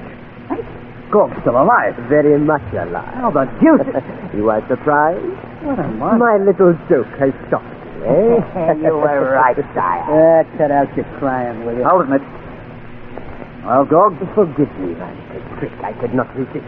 But I shot you with that gun on. You should have fired at my head. I wear a bulletproof vest. It wouldn't have made any difference. It is a wise precaution when you are a ruler such as I. Wait a minute. You left that gun there so I could get it. Yes. Of course I took the precaution of loading it with blanks. You are not pleased, eh? Why did you do it? To prove to you how stupid it is to fight me. I am too clever for you or anyone else, much too clever. Do not oppose me, Rocky. Instead, join with me. Yeah, don't make me giggle. I will appoint you a general of my army. You will have great power in my new empire. I need men like you. Does the idea appeal to you? Not particularly. Good. With my help, you could become one of the most powerful men in the universe. I'm not interested, Gog. I think you will be. Either you join me, or you and your friends die. I will give you an hour to decide. Remember that Marlowe's and Anne's future depends on your decision.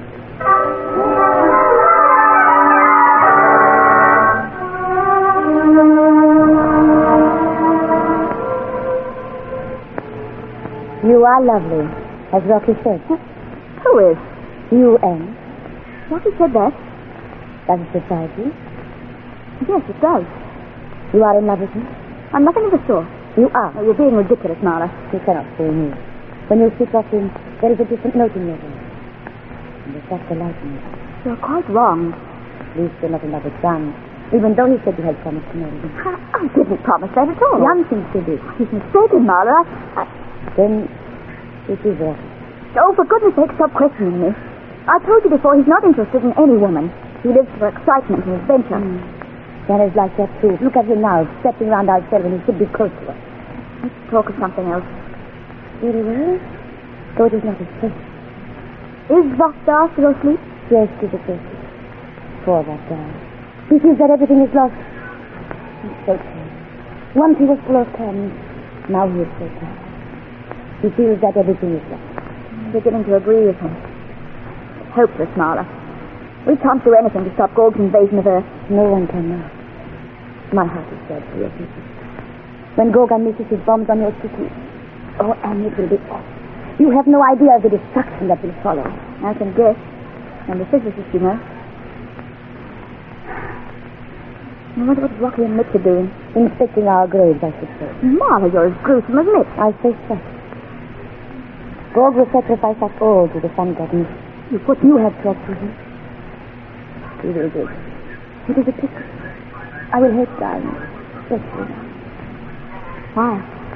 Well, I feel that Rocky is very fond of me, and I can be very persuasive. You always swing the conversation back to Rocky. You are in love with him, and you are jealous. Oh, forget it, Anne. Yes, Anne. Come over here quickly. Coming. I think I have found a way out. Anne, have you? Look, there is a door in the floor. So that is why we have been wandering round and round ourselves. See if we can open it. How can we? I'll try to lever it up a little with this wooden bar.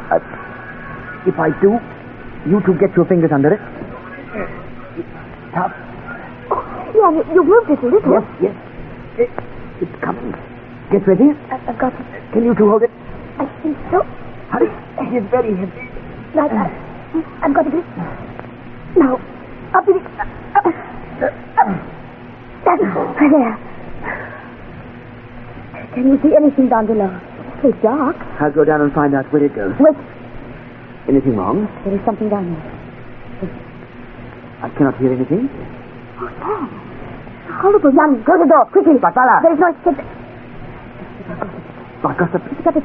See, Anne, what is the one is coming through? Shut it. Hurry. Out of the way, Marla. It is trying to get in, Jan. Kill it.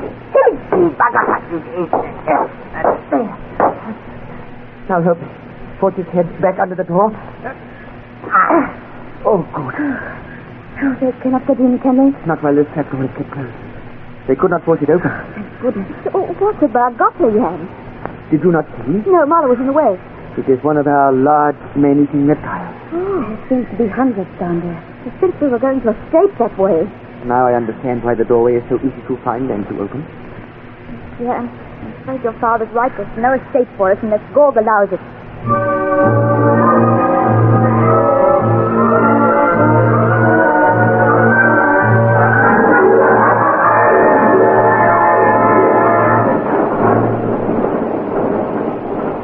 The factory you have just inspected is mass-producing my latest robots.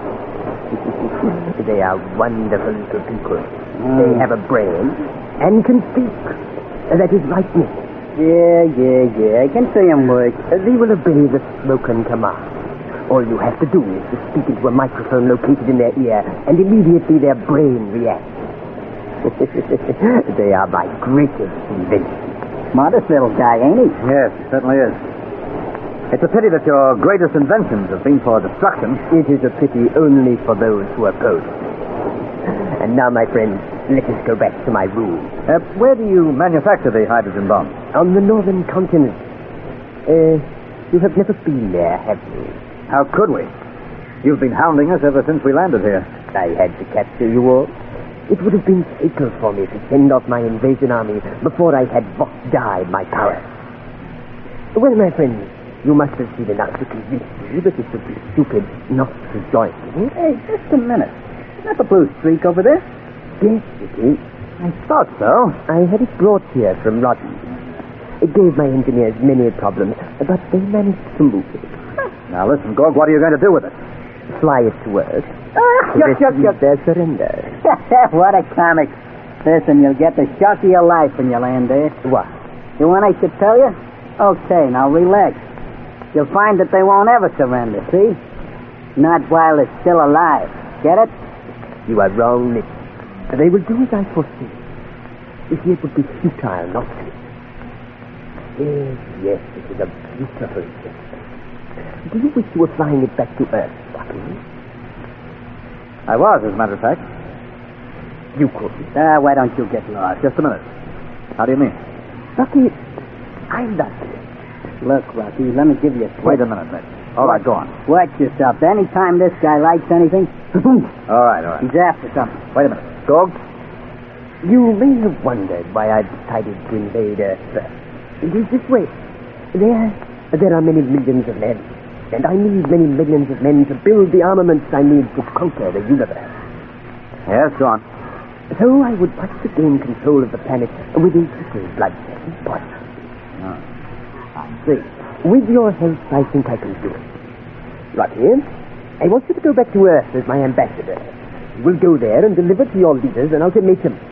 Surrender or die. What do you say?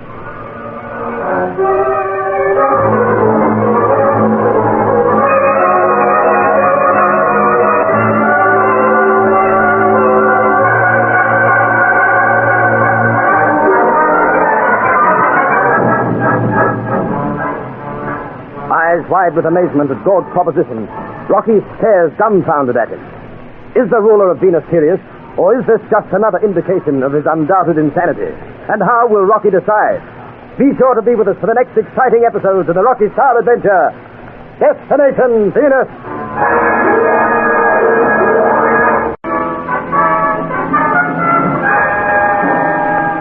Destination Venus, an adventure with Rocky Starr.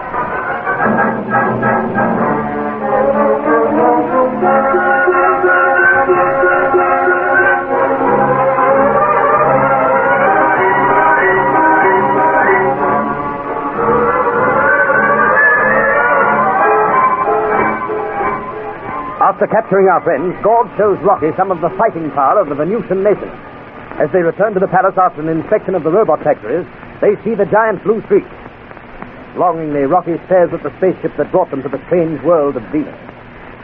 Suddenly, Gorg tells him why he has decided to invade Earth. There are many millions of men there, and I need millions to make the armaments necessary to conquer the universe. Well? So I would like to gain control of the Earth with as little bloodshed as possible. With your help, I believe you can do that. Nothing doing, Gorg. Allow me to finish, please. Go on, then, but you're wasting your time. Rocky, I want you to return to your world. Who do you think you're kidding? You will go there as my ambassador. Call me crazy, Parasite. Now, listen, Mitch. Yeah, but he's okay. All right, shoot the work. The moment you are back on Earth, you will contact the leaders of this organization you know. And you will deliver them an ultimatum.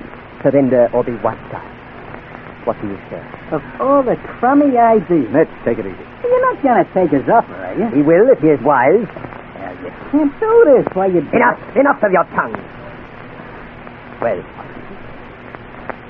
Well, I don't know. You don't know? Well, it's not easy to decide. But sure it is. The answer's no. Now, wait a minute, will you, Mitch? Look, you're not falling for his line of nonsense, are you, Rocky?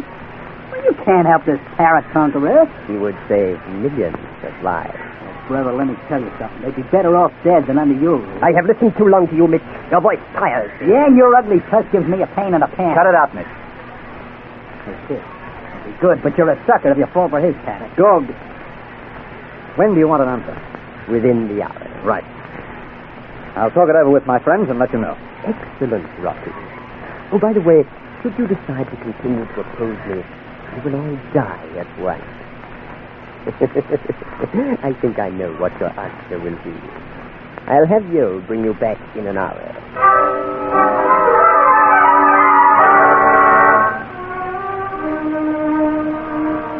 Sire, you are mad. Yes, you cannot do such a thing. You, I am king of Venus. I will not allow You will not. No, sire, Since no. when have you been in charge of Venus? Sire, listen to me. I have listened enough. That is the trouble. You have not. I will not be quiet, sire. All our plans depend on the conquest of Earth. I am fully aware of that. And yet you would send this Earthling back as our ambassador? Who else would we send? Sire, we do not need anyone. Follow our original plan. You do not understand what is happening on Earth. What is happening does not matter. A few hydrogen bombs on their cities and they will come creaming. No, Yo. Yes, they will, Gorg. No man likes to die uselessly. The Earthlings will fight to the end. Well, let them. They'll not last long. There are many millions of them. But, sire, they're too busy fighting among themselves. Again, you are wrong. Wrong? I have had men monitoring their radio programs, and it seems that they have forgotten all their own petty troubles to unite against us. Oh. That makes it different, eh? Yes, very different. There are great preparations going on. People are being moved from the cities. There is a unified command of all nations. Still, they cannot defeat us. They will realize that as well as we do. But that is not important. I hope to gain from Earth many slaves for our factories. I will not if we have to fight a large-scale war. No, that is true. Many millions would be killed within the first week. I could save them from death for use here. But, sire, surely they will fight. With Rocky Starr as our ambassador, we would divide their forces. Naturally, I will instruct him in my wishes. I will suggest that he broadcast a message to them, saying that those who surrender will be spared. The rest will die. Believe you me, Yo, that will divide the people. Some will want to give in, others to fight. Very soon they will be arguing among themselves again. And then we band our troops, and it is all over. Yes, you were right, sire. I am always right. However, it all depends on Rocky Starr.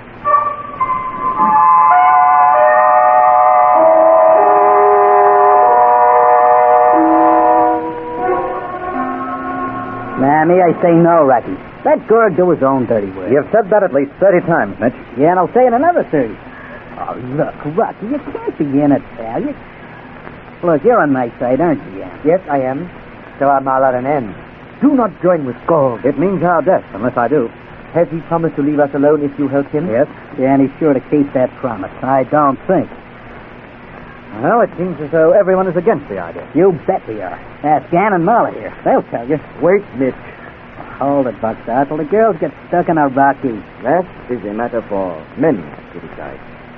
I would like to say something. All right, go on, Buckshot. I feel that you should do as Gorg suggests. Oh, knock me down a bullet. Please.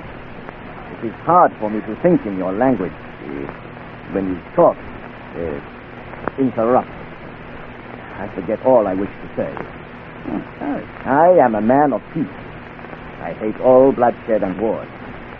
I would do all I could to prevent a war on Earth. I feel that Rocky is as I am. That is why he wants to do as Gorg says. Yeah, but Buckshot, I can't. Quiet, Mitch, please. I think that we should try to save your world from the horrors of interplanetary warfare. Remember that many millions will die should your people oppose this maniac. And again, there is another side to the problem. At the moment, we are in no position to bargain. Unless we do as we are told, we die. Then we cannot help anyone. Yes, but Father, I do not think that... I say that Rocky should go back to Earth. What? And help that skunk conquer it? Not necessarily. Don't give me that. Hey, what's gotten into you? Mitch, I'm still the same. Well, no, you're not. Gosh, I never thought I'd live to see the day when you'd fight for a rat like Gorg. Mitch, I have no choice in the matter. Oh, you bet you have. Look, come on, Lucky. Let's go tell that parrot the answer's no. Then we get stuck in on them. Douse the daylights out of them, huh? I'm not interested, thanks. Then you intend to return to Earth? Yes, I do. On one condition. I see. And that is? That you all accompany me. Hey, Rocky, you've got some scheme in that red hair of yours, huh? Well, sort of. Well, what you know, I might have noticed. To think I was getting all head up. I should have guessed you was up to something. Come on, tell your Uncle Mitch what's cooking. What is your plan, Rocky? Well, Jan, I haven't worked it out quite yet, but I still think I can wipe out Gork. That's my boy. But how? Well, I'll tell you later. Do me one favor, will you? Of course we will. Anything you like. Well, then please let me do the worrying. I have a feeling that everything's going to be all right. Now I'm going back to Gork.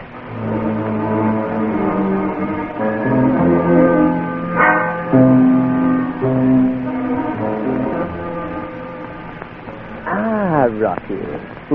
You have returned earlier than I expected.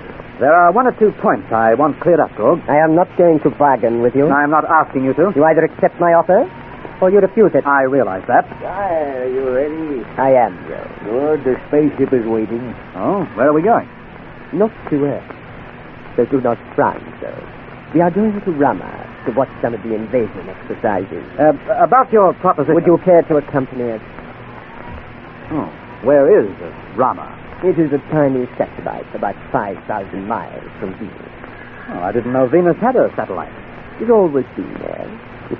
Of course, it is very tiny, not much bigger than our central continent. Well, the astronomers on Earth haven't discovered it. Probably because it is so small and so close to Venus. Again, Venus stands between it and the sun all the year. The space bomber's waiting. Are you coming, Rocky? Oh, why not? I'd better have a look at this Rama.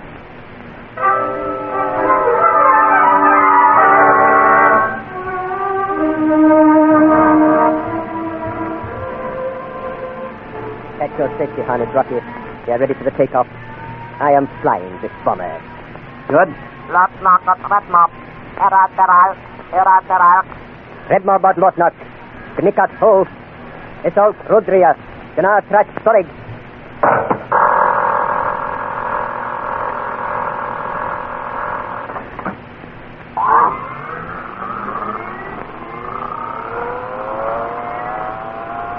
Redmore bot Lotnok. Eckart Hole near Vip Notice. Vip. Drop. Get it. Out. Ino. Horace.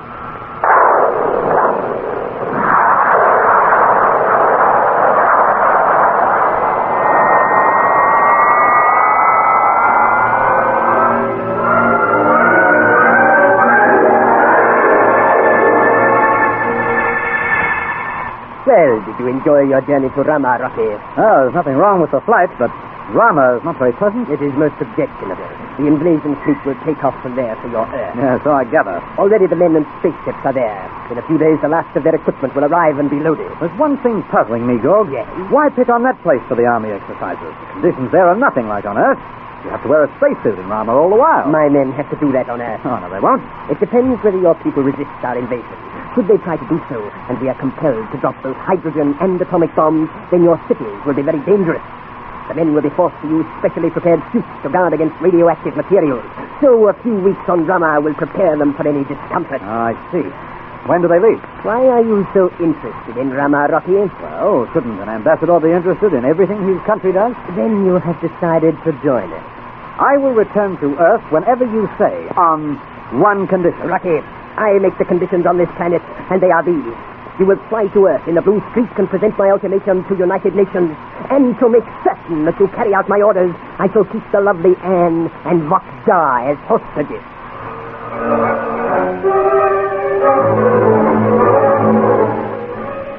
What will Rocky's decision be? You can't afford to miss the next episode of the Rocky Starr Adventure, Destination Venus.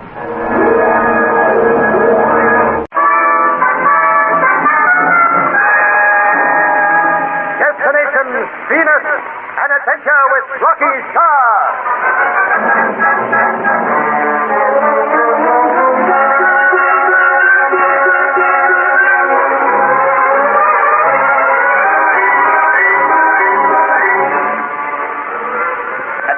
Rocky and the others are prisoners in Gord's palace at Vinton. After showing them the mighty power of his striking force, Gorg astounds Rocky by asking him to go to Earth as his ambassador. Later, he takes him on a space flight to Rama. There, he sees the invasion army training. On the way back to Venus, Rocky agrees to Gord's proposition. You will deliver my ultimatum to United Nations and warn them that unless they surrender, I shall blast their cities to ashes. Just a moment, Gorg. Well, I'll do it on one condition. you are in no position to bargain. No? No. I'll return to Earth, providing that my friends go with me. Oh, Rocky. Do you agree? Do you really think I should? Oh, it's up to you. On Venus, Rocky, I make the conditions, and they are these. You will present my ultimatum to United Nations as I have instructed. To make sure that you do, I will keep the lovely Anne Vernon, Vogdar, and his cursed son here as hostages. Nothing doing, Gorg. It is either that or death. You don't give me much choice. I am determined to rule the universe, and I shall. That remains to be seen. You do not judge me, do you? You saw the immense power of my army. My forces could conquer Earth in a few days, and you know it. Earth has no defense against cosmic rays and hydrogen bombs, Rocky. So why not join me?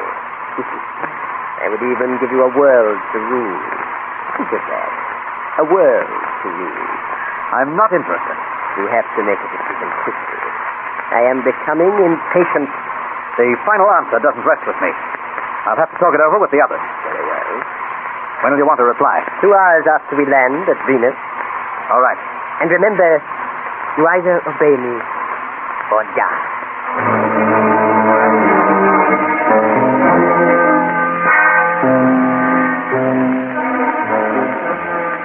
And that's the whole story in a nutshell. I can return to Earth, providing Anne, Vogdar, and Yen remain as hostages. Go tell Gorg to bite his back. We're not doing it. Mitch, please, will you keep out of it, will you? No, sir, I'm staying right in it. Rocky, you can't do this. Well, that's not for us to decide. Well, sure it is. You wouldn't leave Anne with that parrot, would you? Why, look, he'd murder the three of them as soon as drinking out. Oh, for goodness sake, stop talking. Huh? No one can get a word in for you. Well, okay, I can take the hint. I don't need a brick wall to drop on me. I'll go where I'm appreciated. Well, it's up to you three. I hate asking you to stay here. I won't try to influence you in any way. You don't have to, Rocky. We're staying, aren't we, Yen? Of course. Vogdar? We have little choice. People of Earth must be saved the horrors of interplanetary warfare. We will remain here. It could mean your death. I do not fear death. Besides, I do not believe that Gorg will kill us. Neither do I. Then it's all settled. When do you have to give Gorg his answer? Within 2 hours. Oh, go and tell him and get it over. I will in a moment. First, I want to talk to Vogdar alone. Come on, Anne. We'll go over to Mitch and... Well, Rocky? Be quiet, Vogdar. The others mustn't hear this. Where are the hydrogen bombs made? There's a large factory town of guns on the northern continent. Could you draw me a map of the area quickly? It would be only a rough one. That'll be fine. Why do you need one? Vogdar, I have no intention of returning to Earth. What do you hope to do? Destroy Gorg's invasion army on Rama. Can you? I think so. Providing you draw a fairly accurate map of the northern continent, Garland, and Rama well marked. We shall have it before you leave. Thank you, Vogdar. Oh, one more thing. Keep all this to yourself. Of course. Good. Now, I'll go give Gorg his answer.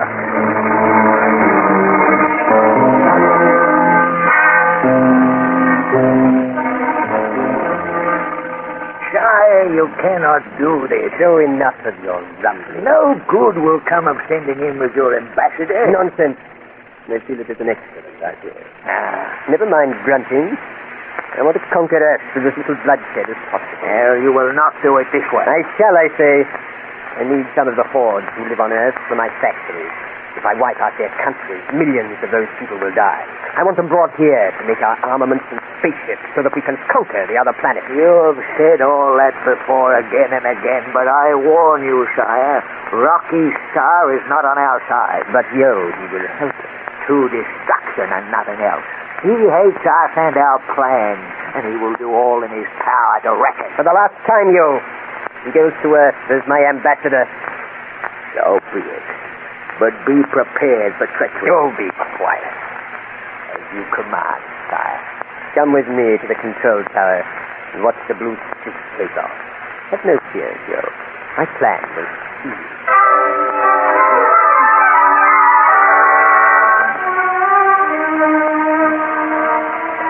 Well, almost time for your takeoff, Rocky.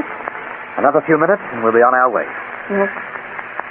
Oh, Anne, I hate leaving you and the others behind. Don't apologize for that. It's the only thing to do. Unfortunately. Hey, Rocky, George's waiting for you to come aboard. I'll be there in a moment. Where's your father, Jan? He was busy writing something when we left. He said he would see you before you left. Oh, good. Well, I won't say goodbye. No. You will be back. Yes. Cheerio, Rocky. Say hello to us for me. Tell Daddy I'm fine. And don't worry about it. You'll be all right. They won't dare harm us. Rocky, wait for me. Here is my father now. It's a hurry, too. I thought that I might be too late. It took longer than I had expected. I have the map for you. Don't hand it to me. Very well. Slip it into my pocket. Gorg will be watching us from the control tower. Oh, what are you still whispering about? Oh, nothing really, Anne. Oh, yes, you were. Anne, it is better not to ask questions. Huh? Hey, come on, Rocky, we're all set. I'll have to go. Be careful, and please remember, I'll be back. Until then, cheerio. Mitch, sit down. You're running around like a lost ant. We can't desert Anne. Oh, now don't start that again. Yeah, but Gorg will kill us. Do me a favor, let's sit here, It's too late now. No, it ain't. Now, look, get under that mic and tell Gorg we've changed our minds, huh? Attach safety harness for takeoff. All right, you listen. Get into your bunk like Mahler. Yeah, look, we can't leave Anne behind. Attach your safety harness and please shut up. Okay, you're the boss. Control to Blue Streak. Come in. Blue streak to control. Yes, over. It was a long time to say farewell. Over. Any objections? Over. None at all. Because unless you obey my instructions, your friends die. Over. I am well aware of that. Any further orders? Over. You have my final instructions. I will contact you every 4 hours. Radio me the results of your interview with the United Nations. Area is cleared for takeoff. That is all. Here we go, Mitch. Close the airlock. Rocky, listen to me. Stop the gyros. Look for the lever, please. Stand by for takeoff. Well, you great red-headed fool. I ought to plant one right in your puss. You're deserting there. Shut up and lie down. Count off the firing from 7. 7, 6, 5, 4, 3, 2, 1, fire.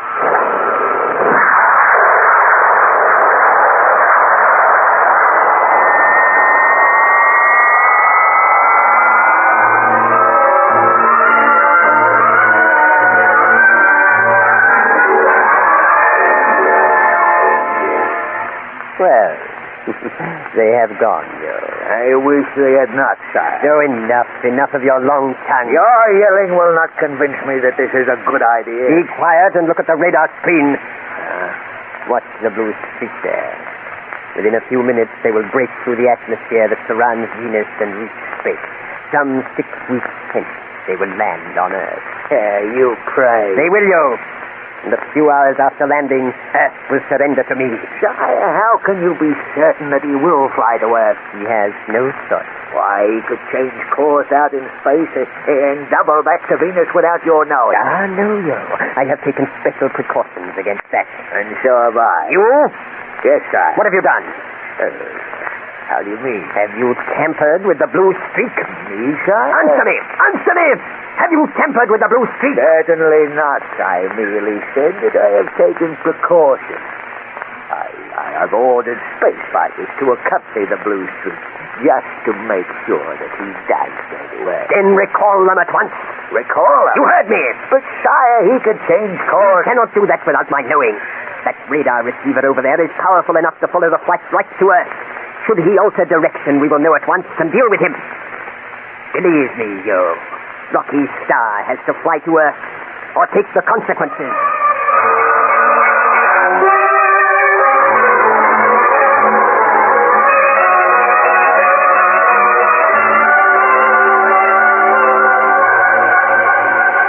Even as Gorg speaks, the giant blue streak rockets out into space and screams on toward Earth. What will happen on the flight? Can Rocky return to Venus unseen and destroy the invasion army? Or will Gorg outwit him? There is excitement and drama ahead in the next episode of the Rocky Starr Adventure. Destination Venus.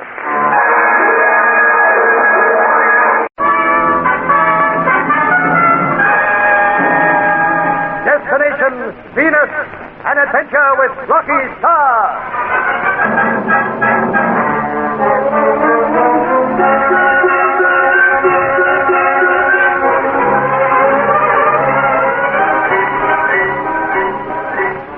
Despite Mitch's opposition, Rocky agrees to return to Earth, leaving Anne, Yan, and his father as hostages.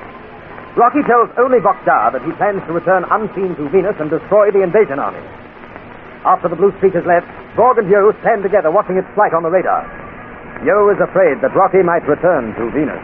We cannot alter course without my knowing it, Yo. How can you say that, sire? That radar over there is powerful enough to follow the blue streak right down to Earth.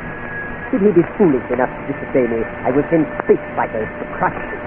Oh, now I understand why you were so confident. I told you I had taken all precautions. Sire, that radar set. It is the only one of its type that we have, Yo. It was protected some months ago. It must be very powerful. It is. It is. Sire, there is one matter we have to discuss. Yes. Those space fighters are sent to accompany the blue streak. Recall them at once. Why not let them go too? They are not needed, Yo. But sire... Do as I command. Recall those fighters at once. Very well. I go now. One moment. Come back here. Yes, sire. You did not take any other precautions, did you? How do you mean? You did not interfere with the engines of that spaceship? Why would I do that? You would do anything to harm Rocky Starr. That is not true, sire. Oh, yes, it is. You are against my idea of him going to Earth. I admit that. It's madness. Rocky Starr is against you. Yo, if you have tampered with the blue streak in any way, you will pay for it with your life. I assure Remember that. Now ask Anne Vernon to come here. I want to talk with the lovely Anne.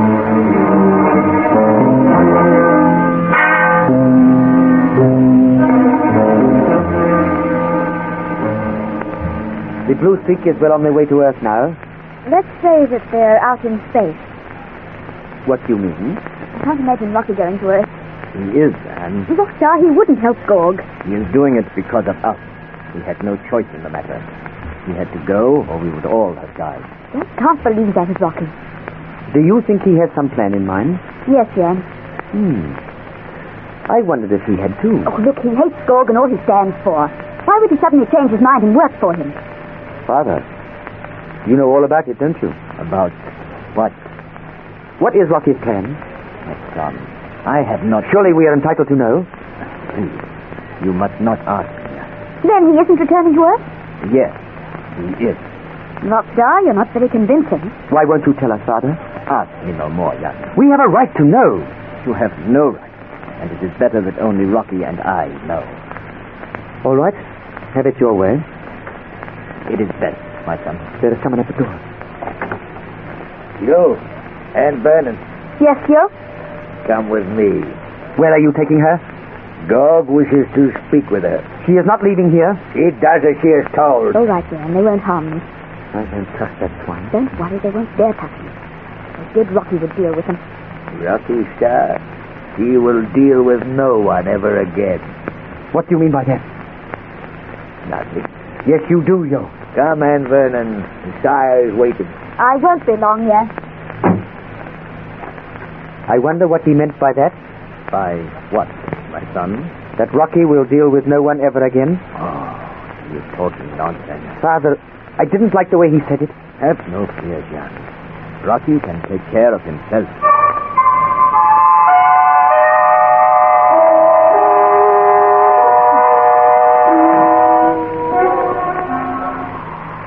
Well, of all the crazy schemes I ever heard, this takes the bun. Oh, stop laughing and have some food. Me, I couldn't take none of them pills.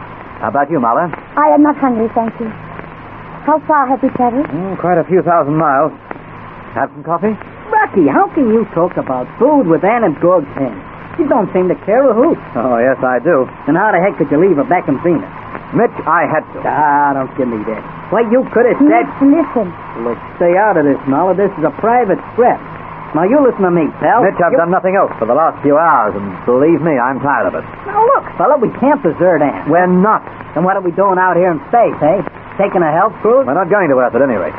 Sure, we're not gonna... But what? You heard. Hey, I don't get it. Give me a chance and I'll explain everything. I had to agree to Gorg's proposition. Otherwise, it would have been the finish of the whole show. Well, why don't you say something? Well, the less who knew about it, the better. Voxdar is the only one in on my plan. Come on, Rocky, give. What's cooking? Exactly 24 hours after takeoff, we alter course and head for the northern continent. Hey, wait a minute, pal. How can we change direction without Gorg spotting us, eh? Why not? Well, he'd be contacting us by radio, and then there's radar. They haven't radar powerful enough to plot our flight out here. I guess not. Anyway, I hope to land near a town called Garnham. Garnham? That is a factory area in the north. That's quite right, Mother. They make hydrogen bombs there. We grab one and attack the invasion army on Rama. Hell, I'm begging a fella. I thought it would sink into your thick head in time. Hey, how do you like this guy? Crawl up on my back, will you? Mitch, you're a riot. 1 minute you abuse me, the next minute you're on my side. Oh, I didn't understand. Suppose I might have known you wouldn't dump in. Venus to Blue Streak. Venus to Blue Streak, come in. There's that parrot again, right in time, too. Call him back, will you?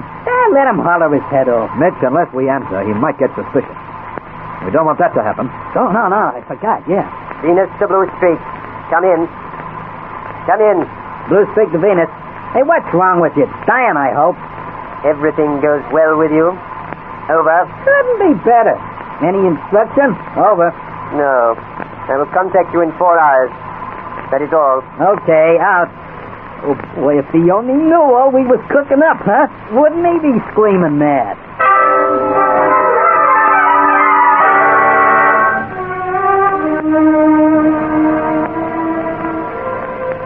As I was saying, the flight goes well, Anne. Good. I spoke to Mitch a few minutes ago. He is his usual insulting self. Sir, is there any chance of my talking to them? Not a chance. However, you can watch their flight on the radar. Oh, can you still follow them? Yes. This machine is powerful enough to watch them right to Earth. Oh. It is wonderful, eh? We haven't anything like that on Earth. Is it one of your inventions? Not really, although I encouraged its development. Well, Anne, within a few weeks I shall rule your Earth, and should you be sensible, you will be my queen. Not if my people will resist your invasion. Not after listening to Rocky Starr. He will convince them how stupid it would be. Yes. I suppose it would be stupid. They can save themselves great death throes and destruction by following Rocky's advice and surrendering to me. Well, unless you want me specially, I'll go back to Voxdar and Jan. Well, before you go, I've been meaning to say this. You are free to wander where you will through my palace. Thank you, sir. You are very kind. And you are very lovely. However, even your beauty will not save you from punishment should you disobey my orders. We won't, sir. Now run along, back to your friends. I shall send for you should I need you.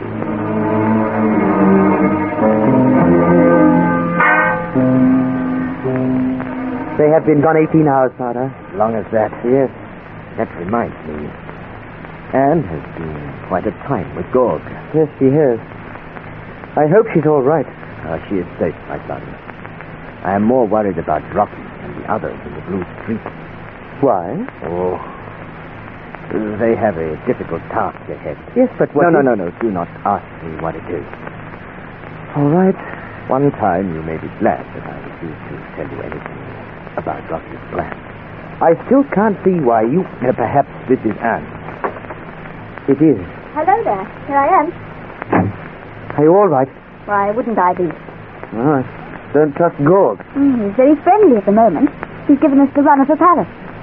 Then why did they lock the door? It isn't locked. We can go anywhere provided we don't try to escape. I thought there would be a catch. What have you been doing, Anne? Watching the flight of the Blue Streak? Watching the flight? Yes, on radar. Gorg has a new set that's powerful enough to follow them right to Earth. It's not. What? It's a dab. It's a dab. Quasity? Not it. Some It means the Osprey. Is anything wrong? Say, it's some odd. I can't understand Viennese. Please tell me. Forgive me, Anne. When I am excited, I lapse into my own tongue. Well, what's happened? That radar set must be destroyed. Destroyed? At once. Otherwise, Rocky's plan will be ruined. Come, you must help me. Quickly, we haven't a moment to lose.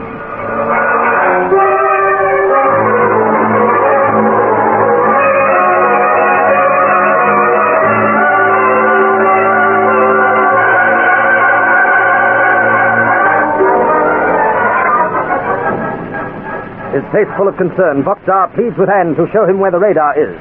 Can they destroy it before Gorg sees Rocky change course? And will the Blue Streak reach Venus again safely? Don't miss the next thrilling episode of the Rocky Starr Adventure. Destination Venus!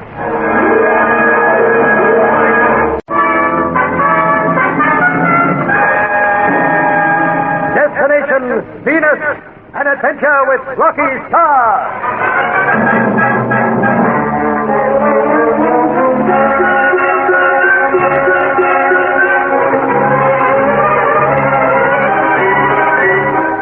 Only Voxar knows of Rocky's plan to return secretly to Venus and destroy the invasion army. Some hours after its takeoff, Anne and Gorg watch the giant Blue Streak rocketing across space on a radar set. When Anne tells this to Voxar, he pleads with them to help him. I Cunningham come at the rocket, so I see. Dab. Or some blemish. Voxar, is anything wrong? My father says that the radar must be destroyed. At once. Otherwise, Rocky's plan will be ruined. Oh, what plan? Do not ask me that. I didn't know he had any scheme in mind. He has, Anne. Is it a secret? For the moment, yes. But, Father, we ought to know, too. There is no time to explain.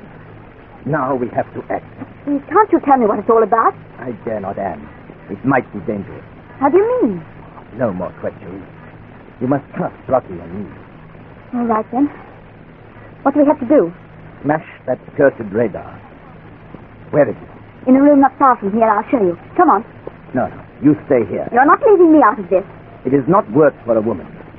Give us I'm the going direction. with you, Voxar. There may be shooting. I'm not afraid of that. And you cannot come to the radar room. Maybe we should take her with us. But Jan, she may be able to get us in there. She is very friendly with Gorg, you know. Very well, then. Lead the way and hurry.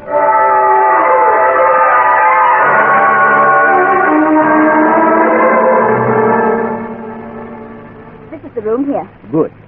When we are inside, leave everything to me. I shall smash the radar. Not so loud, Father. Someone in there might see us. Shall we knock or just walk in? They might refuse to allow us in if we ask. Perhaps you're right. I'll try the door. It is locked. Then knock quickly. We waste time with words. There might not be anyone there. Gorg says there'd be someone on duty all the time. Knock again, Jan. So, City. Naki imokni. Oh, neno si da wala otre. Have we ever not in rep for Gorg? In pretro erat tate non si da wala serno si erat. Say, Tadi imok. Oh, yawa. You era iso. What did you say, Jan? That we cannot enter unless accompanied by Gorg. Oh. Jan, there is only one thing to do. Smash in the door. Father, we will be... We must get inside that room quickly. Come on. We will break down the door. The moment we try that, we will be shot. Yeah, you do not understand. That radar must be smashed at once before it is too late. We cannot do that if we are dead.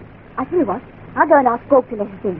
My dear Anne, he will not allow it. I think I can persuade him. It is a good idea. I will go with you, Anne.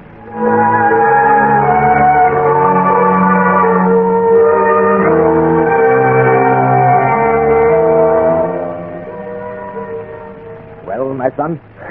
Gorg wouldn't even see us. He is in conference with his general. Where is Anne? She is waiting for him outside his room. How long will the conference last? The guard did not know. Perhaps hours. Oh, it will be too late. Rocky's been flying for nearly 23 hours. We have to hurry. Is there another entrance to that radar room? No, I've been all around it. There's not even a window. Then we force an entrance. We will not live long, Father. Does that matter if Rocky can carry out his plan? But cannot you tell me about it? No. I promised him I would say nothing. But, Father, why be so mysterious? It is better this way in case anything should go wrong. You are right. Capable is a god. Joy! Say? Objawa! On emo tito wala yale. Tub, TC. Tak siem redro. Yawa ta no. Come on, Father. Yeah, we cannot leave here. That guard has orders to keep everyone away from the radar room. Try, son. It is useless to argue with him. We'll only be arrested and confined to our rooms. So. Oh, this is bad. We must get inside that room within an hour. And may be able to work that for us. We'll have to. Or all Rocky's work will have been in vain.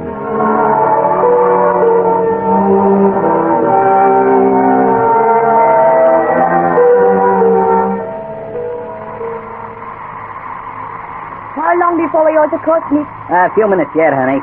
Rocky's going to change direction exactly 24 hours after our takeoff. There is no chance of Gog seeing us? Not a chance, Chicken. They ain't got any radar as powerful as all that. It would ruin everything if they see us swing back towards Venus. Yeah, I'll say it would. Still, it won't happen. Say, look, have some more coffee, huh? I would love some, only it is so difficult to swallow. Yeah. You know, you have to learn to eat and drink all over again in space. And them pill things. Look, they reckon one pill is equal to a 3-course meal, right? Well, they may be, but it's no fun eating them. Me, I likes to browse through my chow and enjoy it. Don't you, Mella? Oh, I'm sorry, I was not listening. What are you doing? Watching Rocky. He's asleep. He looks rather sweet. Yeah, Donnie. In a repulsive kind of way. Oh, Mick. Well, look, let's talk about something else, huh? Who? Me? No. I would rather speak of Rocky. You would? Chicken, you amaze me. Now, what's he got that I ain't? Mickey is wonderful. Oh, he's all right. He's okay in a scrap, but, just between yous and me, though, it's, me, I'm the brains behind everything he does, you know. You are? Yeah, well, don't tell him I said so. You know, he gets kind of hurt. You know, without me around, he's not worth a dime. Oh? Yeah, I've been carrying him for years. Have you really? Well, hi, Rocky. Thought you was asleep. So it seems. Yeah, well, I was just telling Mella what a great guy you are. Yeah, I heard you, yeah. Yeah, so you did, huh? Well, how much did you hear? Enough to sicken. Oh, Rocky, look, I was only kidding, you know, make anything for a joke. I did not believe all he was saying, Rocky. Well, how do you like that, huh? Here's me giving her the old green light and all she sees is your red hair. Listen, keep your mind on the job, Mitch. Yeah, well, after this I will. Come on, we'll work ahead of it. Yeah, you gonna change course now? Not for another 5 minutes. Okay, what do we do in the meantime? I'll explain my plan. Well, it better be good, pal, or we've seen the last of Van and Yan. Oh, no, we haven't. We'll go after them when we've smashed that invasion fleet. Now, here's what we'll do.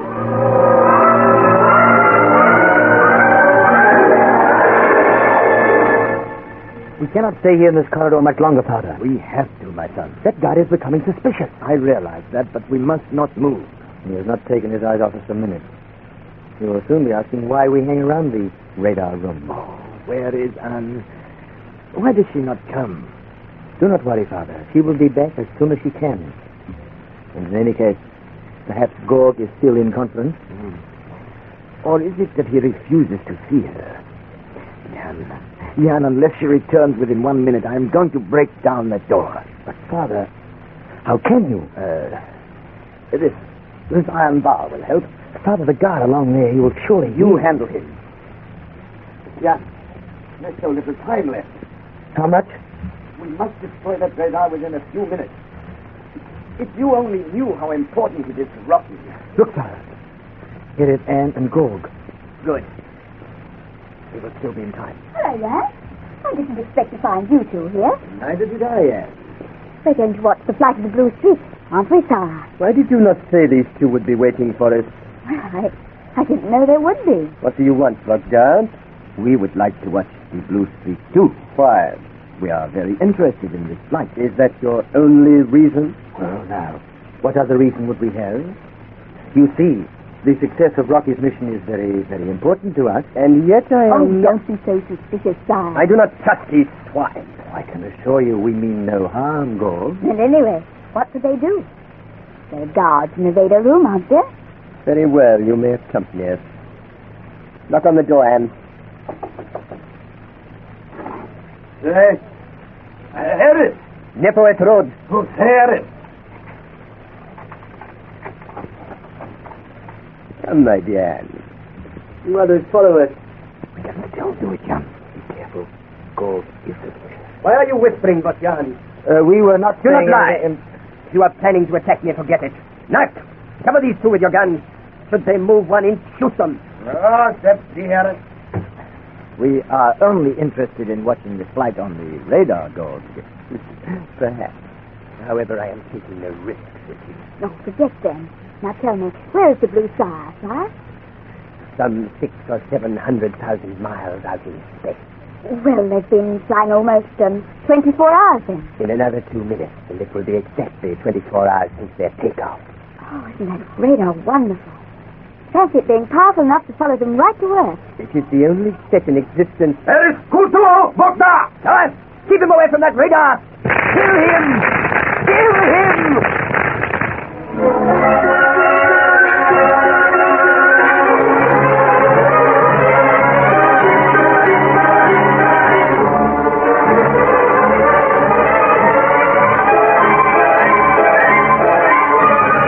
With bullets whistling around him, Foxstar races toward the radar receiver. Can he smash it before he is shot down? And can Rocky return to Venus unseen? There are thrills and excitement for everyone in the next dramatic episode of the Rocky Starr Adventure. Destination Venus.